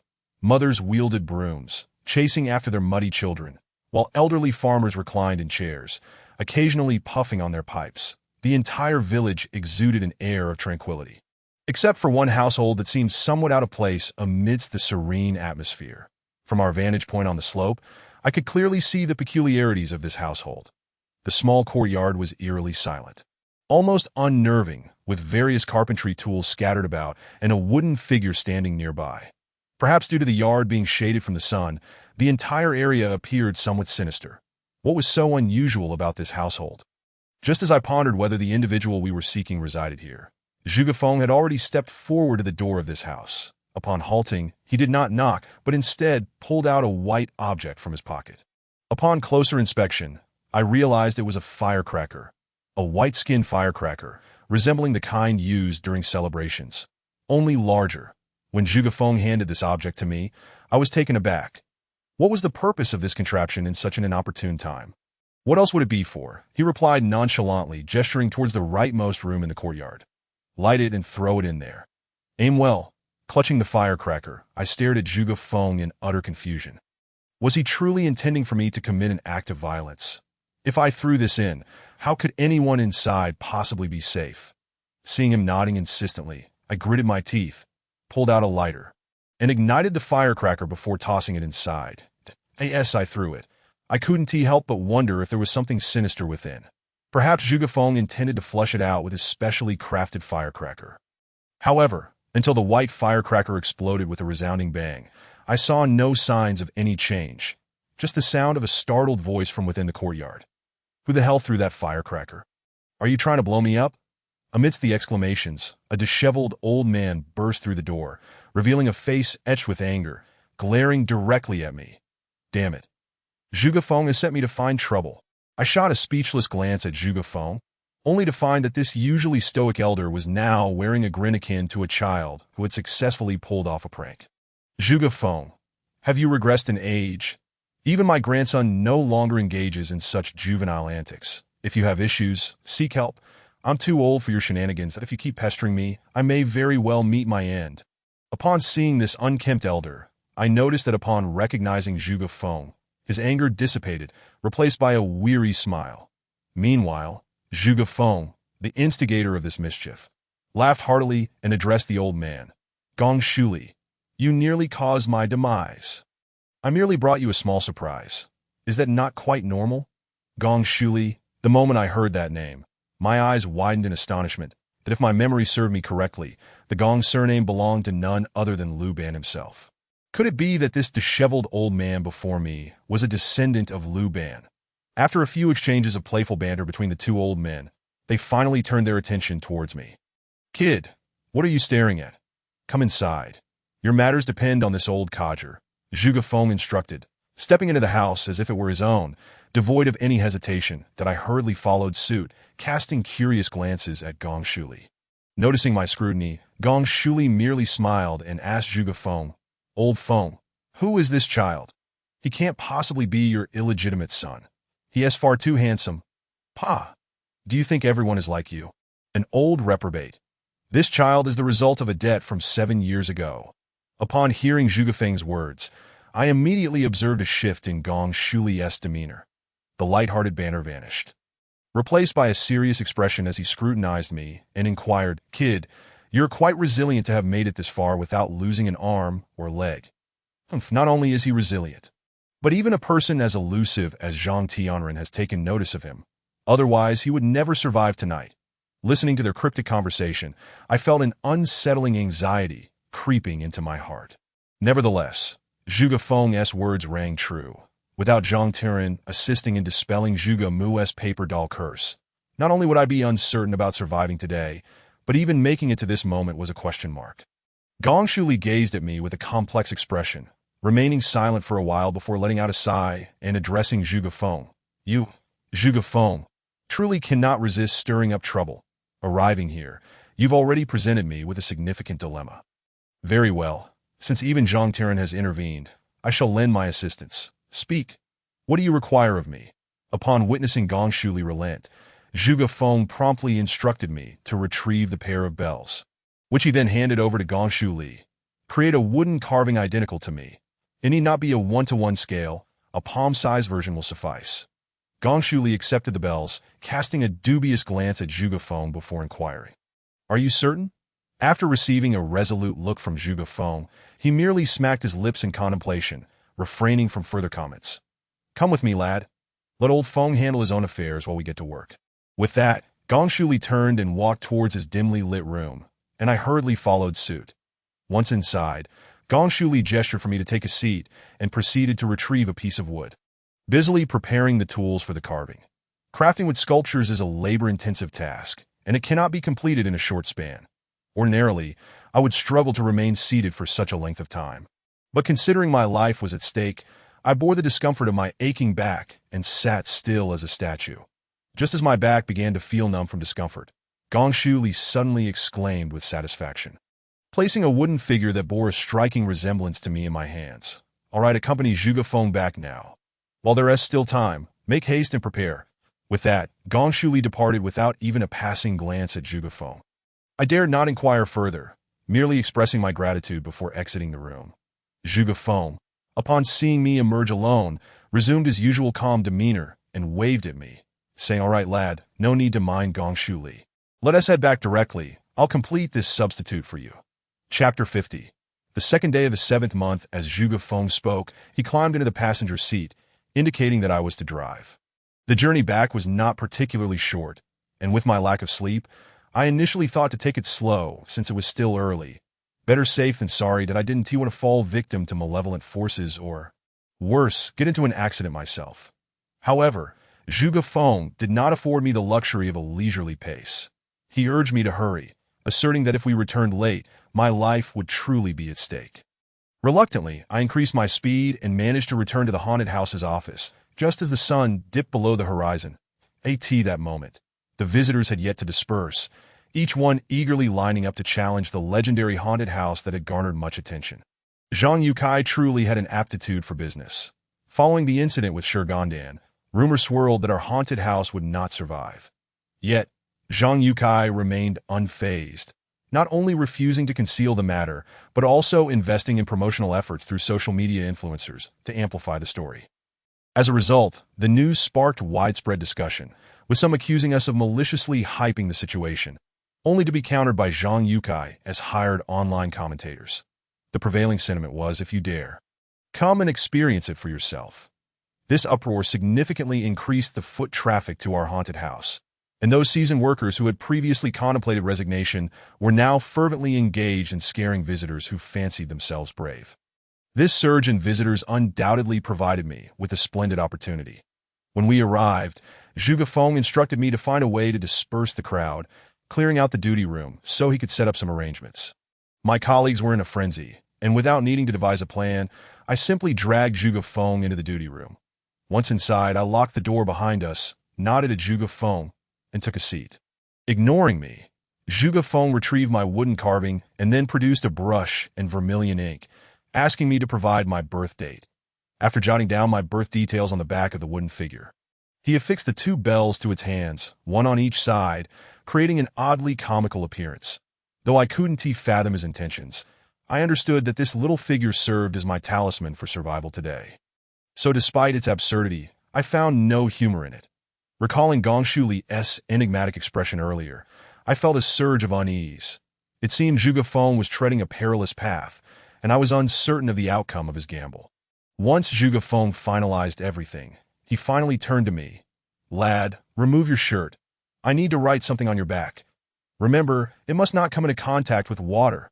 After his admonition, he approached with the brush, prompting me to quickly shed my shirt and turn around, immediately feeling the brush gliding across my back. After completing this task, it was nearly time to end the workday. Zhuge Feng suggested I hide in my dormitory for a while and return later. But as he left, he warned me to remain in the duty room until complete darkness fell. Initially contemplating a stroll, his warning made me hesitate, and I plopped back down in my chair. Resolutely refusing to budge, I pulled out my phone to call Zhang Yukai, hoping to hear news of Lu Rui. But once again, no one answered. I set the phone down with a frown. The haunted house was closing for the day, and I could hear my seasoned colleagues discussing a pay raise with Zhang Yukai. They seemed to have heard rumors that Zhang Yukai was out recruiting. Only a few of us were privy to the truth regarding Guan Samping's situation. They returned, engaging in idle chatter until I made it clear that I had to wait for the lady and Wooden TB joining them for drinks. They exchanged knowing glances and then left, laughing as they departed. Once they were gone, the last vestiges of noise faded from the park, leaving only tranquility in their wake. There I sat, alone in the office, gazing out at the darkening sky, accompanied only by the wooden figure that mirrored my likeness. Suddenly, a clear jingle of bells broke the silence. Startled, I turned around, but saw nothing, only the open door and the wooden figure seated beside me. A gust of wind swirled in, causing the bells to jingle softly. I couldn't shake off the eerie sensation. Listening to the sound, goosebumps prickled my skin. It was late at night, and I was the sole occupant of the office, the bells incessantly reminding me that today was the 7th day of the month. Unable to suppress a shiver, I stood up, intending to close the window to prevent the wind from causing the bells to clamor. However, as I approached the window, an unsettling sight met my eyes. Outside, everything was eerily still. The leaves on the trees stood motionless, and there wasn't even a whisper of wind tonight. Why then did I hear the sound of the bells? Anxiety surged within me as I turned back to look at the wooden figure, only to see the bells shaking violently. They were not only undeterred but seemed to be shaking even more vigorously. With no wind present, why were the bells trembling so fiercely? I swallowed hard, cautiously glancing up at the air conditioning unit, only to realize it was blowing directly onto the bells. Relief washed over me, and I reassured myself not to startle myself unnecessarily. After all, Zhuge Feng had assured me that this would safeguard my life. With a huff, I closed the window and prepared to shut the door, intending to return to my idle musings with the wooden figure. Suddenly, the lights in my room flickered and then extinguished completely.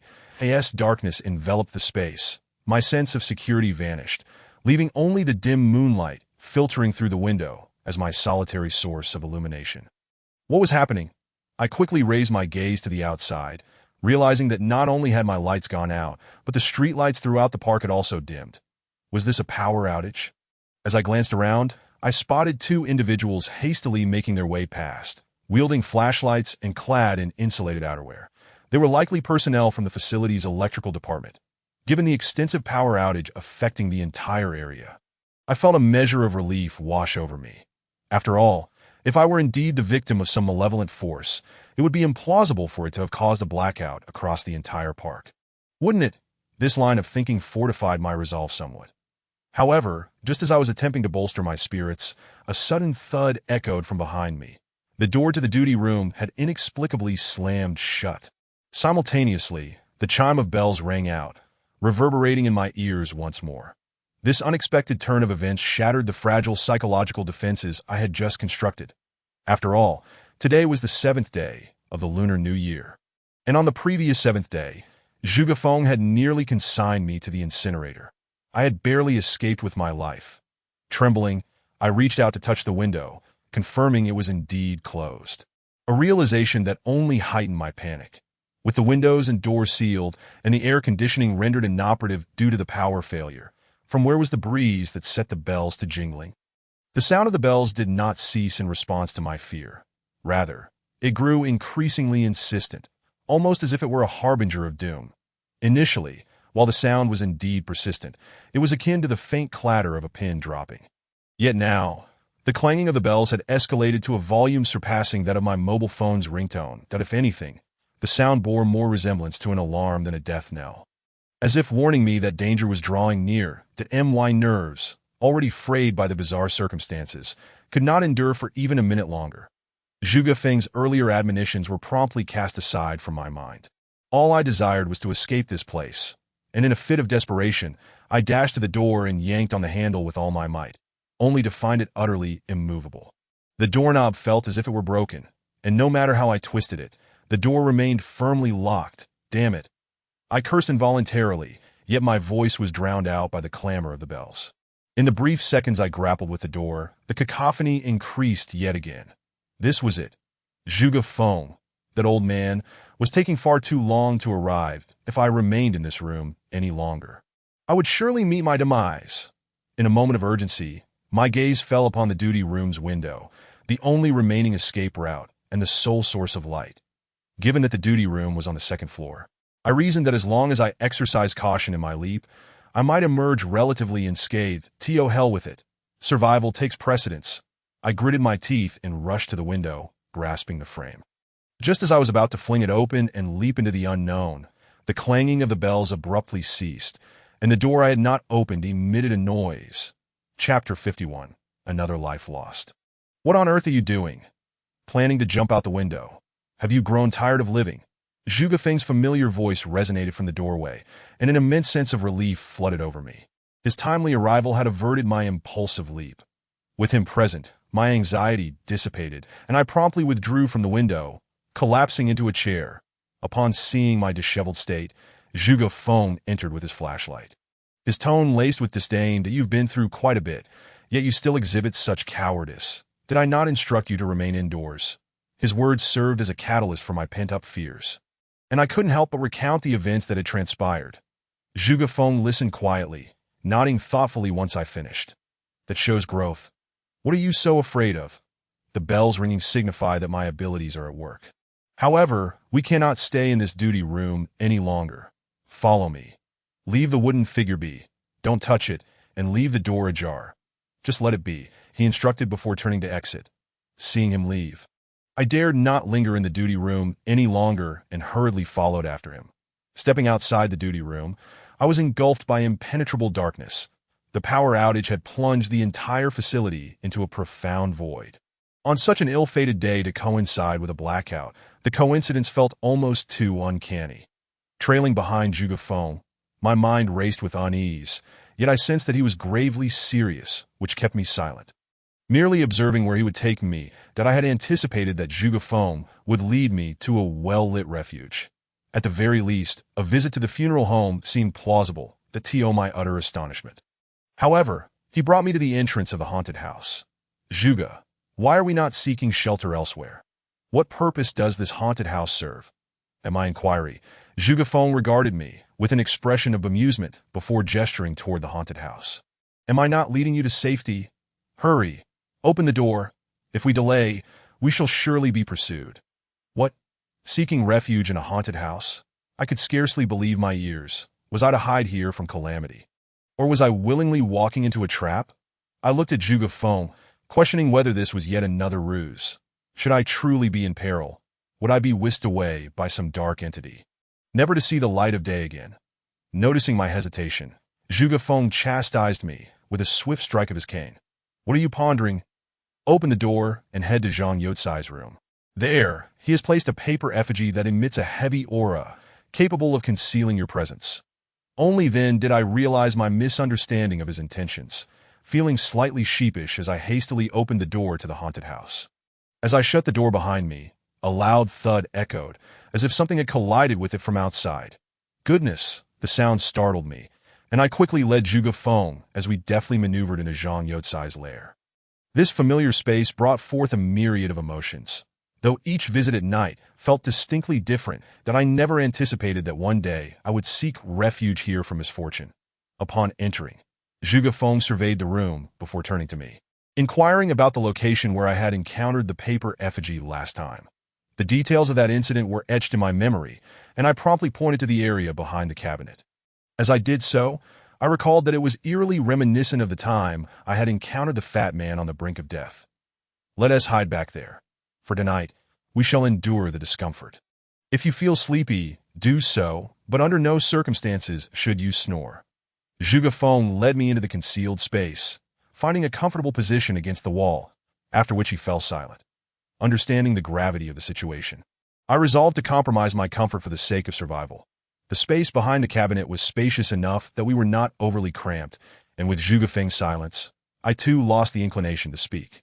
Though my mind was rife with questions, now was not the time to voice them, that I dared not engage with my phone, nor could I converse with Zhuge Feng, so I leaned against the wall, lost in thought while battling drowsiness. Initially, I believed my capacity for staying awake was commendable, yet I underestimated the sheer tedium of the situation. Yes, I found myself yawning uncontrollably. My vision began to blur. If I were to close my eyes, I would likely succumb to slumber almost instantly. The haunted house was shrouded in darkness, rendering Zhuge Feng's features indistinguishable, leaving me uncertain of whether he had fallen asleep. In this oppressive silence, my consciousness gradually dulled, and my eyelids began to flutter closed. Suddenly, a resounding bang jolted me awake just as I was on the verge of sleep. The eerie ambience of the haunted house was intentionally designed to amplify sound, with walls constructed using a soundproofing technique that in such a tranquil and acoustically sensitive environment. That thunderous noise struck like a bolt from the blue, dispelling any remnants of drowsiness. Had I not retained a sliver of vigilance, I might have screamed at that moment. Zhuge Feng, now sitting upright, appeared equally startled, eager to ascertain the source of the disturbance. That I nudged him gently and cautiously gestured toward the outside, indicating that someone had arrived. The previous sound could only have been the door to the haunted house being shut, leading me to believe that someone had entered. True to my instincts, we strained our ears, and after a few minutes, the sound of hurried footsteps echoed from the corridor outside. From the sound of those footsteps, it seemed they bore a similar urgency, as if fleeing in panic. Who, at this hour, would venture to this place without purpose? I curiously glanced around, and the owner of the footsteps appeared before my eyes with remarkable synchronicity. However, upon recognizing who this person truly was, I was engulfed in astonishment, for the individual entering was none other than Zhang Youcai, who had made this place his home. How peculiar! Why had he returned? Earlier in the day when I called him, there was no answer. Yet now, in the evening, he had returned without any forewarning. Could it be that Zhuge Mu had been dealt with? Or perhaps he had returned for the same reason as I, to evade the ominous seventh day of the lunar calendar. But that didn't seem plausible. My need to hide stemmed from being dragged into turmoil by Lu Chunxing, entangled in the aftermath of the fire 7 years ago, leaving me desperately seeking a way out. Why would Zhang Youcai, an outsider, feel the need to hide? I hoped he hadn't fled after failing to confront Zhuge Mu. The malevolence of Zhuge Mu was evident from the grievances of the paper dolls, and if Zhang Youcai had returned in such a disheveled state, it was conceivable he might have brought back some dark sorcery. If that were the case, all three of us would be doomed. As these thoughts swirled in my mind, sleep evaded me, that I shifted my position to continue observing Zhang Youcai discreetly. Although I did not comprehend the reasons for his disheveled return, it was clear that he was utterly exhausted. Upon entering the room, he climbed directly into bed, seemingly oblivious to my presence alongside Zhuge Feng. He did not conduct a thorough search of the room, which relieved me. After all, I was uncertain of Zhang Youcai's trustworthiness. Everything hinged on whether the Shizida gang could unearth the coroner from 7 years ago after today, so I could ascertain if Zhang Youcai was indeed one of us. I glanced at Zhuge Feng, contemplating what our next course of action should be. Zhuge Feng, sensing my gaze, made a shushing gesture before falling silent, appearing to have drifted off to sleep. That I sighed inwardly. Recognizing Zhuge Feng's remarkable composure, and continued to bide my time that I lost track of how long I waited. But eventually, I too slipped into a fitful slumber. Sleeping on the floor was far from restful. And when I awoke, Zhang Yukai had vanished. Meanwhile, Zhuge Feng remained seated, seemingly lost in thought. Checking my phone, I discovered it was already 5 o'clock, that at this hour, even the roosters were stirring to begin their day. And I had managed to survive the night of the 7th day without incident that I gently nudged Zhuge Feng, who immediately turned his head, indicating he was awake. Upon meeting his gaze, I quickly raised my phone, signaling that it was already 5 o'clock. 5 o'clock already. Let's go. You've made it through the 7th day of the month, that I wonder what the outside world looks like now. It likely won't be peaceful. Zhuge Feng remarked, slowly rising to his feet. For a man of his age, enduring an entire night like this was quite the strain. Noticing Zhuge Feng's unsteady stance, I hurried to support him, but he waved me off, signaling that he was fine. After a brief moment to collect ourselves, we stepped out of the haunted house, intending to assess the situation before returning for a much-needed rest. However, just as we quietly emerged from the haunted house and prepared to move stealthily, a chilling scream echoed, resonating throughout a significant portion of the compound. Another death. This harrowing scream startled me, who had just escaped the haunted house. Another death? What does this mean? Could someone have lost their life last night? I furrowed my brow at Zhuge Feng, only to find his expression mirrored my own concern that Mr. Zhuge, weren't we prepared with a substitute? Why did someone still die last night? As soon as I voiced my question, Zhuge Feng shot me a disdainful look.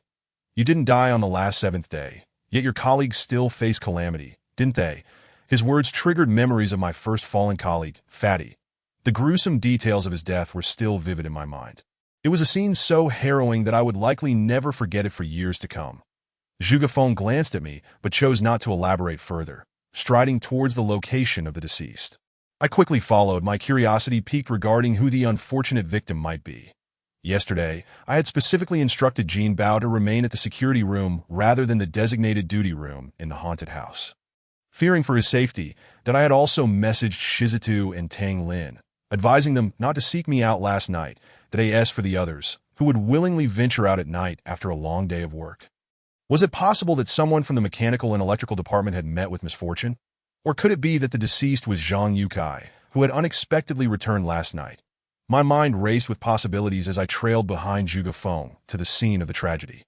Since the police had just been notified, they had yet to arrive. Instead, several of my colleagues gathered around, whispering and gesturing as they discussed the situation. Hey, Lao Wang, what's going on here? I heard there was another death. I called out to one of my colleagues, Lao Wang.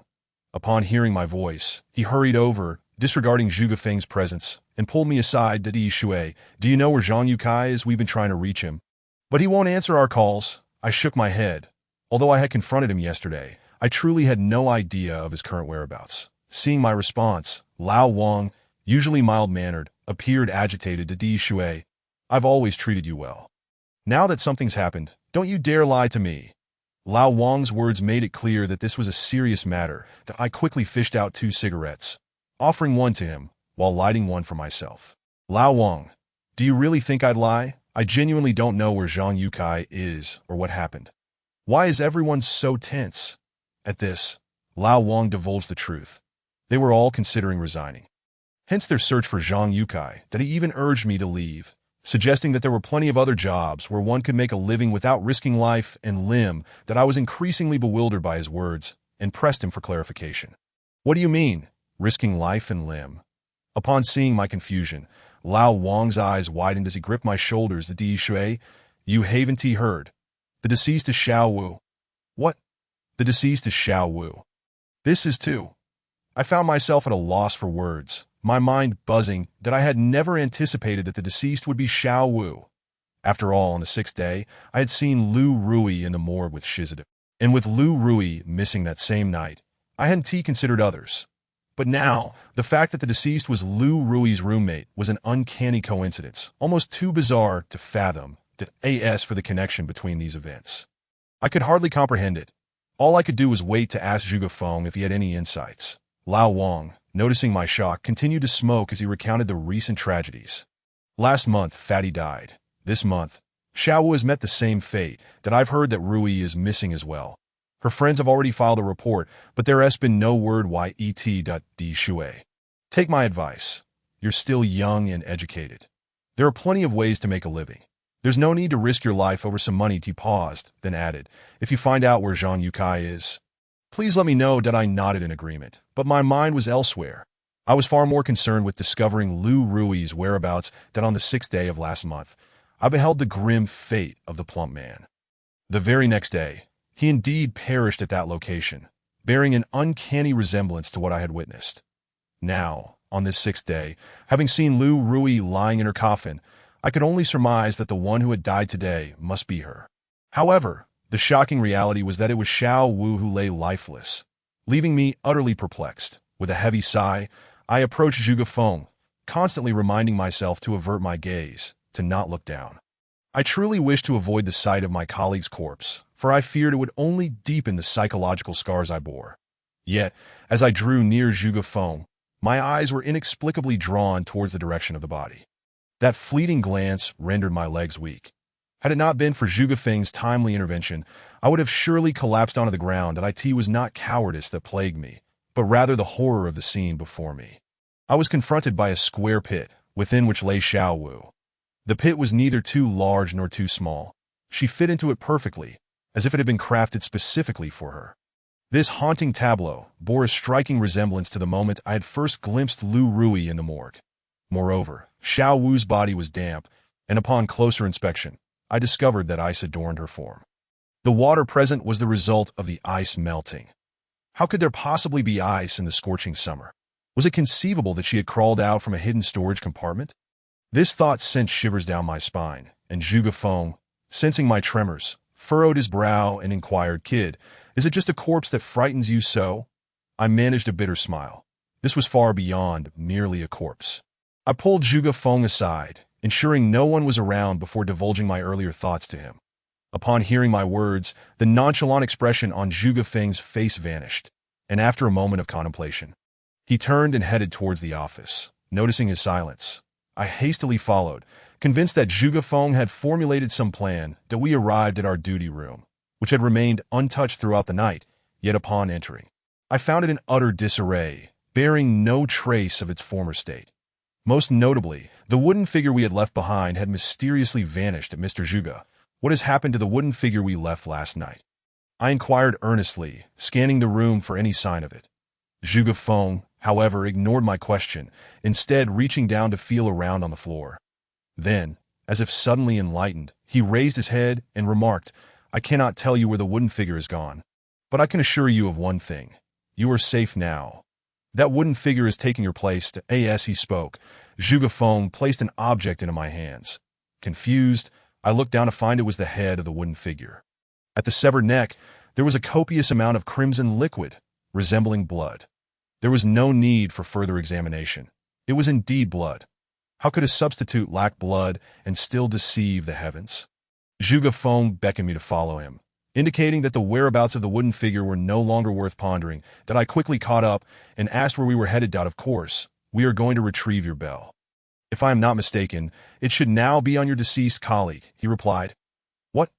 How could the bell be on Xiao Wu?" I sought a thorough explanation, but the old man seemed lost in thought. Ignoring my query, with no other choice, I accompanied Zhuge Feng back to the site of Xiao Wu's demise, where the police had already arrived and cordoned off the area. Once the police had established a perimeter, access was typically restricted. However, due to Zhuge Feng's previous dealings, the officers allowed us through without hesitation. That a nearby officer even approached Zhuge Feng, stating that their captain wished to see him, with Shui Renbing personally visiting the crime scene. It seemed the series of bizarre deaths within our precinct had caused significant agitation among the higher-ups. Zhuge Feng nodded to the officer, assuring him he would attend shortly, and then confidently led me past the police line to Xiao Wu's body. The officers had completed their preliminary investigations and were preparing to move Xiao Wu's remains when Zhuge Feng suddenly called for my attention, instructing me to listen closely. Yes, I complied. I recognized the familiar sound of a bell emanating from Xiao Wu's body as the officers shifted her form.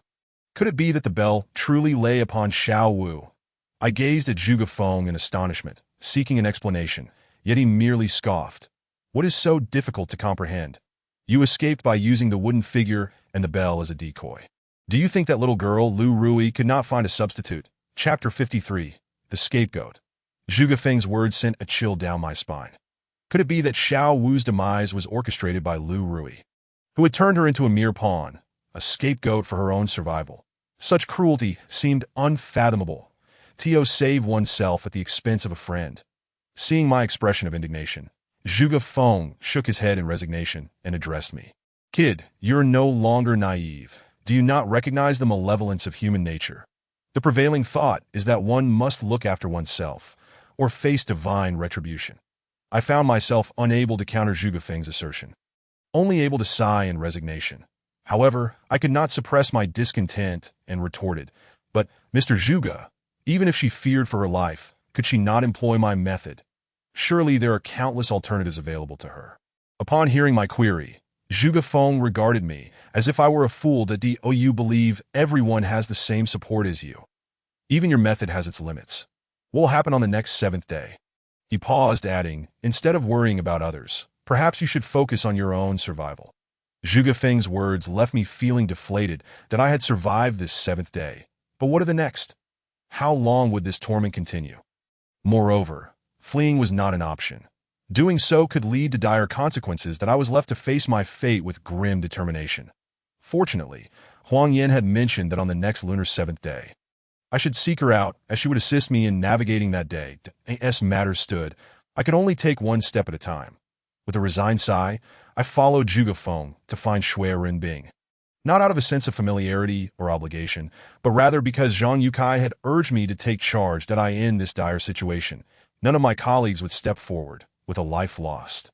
It was my duty to confront the reality that as we entered a police vehicle, I was greeted by the troubled visage of Shui Renbing. Sigh, is it another incident at the haunted house? You folks are truly a source of endless concern. What could I say? I offered a bitter smile, my heart a tumult of conflicting emotions. That scoundrel Zhang Yukai had vanished without a trace, and had I known the chaos I would face today, I would have ensured he remained present. Shui Renbing, sensing my weariness, kindly patted my shoulder and gestured for the driver to proceed. And no worries. Don't be anxious that I in light of the incident. We need someone to provide a statement. And as you're on the night shift, you are the only one with pertinent information that I internally lamented my lack of useful knowledge. Throughout the previous night, I had focused solely on my own survival, seeing only Zhang Yukai and nothing more of use. Yet, finding myself thrust into this situation, I had no choice but to comply and head to the police station. Shui Renbing showed commendable integrity, not allowing others to interfere, as he personally sat down to record my statement that I had little to share, merely recounting how the power had suddenly gone out. Zhuge Feng had come to find me, and I had seen someone enter the haunted house, following them in, after which I had lost consciousness, that I remained uncertain about Zhang Youcai's current condition, and I worried that involving the police might disrupt the delicate balance of the situation. Thus, I refrained from mentioning Zhang Youcai's presence, simply stating that after pursuing the intruder into the haunted house, I had inexplicably blacked out and remembered nothing of last night. Once Shui Renbing completed my statement, he nodded and prepared to release me. However, just as he stood up, the door to the interrogation room swung open, that a man with a dark complexion and an impassive expression entered, exuding an air of authority that suggested he was not one to be trifled with. To my astonishment, even Shui Renbing, the esteemed captain of the precinct, appeared somewhat apprehensive in the presence of this man, and as soon as the man with the poker face entered, he immediately sat down and slammed a file onto the table with a resounding thud, ignoring my presence entirely. Instead, he addressed Shui Renbing, saying, "Director Shui, given the bizarre events surrounding the haunted house, and considering your need to maintain public order, our special task force will take full responsibility for the haunted house matter." Upon hearing this, Shui Renbing nodded in acknowledgement, casting me a look of resignation before shaking his head and exiting the room. That I regarded the man with the poker face, my heart racing with trepidation. Shui Renbing's demeanor had made it abundantly clear that this poker-faced individual was not to be trifled with. That I took out a cigarette, hoping to strike up a rapport, only to have it snatched from my hand, igniting a surge of anger within me. Regardless of his task force affiliation, such rudeness was unacceptable. With a sharp rap on the table, I stood up, my frustration bubbling over as I pointed at the poker face and shouted, "What do you mean by this? Is this how you treat a law-abiding taxpayer?" Do you intend to enforce the law with violence? I'm not a criminal suspect. Who are you trying to intimidate with that stern expression? Oh, who informed you that you are not a criminal suspect? The poker face, unfazed by my outburst, countered with a question that left me momentarily speechless. What did he mean by that? Was he implying that I was under suspicion? I had no motive whatsoever. Just as I was about to defend myself, he interjected, I am a member of the special task force assigned to the haunted house case, nicknamed Spade K, that you may address me as such. Now, when I ask a question, you will respond truthfully, without any tricks that do you understand. I huffed in acknowledgement, still seething at his implication of my guilt. After all, I had no motive and a solid alibi. Why did he suspect me? However, if this suspicion was not cleared up, I could find myself mired in countless troubles, so it might be best to let him finish his inquiries. Seeing my cooperation, Spade K wasted no time and directly asked where I was last night, with whom, and a few standard questions that I answered using the same explanations I had given to Schwerin Bing, then slouched languidly in my chair. Unwilling to show this Spade K any courtesy, that he seemed undeterred by my attitude, diligently taking notes before asking, So, you worked the night shift but were not on duty. Instead, you were with someone named Zhuge Feng, chasing intruders into the haunted house, and subsequently fell unconscious. Is that correct? I nodded, muttering, I have an alibi. How can you still suspect me? This is utterly baffling. We cannot draw any conclusions just yet, for your statements cannot currently be verified. What do you mean they cannot be verified? I retorted, my frustration mounting. The whereabouts of Lu Rui and Zhang Yukai were already enough to trouble me. I had no time to waste with the police. However, Spade K's next words made me sit back down. His statement was straightforward. You claim you went to the haunted house, but who can corroborate that? Last night, there was a massive power outage in the park, rendering all surveillance systems useless. Additionally, I instructed everyone not to come over last night, leaving me without any eyewitnesses. Upon reflection, I realized I had no way to prove where I had been. After all, I hadn't left the park, and there was no way any external surveillance could have captured me. Noticing my renewed seating, Spade K swiftly launched his next move, retrieving 2 photographs from the file he had tossed on the table and placing them before me. Upon closer inspection, I found that the images depicted the very text messages I had sent to Shizutu and Tang Lin the previous night. This was bad. Seeing those messages made me feel as though I had unwittingly stepped into a quagmire from which I could not extricate myself. Sure enough, after I had perused the photographs, Spade K immediately pounced. These are messages you sent, correct? Why did you not allow anyone to come find you? Did you somehow anticipate the events that transpired last night? Damn, I cursed inwardly that I couldn't possibly divulge the supernatural occurrences to this Spade K. Could I? If I did, he would likely become even more convinced of my guilt. Yet at this juncture, I had no choice but to offer a rather absurd rationale. I consulted the lunar calendar. It was the 7th day of the lunar month, which is considered inauspicious for night travel, that I have a particular belief in such matters, which is why I sent those messages. Spade K, you wouldn't intend to use it against me, would you? Of course not. That is why I stated that you are merely one of the suspects, not the perpetrator. Spade K maintained his impassive demeanor as he continued rummaging through the file. Casting me an unusual glance, feeling unnerved by his scrutiny, I instinctively defended myself that don't look at me like that if I were truly the culprit, wouldn't I have lured Xiao Wu out? Moreover, you can verify my signal location. My phone signal has consistently remained within the haunted house and has not moved as soon as I finished speaking. Spade K responded promptly. Indeed, your phone signal has consistently been in the haunted house. We have confirmed that. However, your claim about inviting Miss Wu out is something we need to discuss further. As he spoke, he tossed another photograph onto the table before me. I picked it up and nearly had my eyes pop out of my head. For this image was yet another text message, stating, hurry to the haunted house. The Shui says they need people over there. Chapter 54, assigned to find someone upon closer examination of the sender of this message. I was astonished to discover it was from Lu Rui. I hadn't anticipated that Zhuge Feng's assertion was indeed accurate. Lu Rui had found a scapegoat, and that scapegoat was her own roommate. What a ruthless heart, I silently muttered to myself, utterly taken aback that I had never expected that Lu Rui, who appeared to possess a timid disposition, could be so cold-blooded. Even more shocking was the realization that Lu Rui was using my name to orchestrate her schemes. This was truly a case of trouble descending from the haunted house.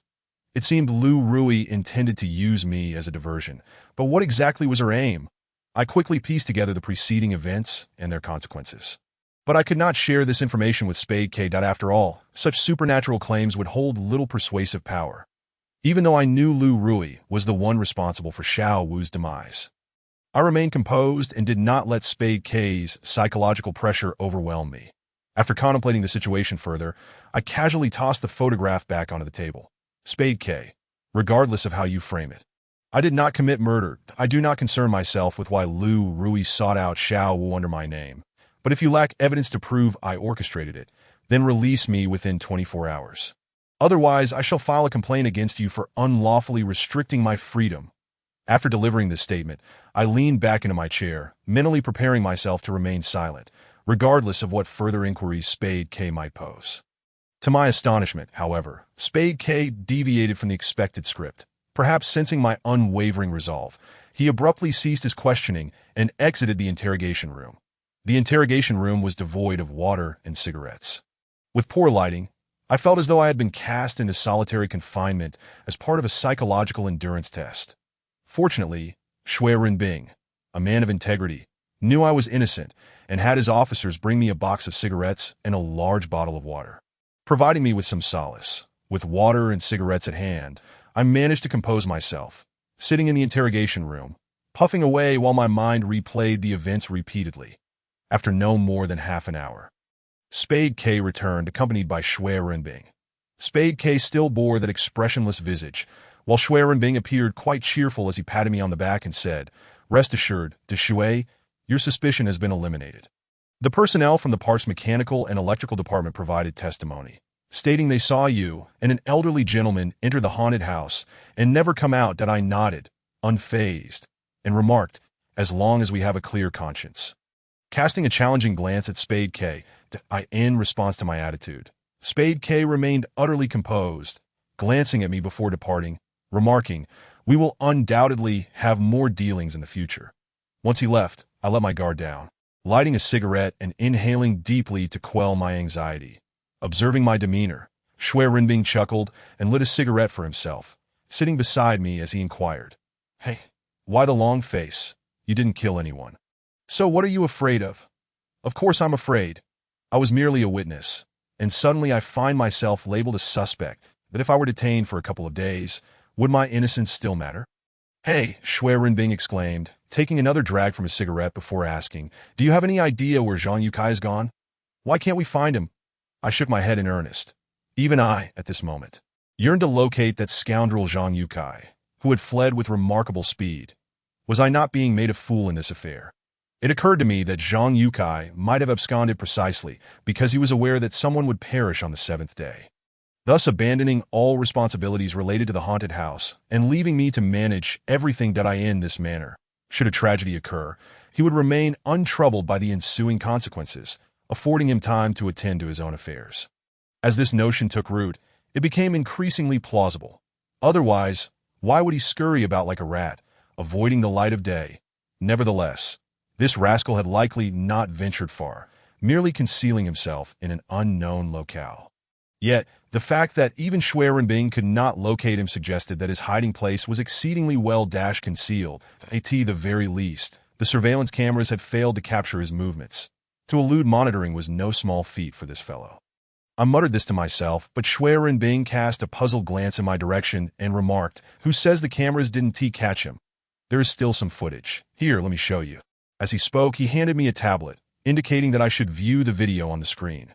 Curiously, I accepted it and opened the somewhat blurry surveillance footage that in the video, a figure was stealthily wandering within the compound. Yet his movements were confined to a limited area. Rather than resembling a thief, he appeared more akin to a lookout.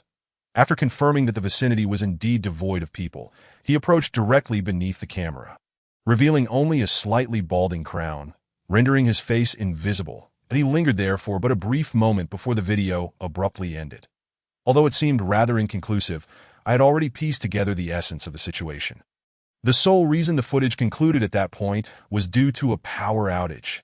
It dawned on me that the blackout last night was not caused by supernatural disturbances or natural disasters, but rather by human intervention. The balding man's initial aimless wandering was likely to ensure that he would not encounter anyone during the power interruption, thus allowing him to evade capture. Just by observing that bald head, I could ascertain that this individual was undoubtedly Zhang Yukai. If he had indeed been present at that location, did it not imply that he was responsible for the power outage? What could have motivated him to sever the electricity to the entire compound? I furrowed my brow, unable to fathom the reasoning behind it. Just as I intended to watch the footage again, it was snatched back by Shui Renbing. Enough! Do you think this is a movie, showing you this is already a breach of protocol? Hearing his words, I offered an embarrassed smile and fell silent. Shui Renbing then patted me on the back, informing me that I could take my leave, and he rose to escort me out. Zhu Gufeng had long since cleared his name and was now resting with his eyes closed, awaiting my return. Suddenly, I recalled the earlier mention by the police officer that Shui Renbing had invited Zhu Gufeng to meet him, igniting my curiosity, just as I was about to inquire further. Shui Renbing chuckled, handed me a pack of cigarettes, and said,